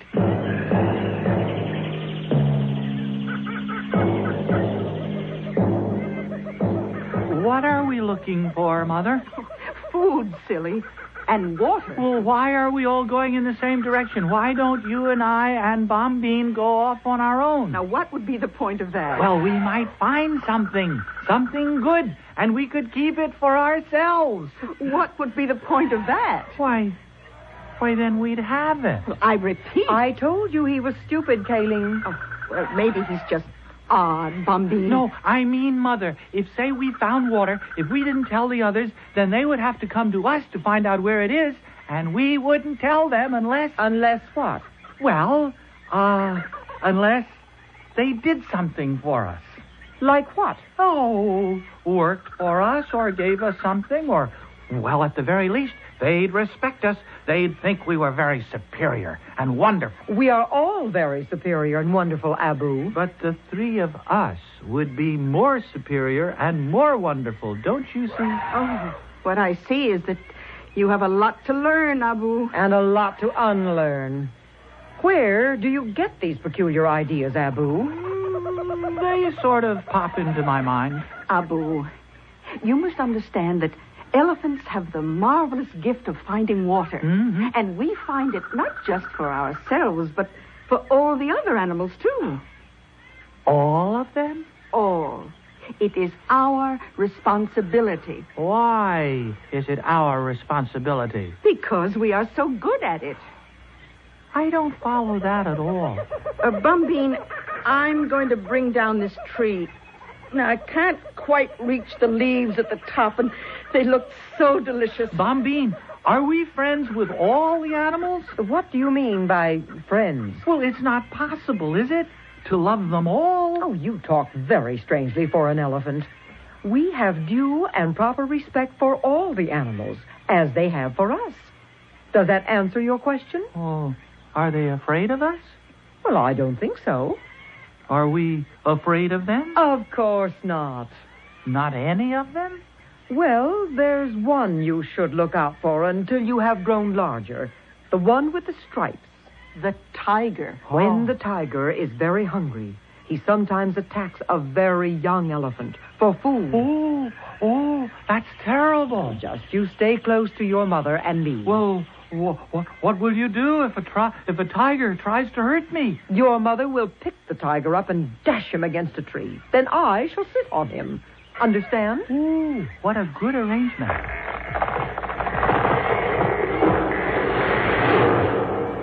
There now.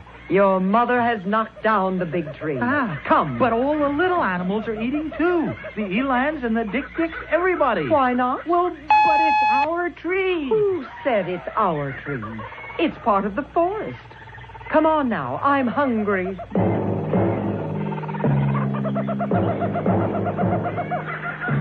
Mother, where is my father? Oh, around somewhere. I'll bet I know where he is. I know. He's at the head of the line. He's the leader. Oh, Bombine, did you hear that?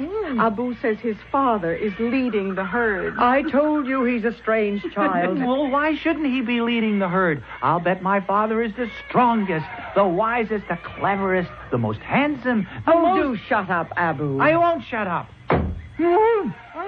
Mother, Bombine hit me with her trunk. She had every right. And it won't be the last time. Every elephant in the herd has the right and the duty to punish you when you get too impudent and talk of things you know nothing about. Well, all I said was my father is probably our leader. Our leader, my dear little stupid, is a female. Is it female? The oldest, the wisest female of us all. But that's wrong. Mother. I have been cursed with a stupid male child, Bombine. Pardon me if I say I told you so. No, but wait. If the male elephants don't lead, what do they do? Oh, let's see. Well, they sort of hang around. They are very agreeable. Very companionable. And then there's something else. Every now and then I remember your father. At least I think I do. It was quite a long time ago. He and I were companions for a while. A long while. And then suddenly, one day, he seemed different to me. More than a companion. We stroked each other with our trunks. Something we'd never done before. And gave each other little pinches with our mouths. We thought we were only playing. And then... And then? Well, then what? Well, then I noticed that his ears were flapping wildly, and his tail was whisking back and forth. I was surprised. And then I felt that my ears were flapping and my tail was whisking crazily. Oh, my, I was so excited. I felt that he was the only elephant of the forest for me, and that I was the only elephant for him. It was a wonderful day. I remember it rightly. But you must remember it. Oh, it was seasons and seasons ago, Abu. A long time. And now you are here. I want to meet him. Which one is he? Oh, heavens, I don't know. I'm going to find him. I'm going to ask around. If you have any sense, Abu, you'll stay here. I'm just going to join the males and talk to them. He hasn't any sense, Kalen. Oh, the males don't care too much for young elephants, Abu. Just the same, I want to try. Abu? Let him learn, Bombine. Let him learn the hard way.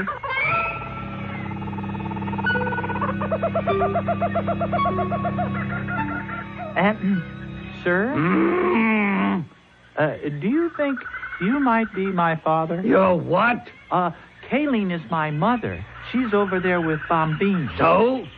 Do you remember being married to my mother? Being what? Well, I mean, did you sort of keep company with her for a long time, and then one day did you start whisking your tail and flapping your ears and fall in love? Well, seems to me I remember something like that.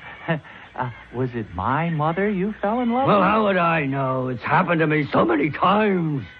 Many times? Many, many times. Oh, many, many, many times. How many? No! You hurt me. You ask too many questions. Well, I'm curious. Are you very old? I think I am.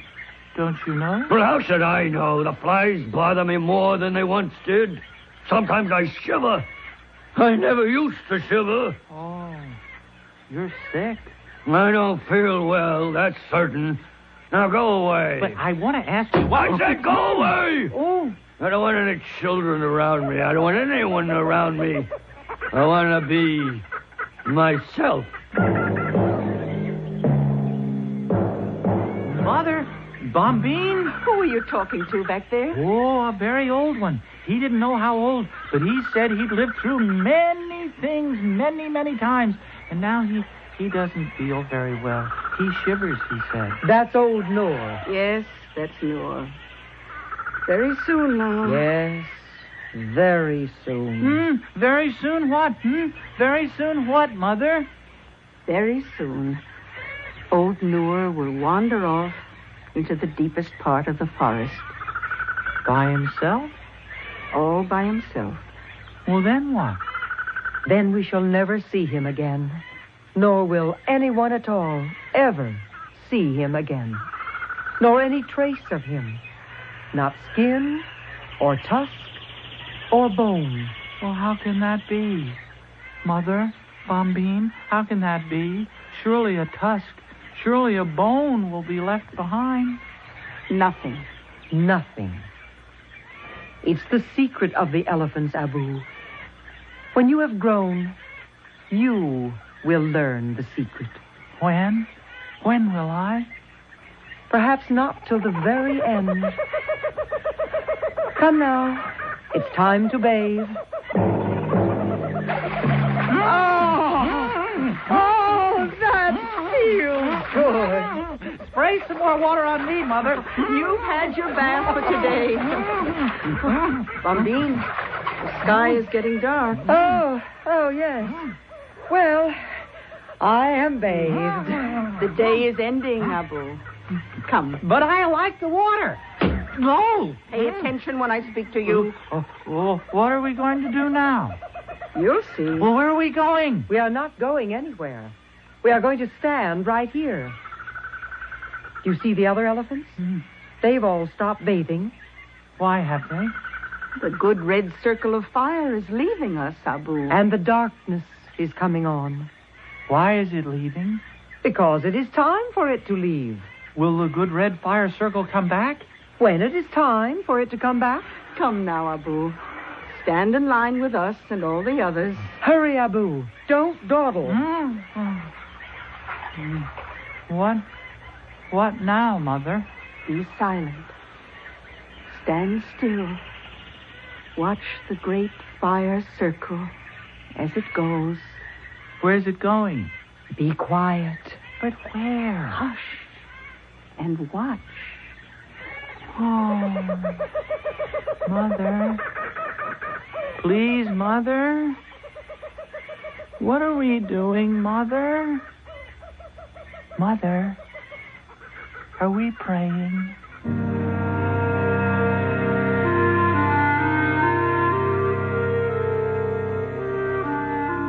It's quite true, according to those who have watched and studied the great elephant herds, that they stand silent and motionless, facing the sun, not only in the evening when it sets, but again each morning when it rises.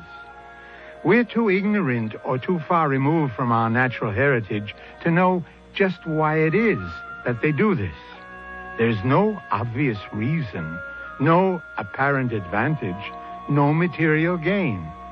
So perhaps the answer to Abu's question is, yes, the elephants are praying. Mystery Theater will be back shortly with Act 3 of our strange tale.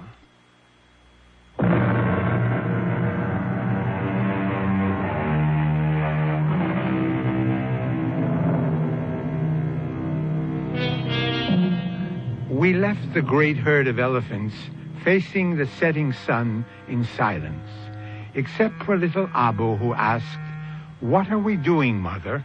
Are we praying?" It may very well have been. How do we know that it wasn't, that the elephants were praying for the return to life of one Harry Cantor? At least it looks that way as we return to Act 3. Back in your own little Betty Boo, Mr. Cantor? Does it feel good? Bombine? I'm your nurse, Mr. Cantor. You remember me? Where's Mother? Outside. You can see her when you're stronger. How's Noor? Did he die? You're the one almost died. Oh, it was a near thing there. Your heart stopped for 6 whole seconds. Oh, it must have been more than 6 seconds. Well, you were in intensive care for 2 weeks. Am I alive? Alive? You are alive, and you're going to go on living. Only this time, you'll do as you're told. No excitement like before. Ah. You've been very sick. Are you warm enough? I'm going to put this extra blanket over you. What happened to your eyelashes? My eyelashes? You used to have such beautiful, long eyelashes. Were they false? Mr. Cantor, I have never worn false eyelashes in my life. Or false anything else. I'm sorry, Bombine. My name is... Well, never mind. You just rest. Are we going to take a bath? You want a bath? Well, I'll ask Dr. Klein. You don't have to ask anybody. We'll just wander down to the river when it gets cool. Mr. Cantor. Just before the sun goes down. That's the beautiful time. Yes. And then the big, good red circle goes away for a while. It does? Mm-hmm. And we pray. You pray? I don't know exactly what we pray for. Uh-huh. Maybe for it to come back, or maybe we just say... Thank you? I never knew you were religious, Mr. Cantor. I'm not. I never have been. I don't know anything about religion. Well, now, do you think you could go to sleep now? I think so. Do you want me to pull the blinds? No. I want to watch the sun go down. Then I'll go to sleep.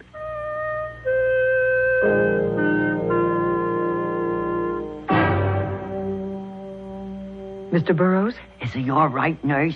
Yes. Can we see him? Well, he's sleeping right now. When he wakes up? Yes. But I think I ought to tell you, he may seem a little strange. Strange? What do you mean by strange? Well, different. He talks sort of funny. His speech is impaired. Brain damage? No, nothing like that. Well, then what? Well, he asked me what happened to my eyelashes. Did anything happen to your eyelashes? Of course not. Then he called me Bombine and talked about going down to the river to take a bath and praying to the big red circle. Oh, Joe, you think maybe... Maybe we should call in a psychiatrist. Well, not yet. Anyway, he's not strong enough. But later? Mrs. Cantor, remember your son did have cardiac arrest. For 6-8 seconds, his heart was not beating at all. He was dead? Well, yes. But he's very much alive now. Oh, when I walked into that room, my son was dead. Now, Mrs. Cantor. I'll never forgive myself. Nurse, listen, when he wakes up, will you call me? Maybe I better go in and see him first. Yes, I think maybe you had. Yeah. Then you can sort of, you know, prepare his mother for what to expect.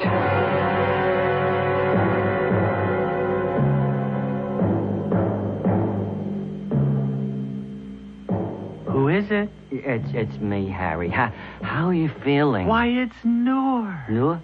Oh, Noor, you're alive. Yeah, I'm just fine, Harry. I'm fine. Oh, I was so worried. Your mother's outside. She wants to see you, too. Oh, how is she? Oh, she's fine, Harry. She's wonderful, my mother. Very strict, but very wonderful. And a wonderful swimmer. Oh, I never knew that. Oh, yes. And a wonderful mother. Very strict, though. Harry, maybe I better not stay too long. No, stay. I know you don't care too much for children, but I want you to stay. Harry, I'm Joe. You know, Joe Burroughs. I'm your partner. I'm your friend. You're not Noor? No, you don't look like Noor. I'm Joe Burroughs. Your mother's waiting to see you. Your girl, Bernice, she'll be around later. Joe Burroughs. My partner. My friend. Right. We're in the import-export business, Harry. You remember? You were talking about some kind of deal to have to do with sponges. You remember before? Sponges? What? Yeah. What do we want with sponges? Yeah, well, nothing. You just thought if you could buy up all the sponges. Well, what for? Well, for nothing, Harry. Absolutely nothing. You see, we are very wonderful, superior beings, Joe. We are? Therefore, we must be responsible. act responsibly. I mean, you understand? Well, I'm not sure I do. That's because you're not an elephant. I'm not. I'm an elephant, Joe. I mean, I was an elephant, and my name was Abu. When were you an elephant, Harry? For a little while. Oh. Just for a little while. How was it being an elephant? Beautiful. You're not an elephant anymore, are you, Harry? No. No, I'm just Harry Cantor. But I'll never forget being Abu, and the sun going down, and all of us standing in a line. Harry, I think I know what happened. When your heart stopped, you do know your heart stopped there for a minute, don't you? Everything stopped. Harry, you died for a minute, and Harry, you were reincarnated. You were reincarnated into an elephant. Is that possible? Well, I don't know if it's possible, but it happened. That has to be what happened. Maybe. Oh, positively. I hope you're right. Only, Joe. Yeah, Harry, what? The next time my heart stops. Oh, there isn't going to be any next time. Well, there has to be sometime. And what if I'm not reincarnated into an elephant, Joe? Oh, but you would be. No, what if I was reincarnated into a tiger, Joe? And my own mother sat on me.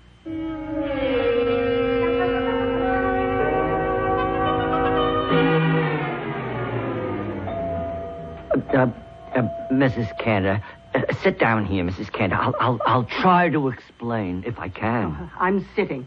Explain. Yeah, Mrs. Cantor, when Harry's heart stopped, he was what you might call deceased. Dead? Yeah, well, in a way, yes. He was departed. But the emergency unit, see, they came rushing in. Oh, they knocked me down almost. I never saw such a hurry. Yeah, well, with all that, they brought Harry back to life. Oh, so he's all right again. He's all right, but... So what's all the worry? Mrs. Cantor, during those seconds, while Harry was not of this world, if I may put it that way. Oh, put it any way, but get on with it. He was not Harry Cantor. He was... Well, for heaven's sake, Joe, what was he? He was an elephant, Mrs. Cantor.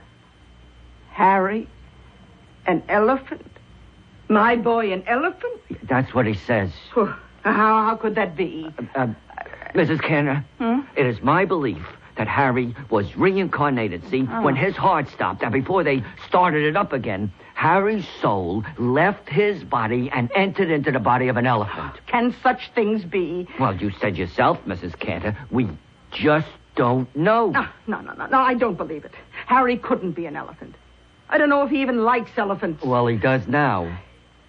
You know what I think, Joe? What? He dreamed he was an elephant. It was all a dream went through his head. Well, I don't know if you dream when your heart isn't beating. Well, I'll ask Dr. Klein. Well, if it was a dream, it was a very beautiful dream.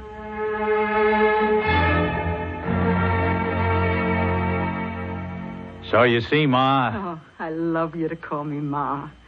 It's been so long. Yeah. Well, you see, elephants are really the kings of the jungle. Not just because they're so big, but because they have a sense of responsibility. Uh-huh. They find water for all the other animals. Oh. And you know who's the leader of the elephant herd? A woman. The oldest and the wisest woman elephant. Would you believe it? Oh, that's the best thing of all. And the men elephants, you know, they sort of hang around together, except every so often they get excited and flap their ears and whip their tails around. And the female elephants do, too. And that means they're in love. You know, you learned a lot in your dream, didn't you? Wasn't a dream, Mother. Wasn't a dream. I was there. I was one of them. If you say so. I was Abu, the elephant. Whatever you say, Harry. I mean, I don't mean to contradict you, Mother. Oh, that's all right. Well, you see, you don't understand because you've never been an elephant. Well, I'm looking forward to it. Ma, I just thought of something. What happened to Abu? Did he die? Oh, no, I hope he didn't die. But if I was Abu, and now I'm Harry, what happened to Abu? Now, son, I think... let me see. Now, I think that in a dream, a person can be all kinds of things. No, Ma, that isn't it. No, because you see, it wasn't a dream. I was Abu. My soul, Harry Cantor's soul, entered into Abu the second he was born. And it stayed there a little while, and now it's come back into me. Harry Cantor. But it's still Abu's soul, too. And as long as I live, I'll have the soul of Abu inside me. Not a bad thing. Mother, the big red fire circle is leaving now. Oh, you mean the sun is going down? Yeah, so, let's be very quiet, Mother, very quiet. Let's not talk at all.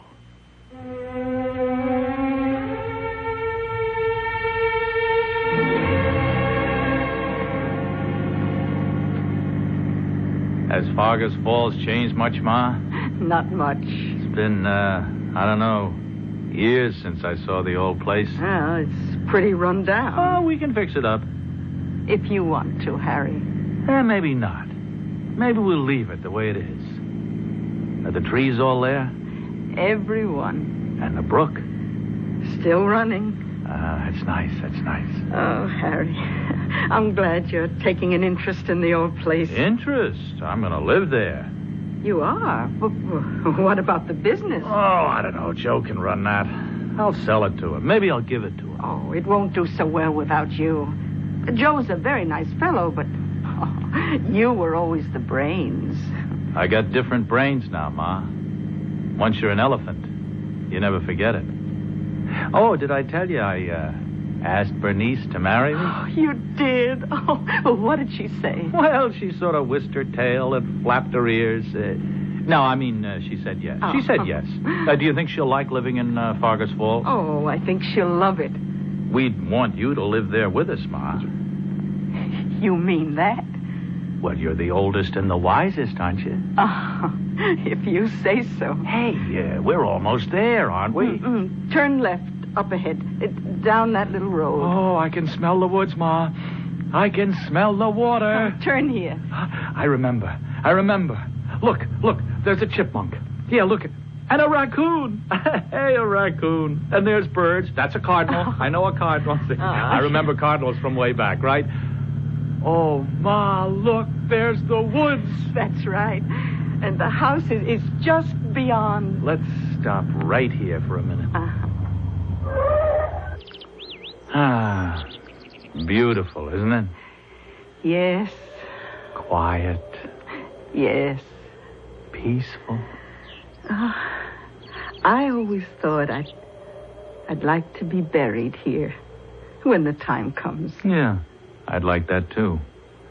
When my time comes. Oh, I thought you wanted a crypt in the cemetery with shelves. No, that was a crazy idea. I'd like to be buried here. Oh? Or maybe, just maybe, I won't be buried at all. Oh, well, what did you have in mind exactly? Maybe, Ma, I'll just wander off into the woods by myself. And no one will ever find any trace of me.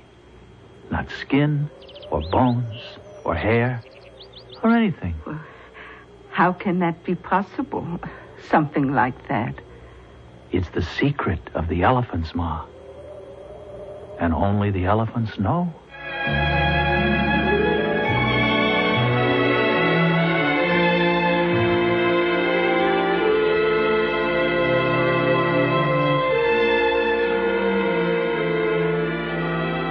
I'll be back shortly with a final thought.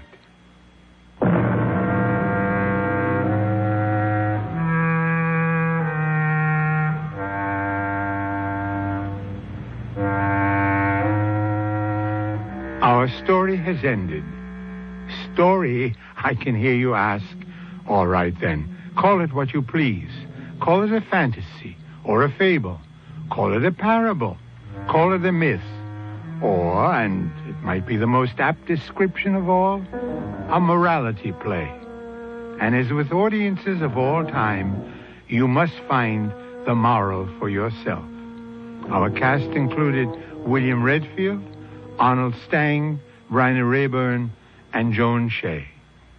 Associate Director, Marlon Swing. This is Himan Brown, Producer-Director, inviting you to return to our Mystery Theater for another adventure in the macabre. Until next time, then, pleasant dreams.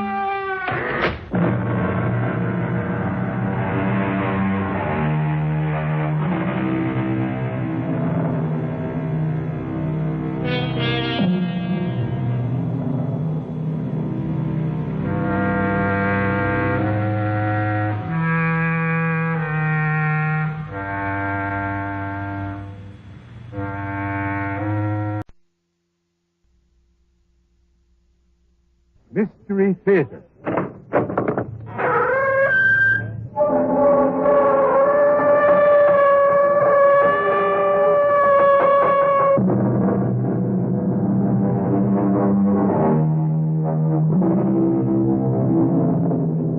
Come in. Welcome. I'm E.G. Marshall. Welcome. It's such a nice, evocative word, isn't it? Makes one think of love, of friendship, and kindness, of joyful reunions. But I'm sorry to say that our little theater doesn't usually deal with such pleasant topics. We prefer murder, mayhem, and mischief of all kinds.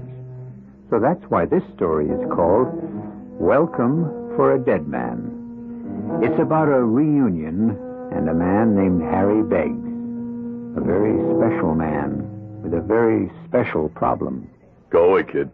Go away and leave me alone. Everybody knows what you did, Harry. You killed that factory cop and you got life for it. Only you made yourself a model prisoner. I gotta go now, kid.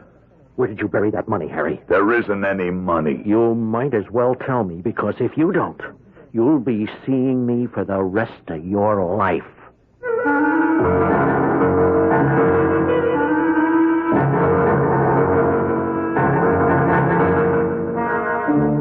Our mystery drama, Welcome for a Dead Man, was written especially for the Mystery Theater by Henry Slessor and stars Howard Da Silva.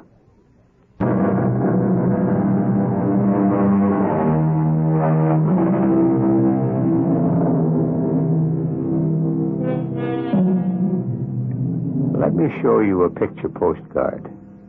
It's an idyllic country setting. The trees are tall and green, and the surrounding hills are gently curved. In the distance, you can see the turrets of some gray stone building that might be somebody's ancestral home.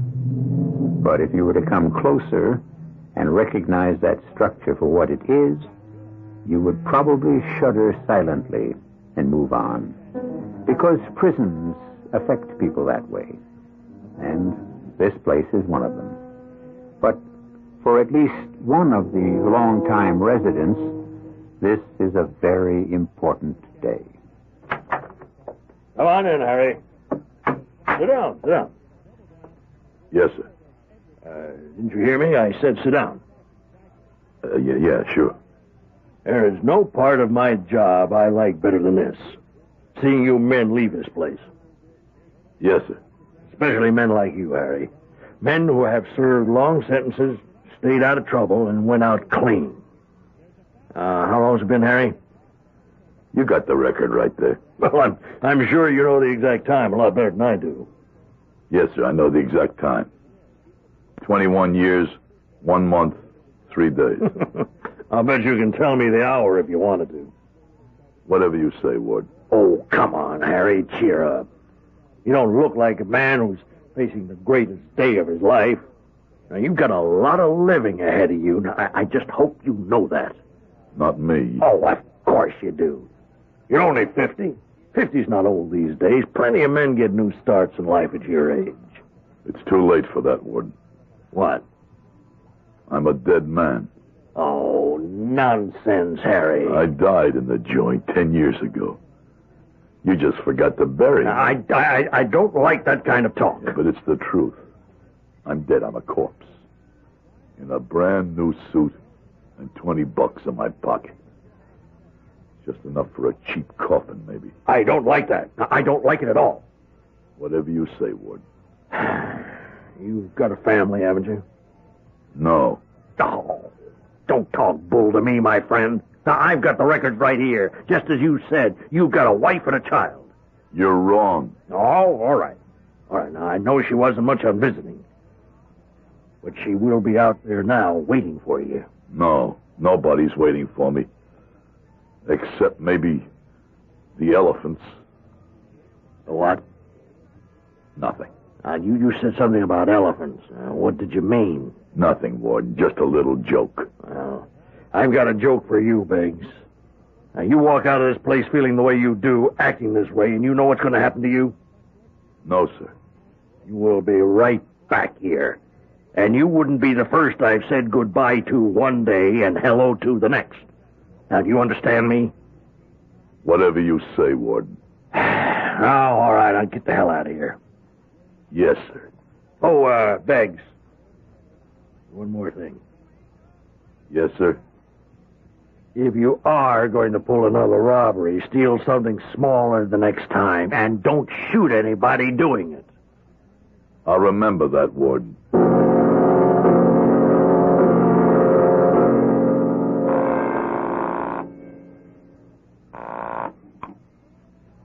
Hello? Hello? Who is this? It's Harry, Edith. Harry? Well, what do you know? What is this? That they're letting you people make phone calls now? I'm out, Edith. Out? How do you mean, out? That's it.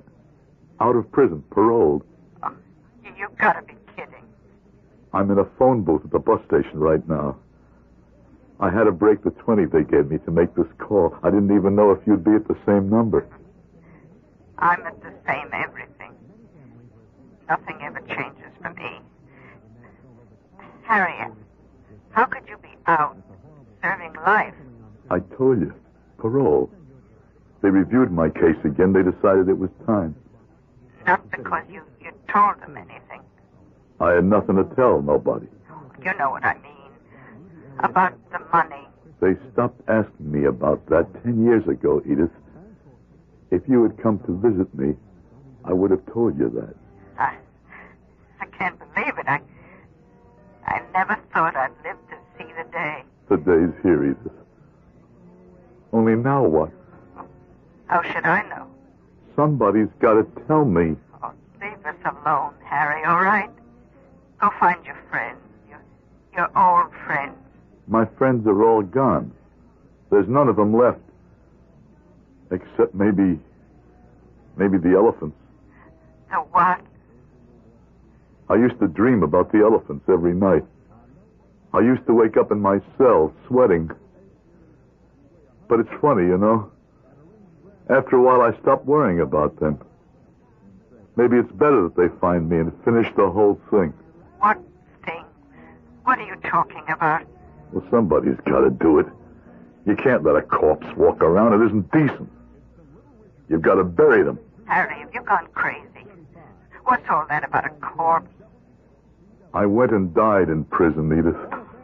You must be crazy. I'm dead. I'm going to hang up. No, wait. One more thing. What is it? Edith, what if I came home? No, Harry. You haven't seen me in 10 years. I'm 10 years better looking. Stay away from us, Harry. You're here. Don't you want to see if I lost my hair? Remember you used to say I'd look like my old man if I went bald? Well, don't you want to see? No. Oh, for heaven's sake, why didn't you stay out of my life? Why did you have to call me? I want to see you, Edith. No. You can't. You can't look at me. I don't want to see what I look like in your eyes. Why not?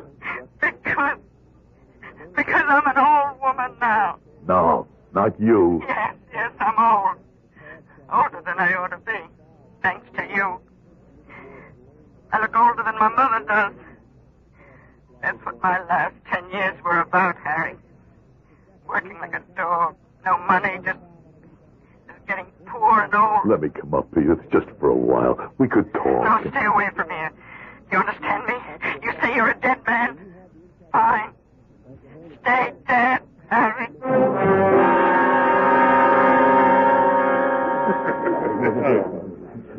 Here's your change, Mac. Price of beer has gone up, huh? Everything goes up. Inflation. Yeah, we heard about it. Even inside. Want something else? Oh, I got all I can handle. Okay, pal. Just yell if you want anything. Can I buy a drink? Huh? I said, can I buy you a drink? What for? Just for the heck of it. What else? No, I seen you sitting around there all alone, looking like you could use a friendly word, so here I am. And what's the friendly word? A drink, of course. Come on, name it. Come on. Now, what makes a guy like you want to buy somebody like me a drink? Why don't you wait until some nice chick comes into the joint? I mean, if you still call them chicks. Yeah, we still call them chicks. It's what you said, the bartender. What did I say? Well, I heard you say to him about being inside.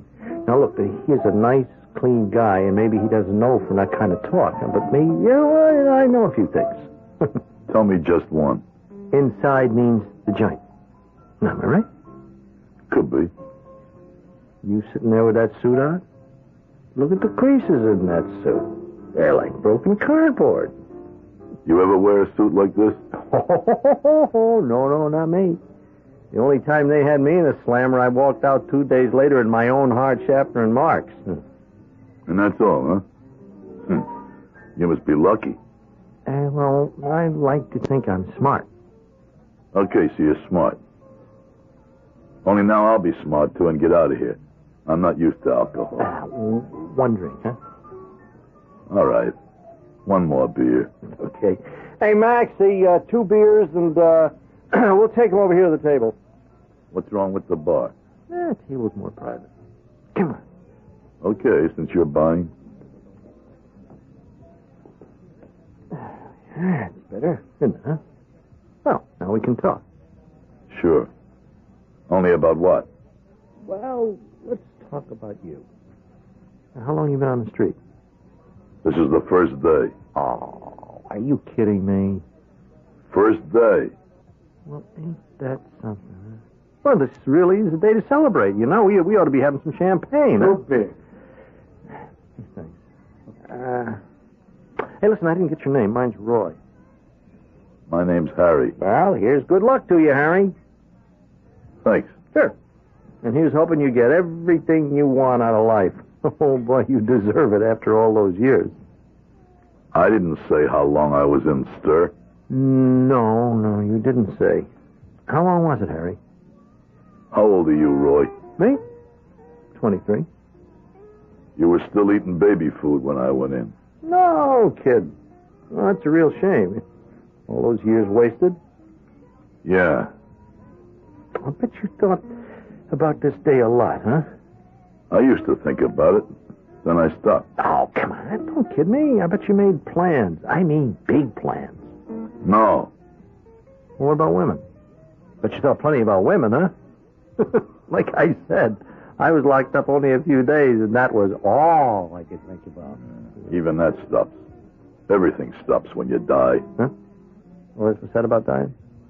Nothing. Oh. Well, here's to you, Harry. Here's to your future. Hey, you're not drinking. I'm not thirsty anymore, I guess. Boy, if I had spent 20 years in the joint, I'd be mopping up every bar in town, eating every steak I could get my fork on. Yeah. You got a 23-year-old stomach, Roy. Come on, you look in pretty good shape to me. I'll bet you mopped up a few bars in your time, huh? No, just one of them. There was just one place I used to hang out. Looked a lot like this one. Where was it? Over on Clinton Street, right across the way from the building where I lived. It was called Lucky's. Lucky's. No, I don't know the places. Any kind of action there? It was just a neighborhood place. My wife and I used to go there a couple of nights a week. So you're married, huh? Well, why don't you say so? I'm not married. Look, Roy. I'm feeling a little woozy. Like I said, I'm not used to alcohol. Hey, please, one more minute, huh? Oh, come on, I want to talk to you, Harry. No kidding. About what you're going to do. Why should you care about that? Because I want to help you. What are you talking about? No, I mean it, Harry. I want to help you. Well, you look like you could use some help. I mean like a partner. Hey, are you stoned or something? What would I need a partner for? Oh, you know, Harry. No, tell me.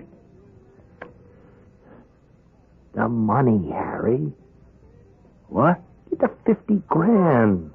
Well, you're going to need help getting it. You know that. Good Lord. Don't look at me like that, Harry. You're an elephant. What? I never would have figured you for one of them. I've been waiting for one of you to show up, but I never figured a 23-year-old kid. What do you mean, elephant? The ones that wouldn't forget me. Not even after 20 years. And so Harry Beggs, who calls himself a dead man, has met a man he calls an elephant. Definitely an odd couple.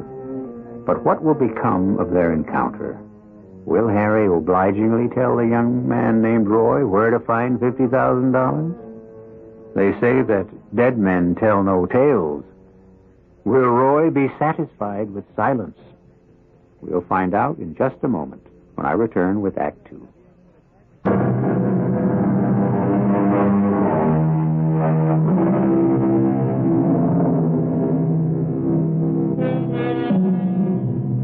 Harry Beggs is a free man. He has just put 21 years behind him and walked out into the future. But less than 24 hours later, the past has come back to haunt him. The past has taken him by the elbow, led him to a table in a dimly lit tavern, and made its grim presence only too clear. Let's not be cute about this, Harry. You're too old to be cute. I'm telling you, I don't know what you're talking about. I'm talking about 50 big ones. The money you walked off with from the Reed Hammer job. You got the wrong guy. Oh, your name is Harry, isn't it, Harry Beggs? That's right. Then I got the right guy. Who you working for, Roy? Me? I'm self-employed. Don't give me that. You're 23 years old. You're too young to know me. You're a famous man, Harry. You were in diapers when that Reed Hammer job was pulled. So what? I wasn't around for the American Revolution either. But I heard about it. Go away, Roy. You're starting to bother me. Oh, come on. Then that's no way to talk. I bought you beer, didn't I? I see. And now you want 50 grand in return, huh? No, I didn't say that. Look, I just want a taste. Now, I wouldn't take the whole bundle. You put in a bit of time earning that money. There isn't any money. Oh, everybody knows it wasn't recovered. Now, you must have hidden it someplace, right? Well, that's what everybody says. All right, for the last time. What you heard about me, about that payroll money, is all a phony. I pulled a heist and I shot that guard and killed him, but all I got for my trouble was 21 years in a tin can. What happened to the money? I don't know. Don't give me that baloney, dead man. Now, you had it in your hand. Now, what did you do with it? I had to dump it. Where? I don't know. I just dumped it. Side of the road someplace. I couldn't tell you where. Yeah, sure, that's the story you told the cops. Now, Dick, don't keep repeating yourself. I told the cops the truth. I was in a panic. I didn't know what I was doing. Then I saw the roadblock ahead of me, and I knew I was finished. You're kidding me, Harry. I'm telling you the truth. You make it sound like the cops grabbed you 10 minutes after the heist. Now, it was a good 6 hours before you were arrested. You really did your homework, Roy, huh? Uh-huh. Okay. I was driving a long time. I was almost at the state border before the cops threw up that blockade, and then... The money, where was it? I told you. When I knew that I was going to be caught with a meat in my mouth, I did the only smart thing. I tossed it out of the car window. Oh, the hell you did. It's the truth. You buried it someplace. Everybody knows you buried it. People like to think that. They like to think there's buried treasure all over the place, just waiting to be picked up by any guy with a lucky shovel. Oh, come on, you buried that money. Now, you figured you might get out of stir and come back for it one day. Oh, forget it, kid, huh? I'm telling you, the money's gone. It's gone for as long as you've been alive. The cops searched that whole road for the money bag, and so did 9 million other people. Only it never turned up. I'll tell you why it never turned up. Some smart farmer boy found it and stashed it in the barn. He's been living high off it ever since. You're a good liar, Harry. The money's gone, kid. You think I'd be sitting in this bar drinking beer if I knew where it was? No, you're too smart to rush it. You figured there'd be some elephants around who might be watching you, huh? Yeah, that's right. I was looking for some old elephants. Instead, I get a kid. Okay, mister. You stick to your story. But now, listen to my proposition. Huh? What for? Now, just shut up and listen. Okay, now let's say you did bury that money. Look, I told you. This is just a for instance, okay? Now, let's say you buried that money. Now, that's what the cops think. That's what the Reed Hammer's insurance company thinks. And for all you know, they've been tailing you ever since you left the joint. Tailing me? What are you talking about? Oh, come on. You can't be that dumb, Harry. Now, didn't you figure they'd be watching you? No, you're wrong. Nobody's tailing me. How do you know? Because it's crazy. Because it's 21 years. The money is still good. All right. So what's this proposition you're talking about? It's a sweet deal for you, Harry. No, I mean it. It's a way for you to get your 50 grand without any trouble at all. I see. All I have to do is tell you where it is. Hey, that's right. You see? You're not so dumb. And you're not so smart if you think I'd do that. But it's the only way to go, Harry. You can't dig it up yourself. Now, even if you stay on ice for 6 months, you'll never be sure some fuzz isn't sticking on you. Maybe one of your old elephant friends. You'll never know if you'll wind up with a shovel in your hand or a bullet in your neck. Go on. But if you didn't pick up that bag yourself, I mean, if you didn't do the digging, but had somebody do it for you, now somebody who you could trust... meaning you, I suppose, huh? Yeah, now you got it, Harry. Look, I'll do it for you. And guess what? All I'll take for my trouble is 20%. Is that all? Yeah, 10,000. It'll be worth it to you, believe me. You won't run any risks at all. No risk, huh? What would stop you from taking the whole thing?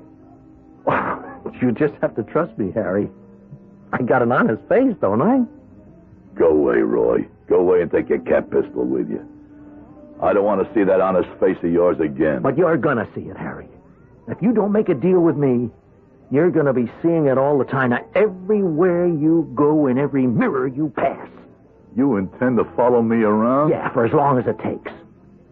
Sooner or later, you'll have to dig it up. You'll have to. What if I get someone else to do it for me? But you'll still have to receive it. And I'll be there. Me and my cat pistol. Now, what do you say? Are you going to be sensible? All right, Roy. Hey, well, now. All right. I don't want your ugly shadow following me. I got enough shadow of my own. Hey, then it's a deal? On one condition. That we make the dig together. But what if we're being tagged by one of your elephants? I'm sure they're all in that graveyard. But I won't let you dig the bag up by yourself. Something tells me you don't trust me, Harry. That's right, Roy. I never trust anybody under 30.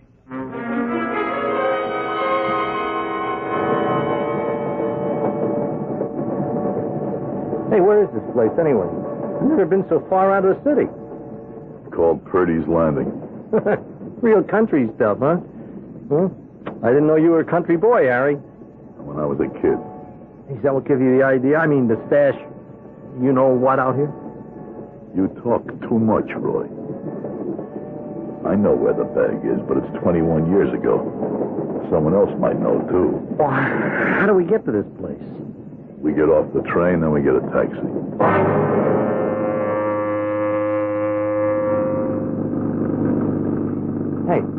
Hey, you think this old heap is going to make it to where we're going? Who's that?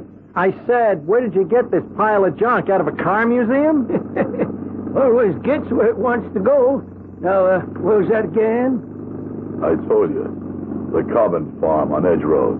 Never heard of Cobbin Farm. Heard of Edge Road, but never heard of any Cobbin around here. Well, just take us to the road. Seems to me you got the wrong place, mister. There was a family named Cobbin lived on the road about 20 years ago. Well, they must have moved then. I've been living around here about 15 years now and never heard of them. But I guess things change. Yeah, that's right. Things change.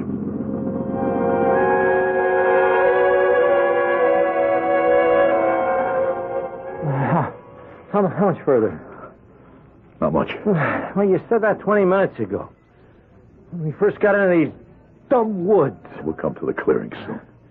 How do you know we're in the right place, huh? You think I could forget it?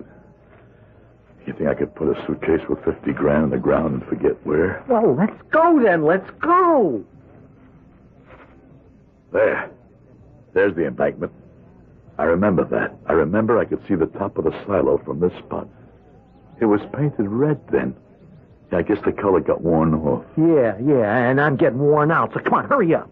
Keep looking for the stone I told you about. Okay. The big black stone. If the sun was shining, you'd see it all sparkle like diamonds. I don't see anything like that. No, it's here someplace. Even 20 years wouldn't touch that old stone. Looked like a fist coming out of the earth. Hey, is that it? Over there? Yeah, that's it. That's the stone. Where's the money? 3 paces from it. 3 paces to the nearest tree. Damn. What is it? The tree's gone. What? The tree, I remember. It must have fallen or something. Yeah, but this is the spot. It has to be the one. What do we have to do? Dig up the whole clearing? No. We won't have to dig it all because there's the other rock, the one I put over the payroll bag. Where? By that stump. That must have been the old tree. Yeah, I remember rubbing my hand on that old tree and telling it I'd be back.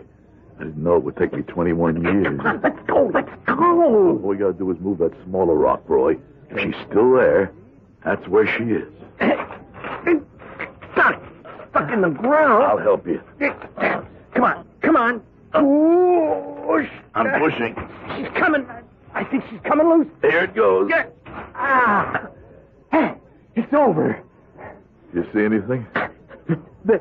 There. There's something over there under the leaves. It looks like canvas. Yeah, that's what it was. The bag was canvas, all right? We found it. Harry, we found the money. Looks like we did.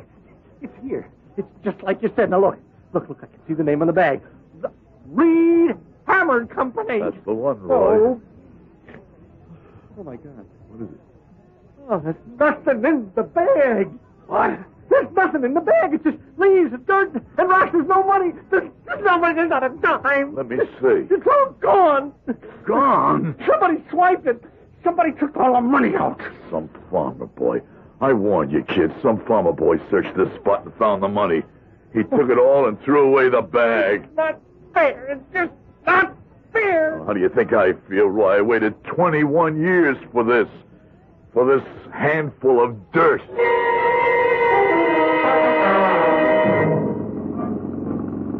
What happened to that young fella come up with you? He's not with me anymore. He decided to take the train back to the city. And you really want to go to the old country graveyard, huh? That's right. Now, what do you want with that place, if you don't mind my asking? I want to find something there. Tombstone? That's right. Someone in your family? Someone who used to be very close to me. I see. Sort of sentimental journey. I say something funny? I was just thinking about a joke. A very funny joke.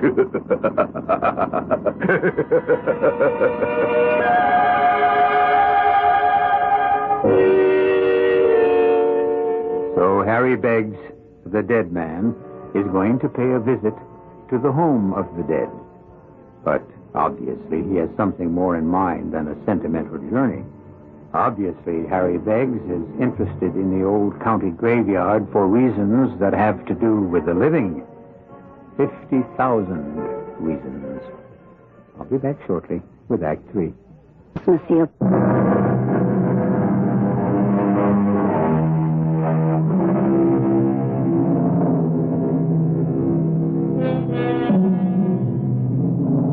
Harry Beggs spent almost an hour alone in the county cemetery at Purdy's Corner. His taxi driver waited patiently at the foot of the hill, gently dozing in rehearsal for the night that was rapidly approaching. And when he saw his customer again, he seemed suddenly transformed. You might almost say that the dead man had come to life. Hello? Edith, it's Harry again. Oh, for heaven's sake, what are you bothering me for? I've got to talk to you, Edith. It's important. Are you alone? Of course I'm alone. I'm always alone. Edith, listen carefully. I've got big news. I'm a rich man. What? I've got $50,000 in a paper bag. Are you crazy. I got it with me right here in this phone booth. It's got a funny smell to it. It smells like dirt and dead leaves and maybe corpses for all I know. I swear you went crazy in that jail. I thought I died. I told you that, only now. Maybe I can come alive again. When I touch this bag full of money, it makes me feel like maybe I can live. Harry, are you telling me the truth? I wouldn't lie to you, Edith. You see, I did hide that money just like they said I did. I hid it in the graveyard. Oh, Harry. I buried it where they bury people. I thought that it would be safe there, and I was right. Only at first I took it out of the bag that it was in. I hid that bag in the woods. I'm glad I remembered where I hid the bag, too. That came in very handy. I don't want to hear about this. What? Edith, you don't understand me. Of course I understand you. From the minute we got married, I realized you were a cheap crook. I wasn't cheap. I was just no good. But now, Edith, I've got $50,000. Don't you know what that can mean to us? We can be a family. You can move out of that dump. We could buy ourselves a house in the country, just like we had when we were kids. Oh, leave me alone. You sound just like you did then, when we first got married 25 years ago. All those promises you made me, all about money, nothing but money. No, that was a dream. This is real. You wanted money more than you wanted me, Harry. You didn't want a family, a house in the country, nothing. Just that bag full of money. Oh, you... Well, I'm glad you got it. I hope you're very happy. No, Edith. Edith, don't hang up. Edith.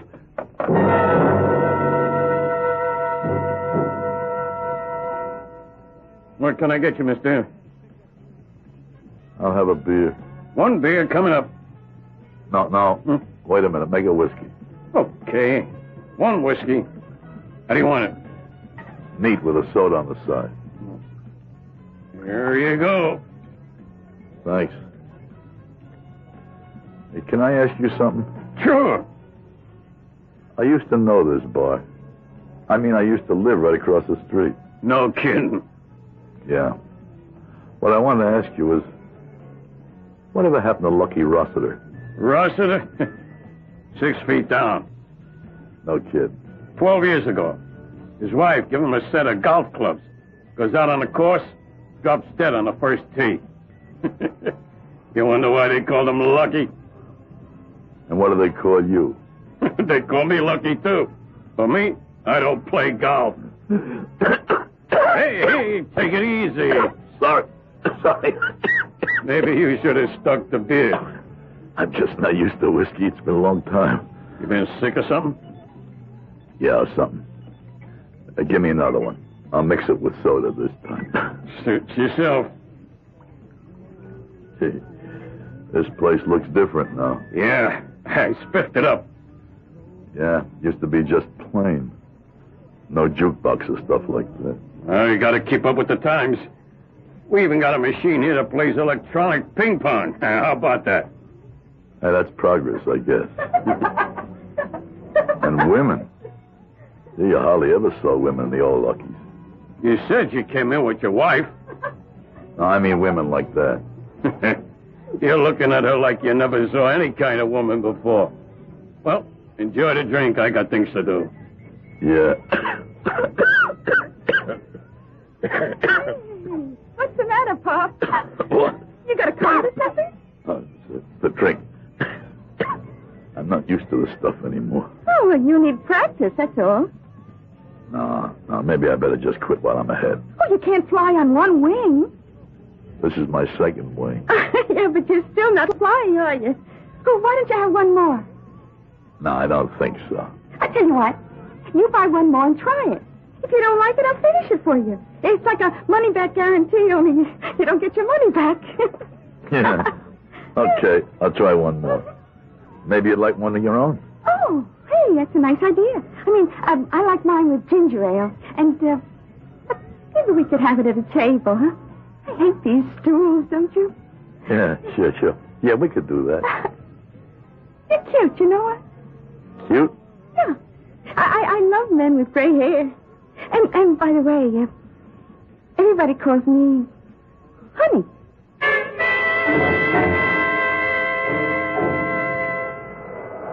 Hey, Mike. What? Wake up. The machine is still on. It's a vacuum cleaner. Huh? Oh, I thought it was the machine shop. I must have been dreaming. Yeah, you've been dreaming for a good half hour. Only this ain't a hotel. I have to close up. What time is it? It's after 1. Time to go home. Home? Come on, you had a good time. Now let's pack it in. Yeah, I'm going. Where's my bag? What?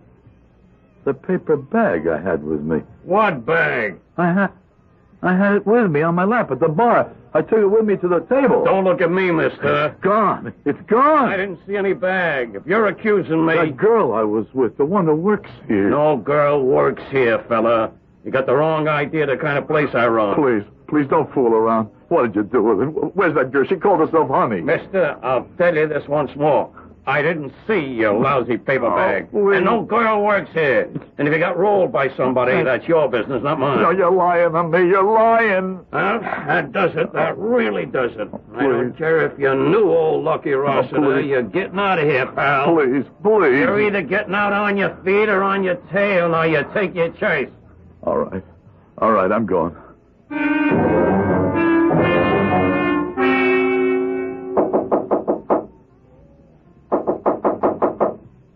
Who is it?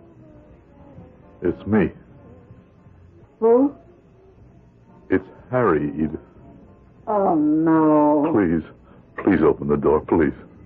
1 second. Edith. Oh, I was afraid you'd do this. I was afraid you'd just show up. Let me come in, please.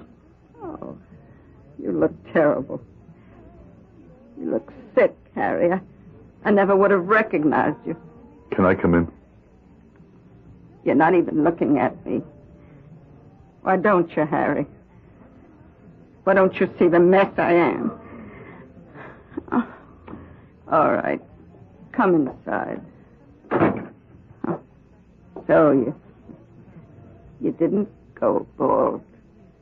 No, just gray. Edith, I'm in trouble. Trouble? You? A rich man like you? Something happened to the money. The cops weren't following you. Harry, you didn't let the cops know you were digging it up. No, nobody followed me.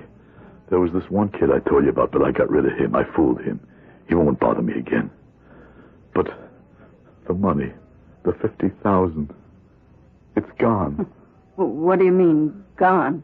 I got drunk. 21 years I was sober, Edith. Sober and dead. And then I go to Lucky's, and I get drunk, and now the money's all gone. Well, how did it happen? Doesn't matter. Doesn't matter, Edith. I should have realized it wouldn't matter. A dead man can't spend money. Oh, please stop saying that. Stop talking that way about you being dead. No, but I am. And you know what killed me, Edith? It wasn't the prison. It was you. Me? When you gave up on me 10 years ago, when you decided to think of me as dead, that's when I died. Oh, Harry. You were the only thing keeping me alive. You and our kid. The thought of you. But when I knew you stopped thinking about me, that was it. Oh, don't you? You're hurting me so much, Harry. I just wanted to see you one last time, Edith, and you know something? You don't look as bad as you said. You still look beautiful to me. Harry? Yeah? Where are you going? I don't know. Anywhere. It's late. Where will you sleep?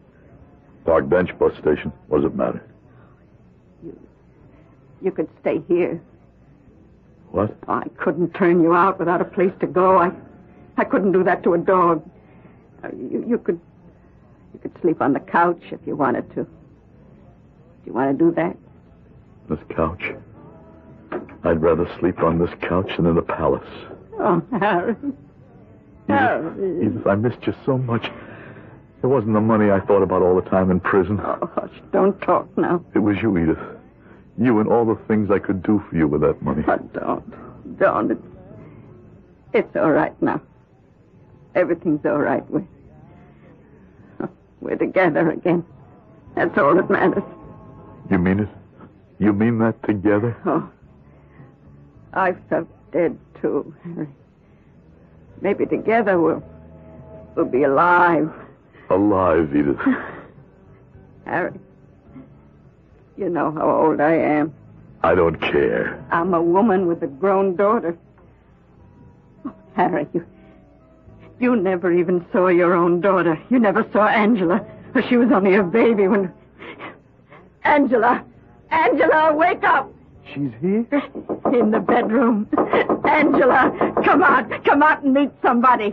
What the heck's going on? What's all the yelling about? My God! What's he doing here? Just wait till you hear who he is, honey. Honey.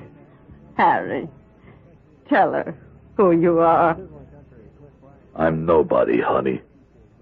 Just a dead man.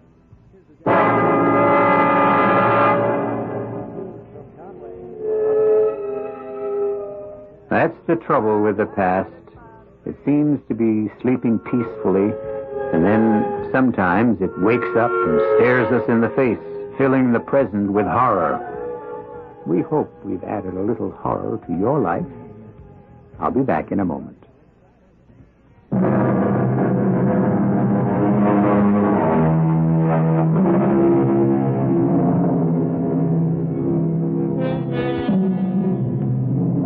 It's been said that the past is history, but isn't it also true that the future is mystery? It's the unknown that lies ahead of us that gives life its excitement, its novelty, and its terror, which describes exactly what the future has in store for you at Mystery Theater. Excitement, novelty, and terror. We hope you'll be back for another helping of all three. Our cast included Howard Da Silva, Bryna Rayburn, Earl Hammond, and Gil Mack. The entire production was under the direction of Himan Brown. This is E.G. Marshall inviting you to return to our Mystery Theater for another adventure in the macabre. Until next time, pleasant dreams.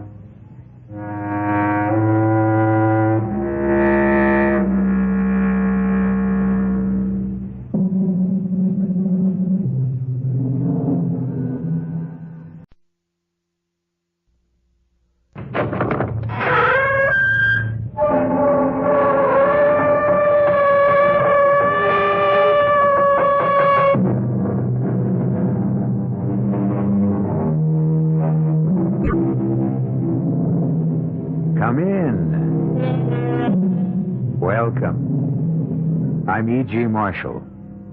Once again, it's open house here on your dial for mystery and suspense and the excitement of the unknown. They say, whom the gods would destroy, they first make mad. Yes, they do say that. But these days, it would be quite possible to take the opposing view. One could also say, whom the gods would preserve, they first make mad. More and more, we find our world dominated by the senseless, the irrational, the incongruous, the incredible. And if this is the way things are truly headed, perhaps a touch of madness may be absolutely necessary for survival. I'm sorry I crashed in on you like this, sir. Oh, I hope you're not injured. No, I'm fine. Your plane? I'll examine it in the morning. Then you'll join us for dinner, won't you? Thank you. If you'd like to go to bed early, we have a room ready for your convenience. You're very kind. Well, we don't usually have much here in the way of entertainment. We're so far away from everything, but if you care to stay up tonight, you're very fortunate. Really? Yes, you might enjoy it. Enjoy what? Tonight's entertainment. Oh, what is it? It might turn out to be a hanging.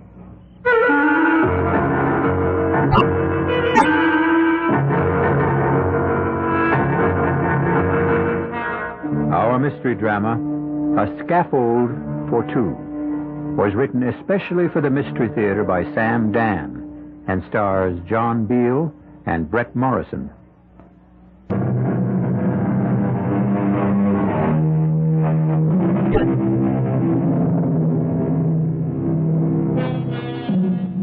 It is written, where men are innocent, laws are unnecessary.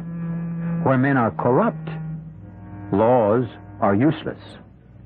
It stands to reason, therefore, that laws are intended for that great mass of us who are in the middle, neither completely innocent nor entirely free of corruption. It's a subtle philosophical point, and there are times when Charles Farnsworth would enjoy discussing it over a drink and a roaring fire. However, this is not one of those times. For the last 2 hours, Charles Farnsworth has been fighting for his life. His tiny single-engine plane is being buffeted without mercy by a ferocious thunderstorm. His radio has gone dead. His instruments are useless. He has been blown off his course. He has no idea of where he can be. And the needle of his gas gauge is hovering at empty. And now, suddenly as it erupted, the storm subsides. There is brilliant moonlight, a bright twinkling star. And just below him, he can make out a long, gently rolling meadow. He has no choice. He directs the faltering plane downward.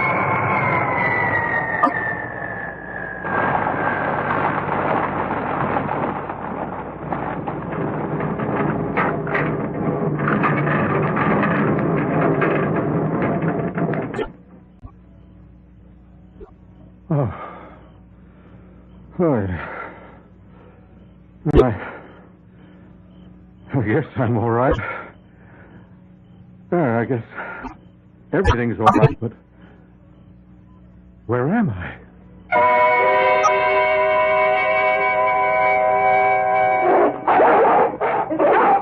Easy, boy. Okay. All right. Who's that out there? Oh, sir, I need help. Down, Alexander. Down, Cedar. Be quiet. Quiet! Now, sir. Move this way. Very slowly.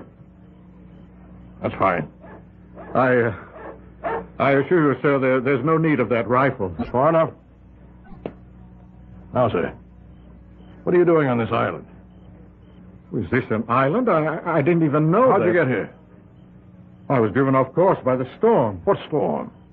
Well, it ended a few miles north of here, or south of here, or even east or west. I couldn't tell you. I was forced down in a meadow, but... You all right, sir? Oh, yeah, I'm fine. And your plane? It seems to be okay. I need gasoline. Oh, you alone? I guess they're all alone. I see. I wonder if I may impose upon your hospitality. It's yours, sir. Thank you. Step this way, won't you? Oh, my name is Bennett. Franklin Bennett. Welcome to Bennett's Island. My name is Charles Farnsworth. Oh, you're just in time for dinner, Mr. Farnsworth.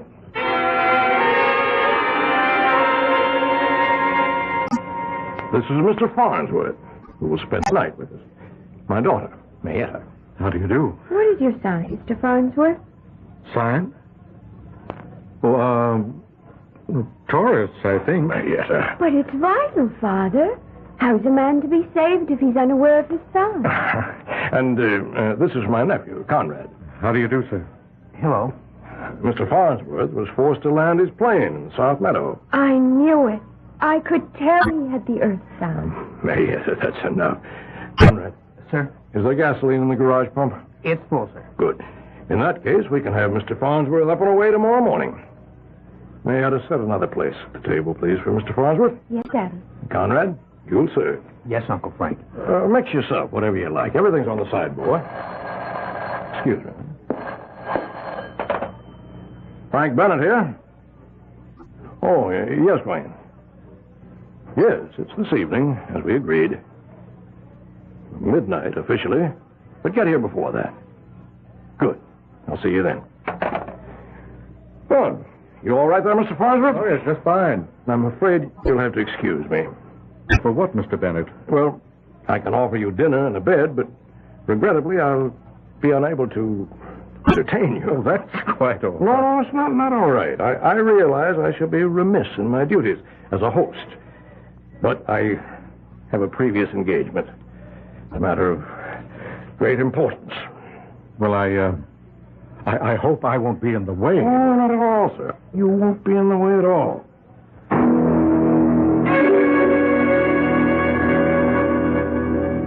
Well, if everyone's had enough, Conrad, Mayetta, clear the table. Charles Farnsworth. Where have I heard that name before? Well, I'm an attorney. Oh, yes, you're that Farnsworth. You're the lawyer that gets all those guilty people acquitted. Oh, that's impossible. Impossible? If a person is acquitted, it's proof that he's innocent. Oh, you know what I mean. No, I'm afraid I don't. Why, you usually get these people rabble-rousers, mostly. They go around, they commit murder. How do we know that? Because we know it. We just know it. It's a matter of pure common sense. Guilt or innocence is a matter of law. Most of these people you defend are against the law. Most of them are out to overthrow the government. And anyway, they're dirty. They're unkempt. Oh, I wouldn't say that. I would. Mr. Bennett, I defend a great many people. Some of them happen to be associated with unpopular causes, and some of them, I admit, are personally quite unappealing, but what would you have? Everyone's entitled to counsel. I know. It's just that I hate to see people get away with murder. If they don't get away with it, if a judge and a jury acquits them, that means they didn't commit murder. Well, that's what's wrong with the system. Well, you could also say that's what's right with the system. Well, I'm doing something wrong right now. I'm having an argument. A serious argument with a man who's a guest under my roof.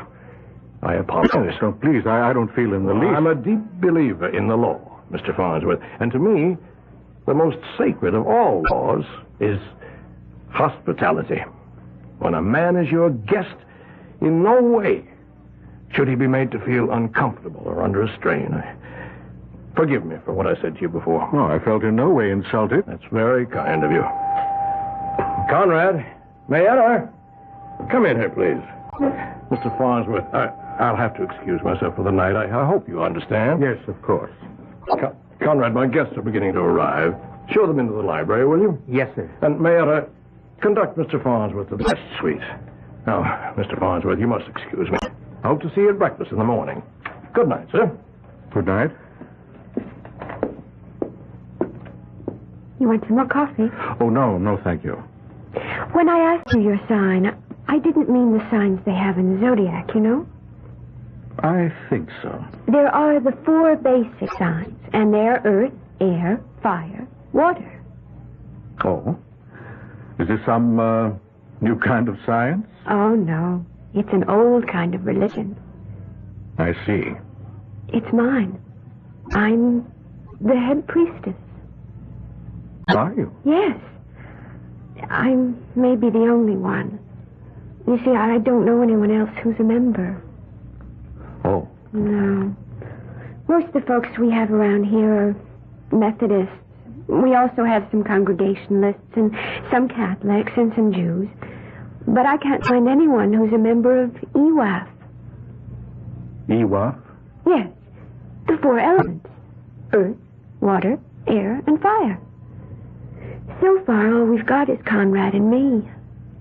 Well, you can never tell. Maybe there will be more one day. Oh, it's very nice of you to say that. Most people just laugh at me. I'm sure they don't mean any harm. I don't mind.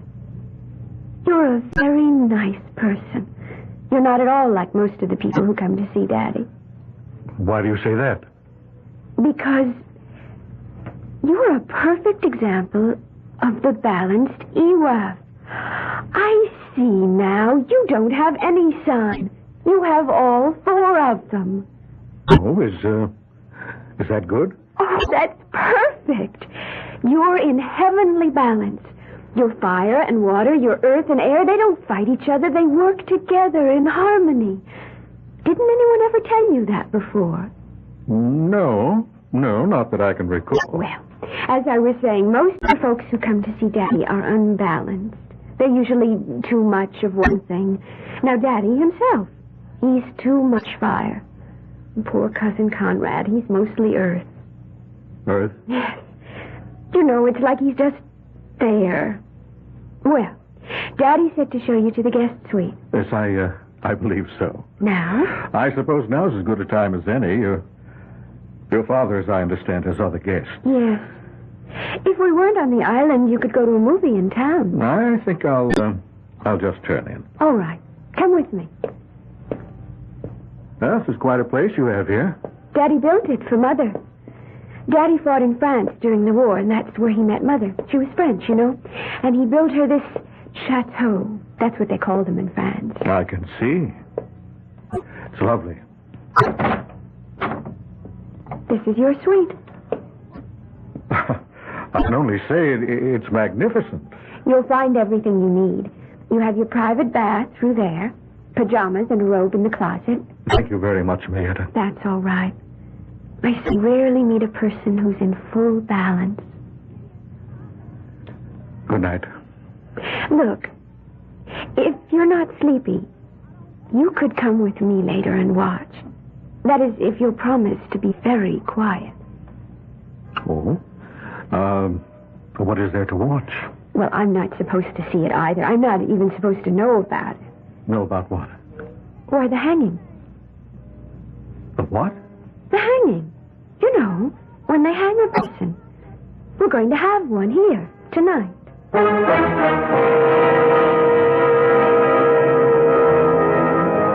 Just like that. How would you like to blunder into this kind of lodging for the night? Charles Farnsworth looks at Mayetta. She's young, but not a child. It's true she babbles a bit and has several, offbeat ideas, but she seems sane enough. What's this about a hanging? Well, you'll just have to wait until I return shortly with Act 2.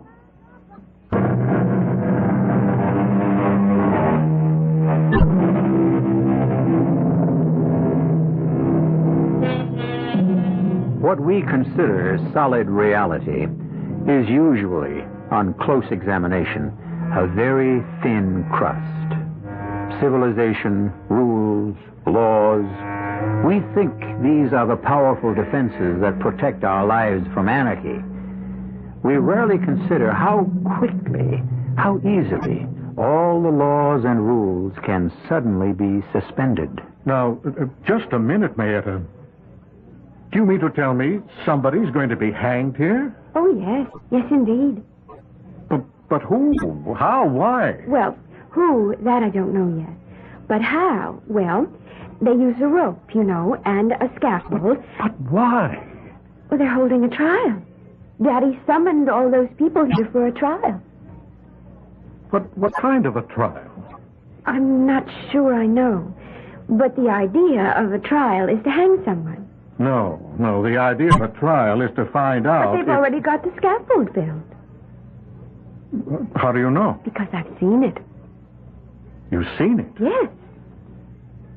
But how can they hold a trial? This isn't a court of law. That's Daddy's business. I would never question him about anything like that. Mayetta, do you realize what you're telling me? What did I tell you? About the hanging. I wasn't supposed to say anything about that. But And since I wasn't supposed to say it, I didn't say it. Mayetta, please, now listen. And since I didn't say it, then you don't know anything about it. But I do. And since you don't know anything about it, then it's not going to happen. But you did tell me. That's what EWAF is truly about. What you don't know about does not exist. But you specifically said someone is going to be hanged here tonight. I said it before I realized I shouldn't have said it. So no. I will unsay it, and it won't happen. Mayetta, this is... I don't know what to think. That's why I like you, Mr. Farnsworth. You don't know what to think. Other people, unbalanced people, they know what to think. And they think I'm crazy, but I'm not. All squared away, I see. Is everything satisfactory? Yes. I've been having a most intriguing conversation with your daughter. Oh? And she takes us to her mother. Her mother was French, and they like to talk in riddles, you know. They? Oh, yes. Mr. Bennett, I feel I must discuss this matter with you. Oh? What matter? Mr. Bennett, do you intend to hang somebody tonight? I realize as I said it just how that must sound, but Why do you ask? Well, why is unimportant. May I have your answer? Now, whatever could have given you such an idea? Well, your daughter mentioned it. Oh. Also, Mayetta said we're going to hang someone tonight. Yes, sir. Well, she thinks so. May I ask why? I love my daughter, Mr. Farnsworth, but I'm not blind to what is obvious to everyone else. And what is obvious? Oh, you've seen it yourself. She's not like everyone else. You're not like everyone else, are you, Mayetta, honey? No, Daddy. And you see things and hear things and believe things that other folks don't. Now, isn't that true, darling? Yes, Daddy. Yes. You just run along to bed now. Yes, Daddy. Good night, Mr. Farnsworth. Good night. She has a problem, Mr. Farnsworth. She was born that way. I'm sorry. And I realize I'm in a very embarrassing position. Well, let's say no more about it. Well, you're probably wondering now what this gathering is about. Well, we're having a reunion tonight. My old army outfit. Each year, we become fewer and fewer. Well, I hope you have a good time. Oh, we will. Sir, you spoke of the law of hospitality. All the obligations are not centered on the host. The guest is also obliged to make things easy. Well, thank you. Well, I'll see you in the morning. Sleep well. Good night. Good night.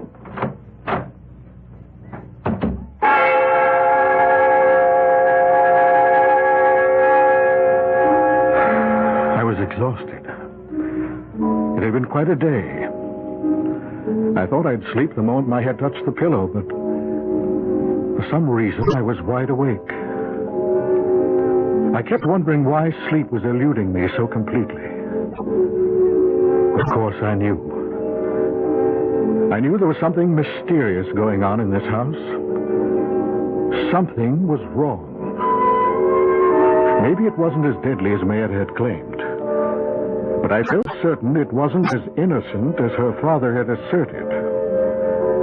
And I also knew that I wasn't going to rest until I found out. And so I fought it no longer. I got out of bed and dressed myself. And I walked quietly to the door. And I turned the handle. And that's when I discovered that it was locked. Locked from the outside. I walked to the window. And I discovered that I couldn't open it. It was a large casement window made up of many small panes. And as I examined them closely, I discovered that they were made of very heavy, leaded, apparently unbreakable glass. And now I knew with crystal clarity I was a prisoner. In the distance, I could hear the sound of approaching cars and men's voices. Something was about to happen. But if it were only an army reunion, why was I locked in this room? And then I heard it. A key was being inserted in the lock. And I could hear it turn. And the door opened slowly. Was someone coming after me? Who? And for what reason? Mr. Farnsworth. Marietta? You just have to help. What is it? Why have I been locked in here? They're going to have a hanging. But I thought you said... That's before I knew who it was going to be.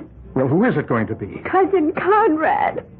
Conrad? But why? Because they're holding a trial for him. I have to keep asking why. Because they held one over at Maple City 6 months ago. Conrad was tried? What for? Murder. Murder?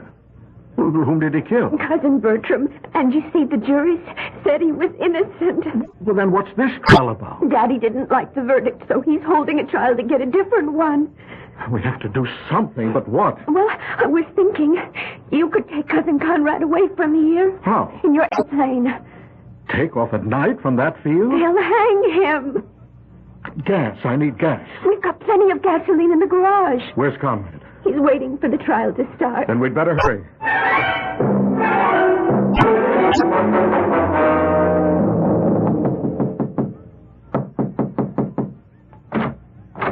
Conrad? Does Uncle Frank want me to come to the library now? He said he'd send for me. No, it's me and Mr. Farnsworth. Conrad, what's supposed to be happening here tonight? I'm to be tried for murder. But I understand you've already stood trial in a court of law. Yes, sir, but Uncle Frank doesn't think it was a fair trial. Well, you were acquitted. I know, sir, but... Well, he doesn't think the people of the state got a fair trial. But There's something to what he says. What are you saying, Conrad? Well, sir, I had a very smart lawyer. But the lawyer for the state, he really wasn't much good. Well, are you innocent? Oh, Well, are you or aren't you? Did you kill him or didn't you? I wanted to kill him. And that's the worst kind of imbalance, but...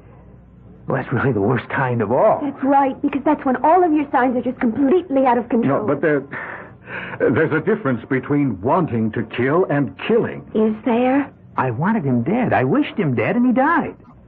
All right. Why did you wish him dead? Well, sir, because Uncle Frank wanted him to marry Cousin Mayetta. Oh, and you were jealous? Oh, no, jealousy. No, that's not it. That's against our religion. Well, what were you? Sir, I knew he would be mean to her. Just tell me this. How did Cousin Bertram die? Poison. He was poisoned. And if I may maintain my sanity, I would assume that you were accused of the crime. Now, is that it? Yes. How was he poisoned? Well, someone put poison into his iced tea. You see, we were all sitting around drinking iced tea. Who is all? See, me, Mayetta, Cousin Bertram, and Uncle Frank. We'd better hurry. They'll be looking for Cousin Conrad soon. I'll go see if the coast is clear. Well, you see, sir, Cousin Bertram was sipping on his drink. And suddenly he fell forward dead. And they accused you of putting the poison in the drink. Well, did you? Probably. Please, Conrad, I have to know. Well, you see, sir, I did direct poison thoughts against him. But you can't kill a man with poisoned thoughts. Now, that's not true. You and me, what are we? We better get out of here. But I'll take my punishment. But Cousin Mayetta, well, she says she doesn't like the way people look after they've been hanged, sir. They're still in the library. Come. No, wait. Just 1 minute. What is it, Mr. Farnsworth? Look, you realize what you two have said to me about a hanging. It's unbelievable. But that doesn't mean that it isn't true. Do you want proof? Well, it would help. We're headed that way anyhow. It's just in back of the garage. What is? Proof.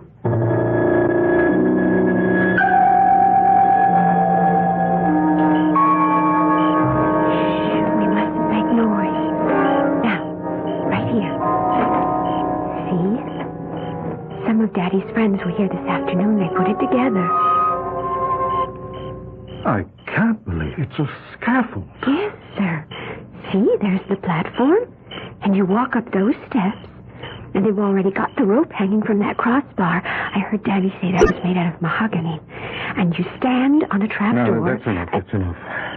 Now, hurry. Let's get the gasoline. I'm going to fly you out of here, Conrad. One moment, please, Mr. Farnsworth. Daddy. My associate's here, and as you can see, we're armed.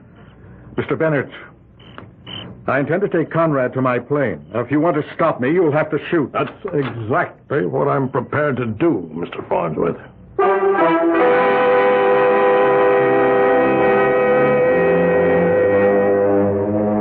Well, something has got to give. We already know enough about both men to realize that each is a person to be taken seriously. What we have here is the old story about the irresistible force and the immovable object. I shall return shortly with Act 3.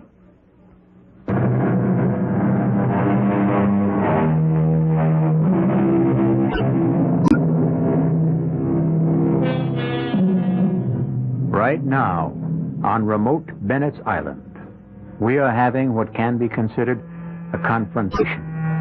On one side, we have 12 men with guns.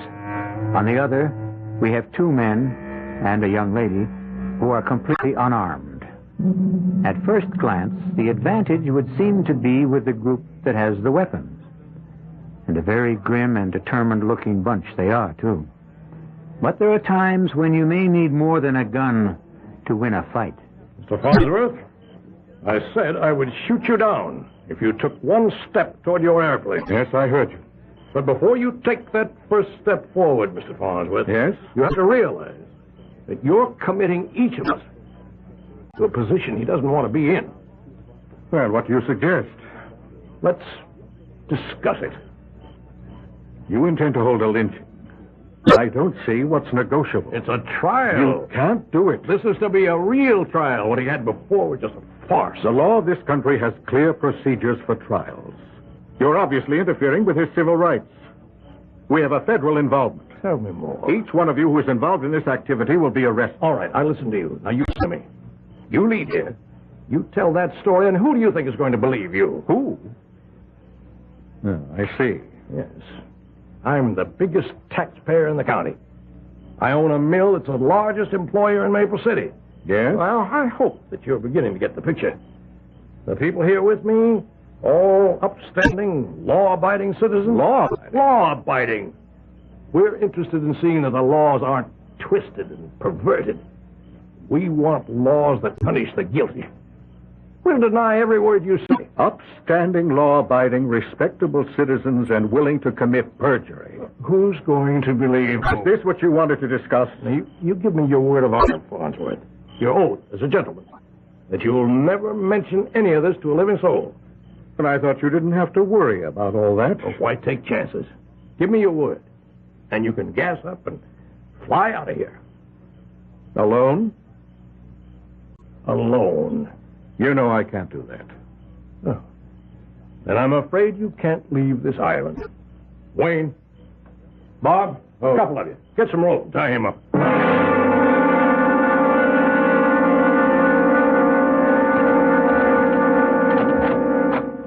Mr. Farnsworth. Well? I want you to understand my position. Yes, I understand it. I just don't agree. Well, it's a little complicated. This whole business has become more complicated than I guess most of us bargained for. What business? The redressers of injustice. The redressers of injustice? Yes, that's the name of our organization. We felt, a group of us felt, that there were people who were getting away with murder, and so we decided... You decided to take the law into your own hands? Yes. Where it would be safe. Where it would be honored. Mr. Bennett, we really have nothing to discuss. No, just a minute. Tell me why you want to lynch your nephew, Conrad. I said you didn't understand, and obviously you don't. I love that boy. Huh. Well, you have a remarkable way of showing it. Listen, we formed this organization, as I said. And this is the second time we've met. Oh. So that scaffold has been used before? Yes, it has. You remember reading about a man who murdered a farmer and his wife and their 4 children, just murdered them for no reason. You remember that, don't you? Yes, I think so. Well, everybody knew he did it. He was seen then. He even bragged about it later on. And he was tried. And he was freed, finally. And you know why? No. Because of some legal mumbo-jumbo. Come, Mr. Bennett, I'm sure you can do better than that. It all had to do with the fact that he wasn't arrested properly, that his confession hadn't been obtained properly. Nonsense like that. Well, it's hardly nonsense. He killed 6 people in cold blood, and a court of law said, go free. And therefore you took the law into your own hands. Yes, we did. And before you say another word, let me ask you if you remember that man's name. No. It was Wayne, George Wayne, and his cousin, Gordon Wayne, is a member of this committee. That should prove something. Well, it proves that some of the greatest crimes can be committed in the name of sincerity. Mr. Farnsworth, I need your help. My help? Yes. Let me tell you the situation here. You see, we started something that looked very good in the beginning. You know. Yes, I know. But now, some of the gentlemen, well, I guess it's like everything else. People lose interest, change their minds, and then there's you. Me? Yes, what to do about you? Unless we kill you. And there's not an awful lot of stomach for that. We're not just murderers, you know. Well, you do have a good opinion of yourselves. We're law-abiding citizens, and we want to protect... Yes, I know. You said it so often. You actually believe it. Now, the reason we're trying my nephew, Conrad... Yes? Well, I admit that there was no love lost between Conrad and Bertram. And Conrad could have done it. Actually, he had the motive.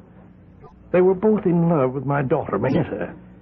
And Conrad was going to lose out. You're sure of this?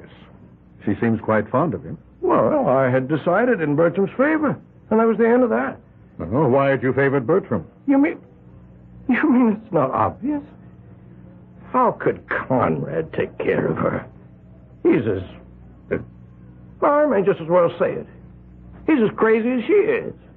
But Bertram was sane, practical. He did have a heart condition, but with care you can live with those things forever. Well, Conrad may have had a motive, but that doesn't mean he was guilty. Well, what happened was he was acquitted at the trial. And a lot of people kicked up a fuss. They Yes? Well, they said it was my wealth, my influence that got him off. Pardon me if I enjoy this irony. Well, was your wealth and influence a factor? Never. But you know how it is. When a rich man's relative gets a murder charge, people talk. There's discontent. Yes, I see. And I had helped organize this organization. Oh, yes, the redressers of injustice. Yes, the redressers held a meeting and demanded action. Now, what could I say? It would look as if I were trying to make an exception out of Conrad. And Gordon Wayne, he said that if the redressers could try his cousin, they could try my nephew.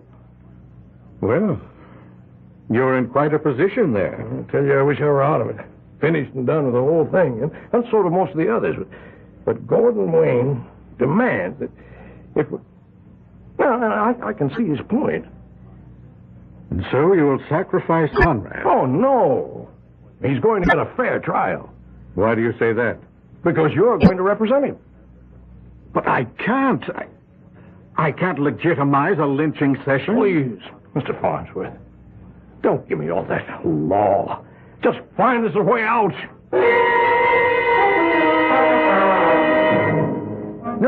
No, I don't see why Conrad should have a lawyer. Just a minute, Wayne.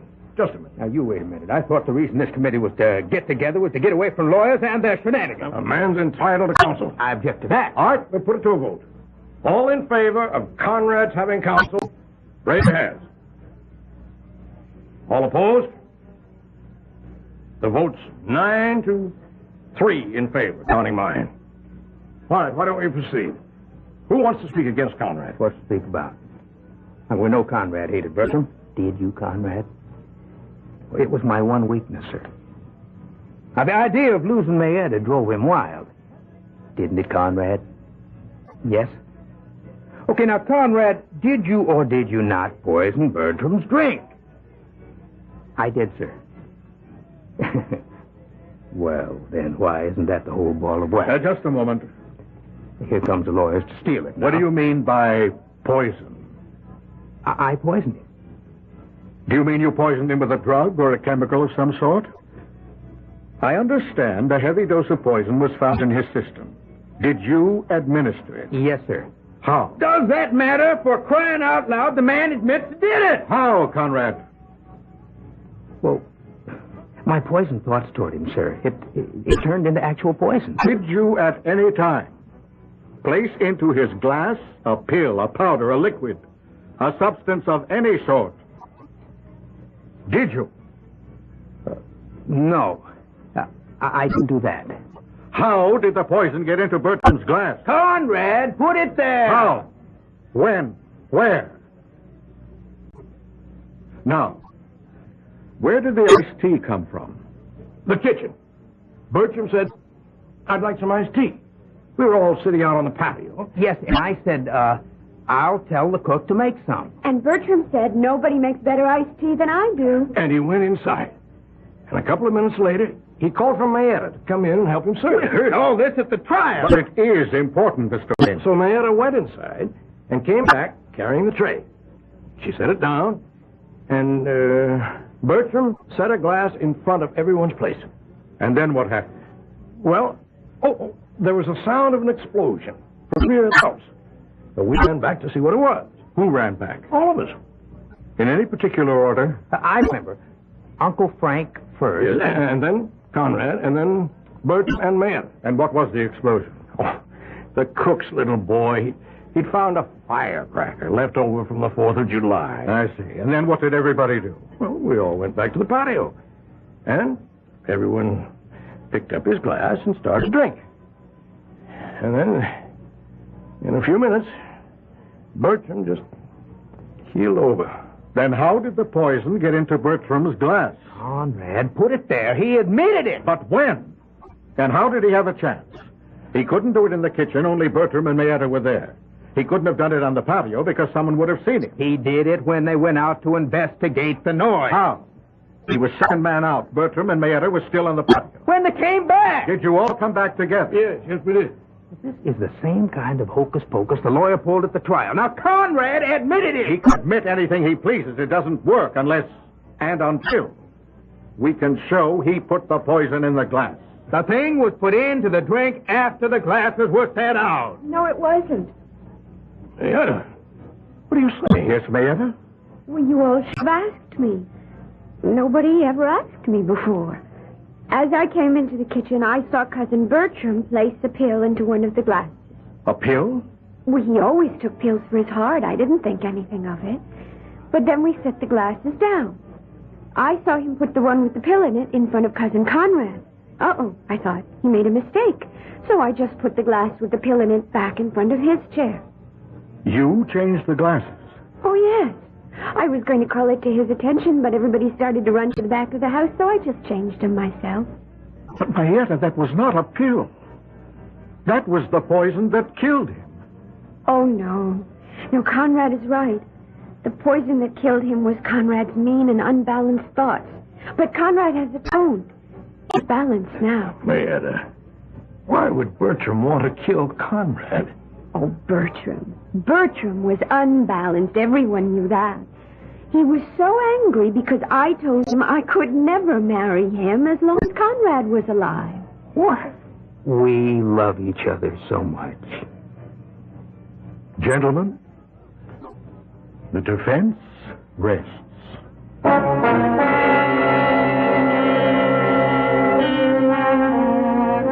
It's tempting to consider people like Mayetta and Conrad as being somewhat out of focus. But how clear, how sharp are your motivations and mine? I may tell you that the redressers of injustice have been disbanded.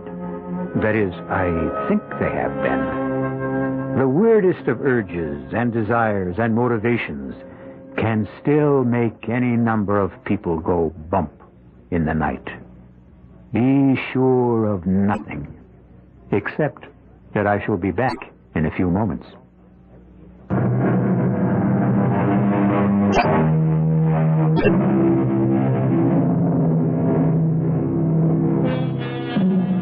As they say, you take the law in your own hands only to manhandle it.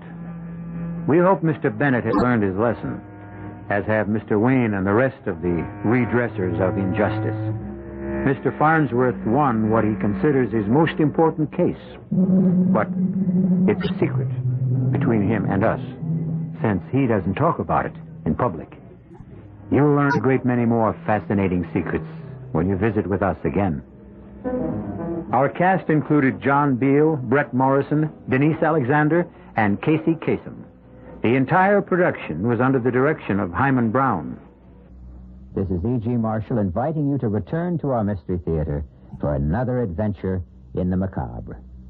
Until next time, pleasant dreams.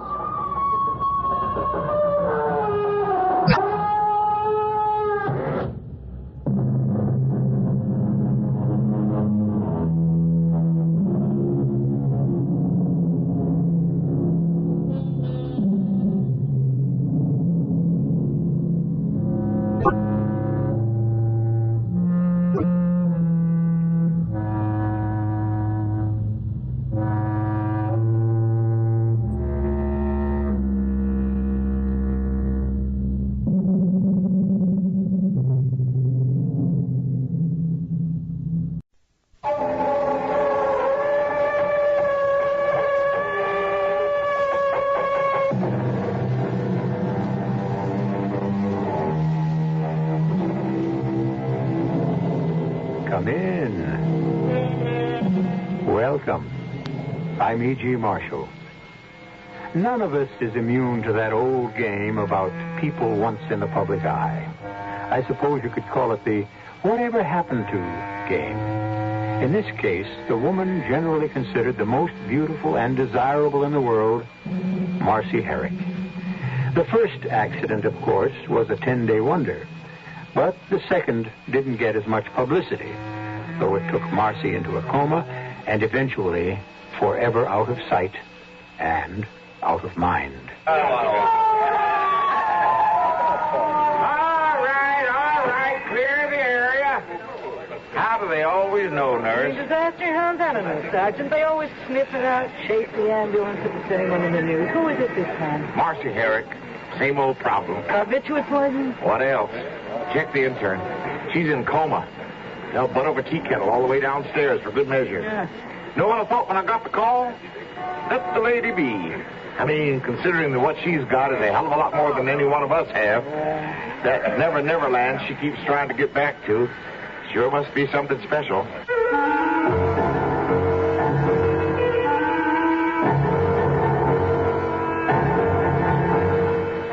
Our mystery drama, The Prison of Glass, was written especially for the Mystery Theater by Ian Martin and stars Lois Nettleton.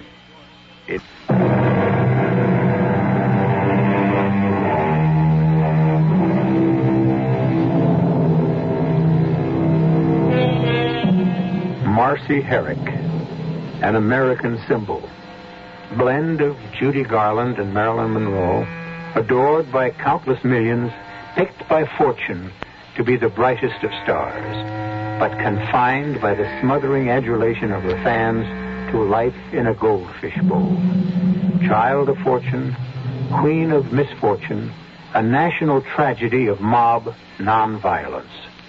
This is her story.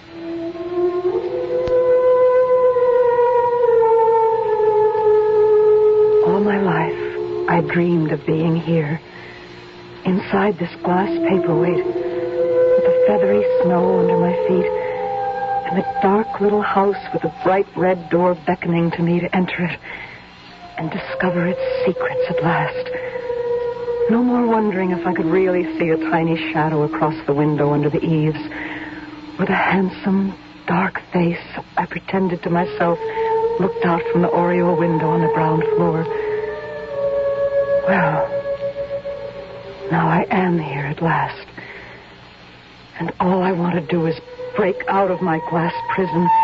I want to scream till the glass shatters. So terrible to look out, seeing everything magnified, and knowing that the one possession I love the best has ended up being a prison I may be shut away in forever.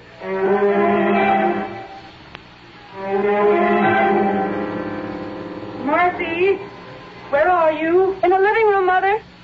What are you doing? Oh, playing with this paperweight. How pretty the snowstorm is. So many years since I saw snow and since... Don't you ever get over Fred. Get him off your mind. Pop? No.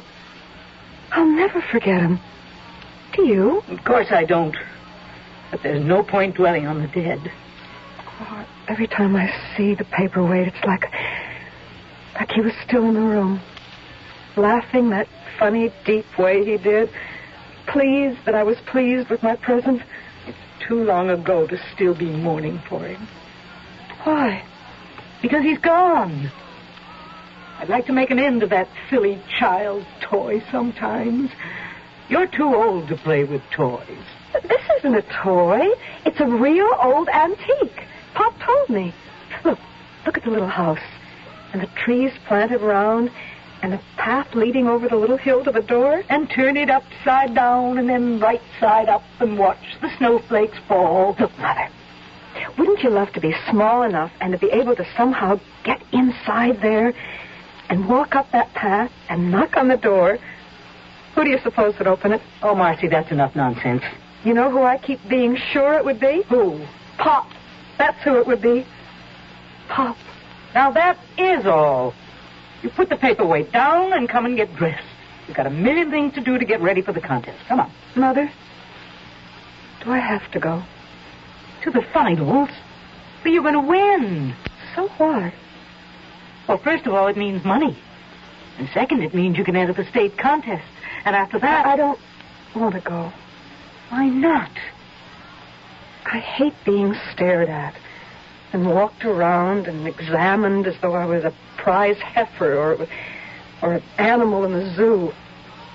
Something even worse. What are you talking about? You should see how the men look at you in the bathing suit parade and where their eyes go.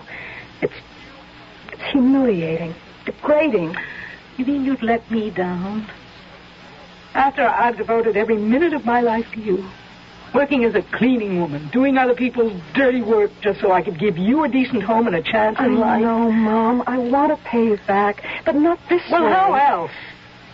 You know I haven't got much time left to me with my heart condition.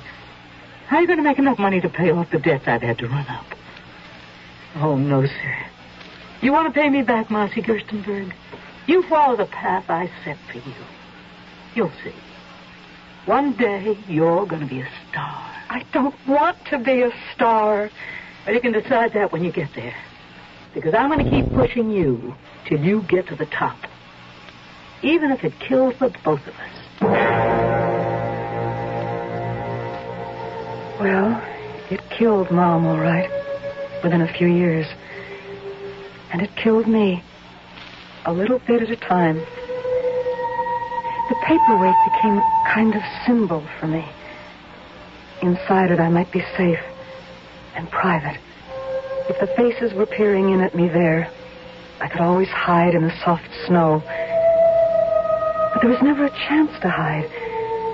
Because even when Mom stopped pushing me and got really sick, there was always someone else. First of all, the man who changed my name. My agent. You know, what is it?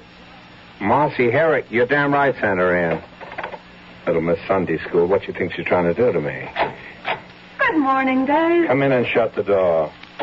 What's good about it? Well, we're both alive. Well, if I didn't invest so much time and bread in you already, you wouldn't be for long, sister. I'd break that alabaster neck of yours with my bare hand. Don't be mad. Mad? I'm on my 6th alpha pill this morning. Why'd you stand up Nicholas got for yesterday? The guy's an octopus. I just couldn't take it again. Well, you're not a teenager anymore. You know he's got a part in his picture that can make you. You land this part, do it the way you're told, and we're at the start of the payoff at last. I got an investment in you I want back. Is that all I am to you?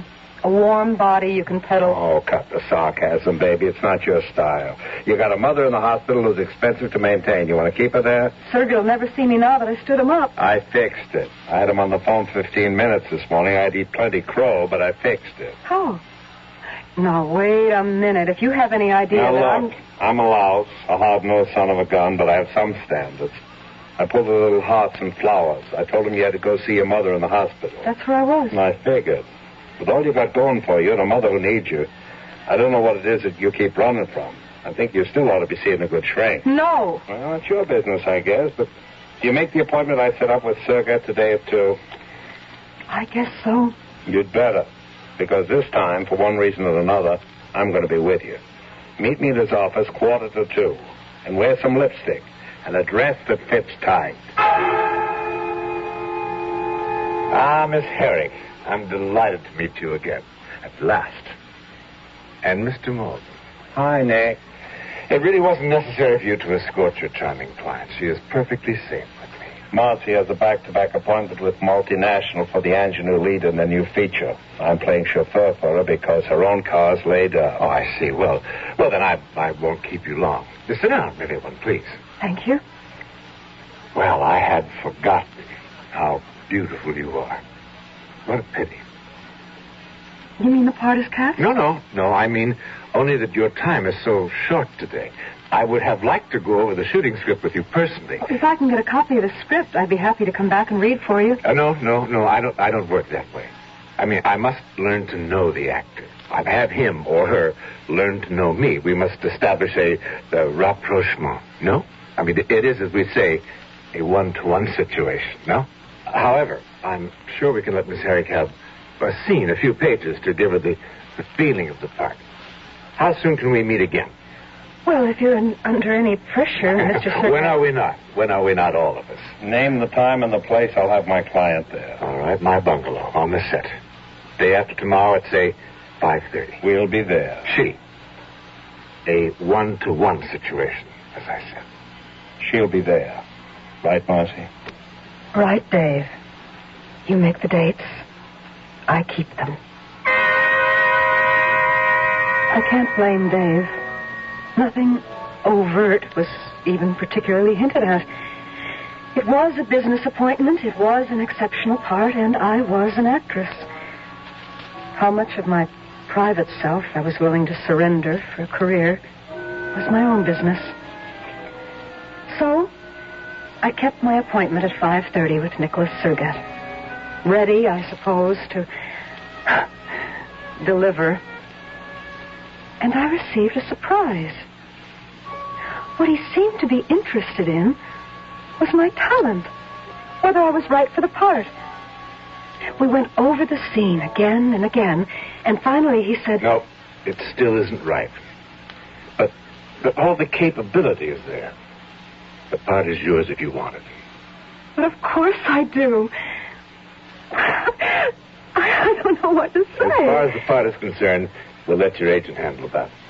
But as for us, now that is something else again. Uh-oh. No. Don't jump to the obvious conclusion. Which is true enough, Marcy. I am a man. I'm not a stone. And that's what my contract depends on? Don't be silly. I can have 100 partners, more sensual, more practiced, or more perverted than you. For us, there's something different. Isn't there always? Marcy, please grow up. I'm talking of something that I see in you beyond a simple urge of sex. Something that you will communicate to every man as strongly as you do to me. What our final relationship will be is kind of hard to say. I mean, it's compounded of so many things. Director, actress, husband, wife, lover, neophyte. But none of that is important. What is that here and now, I tell you, you will play in my picture. And from it, a star will be born. Oh, he was persuasive and passionate, and he made me believe him. Incredible to think that we never recognize, except in hindsight, the turning points of life. And that in this moment, with these few words, Nicholas Sergett had shaped my future entrapment and sealed his own death at my hands.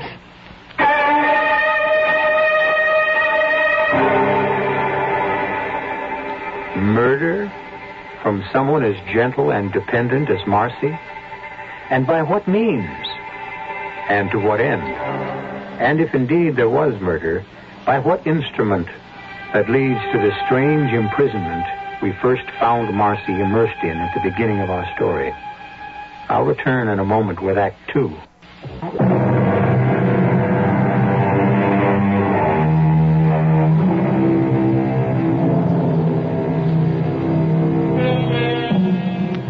Most of you will be old enough, I imagine, to remember the headlines at the time. Marcy Herrick, injured in fall. Beloved star in coma. Even if you don't remember them, they have little significance, for this is the true story behind those headlines. A story best told by Marcy herself. I played in Nick's picture, an experience I don't know if I'd want to live through again, except it shaped my life. All right, now let's have it absolutely quiet. We have the sticks. Action. But really, there's nothing to explain. You've made yourself perfectly clear. I have my options. The one thing I'm permitted to do is choose. Heads or tails. Cut. Okay. Just bury that. Kill the lights. We're on a break. Marcy, come on. I'll talk to you in your dressing room. I don't care what the lines seem to say, darling. It's what they mean. What they must convey to the audience. Oh, what should they convey except exactly what they say? Well, please stop talking from the naivete of your own personal morals. You think you have any choice?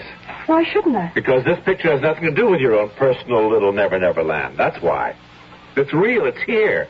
It's where it's at. In the particular situation you find yourself in this script, in the part you are playing, you have no choice. And in spite of what you say, you have to know that. That I have no choice? Exactly. Then I'm playing myself? Exactly. Why do you think you were cast in this? Because you think that's all I'm capable of doing. Because I think that's what the audience wants to see, to buy. Because the quality of you is going to make you a star. What does that mean? It's a dichotomy, a contradiction, a fascinating enigma. The girl with everything, looks, figure, sex, a voice that ripples through everyone from the heart right down. And yet... And yet what? The other side.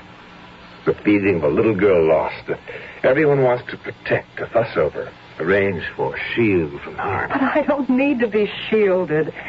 And I'm not a sex symbol. The truth is... The truth is you need a guardian, if not a lover. Now, I want to be both. We ought to be married. I'm not ready to be married yet. Perhaps not. But for your mother's sake, I think you better be. What's my mother got to do with this? Everything. She has a dream for you that she knows you'll never win for yourself. A dream that might occur to you that I don't share. Don't be ridiculous. There isn't a girl in the world who would pass up the chance to be a star. I won't even answer that. I just want to know how you know about my mother. Okay. I went to visit her in the hospital. My old world upbringing, perhaps. One asks the parents of the girl one wants to marry for their permission, or at least tacit agreement. Since the father is dead, one goes to the mother. Oh, good Lord, it's happening all over again. I'm not a person, I'm a commodity. Oh, why can't you all just leave me alone?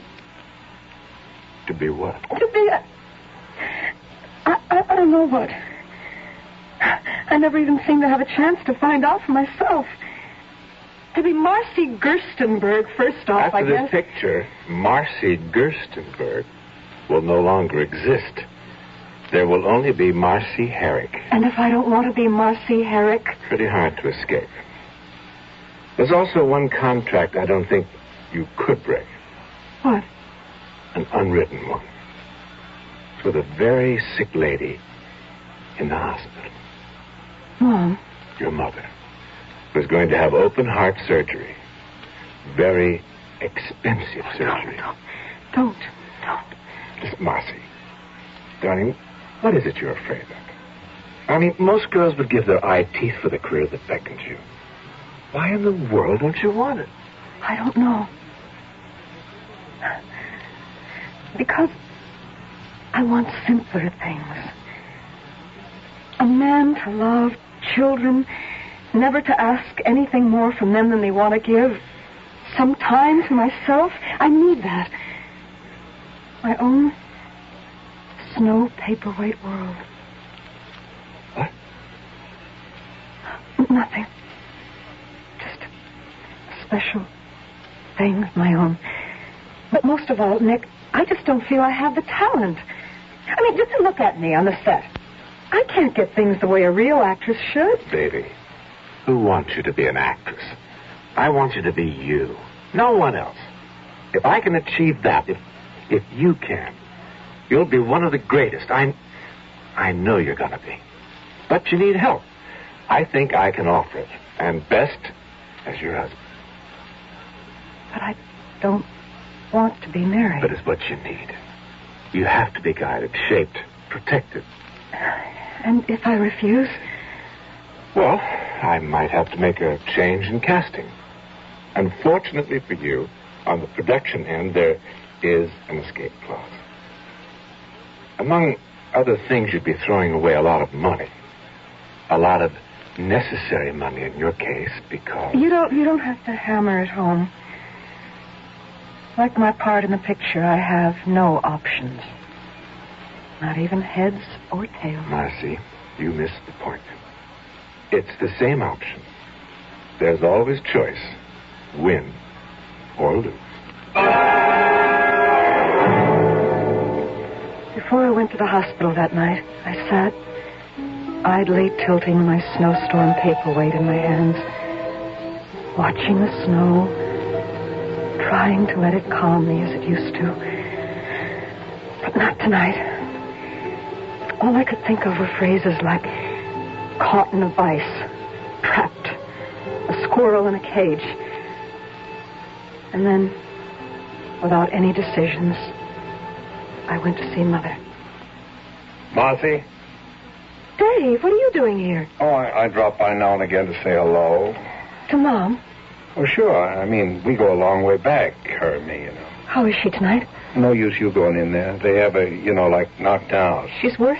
Well, it's why I hung around. I called you at home, but you'd already left. The doc is waiting to see you. Why? Well, Marcy, I guess this is it. They're going to have to operate. It was a long operation. Over 6 hours.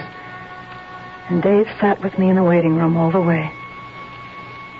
People talk about a lot of things in the small hours of the night. Not me, but Dave did.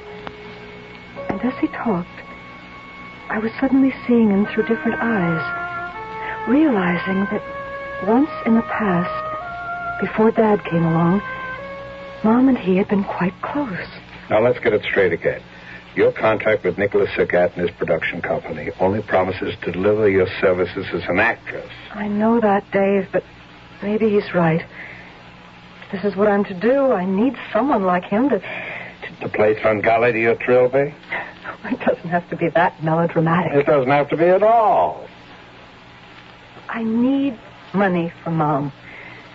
Especially if, please, God, she comes through. If it's money, I got it. Well, even if I did borrow from you, Dave, and that's all it could be, it isn't the answer. First off, I'd have no guarantee that I could pay it back, but more important, I need success for Mom to make up to her for all she never had. You still don't have to marry her. I'm sort of an old-fashioned girl. So Nick and I were married, and Tales You Win became a colossal hit, and suddenly it seemed, although it took 2 or 3 years, I was miraculously everything Mom had wanted to be. Damn it, what are you sitting on your rear end there for? Come on, we've got a party to go to. Big deals, big connections. I'm beat tonight, Nick. I can't go anywhere. Well, you're going to go somewhere. This feature's up for grabs. I want it. I need it. Then go alone, darling. What do you need me for? I suppose the curse of my life is naivete.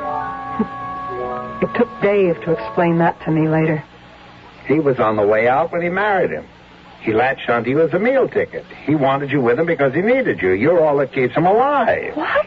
Oh, baby, he knew he had it in you from the beginning. Sure, he gave you your first chance, but almost from that day on, he's been writing your skirt tails. What are you trying to say? I'm not trying. I'm laying on the line. Marcy Herrick is alive and living well in Hollywood. Nicholas Surratt is dead and owes his existence to you not only now, but pretty near from the first day he met you. You mean that all these years he's been using me? About the size of it, sweetie. Oh, what a fool I've been. Oh, now, wait a minute. You were caught in a nut crack. Oh, not anymore. Now that Mama's gone. Okay, Dave. I'll take care of the rest of it. But it wasn't all that simple. Ever since my mother's death, working the heavy schedule I had to face, trying to be a decent wife to a man I thought I owed so much to, other habits had developed. The blessed uppers. Those nice little pills that gave you enough energy to fight through the long days of shooting. And even more welcome, the lovely pills that let you sleep. And while that sleep was coming, allowed you to slip back to childhood with the snowstorm paperweight in hand, searching for someone going up the path, or for that face that you never could quite see in the window, but which somehow spelled love and all the answers. What are you doing just sitting here, Marcy? Nothing, Nick. Just playing with my favorite toy. Yeah, that damn paperweight is about the measure of your brain. Let's have a drink. Come on, we should celebrate. What for? I just set you up for a nice new picture. How nice. Do I want to do it? $700,000 net and a percentage of the gross. What's the part? What's the diff? It's duck soup for you. You feed at the same trough? What does that mean? You direct, of course? Of course. If I play? What's all the flack here? What? Just about my playing. What? I don't think I want to do a new picture. I think I'd rather play with this. Oh, that silly toy. I'm telling you, one day I'm going to take it from you. I'm going to smash it. My mother once said that. Yeah, well, she should have gone... as I think I'm going to do right... No. Come on, give me. Don't you touch that. Yeah, Tommy.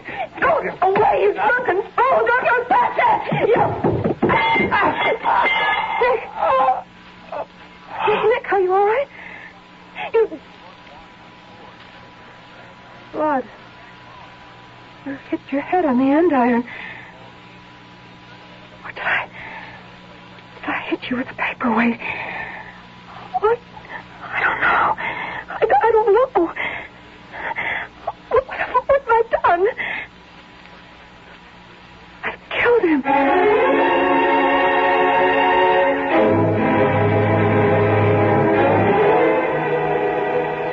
Appalled, Marcy shifts her gaze from the man, prone and unmoving on the floor, to the beloved paperweight in her hand, somehow tinged with blood. Accident or murder? We don't know yet. Even in the mildest of people, the forces unleashed when their privacy is invaded, or something they treasure threatened, are as primeval as the tiger that lives in all of us. I'll return shortly with Act 3.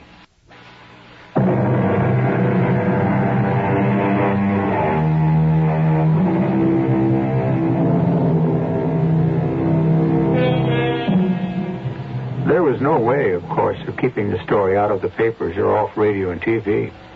You'll remember what headlines it made for 10 days, until the investigation was over and Marcy was completely exonerated.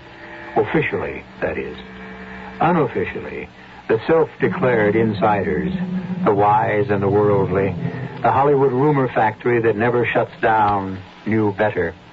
Nick was an anchor around her neck she couldn't get rid of any other way. Good for her. More power to her for having the nerve and for getting away with it. And then there was Marcy herself. I knew all talk behind my back. It destroyed me, like the Chinese water torture. Because of all people, I least of all exonerated myself in Nick's death. For years, I'd hated him for what he'd made me do. I'd wanted him dead, wanted to kill him. And that night was a blank in my mind. I went to pieces. Now I wanted to die. There was nothing left for me. The pills. That's all I lived on. All that kept me alive. Marcy, you gotta listen to me, baby. I killed him, Dave. I killed him. You didn't. He was falling down drunk. He hit his head on the andiron. No. He killed himself. No, I wished him dead. Same thing. Marcy, you need help. I have a doctor. No, there's no help for me. We struggled, Dave, because he wanted to break my paperweight. I pushed him, and that's how he fell. It was still an accident. Maybe? I don't know. I don't remember. Oh, Dave. Oh, Dave, I don't want to go on living. There's nothing left. Oh, now, knock that off. I've got 3 major features lined up for you as soon as you put yourself together. But you've got to get some help There's no help for me anywhere. Except maybe inside here. If I could just walk through the powdery snow and up the little path and over the hill to the house, then maybe there'd be help. The secret of my life is here. Somewhere inside here. I've always known that. If I could only get in there and unlock the future, maybe I could find a way to want to live. Why do you believe that so strongly? What? Who are you? Paul Barkley. Dr. Paul Barkley. Who? Don't you remember? Dave Morgan recommended me to you and brought you to me. I don't remember coming here. I should think that's quite possible under the circumstances. What circumstances? You were barely semi-conscious. Oh, I know. I'd taken a tranquilizer. A barbiturate, a little heavier than a tranquilizer. Who are you? I told you. Dr. Paul Barkley. Where am I? In my office. You should be in a hospital. What kind of doctor are you? Psychiatrist. So you think I'm crazy? No. I think the whole world is. Or sane. Or somewhere in between. That's the human condition. You sound kind. Yeah. I wouldn't go to the hospital. But you would come to see me here? It wouldn't do any good. But you could try. After all, we have met and become acquainted. It isn't as if you were buying a pig in a poke. A pig in... My father used to say that. So did mine. That gives us something in common. You liked your father, didn't you? Oh, yes. Didn't you yours? Oh, yeah, we got along just fine. Still do. Oh, you're so lucky. Mine is... A long, long time ago. Not for me. It always seems just like yesterday. I'm sorry. Why did you love your father so much? Oh, he sort of didn't care. I mean, everything rolled off his back. You know? And Mother was always doing and planning and pushing herself and me and everyone. But Dad always found time to sit back and chuckle, tell a funny story. You didn't like your mother? I loved her. Or maybe you were a little jealous of her. Why would I be jealous of her? Because she was the one who was married to your father, not you. The paperweight isn't an obsession with me. I just love it because... Because what? Because it was the last present he ever gave me. And all this stuff about wanting to lose yourself inside it. Oh, I don't know. I don't know. I think it's because When I became famous, I felt I was living in a goldfish bowl. There was no place to hide. And then after, I keep thinking, somehow, if I were in there, I'd find out the real truth about me. Well, aren't you beginning to get a glimmering of the truth just from all our talks? I don't know what you mean. Tell me. It wouldn't do any good for me to tell you, Marcy. You have to find that out for yourself. I didn't know what Paul meant, but I did know one thing. More and more every day, I was conscious of it. For the first time in my adult life, I was in love. I was hopelessly, deeply in love with Paul Barkley. Something I don't think he could know. Or would be talking about. You've got to be kidding, Paul. I wish I were. No, but just when you're really beginning to help her, get her back to herself. I've got to disqualify myself now. It's too dangerous. Just because Marcy's fallen in love with you? Isn't that part of the whole analysis picture? The transference of love, hate. The psychoanalyst takes the place of the, well, in this case, the father. Sure, that's one thing that happened. Be expected. One reason I have to bow out. Well, I don't get it. All right. I'll put it as simply as possible. In this case, I can no longer be objective or handle it. Because, you see, the tables are turned. The doctor has fallen in love with his patient. But don't worry, Dave. I have the best men in the business ready to take over. The only trouble was I didn't want the best men in the business. I wanted Paul. And when I found I wasn't to have him, never dreaming how he felt about me, it was my father again. And the only way I could find him was to cross the border to where he was. That's why I took the overdose of pills. And that's why, barely conscious as they took hold, some instinct of preservation helped me drag myself from the bed and head for downstairs in the open air. I never made it. Instead, I stumbled at the head of the stairs and pitched helplessly like a rag doll to a senseless heap at the bottom. What's happening, Paul? How is Marcy? Some superficial bruises, nothing. Well, is she conscious? No. Well, she's still in coma. From the pills? No, that's impossible. The hospital is taking care of to get them completely out of her system. Then it's the fall. No. There's no indication that that's the cause. But why is she in a coma? One of the aspects of the problem, catatonia. Fortunately, one of the easiest in its early stages to correct. I don't care what medical name it is. How do you bring her out of it? That's a good question. I wish I knew. I have a key, but it's too late to use it to unlock Marcy's jail. When I first found myself locked inside the glass paperweight, I had no fear, only a surging sense of joy that at last I was where I wanted to be.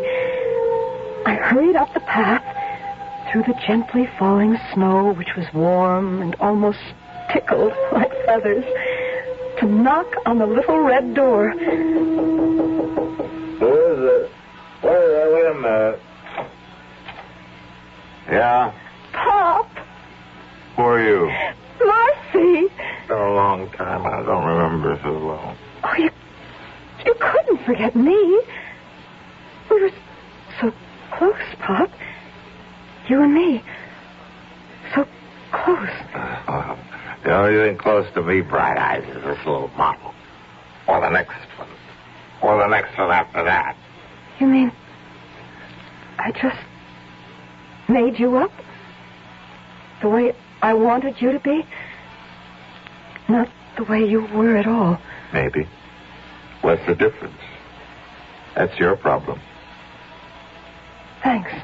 For what? For telling me. For waking me up.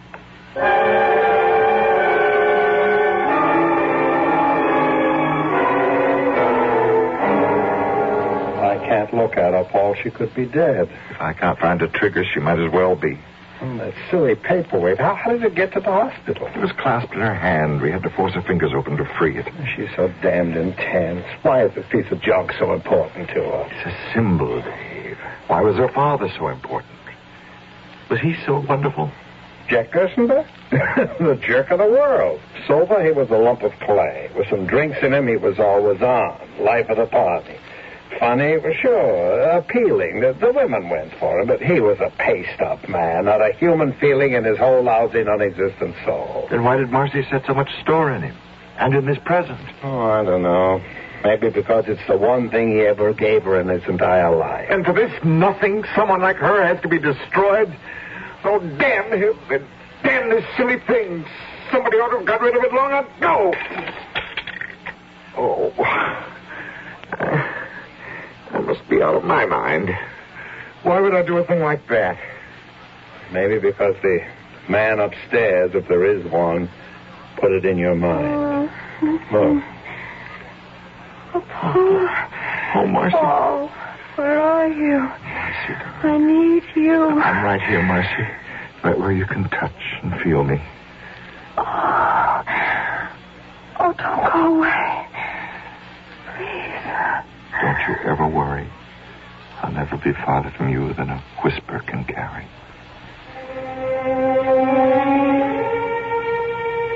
That's how I escaped from my glass prison. And how I became Mrs. Paul Barkley in a private world with 3 children and happiness and no need to look further. So, to the press and all the media, I am no longer news or interesting, even to you who are listening. The story is finished. The beginning of everything for me, but for you, the end.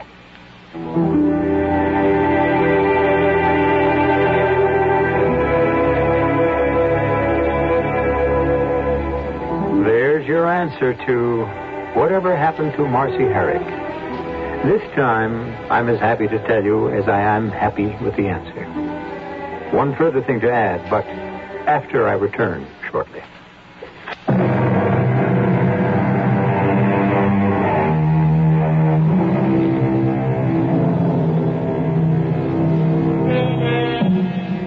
A very brief postscript, but an important one.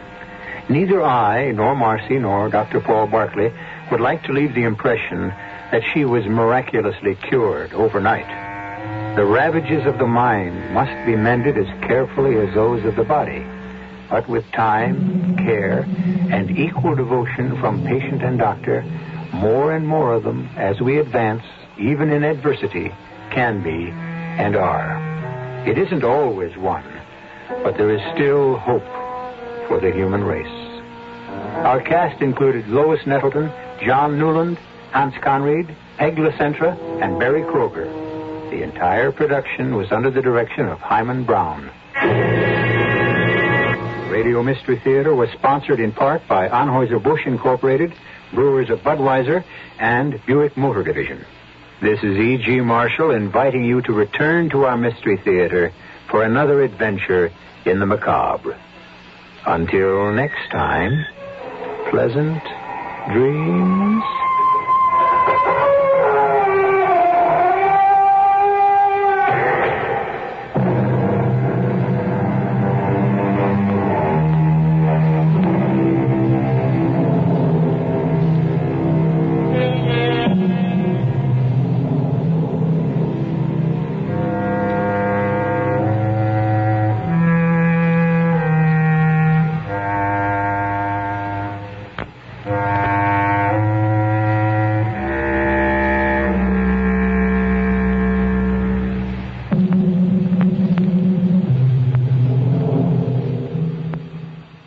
Sox station, Sports Radio 78, WBBM, Chicago.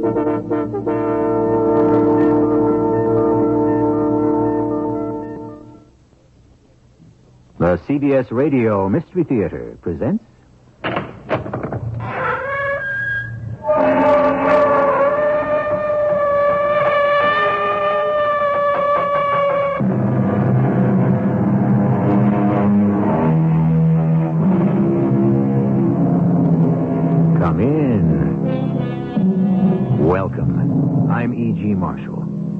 Music, it is said, has charms to soothe a savage beast, to soften rocks, or bend a knotted oak.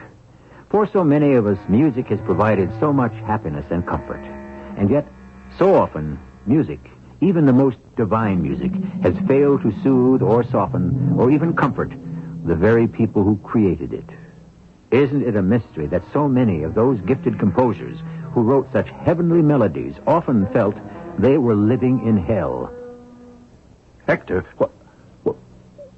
what are those? What do they look like? Double-barreled pistols, my friend. But why? I have 4 bullets. One for the scheming mother, one for the faithless trollop, and one for the fat fool for whom she betrayed me. And the 4th bullet? That's for me. You mean you'll kill yourself? Ferrand, would you rather I was sent to the guillotine?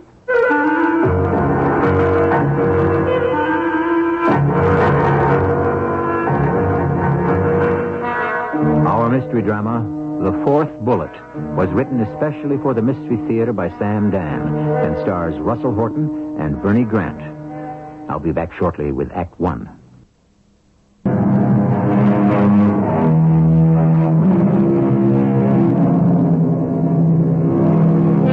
Ask any successful person, what is the secret of your success? And the answer will usually be timing. Timing makes all the difference between failure and success. What was the wrong move yesterday may be exactly the right move for today. And so, the wise time their actions with one eye on the calendar and the other eye on the clock. But of course, the most important timing of all is beyond our power. Regardless of how talented or brilliant we happen to be, there's one thing none of us has the power to decide, and that is when we shall be born. And so often, that makes all the difference in the world.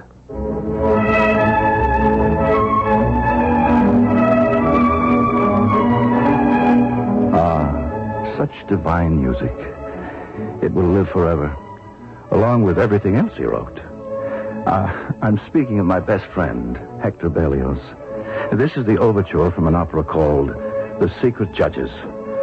I wrote the libretto. Hector! Hector! Are you at home? Hector! Ah, Ferrand! What are you doing here? What am I doing here? We had an appointment. Did we? Yes. I finished the libretto. You wanted to see it. What libretto? Oh, that's right. The Secret Judges. Well... Don't tell me you've lost interest. No, my friend, not at all. I'm fascinated more than ever by the whole dramatic idea. This court of secret judges in medieval Germany which dispenses a summary justice of its own. What was it called? The PEM. Yes. And do you know, there are those who say it still exists to this day, even in this enlightened year of 1830. Hector, here it is.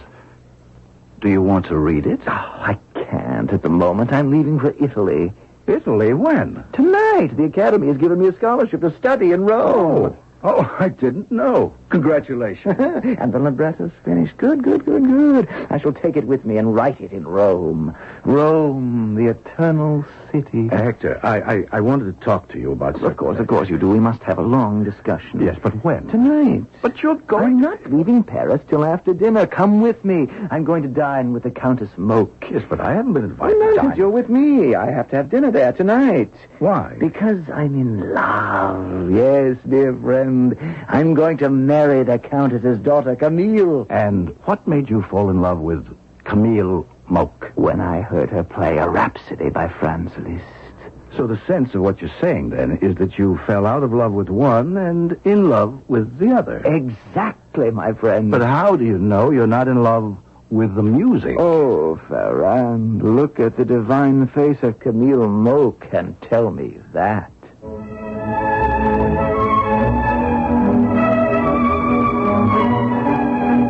I had already looked at the divine face of Mademoiselle Camille Moke, and I had found it somewhat too intense for my taste.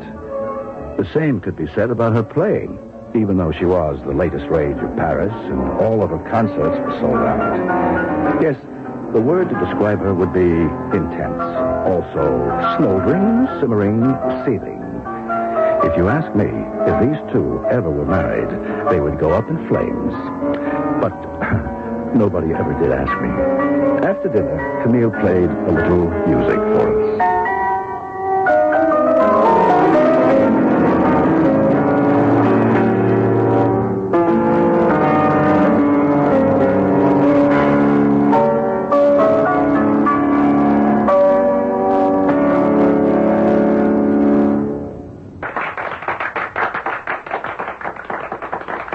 Magnificent, superb. Isn't she marvelous, Ferrand? I congratulate you, Mademoiselle Camille. My adorable Camille, our lives shall be spent with music. Ah, my beloved Hector, you shall write the notes, and I shall make them come alive. My angel, my adored one. Oh, my precious. My love.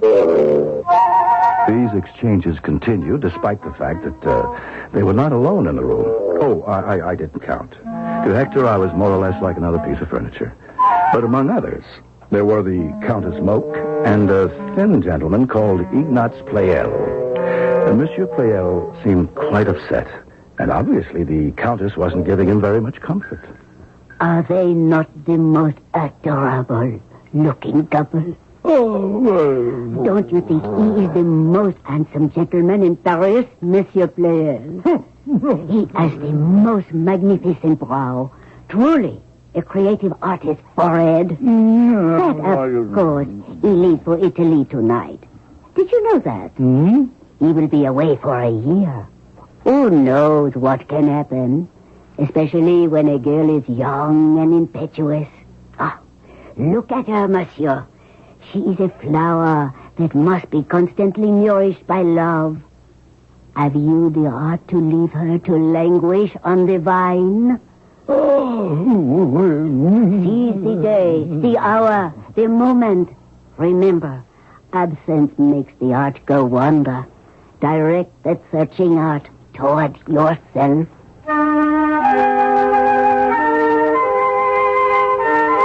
So, that's what the old witch was after. To my friend Hector's face, she was as warm as the summer sun, gentle as the spring rain. But that's how women are. And we men, are we any better?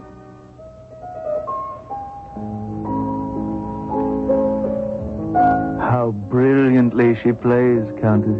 My dear Hector, this is your inspiration at work. It is your noble spirit that moves her.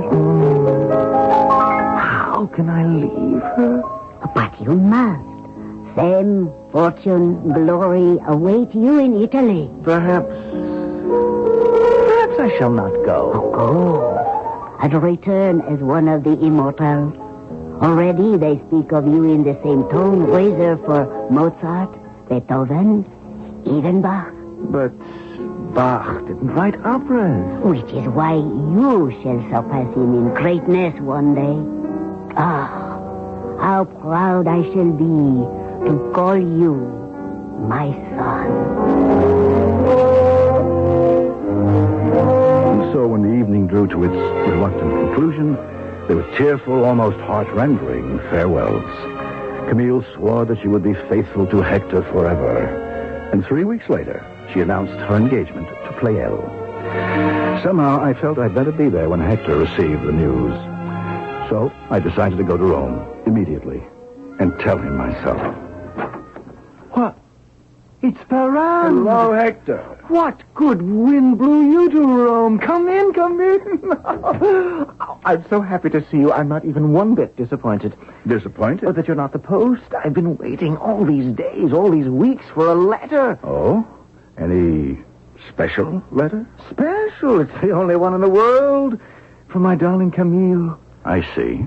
Why is my beloved Camille so cruel to me? Why doesn't she write? Well, the fact is, perhaps it's because she no longer has anything to write about. Well, how can that be? Now that your engagement is broken... Well, even if our engagement is broken, how could that affect the plans for our... What did you say? Did you say our engagement is broken? Hector, believe me, it's for the best. She broke our engagement? Her mother wanted someone like Pleyel. Someone who was harmless and could be handled. I want to be alone. So they used you to make him jealous, to force his hand. I must be by myself. Oh, Hector, if there's anything I can do. There is. Walk out that door. I was frightened. I had expected fireworks, but I wasn't prepared for a quiet, subdued Hector Berlioz. What would he do? But there was no help for it. I went outside. I remained near the house to watch, to wait. What are you doing here? Hector. You're spying on me. Oh, I'm worried. About what? About the engagement. I was afraid you might do something violent to yourself. Where are you going? I must perform a few errands. Come dine with me this evening. Oh, why don't I come with you now? It would be best if you were not involved in this particular aspect of my activity. Till dinner, then. But, if you try to follow me, I shall never speak to you again. More fruit? No, thank you. I've had enough of everything. Except an explanation. Hector Berlioz, what are you up to? Permit me to open this wooden box. This may explain. What are those? Well, what do they look like? Pistols. 2 double-barreled pistols. That's because 4 shots are needed. 4 shots? One for the evil genius behind the plan, the mother. The second for the perfidious daughter. The third for Monsieur Pleyel. I've been wounded by these vulgar people. I have every right to restore my honor. But murder, Hector. I'm willing to pay the price. What price? I have 2 double-barreled pistols, 4 shots. 2 for the women, 1 for the man, and the 4th one for me. You're going to kill yourself? Ferrand, would you rather I went to the guillotine? Oh, I would rather you forgot the whole business. My friend, I am a Berlioz. And you intend to walk into the Countess's salon and simply commence this gunfire? Oh, no, it cannot be done simply. They know me, these harpies. They expect me to come back. They fear my vengeance. They'll take precautions. I should never be permitted to set foot in the house as Hector Berlioz. Then the thing's blown up right there. You couldn't even get into the house, which is the only place you could be sure of finding all of them together. I cannot get into the house, I said, as Hector Berlioz, but I can get in as someone else. Who? As the Marchesa di Forli Speranza. Who is the Marchesa di Forli Speranza? You like her? I just made her up. Now, you know what a frightful snob Countess Moke is. She loves to collect all sorts of titles. So, I shall call at one of her soirees. I shall be admitted. I shall be announced. And once inside, I shall produce my 2 double-barreled pistols from where they've been hidden in my voluminous skirts. Oh, that reminds me, voluminous skirts. We need a dressmaker. We need a dressmaker? You haven't been paying attention. I must have a complete wardrobe created for the Marchesa di Forli Speranza. Well, not complete. A gown for when I shall call on the Countess Moke, and a traveling costume. A traveling costume? Of course. Are you going to travel? Dressed as a woman? I shall travel as the Marchesa di Forli Speranza. Yeah, but why? Even if you intend to go through... If? You don't have to dress up as a woman until you're about to enter the Countess's house. Hector Berlioz pretending to be the Marchesa di Forli Speranza would never be admitted inside. Therefore, I must become the Marchesa. Oh, but Hector... Not another word. Those who are not with me are against me. Now, where do you stand? I'm with you. Good. It's not the first foolish thing you've ever done, but it may very well be the last.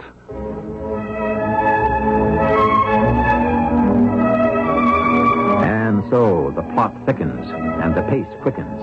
Revenge for an insult. Loaded pistols. Disguising oneself as a woman. It has all the time-honored ingredients of grand opera. And why shouldn't it? Isn't it all being conceived by one of the great operatic composers himself? We shall return with Act 2 shortly.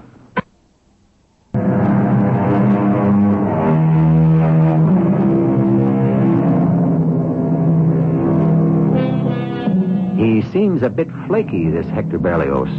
And you may think we're taking poetic license, but the fact is, he was quite a singular character. And he did live in a very floridly romantic age. Remember, His contemporaries were Byron and Keats and Shelley and Poe, and a great many others who insisted on marching to the beat of their very own drummers. Here once again is Monsieur Ferrand, Hector Berlioz' best friend, who seems to be taking this latest escapade as a matter of course.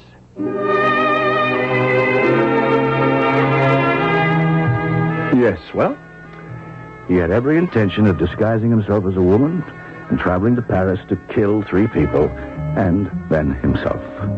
So you might ask yourself, why didn't I try to stop him? My answer, how could I? My only hope was to humor him and to pray that over the course of what would be quite a long journey, something might come along to distract him. I must become letter perfect as the Marchesa di Forli Speranza. Yes, Hector. Who is she? Think.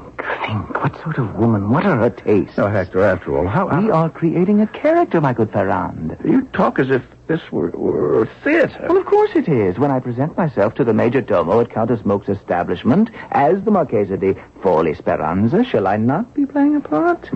And unless I believe in the character, as every good actor must, my audience will not believe me.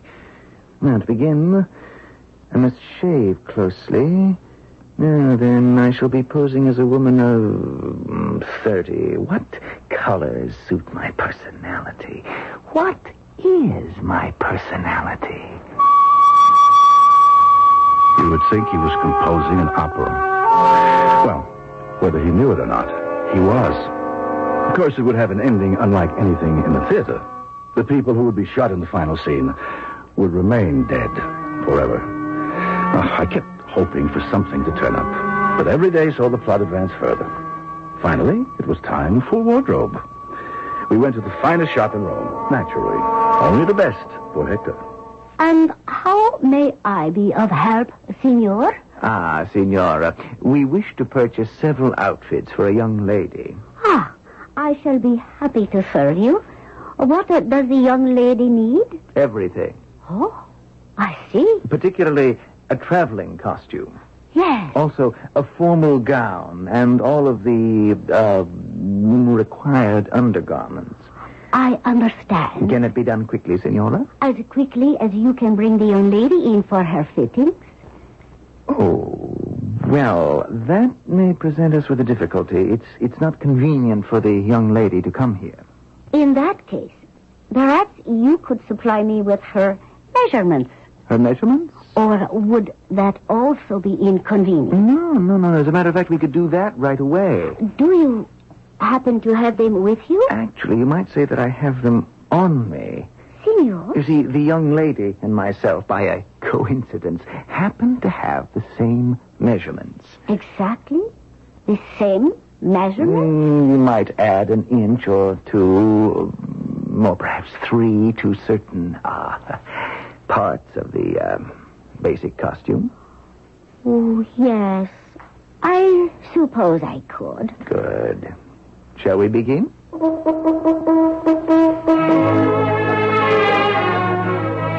And they began. There was a burst of activity throughout the entire shop, what with stitching and cutting and sewing and embroidering and who knows what else. He'd keep going back for more measuring and consultations about colors and, well, I lost track of it all. But finally, it came to an end. Everything fit perfectly. Signora Rosetta, you have done a most spectacular job. You're a sublime artiste. Oh, grazie, signor. There's your money. Oh, thank you again, signor. May I say that you, the young lady will be quite charming. I shall be forever in your debt. Come, Ferrand, my good friend. Let us be off. Maria, come here, child. Those 2 French gentlemen who just left this shop. Follow them. See where they go. And now what, my friend? Now we go home to France. There's a brig that sails from Ostia to Marseille. No. We shall return overland. By land? Do you realize we'd have to ride through more than half of Italy and all of southern France? The trip from Marseille to Paris is bad enough, but that would... We need the time, Ferrand. For what? For rehearsal. Very well, my friend. If you insist, we'll get seats on an overland stage. No, we'll hire a trap. A trap? And a driver? What, with changes of horses? Do you realize the expense? It won't be too bad if we drive it ourselves.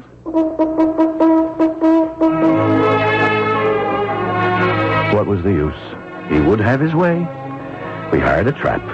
It was small, it was uncomfortable. The roads were narrow and needed repair, deserted for the most part. And we could never make real time because we had to keep stopping to rehearse. Now, let us play the entire scene again. Go ahead. The major domo opens the door. I tell him I am the Marchesa di Forli Speranza. He bows, he admits me. He passes me along to an usher who conducts me to the reception room. He raps on the floor with his staff and announces my name. Wait. The flaw. What flaw? The fatal flaw in the plan. Now, you can dress like the Marchesa. You can wear your hair like a Marchesa. You can walk like her, smile like her. But once you open your mouth, you, my friend, are undone. Your voice is the voice of Hector Berlioz. Oh, I can disguise my voice. Can you? Can you sound like a woman? Pretend I'm the major domo. Tell me who you are. Very well. I am the Marchesa di Forli Speranza. Didn't sound too good, did it? No. Was it forced? Yes. Artificial? I'm afraid so. I have to work on it. There's just no way I can do it, is there? No way at all. What am I going to do now? Go back to Rome. Study. Create. But my revenge. Oh, revenge yourself by becoming successful. Show her what she lost when she cast you aside. No one casts Hector Berlioz aside. She made me the laughingstock of Paris. They all did, all three of them. They are going to pay for it with their lives. Yes, but this present plan of yours is obviously unworkable. Wait. Why do you say that? Aside from the voice, it's all perfection, isn't it? Yes, but the voice destroys the illusion. Then there shall be no voice. The Marchesa is unable to speak. The Marchesa is dumb? The Marchesa is mute. But how can you introduce yourself if you're unable to speak? Well, you shall do it for me. You'll be my escort. Come, we must rehearse. We're arm in arm at the door of the Countess's house. Here is the butler. Well, what do you say? Monsieur Ferrand and the Marchesa di Forli Speranza. You need more confidence, more authority. Well, I'm sorry. I've never been a person of very much confidence or authority. You'll get it in rehearsal, my friend. Never fear. Now, come along. We're ushered into the salon. There they are, this despicable trio, the Countess, Camille, and Monsieur Pleyel. Now, don't stand there. Introduce me. May I present the Marchesa di Forli Speranza? We can smooth all that out. Now, everyone smiles, and I produce the pistols. Everyone is shocked. No one can move. I fire the first barrel. The Countess falls, a ball through her scheming head. I fire the second barrel. Camille falls with a bullet through her perfidious heart. I drop the first pistol. I bring the second to bear. I pull the trigger. Foolish Pleyel falls mortally wounded. And now, as everyone watches in horrified silence, I simply kill myself. Now, let's do it again.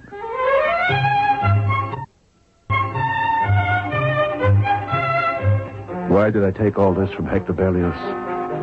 He was a genius. And he had a hard life. He was born at the wrong time. He was too classical for the romantics and too romantic for the classicists. In addition, he had a new way of perceiving music. Innovators in art always have a difficult time of it.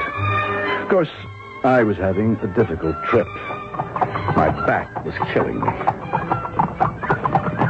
Wake up, Ferrand. Wake up! Oh, no. Oh, Hector, why did you do that? I was lucky enough to doze off. Why couldn't you just let me sleep? Time to rehearse. Oh, no, not again. We'll stop here. Whoa! Whoa, I said. Oh, these nags are as hard to conduct as the musicians at the Paris Opera. Now, then, Ferrand, let us begin. Hector, look back there. What is it? All I can see is a cloud of dust, but seems to be coming this way very quickly. Well, obviously, people are coming, but that's no affair of ours. I just hope that we're no affair of theirs. Hector, look. They have guns. Perhaps they're soldiers. But they're not wearing uniforms. What do you suppose that means? If they're not in the military, and they're armed, and they're riding so fast, it means only one thing. They must be bandits. Let me take those reins. Get up! Hand me the whip, Hector. Yes. Why must we run? I have my 2 double-barreled pistols. Are you mad? Uncap those weapons. And hide them under the seat. Quickly. I am a Berlioz. I shall never refuse a fight. Hector, listen to me. I learned all about bandits in Sardinia. If you look as if you mean to defend yourself, you'll be shot down at once. Well, then why are we running from them? They're gaining on us. Why not get it over with? They like the excitement of a good chase. Ferrand, are you sure they won't shoot us anyhow? Hector, in this world, how can one be sure of anything? You can be sure, at least, of this. There's going to be a third act to our story. Hector Berlioz is headed for Paris, where he intends to take drastic and fatal revenge on 3 people who have made him appear ridiculous. That is, he will if he can ever get there. Act 3 will be upon us shortly.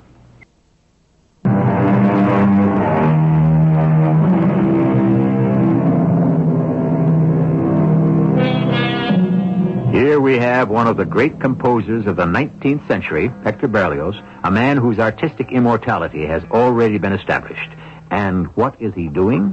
He is disguised as a woman, and he is driving at full speed down a back road in rural Italy, being hotly pursued by a gang of highwaymen. Can you go any faster, Ferrand? They're gaining on us. No, I think it's time we stop running. They may become angry and start shooting at us. But can't I fire at them? Perhaps I can scare them off. Please, Hector, they mustn't know we're armed. Ho! Ho there! What are we going to do now? You mustn't say a word. Not a word. I shall try to appeal to their sense of chivalry. Here they come. Well, try to look frightened. You mean I don't look frightened now? I'm scared out of my wits. Try harder. Well, what have we here? Good day to you, senor. A better one to you. May I have your money? Oh, certainly, senor. And to whom do we owe this opportunity to share our wealth? I'm called Il Pardo. You ever heard of me? Who hasn't heard of the leopard? Who is that beauty sitting there beside you? Huh? It's my wife. What is your name, my exquisite signora? She cannot speak. She cannot speak? For what reason? She suffers from an illness.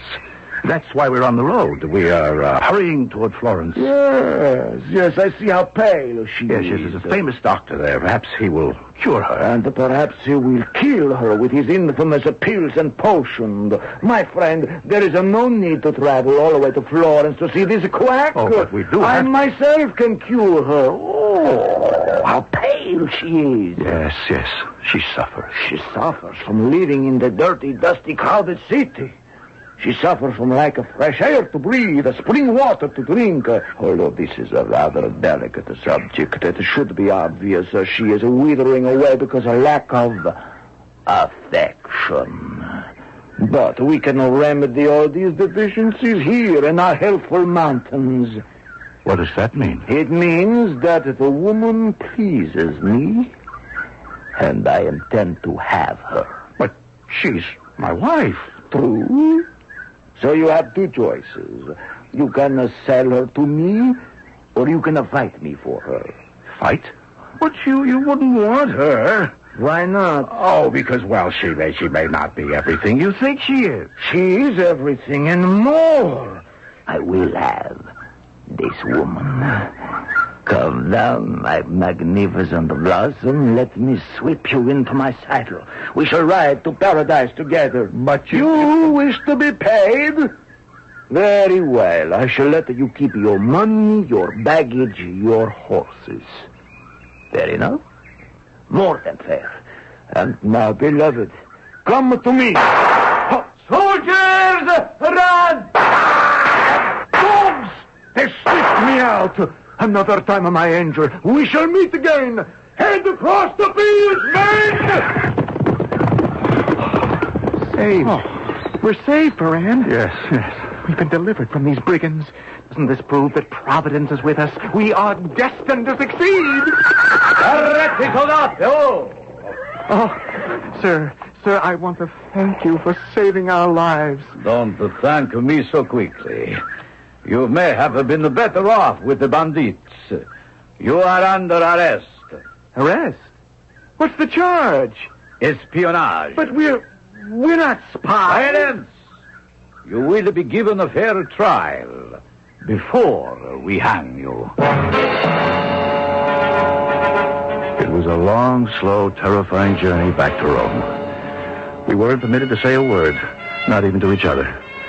We were taken to a grim-looking building. We were surrounded by serious-faced soldiers.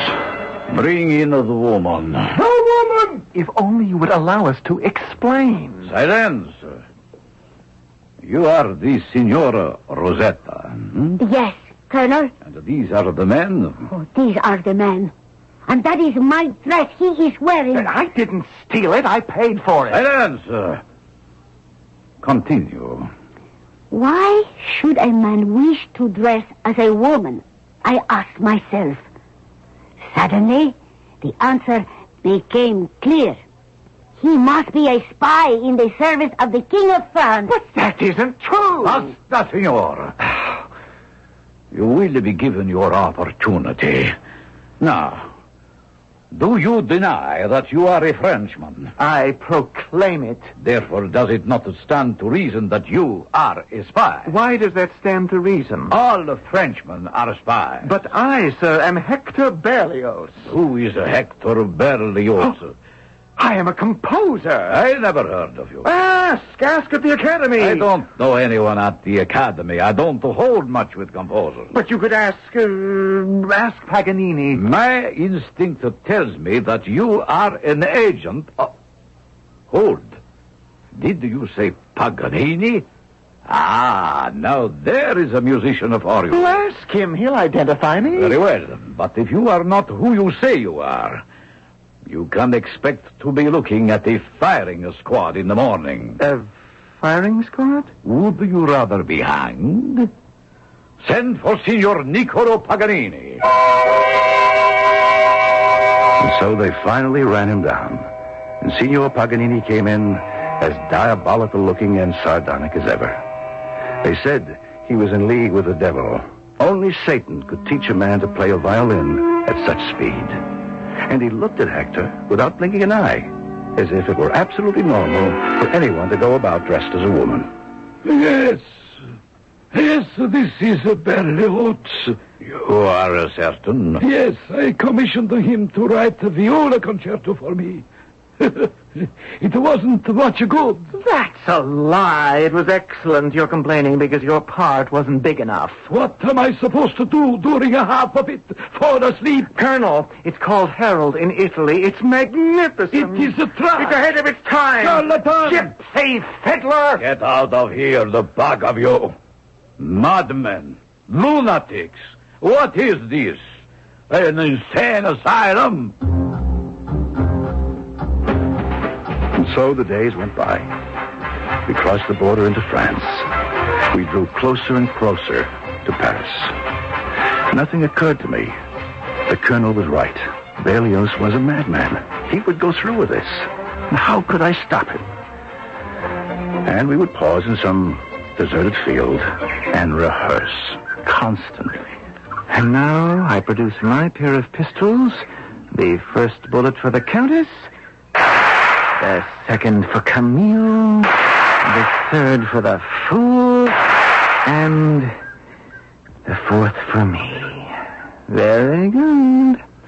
Let us ride on, my friend.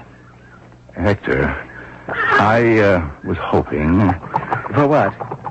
For a return of reason. Are you saying I've lost my reason? Well, I thought this long ride might have made you reconsider. Never. I'm resolved, Ferrand. There's a slogan in the Berlioz family. The stain of an insult can only be washed away by blood. But then, what washes away the stain of the blood itself? I am not concerned with that. Why didn't I report him to the police? What can I say? I was completely under his spell. I knew him as the greatest genius of his time. I prayed with all my heart that something at the last second would turn up to avert this tragedy. But we arrived in Paris, and we went to the house of the Countess Moke, and we were admitted as Monsieur Ferrand and the Marchesa di Forli Speranza. She's always at the piano, the minx. Hector. Quiet. Soon she'll be finished. And her mother and that oaf will join her. And then you will present me, Hector, for the last time. Please. My mind is made up even more strongly than ever. You hear? She finishes. Confound her. She does play well.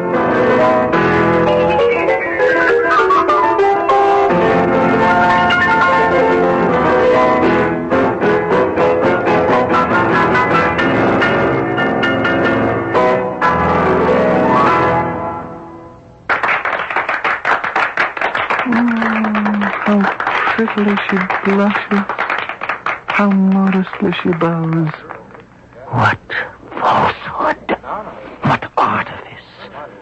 Does anyone wish to know who this woman really is? Ask me. Now they come toward her. In just a moment, you shall present me. Hector, suppose what?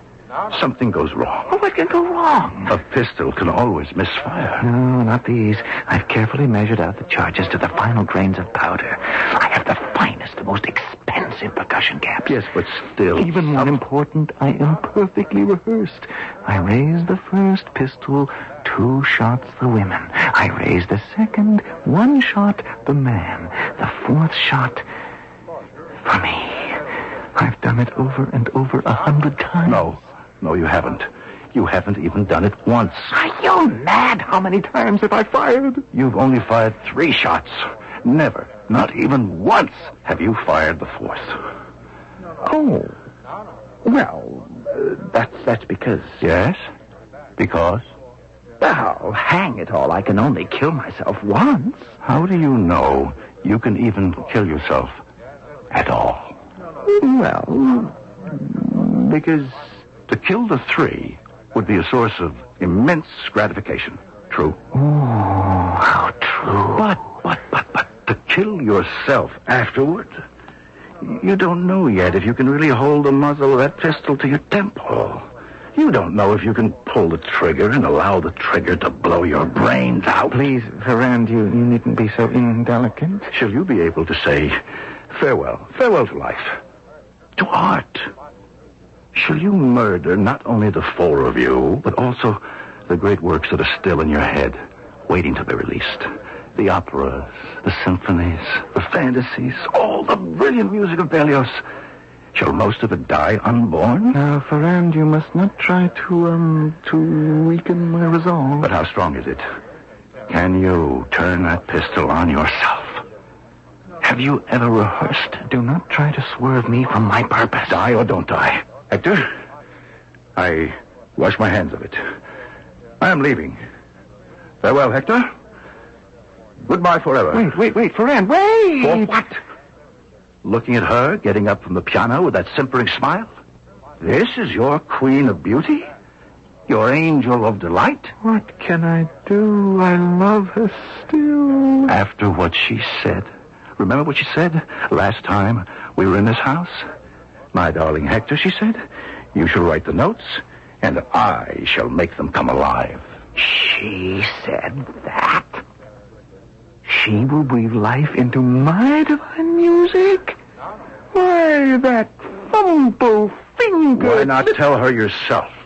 Here they come now. Mama, daughter, and the fool. Monsieur Ferron, do please introduce us to the lovely Marquesa. All Paris is talking about her. I can introduce myself. That voice. Why, It's a fool named Hector Berlioz who came here to put you out of your misery. But now I say unto you, suffer! Endure a lifetime of agony and stupidity and arrogance. Do you see these pistols? You cannot have the blessed relief from these precious bullets. I give them to your ceiling, your mirrors, your windows. You are a madman. No, madame, I was a madman, but now my sanity is completely restored.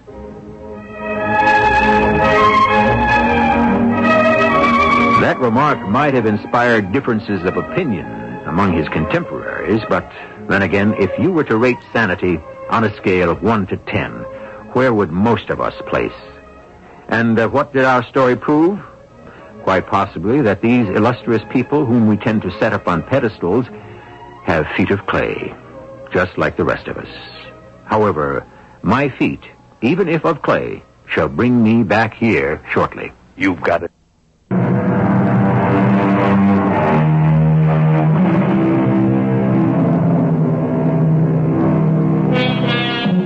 And so you may ask yourself, was this a true story? Of course.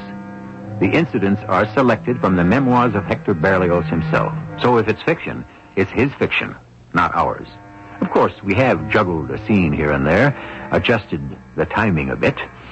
But when dealing with composers and poets, one is always entitled to take a bit of poetic license, no? Our cast included Russell Horton, Bernie Grant, E.V. Juster, and Ian Martin. The entire production was under the direction of Himan Brown. This is E.G. Marshall, inviting you to return to our Mystery Theater for another adventure in the macabre. Until next time, pleasant dreams.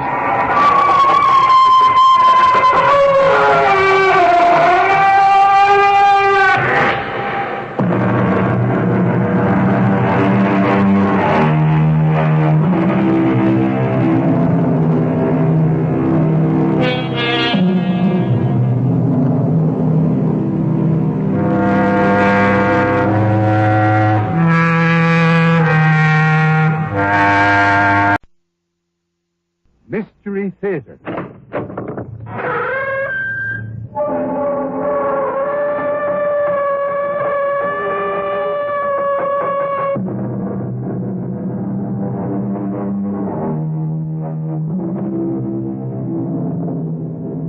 Come in. Welcome. I'm E.G. Marshall. I have an unusual story for you about two young people kept in seclusion from the world. Their minds stunted, their thinking warped, their fantasies soaring into the supernatural. What is real and what is unreal seem to be melting into each other in a weird and frightening dream. When Mary began to ask questions, Frida Kurtz, the housekeeper, told her, "It's to test you, to tease you. And they did that to Carol when she first came. She got to love them. We were all sad when she left. On a Friday. Unlucky Friday. How did you know? I've heard all the gossip. I've heard about Gareth, too. They told you about him? Why are you trembling, Frida? You have seen him? No. He used to work here, I understand. But you asked me if I'd seen him. I thought you and I were the only employees in this house. Why, did I? I don't know what I meant by that. I must go. I must take care of the children. Don't ask me any more.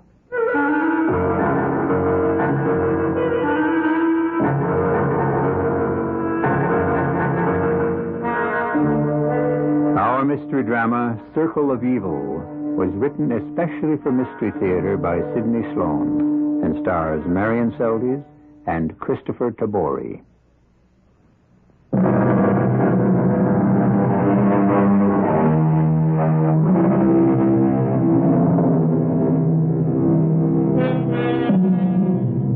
When the rickety old taxi had deposited her in front of Greystone Manor that dark, cold, rainy day in late autumn, Mary Richards almost changed her mind and called the taxi back to return her to the station. There was something ominous about the big, ugly Victorian house.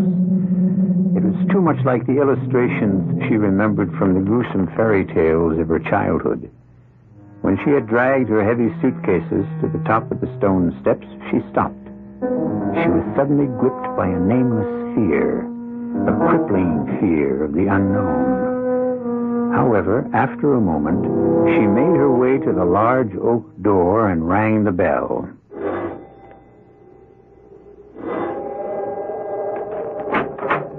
Yes? I'm Mary Richards.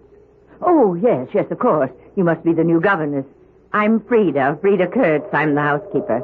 Oh, come in out of the rain. Here, let me take your suitcase. Oh, thank you. I can manage. Now, follow me. Your room is back here, down this hall. See, the children's quarters are on the second floor. All the help have their quarters down here. Oh, are there many servants? Oh, funny the way I said that. Help. You and I are the only help in this old house. Really?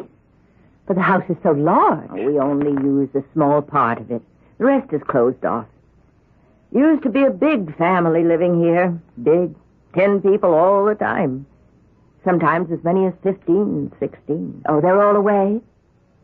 They're all dead. At least, most of them. What? All the grown-ups except Mr. Dykeman. William Dykeman. Then there are the 2 children, Andrea and Alex. You have to take care of them. Oh, yes. Mr. Dykeman interviewed me at the agency in New York for the job. He's Andrea and Alex's guardian. He's their uncle. Didn't he say anything about this place? What you were to do? No. Just that I was to look after the children. Supervise their education until they would be ready for something more formal. Until they'd be old enough to go away to school. Old enough? How old did he say they were, Andrea and Alex? He didn't say. I gather they must be quite young. 5, 6. Oh, dear. You're in for a surprise. Surprise? Andrea is 18. Alex is 20.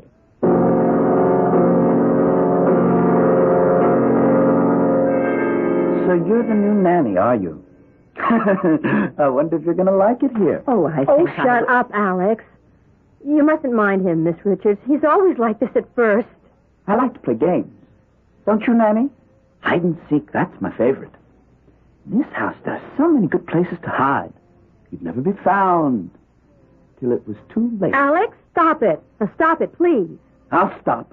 I'll stop it for good. That'll make you happy. Bye, Andrea. Bye, Nanny. Oh, please forgive him. He's not always rude, Miss Richards. You'll get to like him in time. In time? Well, Carol Wicker did. At first she hated him. Carol Wicker? Well, she was the governess before you. She left? You might say that, Miss Richards. Look, may I call you Mary? It sounds so formal to call you Miss Richards. Oh, of course. Now, this Miss Wicker, how long did she stay? Oh, nearly 2 years. 1 year and 11 months. She left on a Friday. I always feel Fridays are unlucky, don't you, Mary? No, not necessarily. Oh, Carol hated them. She would weep in her room on Fridays. What? Oh, not for the first few months. But later, she would weep in her room. She was in love. And he... Andrea, I wonder if you would mind changing the subject. Oh, of course, Mary. I didn't know. I didn't think that... Didn't think what? That you had met him. I don't know what you're talking about. Gareth Nordway. Oh, he's very handsome. And she was very much in love with him. He has a way with the ladies. Andrea, I do not wish to continue this. Oh?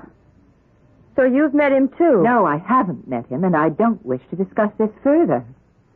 You'll meet him, Mary. You'll meet him.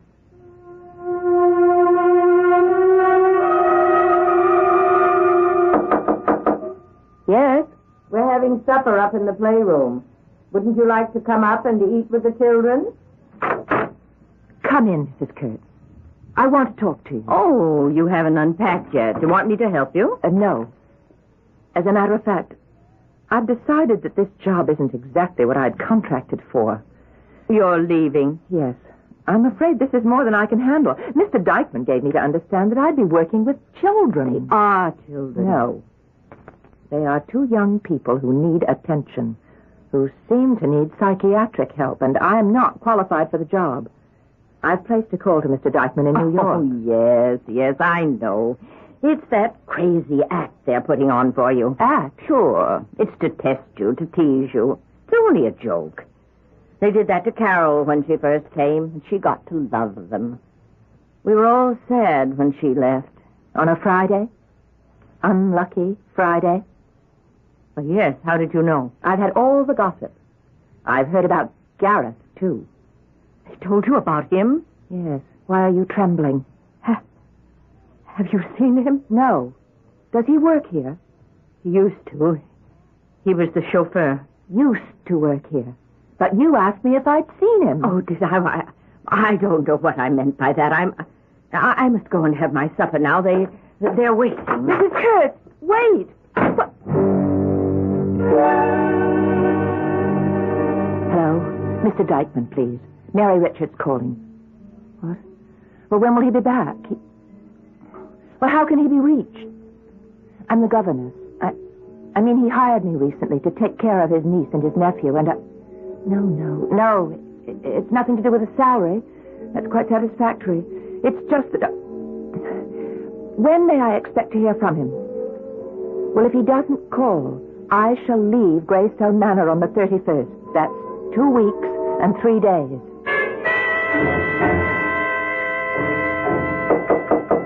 Who's there? It's Alex Merritt. Yes, Alex? May I come in? Come in.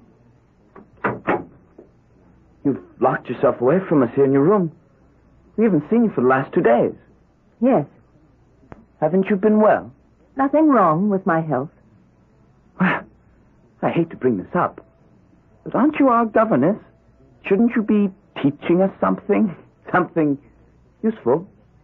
That's what you're being paid for. Alex, if we're going to speak to each other at all, you'll have to drop this snide manner. Snide? Whatever do you mean? You're not a child. Neither is your sister, so stop this childish teasing. I shall only be here till the end of the month. You're leaving us? I accepted this job as a governess to take care of and teach young children. That's what I'm qualified to do. I'm not qualified to... Say it. Go on, Mary, say it. You think I'm mad, don't you? You think Andrew is, too, don't you? I think... My uncle does, too. That's why he keeps us here, away from the world. Why he hires governesses for us to take care of us. Why does he? Because he can't let the story come out. Too unsettling. Impossible. Scandalous. He's ashamed of us. I don't understand. Perhaps it's better that you don't. Alex? Alex, where are you? That's Frida. She's looking for me. Well, open the door and tell her where you are. No. Well, I will then. Mrs. Kurtz is here, and here with me. Oh, there you are, you naughty boy, hiding from Frida. Now, come, we're having tea upstairs in the nursery, and I've baked your favorite, apple kuchen. No, I don't want any. I want to stay and talk with Mary. I've got things to explain to her. No, you come. I won't come. Don't force him if he doesn't want to. You stay out of this, miss. When I tell him to do something, he must do it. But And you are nothing here. I know all about your calling Mr. Dykeman. Wanting to quit your job here, I know. I told you I was going to call. I wasn't concealing it. But he didn't speak with you, did he? Mr. Dykeman called me. Told me what to do. Well, why didn't he answer my call to him? Because he wanted to talk to you in person. He's coming here to talk. And you will stay here until he comes.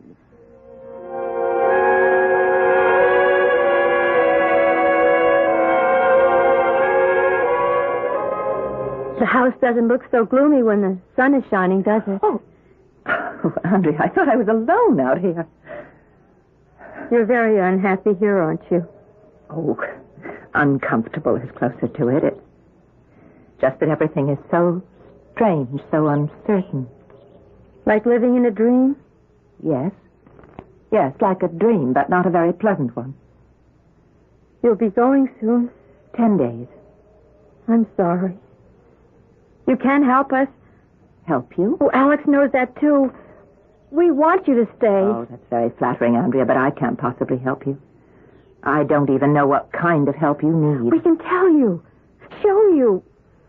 We need your strength. Please say you'll stay. I'm only staying till the end of the month. End of the month. Well, then, that'll have to do. That'll be long enough. Tonight, we will show you what we mean.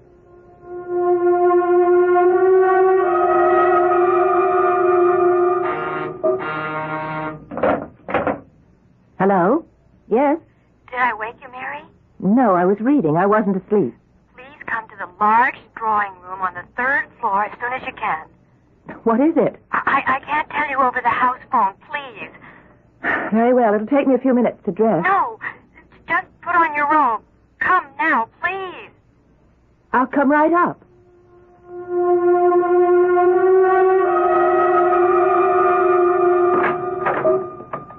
Andrea? Andrea? Strange. This is the room. Andrea? Perhaps she meant the room at the end of the hall. No, Mary. She meant this one. What? Who are you? I can't see you in the dark. Don't be frightened, Mary. You know me? They've told me about you. You're beautiful. Mary? Mary? Where are you? Here, Andrea. Oh, I was afraid you'd gone to the wrong place. No. Aren't there any lights in this room? Oh, there used to be, but the mice nibbled the wires, Alex says, and they don't work. I have a flashlight. Light it. There. That's very strange. What? A moment ago, I spoke to a man in the dark. A man whose name you mentioned to me. Gareth?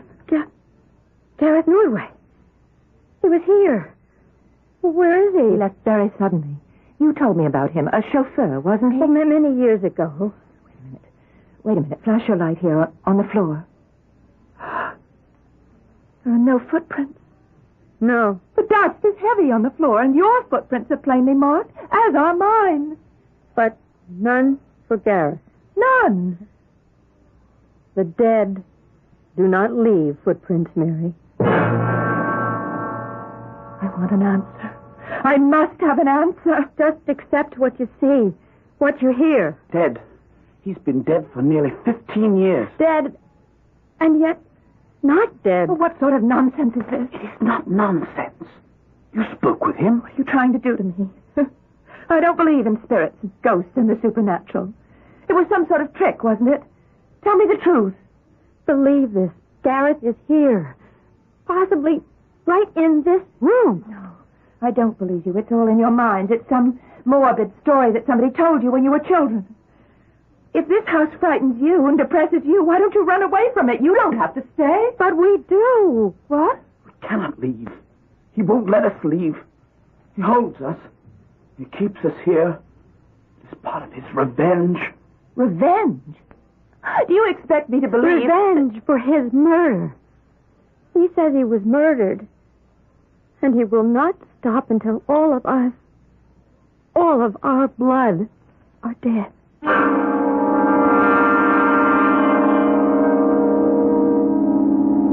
Already Mary Richards had fallen under the spell of the old house.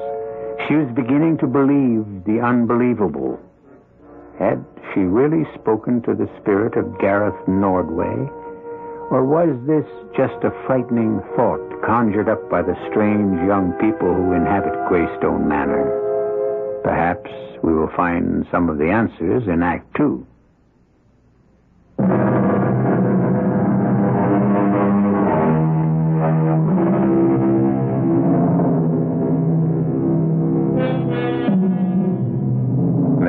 Richards searched for an explanation of the events which had occurred, but which she, with her logical mind, could not accept.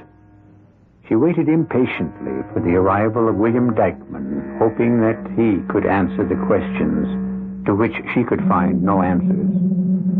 His first words were very reassuring. I've come out here for one reason, Miss Richards, and one reason only, and that is to put these stupid superstitions to rest once and for all. You don't believe them, Mr. Dykeman? Definitely not. They're rubbish. The product of idle minds. Childish nonsense. But I have seen him. Seen Gareth Nordway. You have been made to believe that you have seen him. Miss Richards, it must have occurred to you that Andrea and Alex are, well, how shall I say, not quite normal. Well, their behavior is somewhat bizarre. Strange, Just pranks, childish pranks. Nothing serious, however, wouldn't you say? But I'm not competent to judge. I'd say that it was more than childish pranks. Frida told me that almost the entire family died in a rather mysterious fashion. Almost all at the same time. She seemed to hint there was something supernatural behind it all. Oh, that? Well, one can hardly call a serious epidemic of flu supernatural. We lost 9 members of our family. It was a terrible tragedy. Altogether in this house, we must have passed the virus to each other. Terrible thing to happen to a family. Alex and Andrea were little more than infants at the time. It very definitely affected them. I see. By your tone, I can see you don't believe me. If the two children were affected by this tragedy, if indeed it twisted their minds, why wasn't something more constructive done for them? Why, Miss Richards, why weren't they given the psychiatric help? Why were they kept here virtually prisoners instead of being taken to a more healthful place? I find it difficult to answer that. Why? Because you are responsible for keeping them here? In a way, yes. Well, what do you have to gain from all of this? Well, now, really, Miss Richards, I cannot tolerate this interrogation from a hired servant. Don't let that disturb you, Mr. Dykeman. I'm quitting this job as of the 31st. There is nothing that could induce me to stay on any longer. Good day. Wait. I have nothing more to say to you, Mr. Dykeman. But you do intend to speak to others? Yes. There's something hidden here that's festering like an infected wound. Something that needs the light of day. If you mean that you intend to go to the police or force some sort of investigation... I shall certainly do something of that sort. Well, then let me warn you, you can be stopped very effectively. Are you threatening me? Threatening? Oh, no, I wouldn't think of it.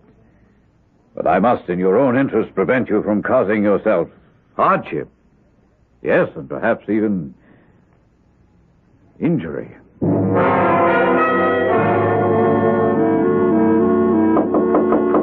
Yes? It's Andrea. May I come in? Yes, of course. I don't want to bother you. Come in. I was just reading. There's something troubling you. You look upset. I am. My uncle called earlier and spoke to Frida. He's hired another governor. That was to be expected since I am leaving at the end of the month. No. You are leaving Friday. You haven't been told yet. That's the day she's arriving. Oh, if only Alex and I could go with you. Well, why can't you? You know why. No, I don't. Andrea, who does all this belong to? You mean this house? All, the house, the grounds, the money, the entire estate. Well, to Alex and me. And your uncle? Well, he's our guardian. Oh, he manages the estate. Until we're of age. 21 specifically. Alex will be 21 in 7 months, and I've got nearly 2.5 years to go. And when that time comes, when you and Alex finally come into your money, Uncle will find himself in somewhat reduced circumstances. But it never was his money. He controlled it. He used it for us. I wonder.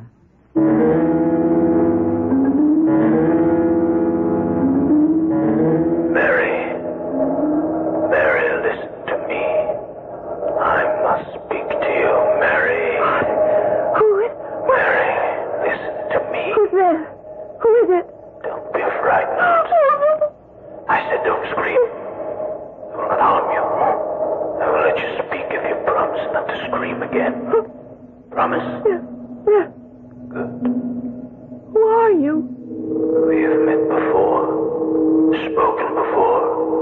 that voice? I remember Gareth. Gareth Nordway. I've seen you so many times when you didn't know I was there. What do you want? I'm going to tell you something, and I want your help. Help? How can I help you? To right a wrong done me many years ago. This is all a dream. I was a servant here, a chauffeur, a lonely unknown, no family, no home. Cynthia was 18, beautiful, a member of the rich and snobbish Dykeman clan. But she didn't see me as the dirty stable boy. That's what Uncle William called me when he found out she loved me. And I loved her. Well, we ran away, and we were married for one ecstatic month. We hid while they searched for us. When they found us, Cynthia was dragged back here. A note was planned. Then I came back, broken one night, to find my bride and take her away. It was then Uncle William stopped us, shut me down like a stray dog. The last memory I have is the life ebbed from my body, and my blood reddened the white dress of my beloved. Was her scream piercing, hopeless? Then you are... Yes, I am dead. And yet, not dead. Call me what you will. My white-hot hatred sustains me. I have only one mission left. Uncle William. You said that you expected I would help you. You've already begun that. William fears you. He's afraid he'll search until you brought that truth out. Well, I suspected that something was being concealed. You will search it out. Now you know. And you will. No. This is a dream. It's a dream. It's not happening. I'm asleep, and it's only a dream.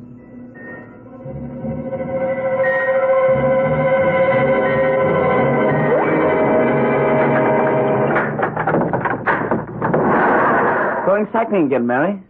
Oh, Alex, what are you doing in the garage? I hope you don't mind if I use your bike. Not at all, since it's not mine. I've got another bike. Mind if I come along? Well, I wasn't exactly going just for a ride. Going into the village, then? Alex, I had a strange dream last night. It was Gareth, wasn't it? However did you know? It's his way. He's working on you. He told you a story, didn't he? Yes, tragic. I almost wept for him. Oh, he's won you over, Mary. The way he won Carol over. He wants your help. He'll try to use you. Listen to me, Mary. Gareth can be very persuasive when he wants to be. He can make you believe the most ridiculous things. I don't want to hear any more about Gareth. Let me tell you the true story. Or at least the official version of the tragedy. I don't want to hear it. You better listen. Cynthia was attracted to Gareth Norway. Everyone knows that. She flirted with him, some say.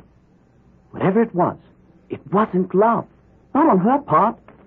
Gareth kept after her, and finally... They ran away together? They married? No. He tried to get her to go away with him. She refused. He got angry, wild. He kidnapped her. Uncle William chased them, found them. Gareth drew his knife. Uncle William shot him. That's how it was? That's the way the police got the story. It was called self-defense. Case was dismissed. And Cynthia? He killed her. Well, as the story goes, the first shot wounded him. But he was able to stab her with his knife. Uncle William fired at him again. I believed him. I believed Gareth. Carol Wicker believed him. And committed suicide. No. But I heard... She did not kill herself. she was murdered. Deeper and deeper, Mary Richards plunges into the morass of claims and counterclaims. The circle of evil that surrounds the old gray house is being drawn tighter and tighter around the lives of all who dwell there. As though fighting up to the surface of a stagnant pool that threatens to suffocate her with its vile and rotting weeds, Mary reaches out for help. I'll be back in a moment with Act 3.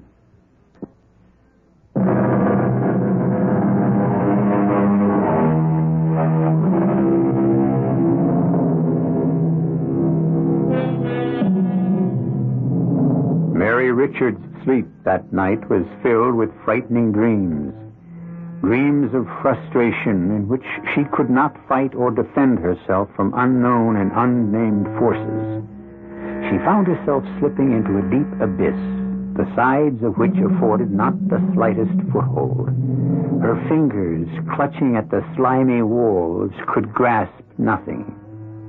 The next morning, clear and sunny, brought with it the resolution to take positive action, to reach out to the sane world outside for help. Hello.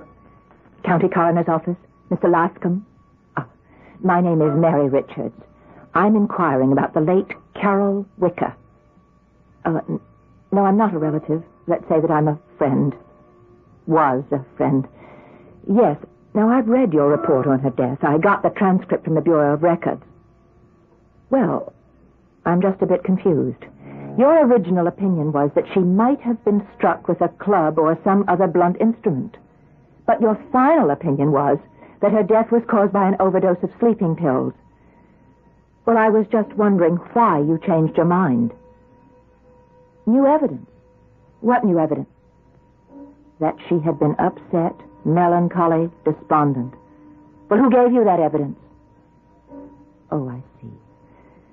Well, the reason for this call is to ask, how does one go about getting permission to exhume a body?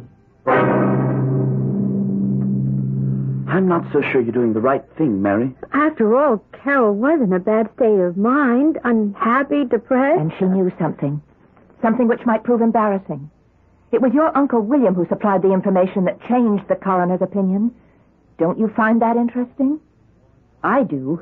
You're jumping to conclusions, Mary. Am I? All you know has been told to you, and you believe what you've been told. Mary, we don't know what we believe anymore. Well, where did you get your version of what happened to Carol Wicker? Frida told us. And who does Frida work for? Frida works for me, Miss Richards. Mr. Dykeman. Well, children. Now, are you going to greet Uncle William? Good afternoon, Uncle William. Uncle William. That's nice. Now, would you mind leaving the room? I should like to speak to Miss Richards in private. Anything you have to say had better be said in the presence of witnesses. Witnesses? Children? And I think you better stop referring to them as children. Oh, well, very well. They may stay. Now, may I ask the purpose of your call to the county coroner? I see the news of my call was relayed to you very quickly. Well, do you think it's strange that Mr. Lascombe would call me? No, not strange at all. I rather expected that he would. I would like to dissuade you from your purpose. I think nothing will be gained by digging up the remains of poor Carol Wicker. You can't change my mind. I have the exhumation order, and I have only to order the men from the cemetery. Oh, yes, I know. And I see you're not going to listen to me. So I'm going to make matters easier for you. I have ordered the men, the gravediggers, to be there tomorrow night at 9. Good. The remains will be delivered to the coroner for re-examination. I would prefer that the examination be made by a doctor of my choosing. Well, of course, but until you have engaged a man, the body will be sent to the county morgue. That is a state law. I have no control over it. Thank you. You've been very helpful. But don't mention it, Miss Richards. Anything to keep you and the children entertained.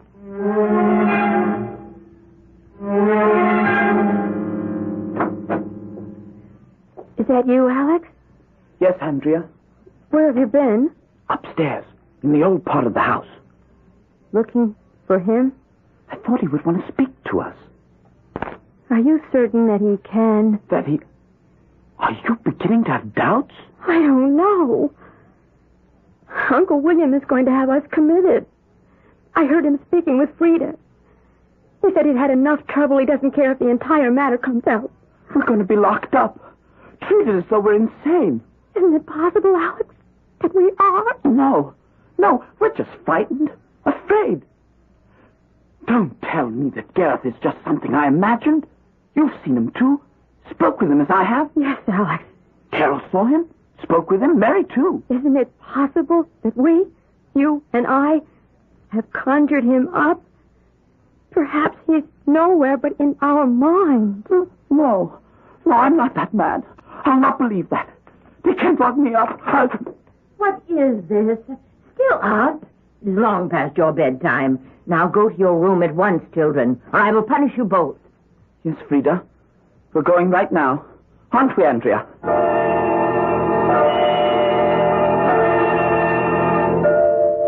You rang for me, Mr. Dykeman. Oh, yes, Mrs. Coates. I just wanted to tell you what my plans are as they concern you and your future. Future? Well, you'll be well taken care of. I'm settling a substantial sum on you, a sort of a annuity. You're letting me go? Well, let us say that I'm retiring you. Oh, but this is so unexpected, so sudden. Mrs. Coates, as you know, the welfare of the children has been my prime consideration for many years. But I can take care of them. I can watch them. Of course, I'm not criticizing you. It's just that I have decided we can't do it any longer on this level. They're grown people now, no longer children. When am I to leave? Well, there's my car waiting in the driveway. If you hurry, we'll be able to have you catch the 11:20 train at the station. Yes, tonight. So soon. Yes, I will go. I will be ready. But first I say goodbye to my children. No.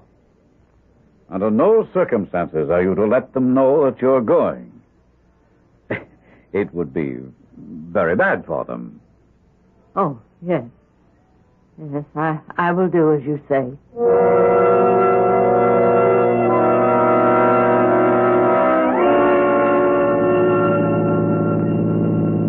What time is it? A little after 9, I think. 20 after 9. I checked my watch before we left. Andrea, do you know the man driving? No. But Uncle William said he would send a car for us. Probably some man from the village. I tried to speak to him. He didn't give me much of an answer.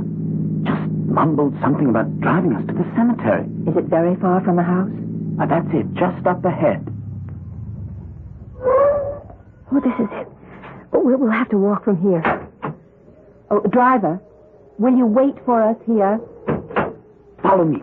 I know where it is. Alex, don't run ahead. Wait for us. Come on. It isn't too far. I don't like being here, Mary. Neither do I. Oh, I recognize the area now. This is the Dykeman family plot. And Carol was buried just up ahead. Andrea! Mary, come quickly. Hurry. Come on, sound frightened. We're coming, Alex. Look. Oh, it's empty. The grave is empty. It was dug up. And the body removed. Oh, it's obvious that your Uncle William never intended to go through with the re-examination. But he never tried to block you. Or at least he said he never would.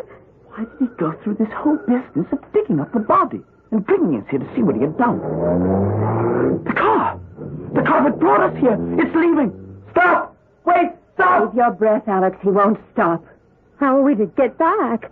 You might ask that question of your Uncle William. Why, yes, that's an excellent suggestion, Miss Richards. But we must hurry. There isn't too much time left. Why did you take the body of Carol Wicker from her grave? I had two reasons, dearest nephew. One, I didn't want the body re-examined for obvious reasons. It really was murder, then. Not suicide, as the coroner's report says. Oh, my dear niece, you have an absolute genius for the obvious. Yes, the report is in error. Carol Wicker was murdered by you. As you have suspected for some time. Why did you kill poor Carol? She snooped around and snooped around until she came upon the truth. That your story of how Gareth died was a lie. Yes, I shot him down. I killed him. I don't believe in giving a rabid dog a chance to bite. You brought us here to make a confession of your crime? I brought you here, Miss Richards, to tie up all the loose ends neatly. You're all going to die right here. No! No, Uncle William couldn't. Why, what have we done to you? You stand in my way. The Dykeman money will be mine. You can't. You'll be discovered. By whom? There'll be no witnesses. No one will investigate your disappearance. Gareth, help us. Help us. He is your murderer. He's here. Oh, keep calling if you think it will do you any good. Gareth Nordway is dead and buried. He cannot help you. You wanted revenge. Here he is. The man who killed you. All right. Line up now. Line up as I'm telling you. Gareth, come now. I shall have to shoot you then where you'll stand and drag your bodies into the pit if you... Gareth, come. Face your enemy. Gareth, save us. See, Miss Richards, they are stunted human beings, as I said. Wouldn't it be better to end it all and let them find peace? Poor, mad creatures. You are the madman. Perhaps. But I control the situation, and it shall be as I want it to be. You will all be dead and silent, and no one will be the wiser. No! No, please. No! I will stop you. I must stop you. Stand back, will you? I've got the gun. I've got... Oh, you shot him.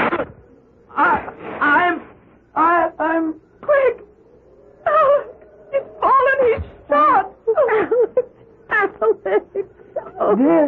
Did I stop him? Yes, Alex. He's dead. Gareth, why didn't you help me? I did it. I was able to do it. I had to let you become a man, Alex. Then, have I, Gareth? Have I become a man? Why doesn't he answer me? He doesn't have to. You've proven yourself, Alex. You know the answer.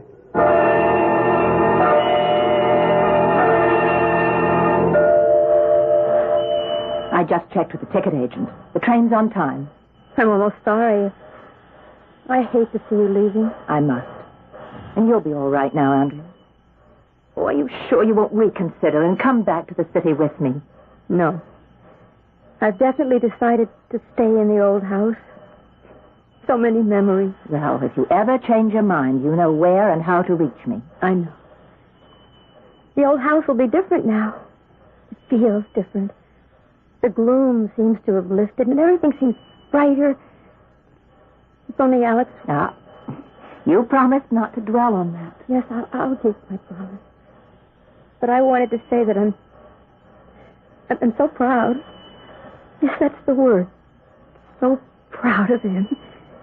He worried that he was weak and ineffectual. But when the time came to be strong, he met the test. I have a feeling. I know that if I stay in Greystone, I will see him again. He'll be there always.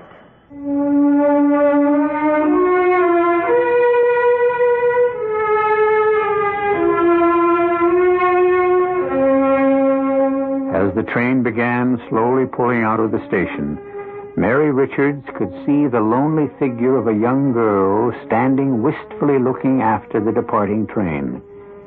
Then she saw Andrea turn and make her way back to the old station taxi, get in, and start to Greystone Manor, empty now of all but its ghosts. I'll be back shortly.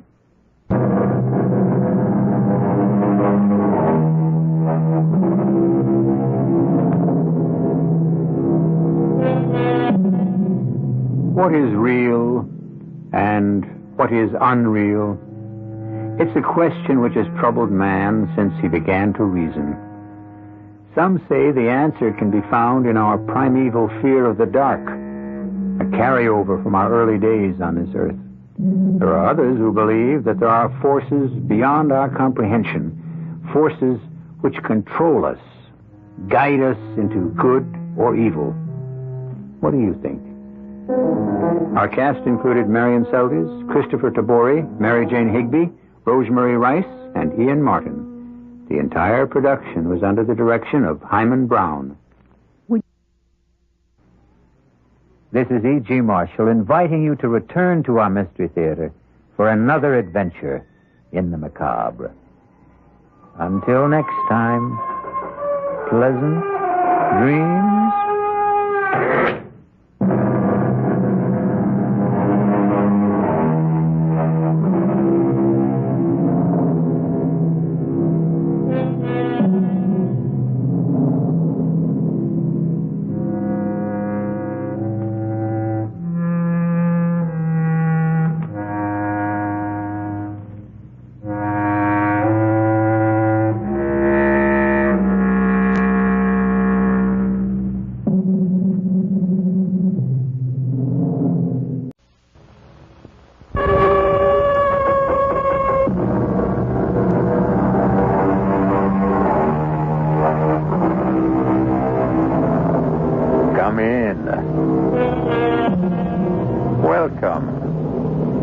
I'm E.G. Marshall. Welcome to the world of your terrifying imagination. Consider, at one time, the great cold-blooded reptiles ruled supreme on the face of this earth. But they sickened and died, and dominion was seized by savage, ferocious, hot-blooded killers with hideous fangs and terrible claws. Today, the undisputed lord and master of the planet is man. Yet, in the fullness of time, every victor is finally vanquished. Will we, in our turn, also be conquered? Who waits to make of us what we have made of the animals? Jean? Yes, Monsieur de Maupassant. Do you want to save the world? I? Save the world, did you say? Yes. Save the world. Save the people. Save every human being on the face of the earth. Well, sir, if I could be sure. Look out. Look out toward the harbor. There. At the pier. Do you see that ship? The white three-masted schooner? Yes, sir. You and I. We have to blow it up. But it is such a beautiful ship. Beautiful and deadly. Deadly enough all by itself to enslave the entire human race.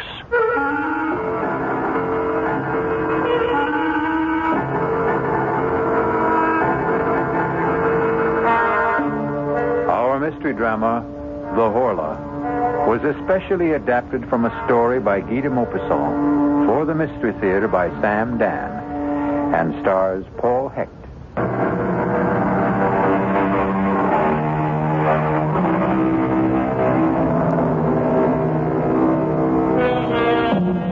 His name was Guy de Maupassant. He was probably the greatest writer of short stories who ever lived. He died in the year 1893. He died young. He died insane. And if you read the stories he wrote toward the close of his life, the critics tell us, you can see how his madness slowly destroyed him. That's how they look at it. He himself insisted he was being possessed. His mind and all of his vital forces were being drained from him by a mysterious, supernatural, and superior being. He called it the Horla. And the Horla is one of the last stories he ever wrote.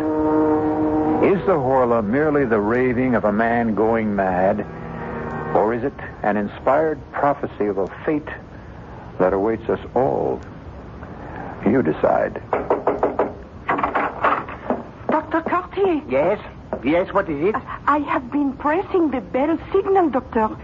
It means you must pick up the telephone. Oh, that confounded diabolical contraption. Oh, please, Dr. Cartier. It's Monsieur de Maupassant. De Maupassant? Who is he? The nervous one. He was here the other day. Oh, that one. The writer. Tell him I'm busy with a patient. I did, but he insists on talking. The combination of de Maupassant and the telephone. Just speak into it, Doctor. Yeah, the telephone. Hello. This is Dr. Cartier. Doctor, you must come to see me. You must come here at once.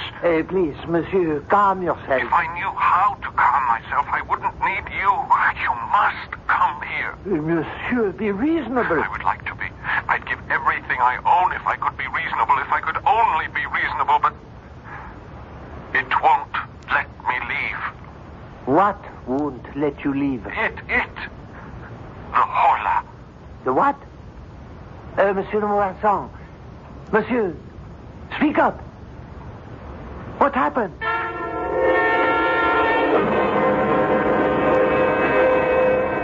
You may put on your shirt, Monsieur de Maupassant. Ah, a lovely place you have here. Breathtaking view of the harbor. What's wrong with me, Doctor? Oh, nothing. Then why do I... You see, that's a handsome ship out there, huh? That sparkling white three-masted schooner. Something must be wrong. Where's she from, I wonder? Oh, Brazil, I think. Doctor, why won't you tell me what's wrong with me? I told you, nothing. You have a mild nervous upset. Your nerves are highly strung, your pulse is rapid, your eyes dilated. And what do you advise? A course of shower baths. Cool shower baths. 2 in the morning, 2 in the afternoon, 2 in the evening. And send down to the chemist for some bromide of potassium. You haven't listened? I listened. I heard every word. Now, you go to sleep. Yes. You slumber deeply for 2-3 hours, correct? Yes. Then a nightmare lays hold of you, true? Yes, exactly. You feel someone is in the room with you, in the dark room. Someone is in the room. Am I stating the fact? Exactly. This someone or something is staring at you? Yes. I can't see it, but I know it's there. I know it's staring at me. And then it comes closer and closer to me. I feel it touching me. A cold, terrifying touch. And then I hear a sound. A low, vibrating sound. It's nothing human, nothing animal, nothing mechanical. And then I feel a weight, as if something kneels on my chest. A pressure, a terrible pressure. My neck is being squeezed and squeezed as something seems to be draining the breath from my body. Not only the breath, but my strength. Everything is being drawn from me. I want to struggle, but I can't move. I want to shout for help, but I can't utter a word. I try to fight, to resist, but I'm paralyzed and powerless. And then suddenly, I awake, bathed in perspiration, trembling. And then, exhausted, I fall asleep and slumber restlessly till morning. Yes, I heard. Well, what have you to say about this mysterious creature? He exists in your imagination. Are you sure? Try the treatment, then call me in a few days. No, Doctor. No, you must give me an answer for the Horla. The Horla? This creature, this being, this whatever it is. Monsieur de Maupassant, I understand you're a writer. Is that so? Yes. Now then, do I tell you how to write stories? Do I? No. Then don't tell me how to practice medicine.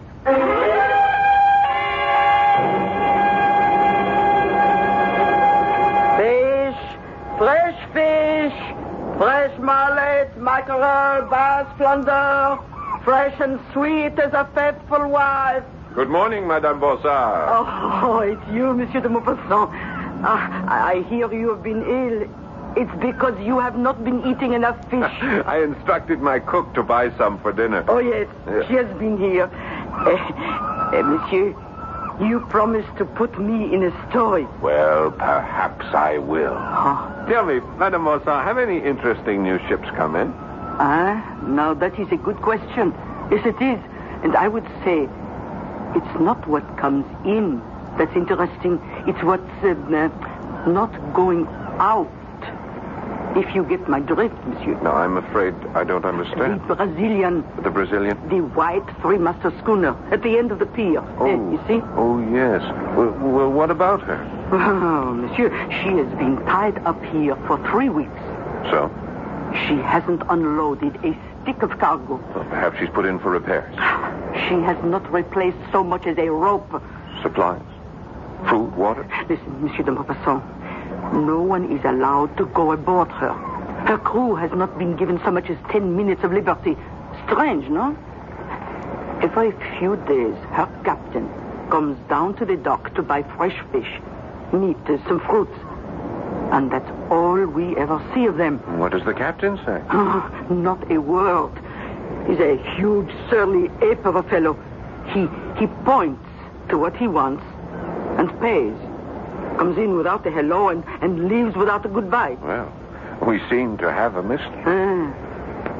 What is the name of the ship? The Horla. The what? The Horla. The Horla?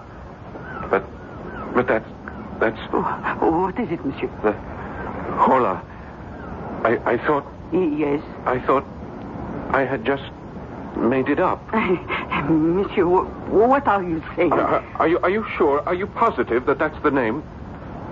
The Horla? Well, walk down the pier. You'll see it. It's printed on the bow. Yes. I think I will.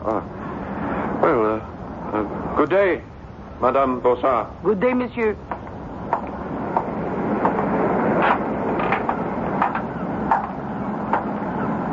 The Horla.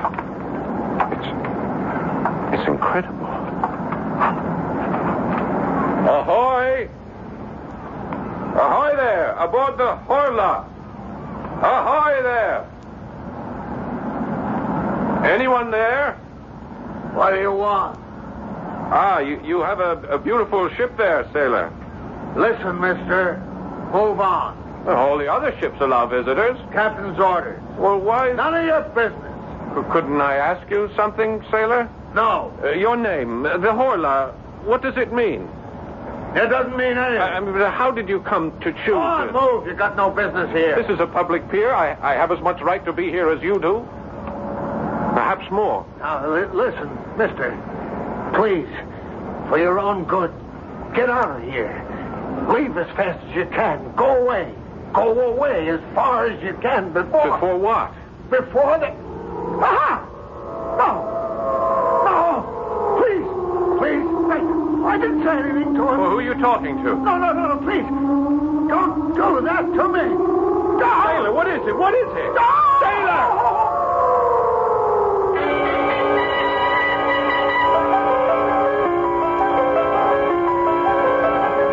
Monsieur de Maupassant. Monsieur. What is it? Are you all right? No, I'm not all right. I thought as much. I saw you from my shop. You've just been standing here. Standing still without moving a muscle for...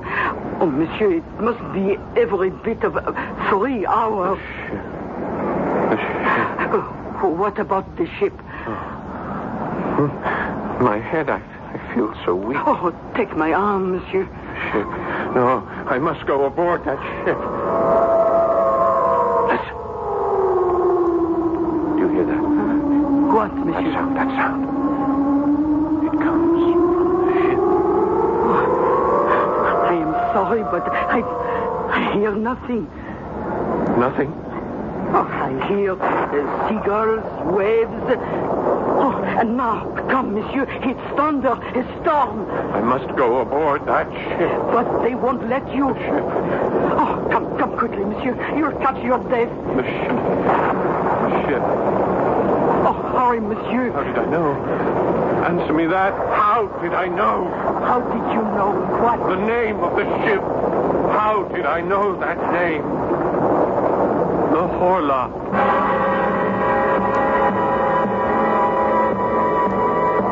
How indeed. And as long as we're asking questions, here's a couple to keep the cauldron boiling. Who, or should we say what, is aboard the Horla? Or perhaps the most strategic question of all, what does the name Horla mean? I'll be back shortly with Act 2.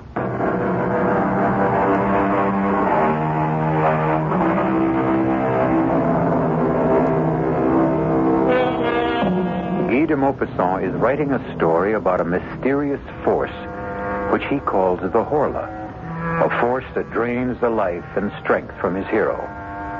Now he discovers that a mysterious ship that lies in the harbor is also called the Horla. Hello? I must see Dr. Cartier. Oh, it's you again, Monsieur de Maupassant. I told you I would have him call the moment you return. Mademoiselle, I must see him at once. But he is...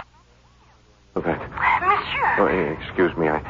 I'm in my room, my bedroom, and at any moment I'll fall asleep. I'm so tired. Well, sleep, Monsieur, by all means. Sleep would be the best thing for you. No, not this kind of sleep. The Horla will come to me again tonight. I know it. But all I can do is tell the doctor. Tell him I need him urgently. Yes, Monsieur de Maupassant. Yes. Who's there? Who is that? Who's there? Oh. Monsieur de Maupassant? Oh, it's you, Jean-Baptiste. And who else might it be? Please come in. My lady's finished in the kitchen, and I'm finished, too, with the paint job. Just in time, just before dark. Oh, you didn't have to hurry. Well, get it over with. That's my motto. You thought your house was white before? You should see it now. Please, Jean, sit down.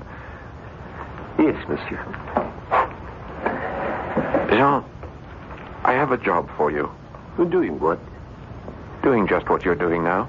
But I'm not doing anything. Oh, yes. Yes, you are. You're sitting there. That's the job?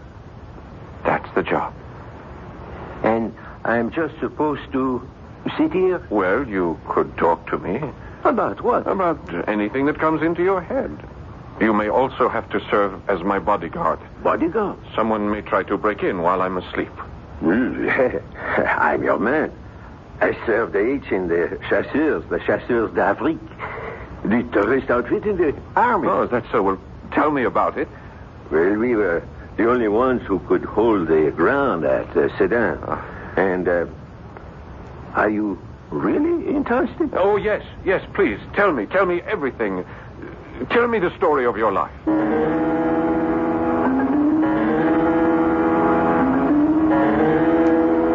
And so we advanced against the Prussian left flank, and we...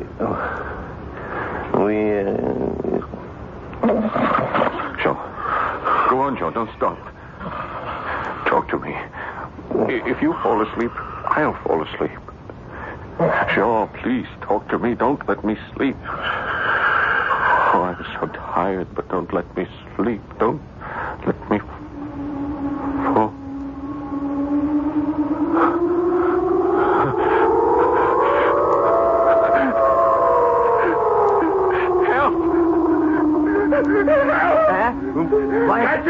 Catch it! Monsieur de... Hold it! What is it? Kill it! Wake up! Get it up, please! Kill it! Kill what? The Horla! Wake up, monsieur! Please, wake up! I am awake. Can't you see? I'm awake. Rest, monsieur. Relax. Where is it? Where did it go? There is nothing here. Somebody was in this... There was no one in here except you and me. It was here. It was... Impossible, monsieur. It's impossible. You didn't hear it? That terrible sound? Monsieur de Maupassant, I heard nothing. I saw nothing. There was nothing. Oh, no. No, you're wrong. It was here. The window? As you can see, still locked from the inside. The door still barred. From the inside. Nothing human could have gotten in or out. Who says it's human? Are you saying that something less than human may be coming in and out of here at night? It may be more than human. In that case, monsieur, I resign from the job. No. I'll raise the pay. You cannot raise it high enough. There isn't that much money in the whole of the world.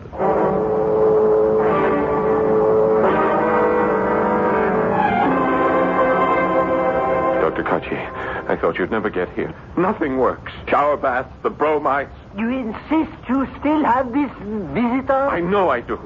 He was here last night. He overpowers you? Yes. He makes this awful sound? Yes. He drains all your strength? Yes, exactly as I told you. Your handyman, Jean-Baptiste, stopped my carriage as I drove up. He spent the night in this room with you, I understand. Yes, that's right. While this Horla. This Horla attacked you. He heard nothing.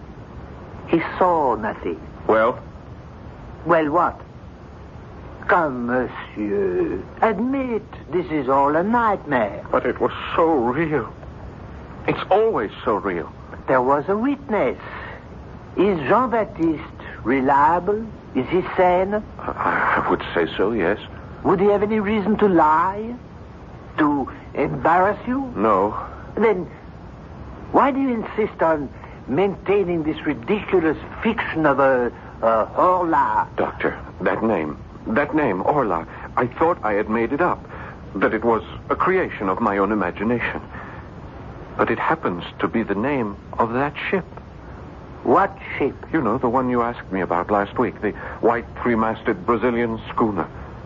I mean, where would I get that name? Why would that name pop into my head? That Brazilian ship is called the Horla? Prove it to yourself. Pick up that telescope. See her out there at the pier. You can read her name. Ah, then that explains it. You had picked up your telescope one day to view the harbor. Without being aware of it, you might have read the name on her bow. I have never seen that name before in my life. Someone, somehow, placed it into my imagination. Monsieur de Maupassant, sit down. At once. Now, I have coddled you long enough. You are one of the great writers of France, but you have reduced yourself to a terrified, trembling wretch. This will not do. I admit that I am terrified. That's what I've been trying to tell you. Yes, you terrified. You have been terrified by the critics. Oh, that's a lie. I don't care for the opinions You of are those... human. You care. I read what they write. You've lost your touch. Your best work is behind you. I am as good as I ever was. Better. Sometimes genius becomes too heavy a burden to bear. And so you construct this fable in order to have an excuse not to work anymore, not to be judged anymore. That's not true. But the fact is, you're not writing. I am writing. What are you writing? I'm writing a story. A story called The Horla. That's not a story. It's an account of your nightmare. Well, I just don't know what else to do, Doctor. I do. Sit down at that writing desk. Pick up your pen. Create another Bellamy. Another Pierre and Jean. Another ball of fat. Doctor, it's not that simple. Make it simple. Remember, you're more than a great writer. You're a great French writer. Oh, that's a lie. I don't care.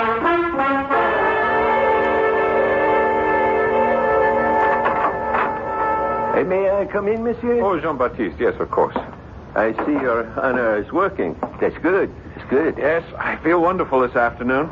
The old lady wants to know if you'd like to come down for tea. Oh, no, I'm in the middle of things here. I'll work through till supper. Well, I didn't mean to interrupt. I just brought you the paper from Paris. Thank you. Well, I'll see you later. I've got to put in the chrysanthemums. The old lady... Jean, listen. What is it, monsieur?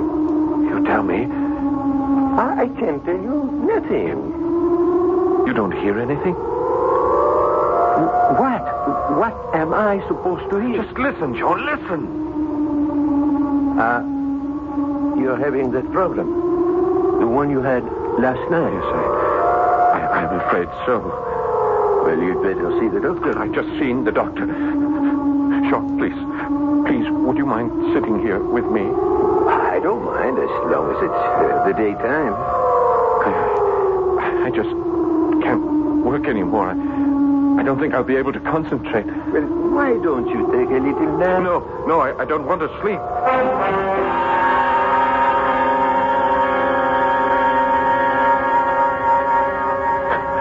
Jean! There? Oh, I must have dozed off. Jean, quickly, take this telescope. Go to the window. What for? Down at the pier. At the end of the pier, the three-masted schooner. Do you see her? Yes, I see. Well, don't you see anyone standing on her deck? No. It's empty. All right, now keep looking. Why? Cover the gangplank. Have you got it in focus? Yes, monsieur. Now, if you see anyone at all, leaving that ship, follow him through the telescope and see where he goes, and let me know. Do you understand? I think so, but why? I don't think you would really want me to tell you. Now, just watch. And watch carefully. Wait, monsieur. Where are you going? I'm going to see Dr. Cartier. But how will I be able to tell you if anybody... Well, just call me on the telephone. The telephone? There's nothing to it. You just pick up the receiver, turn the handle, and ask the operator for Dr. Cartier. See here, de Maupassant. You simply can't barge into my surgery. I can if it's an emergency. I thought we had settled your problem this morning. Look, there is an article in the Paris newspaper, and I want to read it to you. I refuse to listen to anything that's in a Parisian paper. They're all filthy rags. Oh, come on, just listen to this article. I listen to nothing from Paris. It's a sewer of anarchy and atheism. This won't take a minute. Perhaps if you spent less time reading Parisian papers... Doctor, this time you sit down and listen. Now, the date is August the 19th. A curious piece of news comes to us from Rio de Janeiro. That's in Brazil. Yeah, I know that's in Brazil. Madness, an epidemic of madness, like that contagious madness which attacked Europe in the Middle Ages, is now raging in the province of São Paulo. The terrified inhabitants are leaving their houses. They say they're being pursued and possessed. Now, these are not my words, Doctor. I quote from this article. Typical Parisian exaggeration. They only copied the story that arrived on the wire from Brazil. The people are quoted as saying that they are pursued and possessed, dominated as if they were human cattle by invisible, though tangible beings, like so many vampires which feed on their life while they're asleep. Now, what do you say, Doctor? South Americans are basically Spaniards. Are highly romantic, unstable people. Oh. To continue, if I may, Professor Don Pedro Enriquez and several other medical experts have gone into the province to study this madness. Brazil. Doctor, Brazil. The ship that you noticed in the harbor, she comes from Brazil. What of it? I say she brings this madness here with her. She has been tied up here the better part of a month. No one leaves her, no one visits her. She makes no repairs. She takes on no cargo. Now stop fighting me. Think with me. Why is she here? What do you expect me to say? She is here to spread that madness, to capture our souls. Very well. I'll stop fighting you. Good. I'll start to think with you. Assume she is here on the errand you mentioned. Yes. Then why is there no panic in the town, as there was in Brazil? Well, perhaps the conditions aren't the same here. So far, again, for the sake of argument, only you have been attacked. Why? Why you? Perhaps this Horla, perhaps it's selective. Perhaps only I have what it wants. Yes, that could be possible. Or, of course, it could be completely irrational. When I saw that ship sailing up the Seine, I thought she looked so pretty, so white. And this being, this Horla, it also saw me. And it saw my house, which was also a brilliant, sparkling, dazzling white, just like the color of its own ship. For that reason, it decided to take me. Monsieur de Maupassant, I recommend a journey for your health. No, thank you, Doctor. I am going to play this out. Listen to me. Does it matter if you're attacked by an outside force or by a weakness in your own body? The result is the same. Madness. Now, try a change of scene, of climate. Monsieur de Maupassant, the telephone for you. Oh, thank you. Yes? Monsieur, this is Jean-Baptiste. Hello? Yes, Jean. Is this really Monsieur de Maupassant? Yes, of course it is. What is it? It's the first time I ever spoke on the telephone, sir. Your voice sounds different somehow. Never mind that. What do you have to report? A man looks like a ship's officer. He just walked down the gangplank, from the Brazilian. Where did he go? Into Madame Bonsard. Well, meet me there. I may need your help. Yes, sir. And bring a weapon.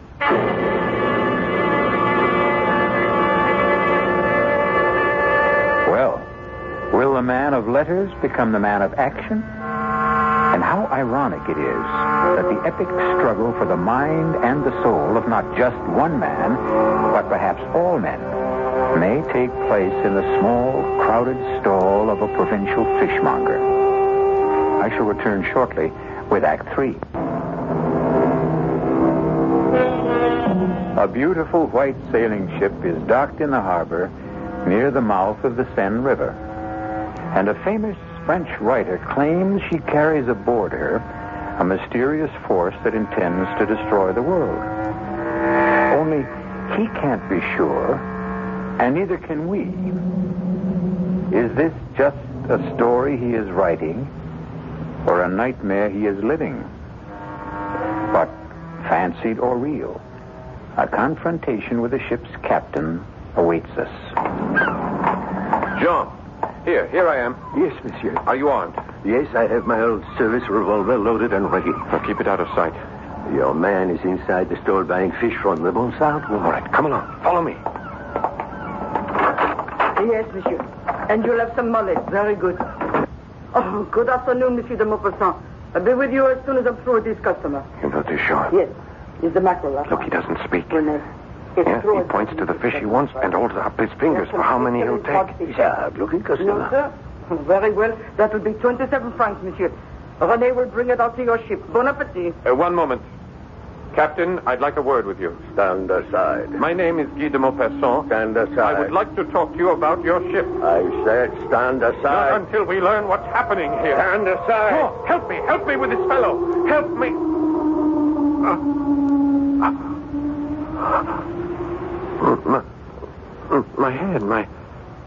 My head. What's the matter, monsieur? René, get Monsieur de Maupassant a glass of wine. Jean, why didn't you help me? Help you to do what, monsieur? To detain that man, to hold him here. But you didn't say anything. I kept waiting. I called on you for help. When? Just now. Madame Bonsard, didn't you hear me? Oh, I didn't hear anything. But you saw me struggle with him. No, monsieur. I asked him to stop. I said I wanted to have a word with him, and then he pushed me away. I tried to hold him. I called on you for help. Oh, no. No. All right, according to you, just what happened here? He finished buying whatever it was. He paid Madame Bonsard. She gave him his change, and he walked out. Madame, is that true? Yes. I was waiting for you to stop him. But as long as you didn't, I fear, well, it's your concern. Yes, Jean-Baptiste. It is my concern. All mine.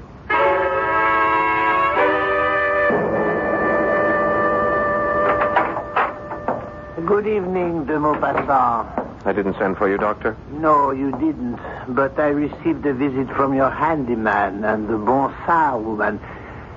They fear for your sanity. I can't fault them in that regard. I fear for it, too. I want to help you. What can you do? I tell you the problem, and you dismiss it as an aberration. Give it up. Give me up, Doctor. I can't. Surely you've lost a patient or two in your career, Doctor. Oh, yes. Well, then this should be no novelty. Why do you persist? Are you that fond of me? No. Actually, I dislike you heartily. Your ideas, your politics. But I am first a Frenchman and a patriot. Your writing brings honor to our country.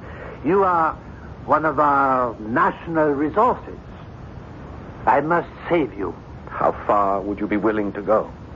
I still don't know the problem. I told you the problem. I read you the dispatch from the Paris newspaper. Very well. This thing, this Horla, why does it attack? Why? Perhaps The reign of man on this earth is over. Oh, what kind of nonsense is that? We'll get nowhere if you keep saying nonsense to me every time I open my mouth. Man did not always rule this planet. He didn't? No. We are but one of a series of rulers according to evolution. Oh, evolution? What do you say, oh, do you quarrel with Darwin? Why, is it too much to suppose that we, in our turn, are being supplanted? By whom? It doesn't have to be a whom. It could also be a what. What kind of a what? A Horla. And we are back where we started. Yes. A Horla.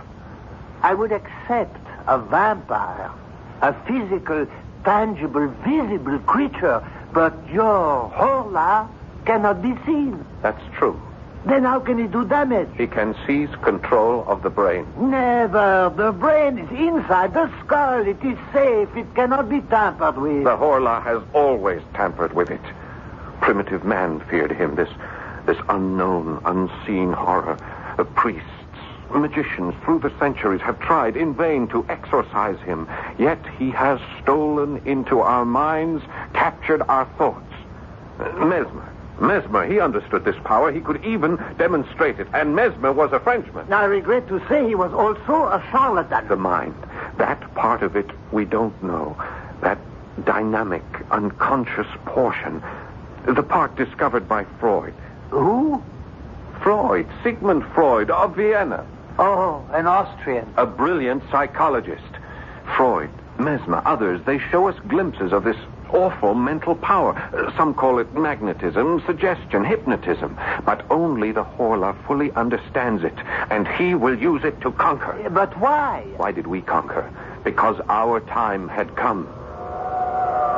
And I hear him. He keeps telling me he has come. My boy, let us put you into a hospital for your own good. He'll follow me there. What do you suggest? Eventually, he will make of us what we have made of the horse, the ox. His beast of burden and his food, just by the strength of his will. You need a complete rest, a change of scene. But you know, sometimes an animal turns on its master. Sometimes the slave rebels and kills the oppressor. And I know just the place. Just get away from the sea. Breathe some good, crisp mountain air. And so I'll kill this Horla. I'll have your servants pack some clothes. And if I kill him, perhaps all of us will be safe. For a while.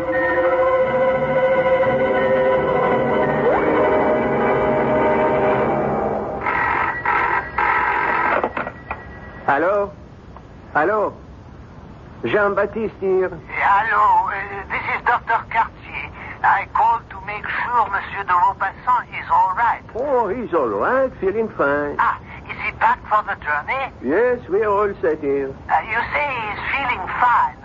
Is he sleeping soundly? No, he's not sleeping at all. He felt so good he went out for a walk. You let him go out? Well, he said he felt so good. Where did he go?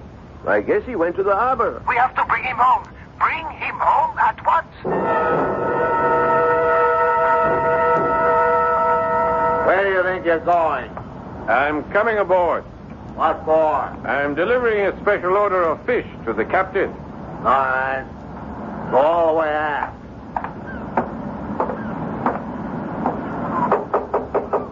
What is it? What are you doing here? What are you doing here, Captain? What is your ship doing in this harbor? I'll have you thrown overboard. I'll keep coming back. Why are you here? Why? You know. You know why. Tell me. You know everything there is to tell. The ship is captured.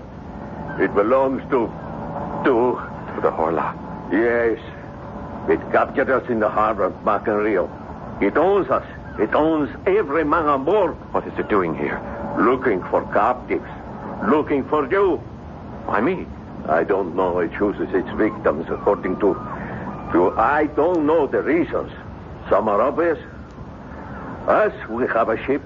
It wanted a ship. But you, others, I don't know. I don't know why it wants you. The Horla. Where is it now?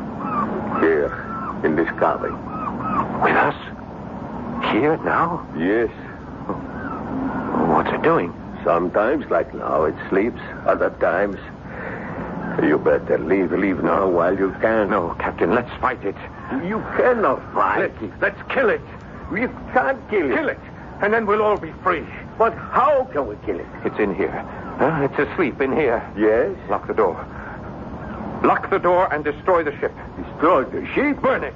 I can't burn it. It's my ship. Not anymore. It belongs to the Horla. You belong to the Horla. I belong to the Horla. Let's be free. I cannot let you do it. I'm afraid. Let go. No. Let go. Let go. The floor. You knocked over the lamp. The floor is Look out. highest. Let's get out of here. We'll be burned to death. Doctor, look! The ship! It's on fire! Fire! Fire! Fire! The Mocassin is aboard her! Come on! Guy! Guy! Where are you? Monsieur de Maupassant! Where are you? She's going to blow up! The whole ship is going up!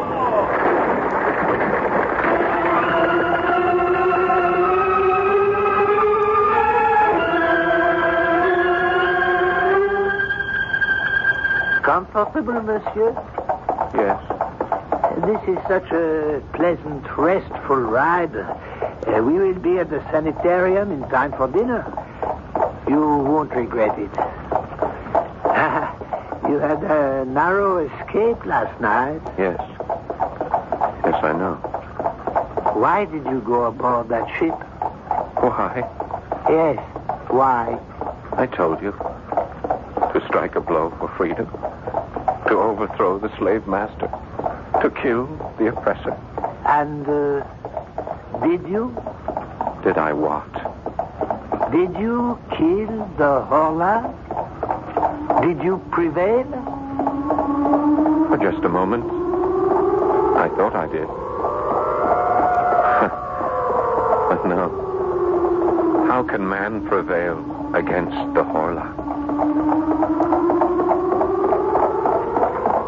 They say de Maupassant lost his mind. They also say those whom the gods would destroy, they first make mad. Are there new gods?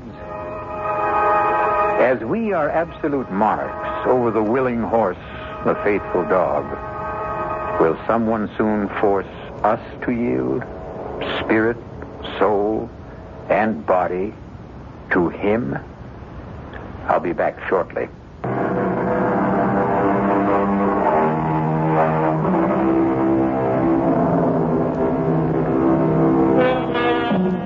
We look down from the top of the evolutionary tree, and we consider ourselves the highest, the noblest, and the best.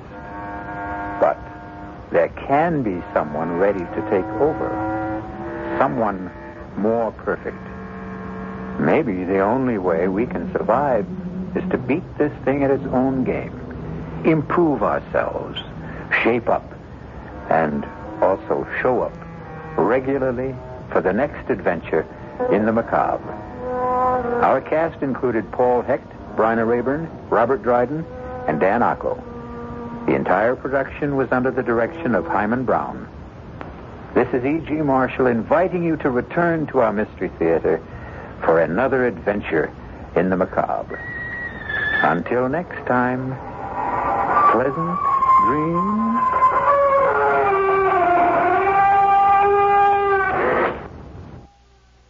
The CBS Radio Mystery Theater presents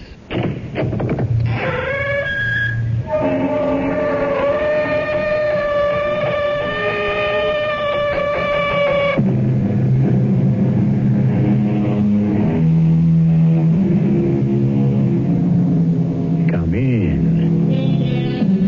Welcome. I'm E.G. Marshall.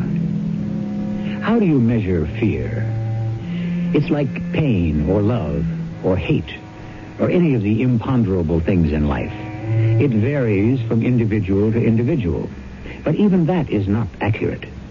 For fear, at the very least, has two constants. Fear of the known, fear of the unknown. Which is the more terrifying, blood-chilling, agonizing? You may decide that for yourself from this tale of tortuous suspense. What are you doing? There are preparations to be made. I can't leave you alone. If you fight me, I'm going to put you back to sleep. No, please. Hush, my beautiful, please. Hush. You're so lovely when you sleep.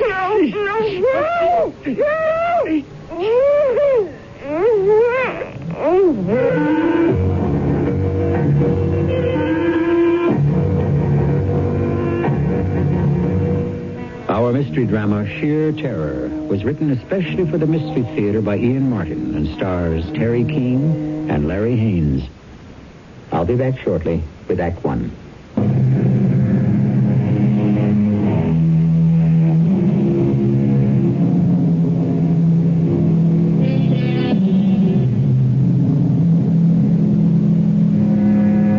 Scattered around New York in various broadcasting studios, actors and actresses live surrogate lives for their millions of viewers. A TV daytime serial, 5 days a week, is a central point in the average housewife's life. Only recently are we discovering that men share its vicarious lures in ever-increasing numbers and identify just as strongly with the characters from this make-believe world as women are supposed to do. TV actors like Betty Campbell and Pete Hale are far less real to the viewer than the characters they play. Vicky Banks and Drake Haywood. Who is it? It's Pete, Betty. Oh, come on in, Pete. I'm all changed. Well, it's gotten real dark out. Looks like it might rain, so I'm going to grab a cab. Can I drop you? Hey, that'd be great. Jim and I are going out to dinner, so I told him to go on straight home from the precinct and change. Can you wait long enough for me to take off the false eyelashes? I hate to wear them home. They bug Jim. Oh, no, I'm in no rush. How is that big lug you married, huh? Best captain on the detective squad. Oh, you mean he hasn't made police commissioner yet? Yeah, just give him a couple of years. How's Marge? Want to know a secret? She already told me last week. Congratulations, Pops. Well, maybe this time it'll be a girl, huh? Well, if at first you don't succeed. Yeah. But this one's number 3. And how long can you keep on trying? Hey, wait. You'll have to talk about that with Marge. Well, one day soon, we'll catch up. Yeah. Hey, with the big day coming up Monday, you've got no contract to hold you back anymore. Yeah, I wish we'd pre-taped the wedding scene this week like I asked. Jim has accumulated leave, and we could have left by today and had a whole extra weekend in the Bahamas. Well, you can't fight the powers that be, Betty, or let down the fans. When dream girl Vicky Banks and a dashing millionaire from Philadelphia, Drake Haywood, get married up, it's got to be live in person, not a picture. There. Darn lashes are off. I'll just put them in the box and save them for lights, camera, action on Monday. Okay, leading man, let's travel. Okay, leading lady, but only as far as home. You don't get me on the road again. I like it too much right here in the Big Apple. Oh, hey, make sure it's locked, huh? I promised wardrobe I'd guard that bridal dress with my life. Oh, it's locked. No precaution is too great to guard against any hitch about Vicky and Drake getting hitched. Yeah, it's kind of scary, isn't it? Scary? I mean, that two made-up people that you and I act out could be so important to so many real people. Doesn't scare me. Keeps me laughing all the way to the bank. Oh, darn it. What's wrong? I left my wallet upstairs in the dressing room. Hey, can you wait till I run up and get it? I'll do better than that. You go fetch it, and I'll go outside and round up the cab. I won't be more than a minute. Oh, hey, it's kind of dark outside. Why don't you wait for me? Don't be silly. I'm a big girl now. Besides, like you say, 1/3 of the nation loves Vicky Banks, to say nothing of being married to a detective. What do I have to be afraid of?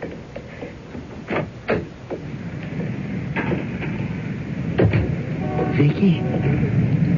Hmm? Oh. You mean me? Yes. Vicky, don't be afraid, Vicky. I'm not going to hurt you. No, but you are. And that smell, It's only chloroform to put you to sleep. Don't worry, my beloved. Don't worry. I love you. Vicky. No, please don't. Don't worry, my dear. You're so small and helpless and so desirable.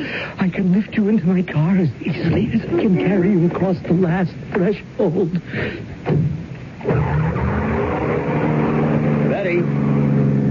Betty, I'm sorry. Betty? Where in the heck could she have gotten to? That was her pulling away in a cloud of dust. Why the heck would she stand me up?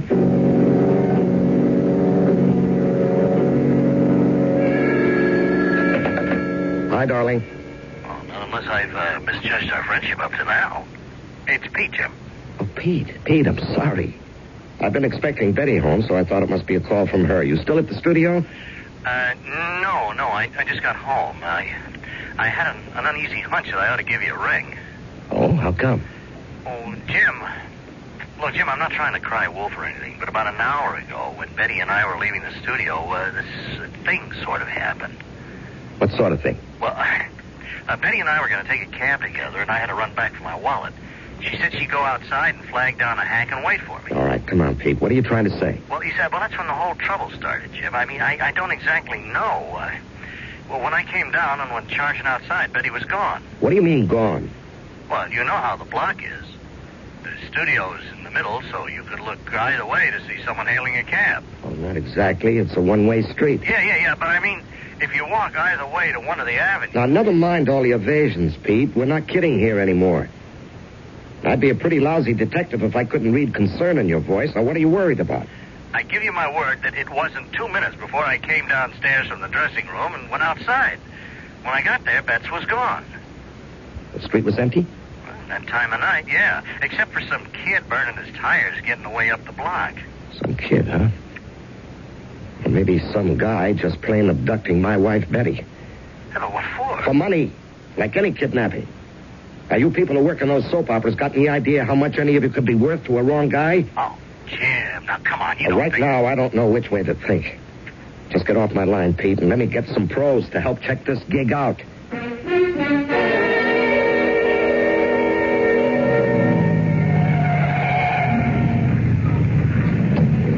What do you got, Warthog?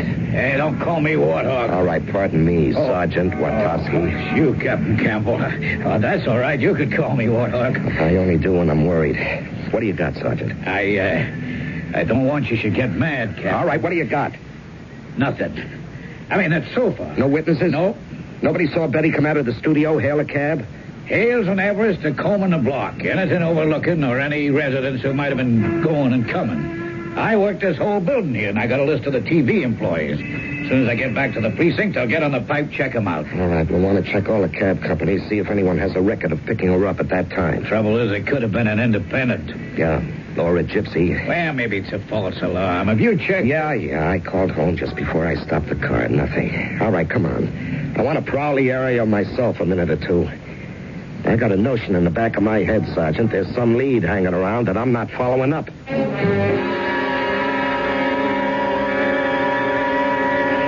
You awake, my darling? Yes. Where am I? No, well, you're safe. Always and forever. Who are you? Don't you know? Why am I tied up like this? Because you're not ready for the truth yet. Because I can't trust you all the way till the final truth. Please let me go. Untie me. Oh, I wish I could. I wish. Why can't you? Well, it isn't the moment for you to understand. I mean, I have to go now. Where? Well, there's so many preparations to be made and so little time. If you want me to untie you, I could put you to sleep again with the chloroform. No. I'd rather be tied. Are you arguing with me? I'm only telling you not to use that awful stuff again. Don't ever say no to me, or don't. I didn't say no or don't. Or I didn't mean to. Good. Now, please, you must never cross me. That's when I start to get violent. I don't mean to. It just happens. You see? Well, you didn't answer. I didn't know how to. What is it? What do you want? Is it money? Money? You can have all you want. I mean, all I have. All you have? If I could just make a phone call.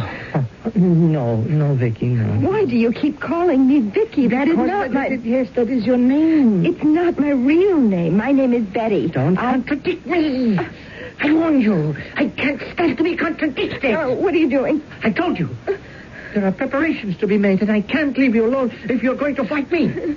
Now, I'm going to have to put you back to sleep. No, please. Please. Hush, my beautiful. Oh, hush, you're so lovely when you sleep.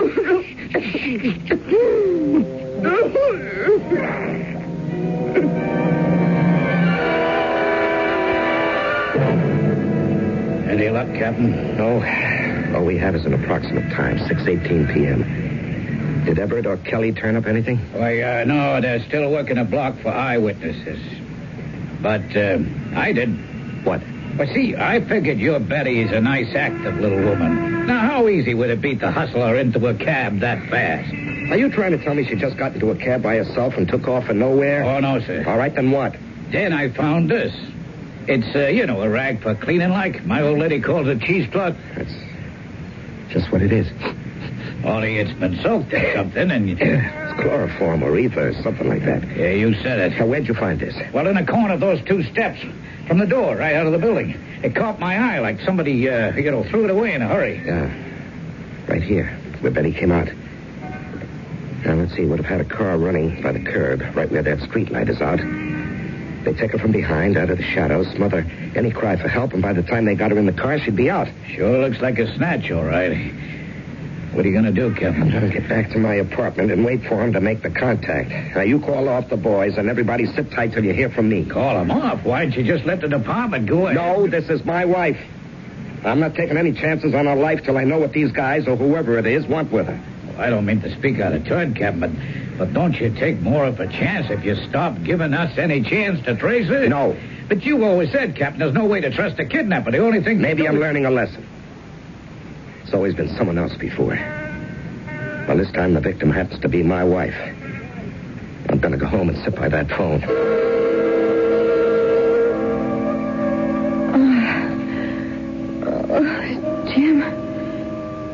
Jim. Oh, no. My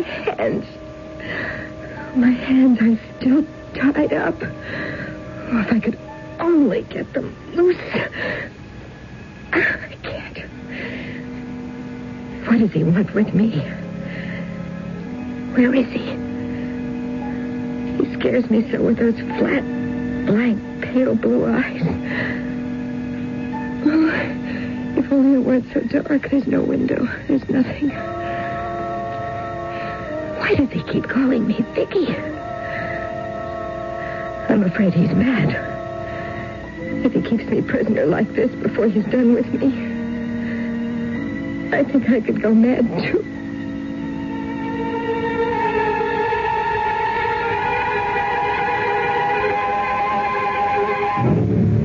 The seeds of terror are sown. What does the man with the pale blue eyes want of Betty? Or, as he insists on calling her, Vicky? Is this a kidnapping of a girl named Betty Campbell? Or is it a deeper horror, an abduction by someone who lives in a fantasy world and has stolen a girl named Vicky Banks from a world as fantasized as his own? I shall return shortly with Act 2. One Valentine's Day, when I was younger, a boy gave me my first Valentine candy. I would have married him then and there, except I was 8 and he was 7. Even today, every February 14th, I get all sentimental when Jeff gives me one of those beautiful Whitman samplers, or a great big romantic Valentine heart filled with delicious Whitman chocolates. It may sound corny, but Valentine's just isn't Valentine's for me until Jeff shows up with that Whitman's heart.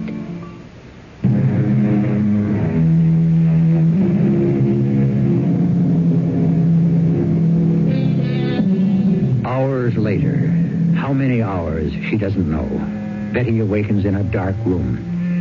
In the half-world between drugged sleep and the return of awareness, she lies supine on the hard bed.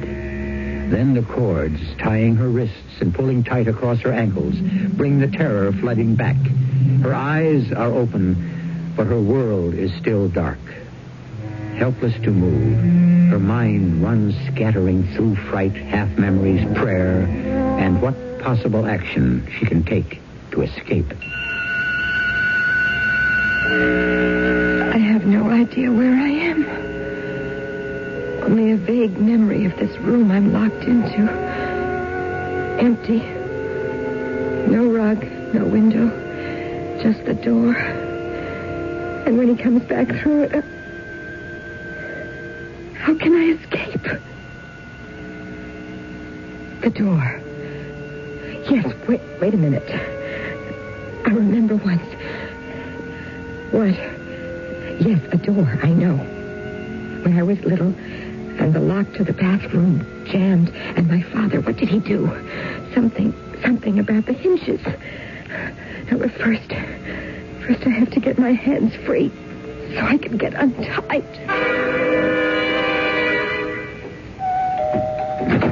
Yep. Oh, it's you, Sergeant. Okay to come in, sir. You got any news? No. You? No. You look real beat, Captain.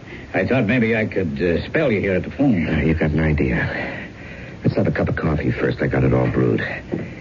You got no leads at all? Like I told you, 7 o'clock this morning, we're still checking hankies. 0. Witnesses, 0. Except for your friend, Mr. Hale. Oh, Pete? No, all he saw was some car hightailing it out of there. He figured it was some wheel-crazy kid. There's nothing to go on there. Here's your coffee. Hey, thanks.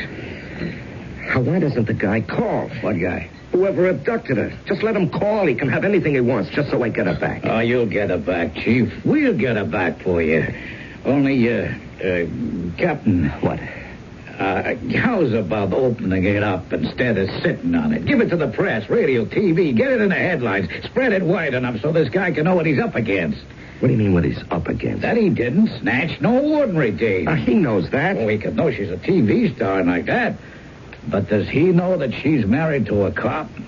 Well, what difference does that make? You ain't thinking straight. What, do you think a policeman has any more rights or clout than an ordinary citizen? Maybe not where a kidnapping is concerned. Well, then what are you talking about?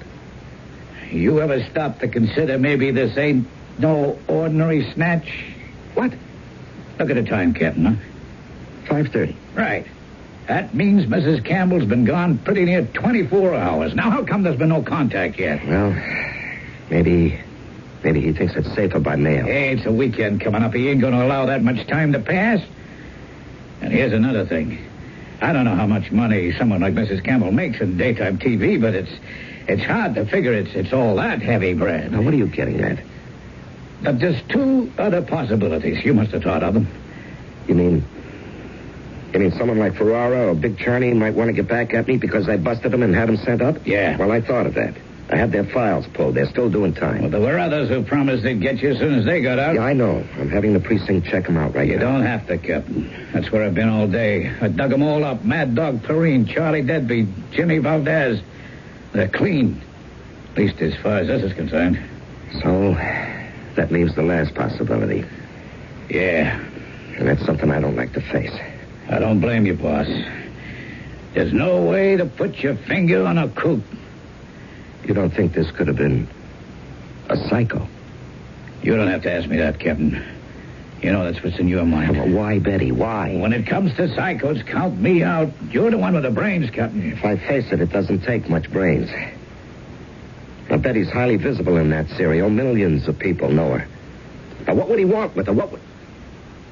We gotta get a lead on this bird somehow. A picture, a description, something. If we only had a witness. You know, it's crazy. A New York street that time of night, somebody... Wait a minute. The bag lady. The what? Remember I told you there was something in the back of my mind, something missing from the street? It was the bag lady. You mean one of them old dames who hangs around with shopping bags and picks through trash? Yeah, that's right. You know, every time I've picked Betty up from the studio, she's been sitting there. She hangs out in a corner under the steps between the last brownstone and the new building. They're sad old things, but they have to have someplace they feel safe from whatever haunts them. It takes one heck of a jolt to uproot them. Well, I saw her the day before Betty disappeared. Why was she missing the next night? Hey, you think she might have seen something? Well, it's a chance. Set a psycho to catch a psycho, huh? Yeah. Hey, maybe you got something, Captain. Now, how do we find her? Well, I'm going to have someone here to cover the phone and get out on this myself. Now, you, me, and everyone the precinct can spare are going to drag that area until we do. I only hope we can find her. And if we do, that she saw something, and if she did, she can remember what it was.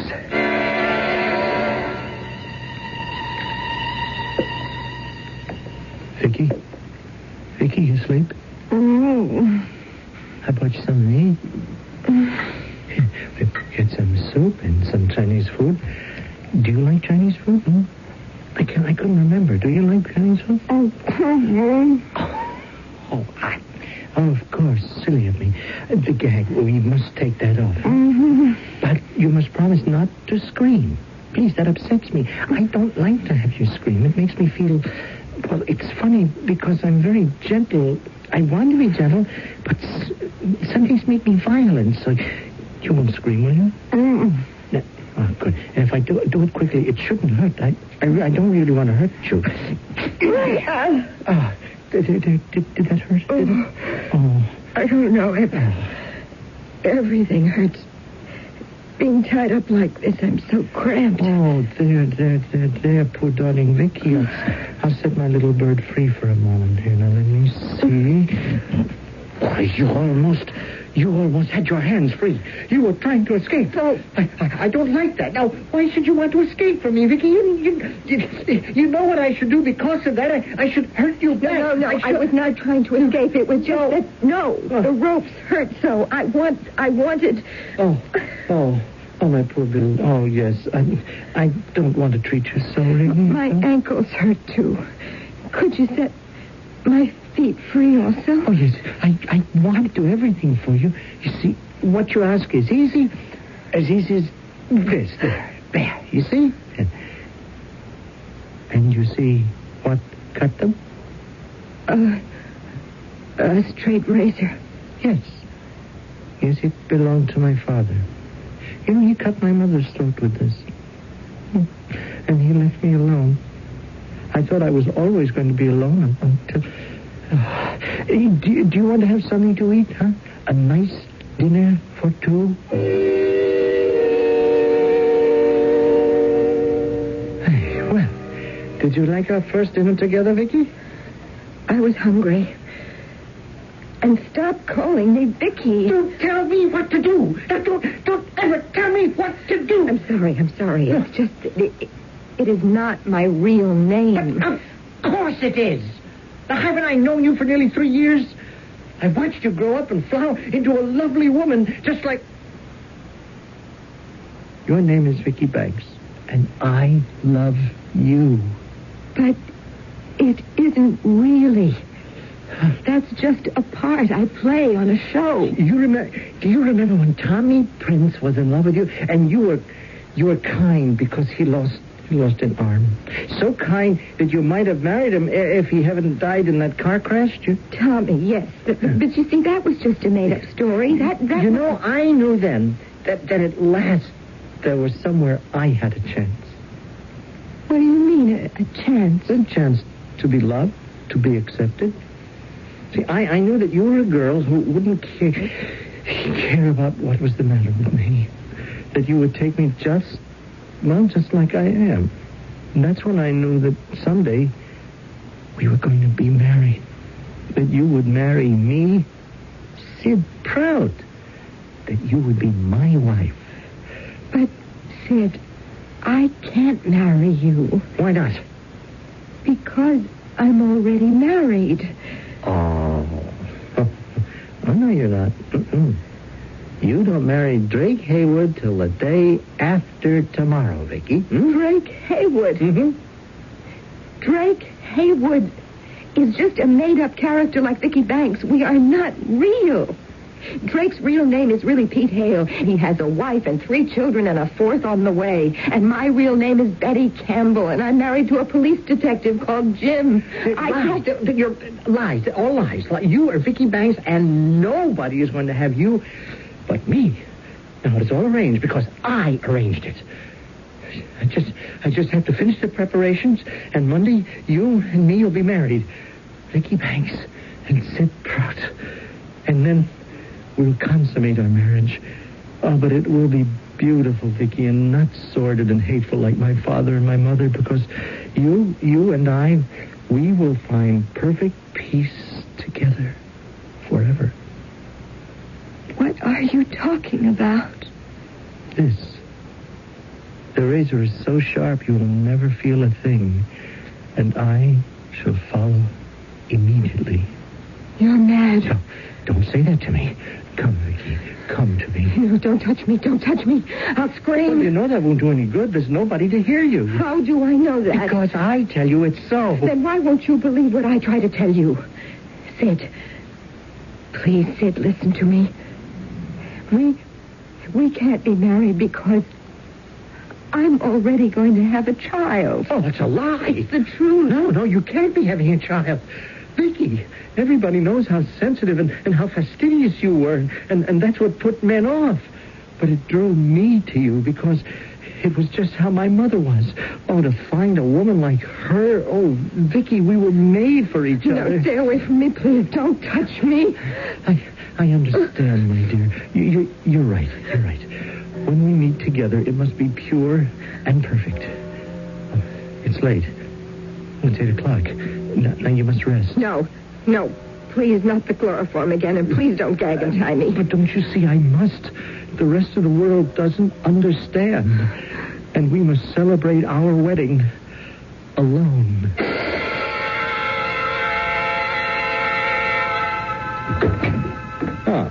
Hi, Jim. Pete, no calls? No, nothing except the precinct and, And what? Well, a couple of reporters. They seem to have gotten wind that something's up. Oh, brother, that's all we need. You haven't turned up anything? No. What kind of a detective am I? Can't even find my own wife. She's in terrible danger, Pete. I know it. I can sense it. Now, what am I going to do? What am I going to do?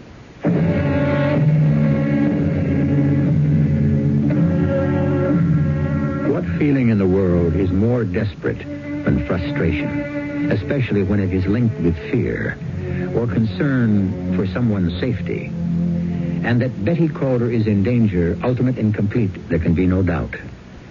I shall return shortly with Act 3. A message from the CBS television network. Walter Cronkite, one of a kind. Writing, editing, working with the superb CBS News team to gather and report the news. The daily, constant pressure of being the best. And there's only one place you can find this anchor man, this editor, this team. Good evening. After strong trust, Cronkite and Company, only on the CBS Evening News. Monday through Friday on Team. Good evening. After strong trust, Cronkite and Company, only on the CBS Evening News. Monday through Friday on the CBS Television Network. An interminable period of time, she has lain, listening, trying to determine if she is alone.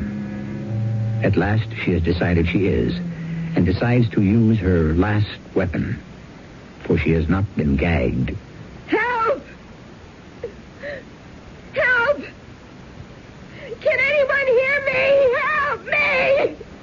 Help me! If you can hear me, please help! Help! Shut up! Shut up! Now, no one can hear you in this loft building. We are the only tenants. But because you don't have faith in me, I should... I'm sorry. I'm sorry. I didn't mean anything. It's only that... Please. I woke up, you see, in the dark, and I was all bound like this from a terrible dream, and I was scared and alone, and I was so afraid. Oh, yes, of course you were, Vicky. Dear, I'm sorry. So you don't... I know how terrible this is for you, but I don't want to have you tied. It's only that I can't lose you. Not now, when we're so close to the moment of truth. Then can I be untied? Well, now you can. No. You're going to let me go. Let you go? No, never. But now I don't have to worry about losing you. Why? Because I have a guardian angel for you. Michael? Meet Vicky. No, boy. No, friend. Well, what is he? Oh, well, it's hard to say exactly. He's part Alsatian, part Doberman, I guess. I borrowed him from the kennels. He sounds dangerous. No, shh. Not unless anyone goes against what he's being taught. Oh, he's beautifully trained. Look. Sit. Lie. Stay. He's your dog? Oh, no. Like borrowed him. I don't want to keep you tied up, Vicky, but I still have so many things to do before it all happens for us. So I brought him to guard you. To guard me? Yes, oh, no, he's very, very friendly. He is an attack dog. But unless someone is threatened, he's a nice boy. Aren't you, Mike, huh? He seems quite gentle. Yes, that's his nature. But don't be fooled. He's been trained to be a killer. And here, let me have the pillow. What for? Here, I'll show you. Here. Now, here, boy, here. Attack. Okay, now, freeze. Please, good boy. Good boy. Good. Tore that pillow apart. Yes, or anything else he was ordered to attack. Is he training? You seem to know a lot about dogs. Well, I should. It's been my profession. Been? Yes. You see, come Monday, you and I start a new life, married in the true faith and dedicated to eternal life together beyond the curtain. Please let me talk to you. No. I'm sorry. No. I must go to work for the last day.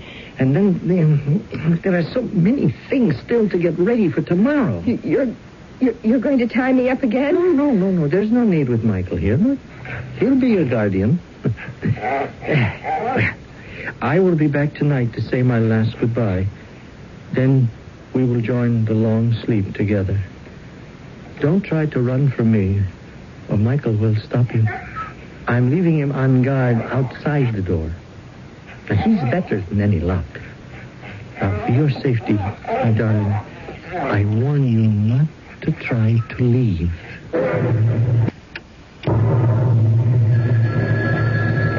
Captain Campbell, 83rd Precinct.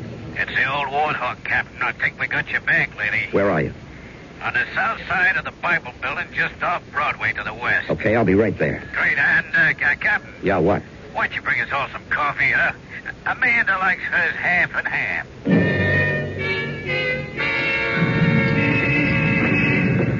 Hello, Sergeant.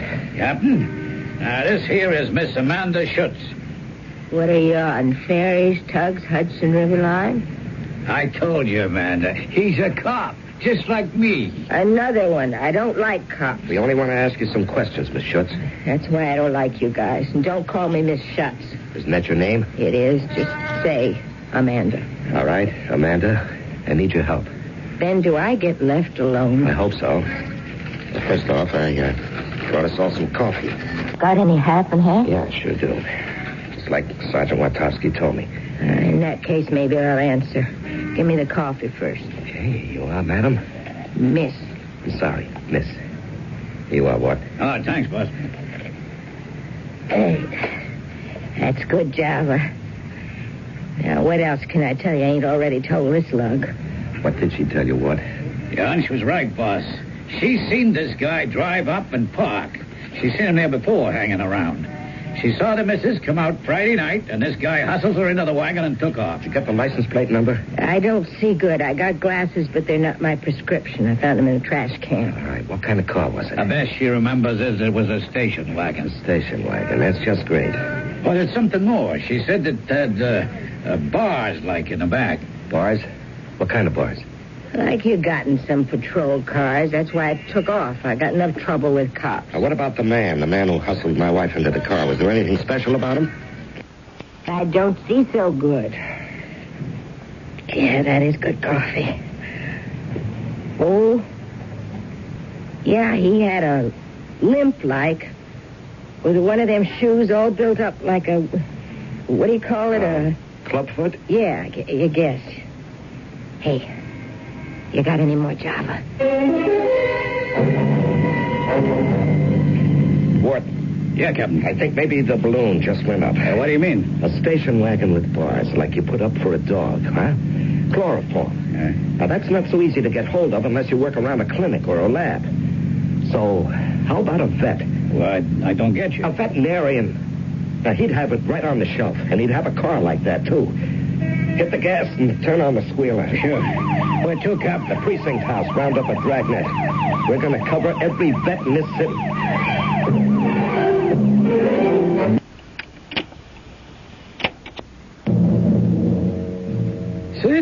Sid Prout. Yes, Dr. Montrose. Yes. I just came up from the kennels. There's a dog missing. A dog? When you hear me, what kind of an idiot are you? They're our stock in trade, aren't they? The Stewart's dog, the one that Prowler knifed. He's not in his run. He's not? Are you listening to me? Now, that's a valuable dog that Joe Stewart invested a long time training, and he'll be here tomorrow to pick him up. What happened to him? Oh, excuse me, Dr. Montrose. I've got to go. I have an appointment. Oh, wait a minute, you clumsy idiot. I'm talking to you. Sid, you come back here. I want to know... Oh, now, who in heaven's name could that be on a Sunday afternoon? Yes, Captain Campbell and Sergeant Wartowski, 83rd Precinct. Here's our IDs. Oh, all right. What do you want? It ain't him, Captain. He walks all right. Just a minute. Do you own a station wagon with bars or wire netting in the back, Dr. Montrose? Oh, yes. Does anyone else drive it but you?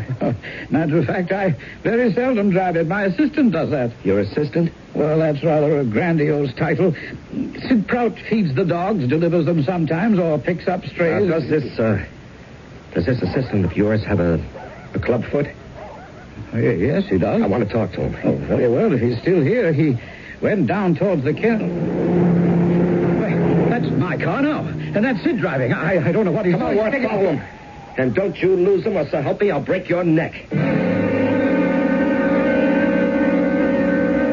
If I wait any longer, he'll be back. I've got to take the chance. It's now or never. I've never been afraid of dogs before. Yes. That's the secret. I mustn't let him know I'm afraid of him. Okay, Betty. If you ever thought you were an actress, this had better be your best performance. Hey, nice place. It's all right. Nothing to worry about. Come on, you and I are just going to take a nice little walk. Yeah, see? That's a good boy. Come on. You want to take me for a walk? Heel, boy. Heel. Oh, God, thank you. Maybe I'm going to make it. All right, fella? Huh? Friends? Let's you and me get out of here. Put down the razor. Oh, no. No, somehow you betrayed us. You sent the police on us, Vicky, and we can't be married anymore. Then I didn't. You lied to me. You lied. You spoiled it all. I had it arranged, your wedding dress. I read your size in a magazine, and it was all finished for me to pick up tonight. It was going to be so beautiful, but you spoiled it. Keep away from me. No, never. It's too late for us to be married, Vicky, but we can still be together. One quick stroke across your throat, my beloved, and then a second across mine, and I'll follow you, and we're together for all eternity. No, Dad. There is no way you can stop me. No. Oh, Vicky. Michael, if you are my guardian angel, attack. No, attack. No, I'm there. No, let go. Let down, boy, down. Okay, sir, please. You don't have to worry. You don't have to worry. Mike's taking care of him. Oh, Jim, I've been so scared. All right. It's over, darling. It's all over.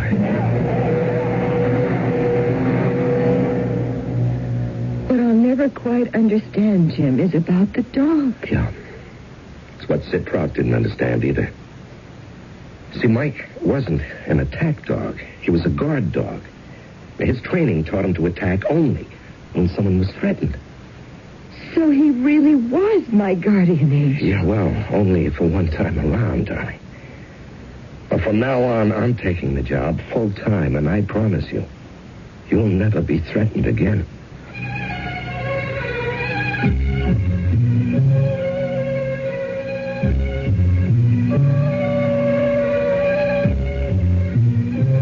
And as Betty Campbell, she has never been threatened again. Of course, as Vicky Banks, if you follow that particular story, even after her happy marriage to Drake, the catalog of disaster that Vicky has gone through would make Job look like a piker.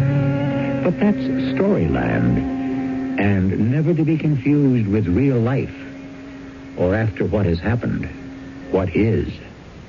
I'll be back shortly.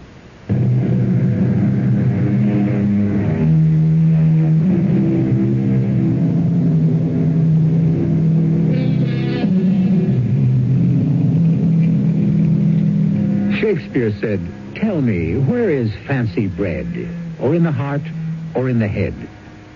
What wild fancies swarmed in Sid Trout's tortured brain, and how fortunate that in this case no one was the victim. Let's not even speculate that someone else, sometime, somewhere, might be the victim of a deranged brain. Take no more thought unto tomorrow. Sufficient unto the day is the evil thereof. Our cast included Terry Keane, Larry Haynes, Ian Martin, and Earl Hammond. The entire production was under the direction of Himan Brown. And now, a preview of our next tale. I'm building your whole case on the proposition that you didn't know what was happening. I'm telling you the truth. Now, just remember, if you're not, I can get blindsided, ambushed and destroyed in that courtroom. All I stand to lose is the case. I'll go on to something else. But you won't. Look, do you think I'd have held still for it? I'm not that kind of a guy. When I found out about what she was doing, I put an end to it.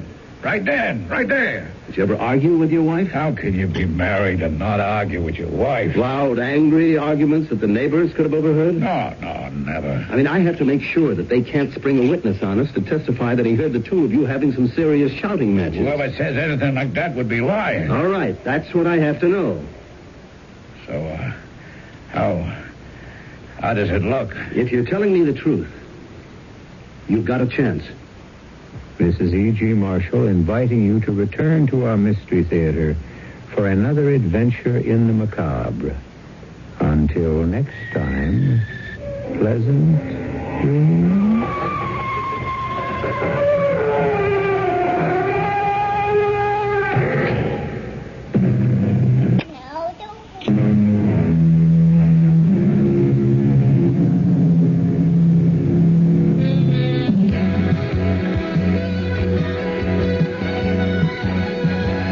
Catch a part of life beneath, 'cause there's so much you can do. Catch a part of life beneath, through the sounds of KARZ.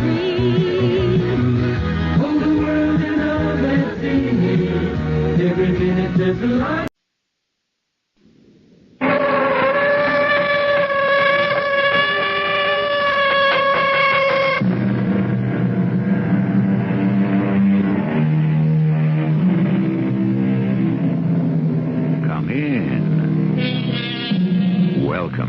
I'm E.G. Marshall. Some call it mental telepathy. Others say it's thought transference. And it's also been named mind reading. Mark Twain stated firmly, it is not a jest, but a fact, and a thing not at all rare, but exceedingly common. Though to most of us, it has never happened at all.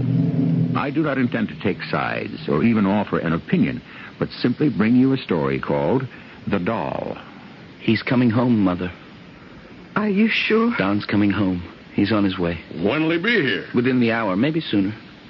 How do you know? I've always known where Don was. What he was doing, what he was thinking, what he was feeling. I've always known, and I know now. He's coming home.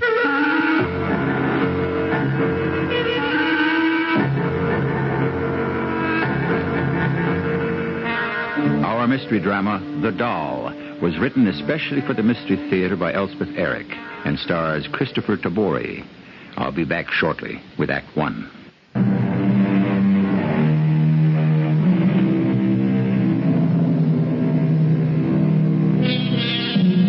Telepathy is defined as apparent communication from one mind to another, otherwise than through the channels of sense. Don't overlook the word apparent, meaning that it appears to be, but is not of necessity actual, real, or true. However, simultaneously, it does not mean that it is not actual, real, and true. So, for the time being, we must content ourselves with the thought that telepathy is a phenomenon which may be valid or may not exist at all. Not very satisfactory, but the best we can do for the present. Have you got your key? Yeah, got it right here. I forgot mine for some reason. Go ahead. Go on in, Emma. Where's Don and Bob? Well, they'll be alone. I thought they were right behind us. They'll be along. Go on in, Emma. They were right behind us when we left the cemetery. Let me have your coat. No, I think I'll keep it on. Now, Emma, you don't want to do that. I feel cold. The house is as warm as toast. Now, come on, give me your coat and I'll hang it up for you. I don't know why I feel so cold. Well, it wasn't easy. Oh, I thought the grave looked very nice, didn't you? Yeah, very nice. All that ivy and the headstone. Yeah, they take really good care of it out there. Oh, I don't know why I feel so cold. I'll tell you what. Let's go out to the kitchen and I'll make us a cup of tea. How would that be? Oh, that would be nice, I guess. Sure, warm you up. Come on. Can't imagine why I feel so cold. It was just a year ago today that, you know. I know. A good, strong cup of hot tea, you'll be fine. Now, you just sit there and rest yourself. I don't think rest is what I need. Water will be boiling in just a minute or two. What I need my little girl. I need my daughter. That's what I need. Emma, now don't cry, Emma. I can't stand it if you cry. And I can't stand it if I don't. All right, then. Just go ahead and cry. No. I'm all right now. Henry, do you realize that if she'd lived, we might be grandparents by now? We might have a little granddaughter looking just like her. Mm-hmm. Or a little grandson. I realize that. She was going to be married the very next day. To that Arthur, what's his name? I hear he's engaged to somebody, some girl from the East. Didn't take him long, did it? A whole year. Even so. Well, he's a young man. You can't expect him to grieve forever. I expect I'll grieve forever. No, you won't. How would you know? Well, I don't really, but...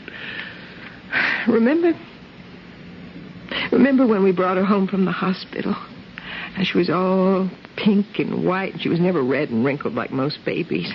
Water ought to be boiling by now. You take Don and Bob. They were really funny looking when they were born. All wizened like little old men. Oh, but she was never like that. And water's boiling. It's all pink and white and smiling. And so pretty. I wonder what's keeping Don and Bob. She hardly ever cried. Well, they ought to be here by now.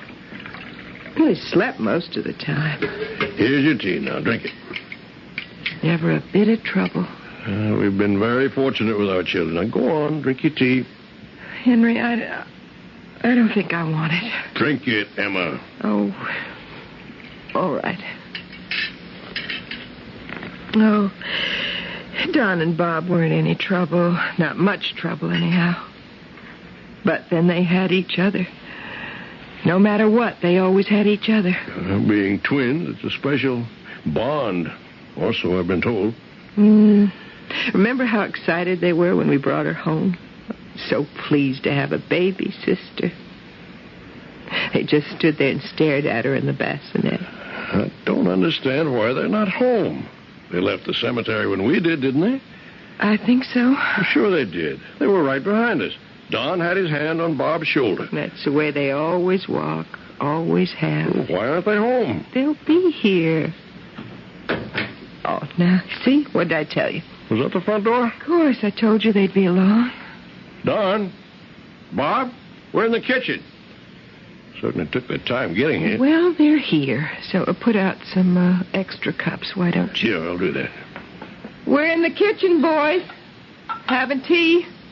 Hi. Oh, sit down, dear. You have some tea, Where's your brother? What? Where's Don? Don? Sit down, Bob. Here's your cup. Oh, okay. Didn't Don come with you? Come with me? From the cemetery. Didn't he come home with you? We saw you leave together. You were right behind us. Yes. Yes, that's right. So, where is he? I don't know. I don't know where Don is.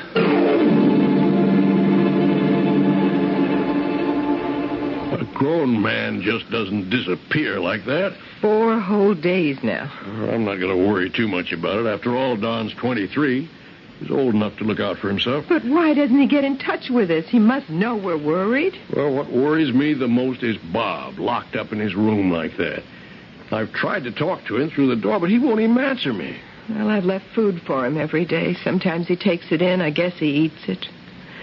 And sometimes it just stays there on the floor in the hall. Well, what if... Yes? What? Never mind. Forget I said anything. You were going to say, what if he never comes out, weren't you? Well, weren't you? I guess something like that. You think there's something wrong with him? Well, isn't there? Something wrong with... in his head. You think he's not quite right in the head, don't you? I don't want to think that. You think something happened to Bob when he was with Don on the way back from the cemetery, and now Don's disappeared somewhere, heaven knows where or why, and Bob shut himself up in his room and won't come out. He hasn't said one word since we asked him, where is Don? And he said he didn't know, not a blessed word. Oh, Henry, what have we done to our children? Nothing, not a thing, except try to bring them up properly, or what we thought was properly. Our daughter dies the day before she's going to be married. A year later, one son's gone off somewhere, and his twin shut himself up in his room, won't tell us where his brother is. Doesn't know where his brother is, or so he says. Do you think he does know? Emma, don't ask me things like that, things I've got no answer to. Those 2 boys have been closer than any 2 people have ever been. Remember, Henry, how neither of them ever said, I've got a headache. It was always, we've got a headache. And they always had sore throats at the same time, too. That wasn't just a way of talking. That was real. The doctor said so. You remember that? Yes. And you remember how each of them always knew whether the other had passed an exam or not? Yeah, sometimes even knew what grade the other one got. Though I found that hard to believe, I must say. There was so much that was hard to believe. So much that seemed strange. Weird, even. Well, not to them. Never seemed strange to them, or weird. As far as they were concerned, it was perfectly natural. Yes, and after a while, we just accepted it. You and I, we just took it for granted. It never did either of them any harm, though. Not so far as I could see, anyhow. It did them good. Because they were never alone. Never. Even if they weren't actually together, their bodies, I mean, they were never alone. Never lonely. The way the rest of us are. From time to time, I mean. I know what you mean. I used to envy them, I admit it.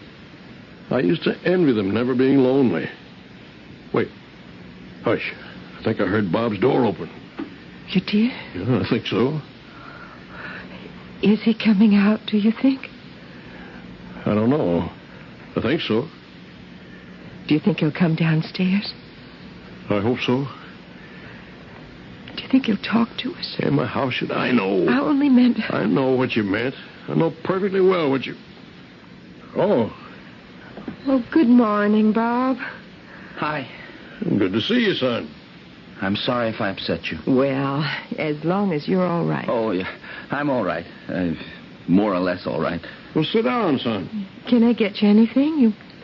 You want anything? No, thanks. I don't even want to sit down, but because I have to tell you something, and then I have to go someplace. Oh. Well, all right. You see, this is the first time since Don and I were born that I haven't known where he is. Since before we were born, maybe. Before we were born, I certainly knew where he was. He was right next to me, inside you, Mother. We were lying right next to each other for 9 whole months. And I think that's when it started. When what started, dear? Knowing each other's thoughts, each other's feelings, and always knowing where the other one was and what he was doing. And now you don't know where he is or what he's doing. Now I don't know. And it's so lonely without him. Oh, darling. The last thing I really remember is his hand on my shoulder, walking home from the cemetery. We were both thinking about her. We hadn't talked about her, but we didn't have to. We knew we were both thinking about her. And then I I don't know when it happened. I certainly don't know why it happened. But all of a sudden, I didn't feel his hand on my shoulder. And I looked up and he wasn't there. He simply wasn't there. He'd gone off and he'd left me. Darling, he'll come back. Of course he'll come back. But that's not the point, don't you see? I should know where he is. I always have before. Why don't I know now? So, I'm going to find out where he is. You mean you're going to go looking for him? Oh, no, that wouldn't do any good. I couldn't find him that way. No. I'm going to church. I'm going to ask God to tell me where my brother is. Though there is no proof, still there is reason to believe, at least there is no reason to disbelieve, the theory that identical twins, during the 9 months spent in close proximity before birth, can develop a telepathic communication with each other. This telepathic communication may, in some instances, continue through life, unless, as we have just heard here, the line of communication is, for some obscure reason, broken. We'll return shortly with the second act.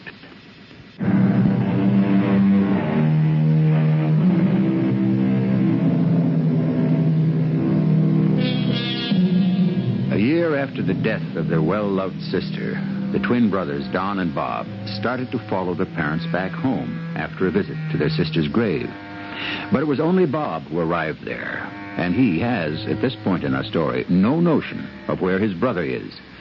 His despair is many times greater than that of his parents, for never before has he failed to sense his brother's whereabouts. At the end of Act 1, he announced to his father and mother that he was going to church to ask God's help.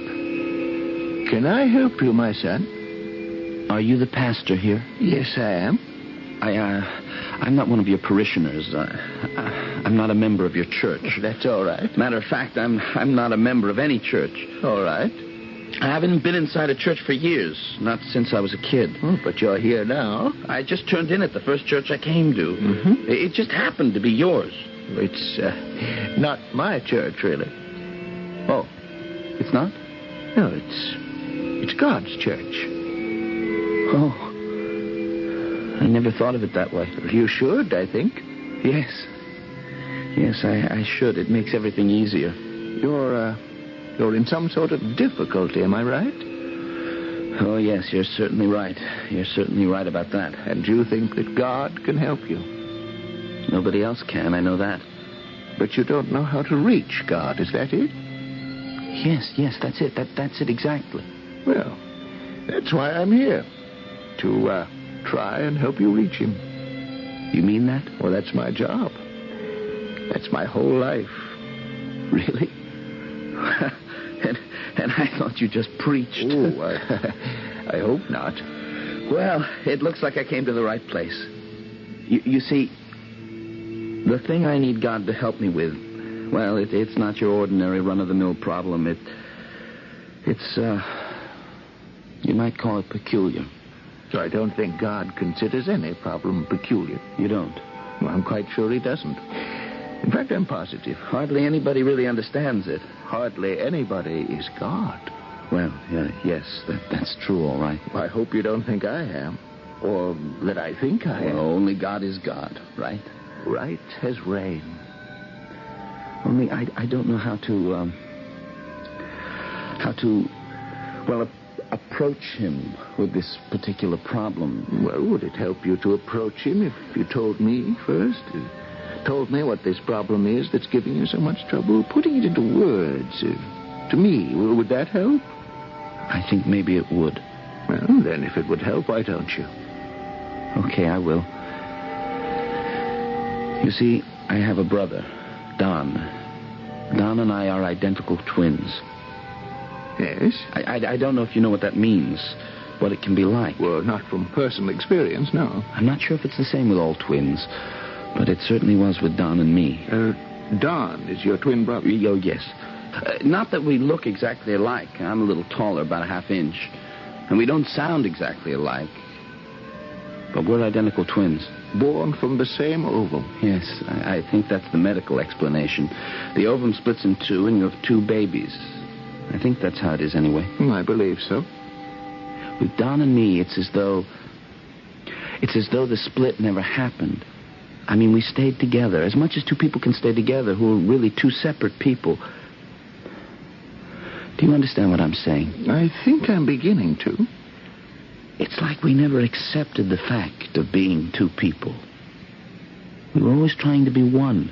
And we were one. Anyway, whenever we wanted to be, we could become one. No trouble at all, no matter what we were doing or where we were. One of us would think about the other and know right away what he was doing and where he was. Sounds very interesting. Oh, I guess it was. It always seemed perfectly natural to us. And your parents, did it seem natural to them? Oh, I don't think so, not at first. But they didn't object to it or try to interfere or anything. Not that it would have done any good if they had. I think you're quite right about that. And it wasn't just a matter of knowing where the other one was and what he was doing. We knew each other's thoughts and feelings. Like maybe I'd get mad about something or anything. Before I had a chance to say anything, Don would put his hand on my shoulder and say, "Take it easy, Bob." And I'd calm down and tell him about it. Remarkable. Oh, I guess so. Lots of times I'd do the same for him. Of course. It was a reciprocal sort of thing. And it always worked between the two of you? Yes, as far back as I can remember. Well, go on with what you were telling me about what brought you here. When Don and I were, about 4 years old, my mother had another baby, a little girl. They named her Amelia. Mother says she was a beautiful baby, hardly ever cried or made any trouble for anybody. Of course, I don't remember anything about that. But I do remember about later. Amelia started to grow up, and she was a really wonderful girl. Don and I were both crazy about her. Oh, we helped to take care of her. We kind of protected her from other kids, stuff like that. And then... Yes? About a year ago, Amelia died. Oh. I'm so sorry. Yes, it was very sad. Because she was beautiful and sweet. She was just 18. She was engaged to be married. Very next day. Very nice guy. That must have been a terrible shock. It was. Terrible. For everybody. Don and I... Well, I guess you'd call it we grieved together. Even if we didn't talk about Amelia, we thought about her a lot, and we always knew we weren't grieving alone. Am I making any sense to you? A great deal of sense. I think one of the worst things in the world must be to have some terrible sorrow and nobody to share it with. I agree with you completely. Of course, I never had it happen to me on account of having Don. Anyway, it never happened until now. Are you trying to tell me that something has happened to Don? Oh, no. Or maybe it has. I don't know. That's the awful part, the not knowing. I should know if something happened to him. I've always known before. Why don't I know now? What's become of the communication between Don and me? It's like it's been short-circuited or something. It doesn't work anymore. Have you tried talking to him about it? I can't. He's disappeared. Oh, you didn't tell me that. Oh, no, I didn't, did I? Well, 4 days ago was the first anniversary of Amelia's death. Yes? We all went to the cemetery. Mother and Father and Don and myself. We took flowers, of course. We all stood by Amelia's grave and talked about her a little bit. Not much, just a little bit. And then we sat by the grave, and we were quiet for a while.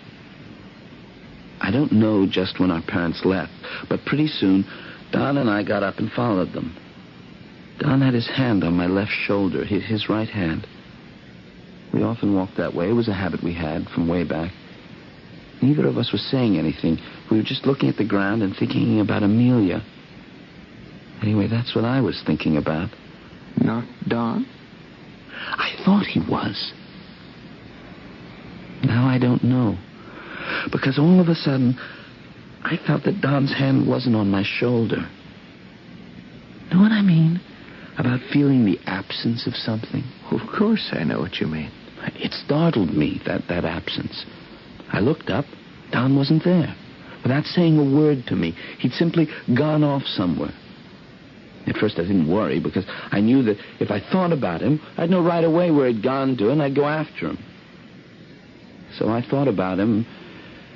And? And it didn't work. It didn't work. For the first time, it didn't work. I didn't have the slightest inkling of where my brother was or where he'd gone to or what he was doing. Or what did you do then? I got home somehow, and I told my parents. And they said, don't worry, Don would be home eventually. They meant well, I know that. But what they didn't understand was that I was supposed to know where he was. I always had known. Why didn't I know now? I shut myself up in my room. I thought it would, come to me where Don was. But it didn't. It didn't. It's been 4 days now, and I still don't know where Don is or what he's doing.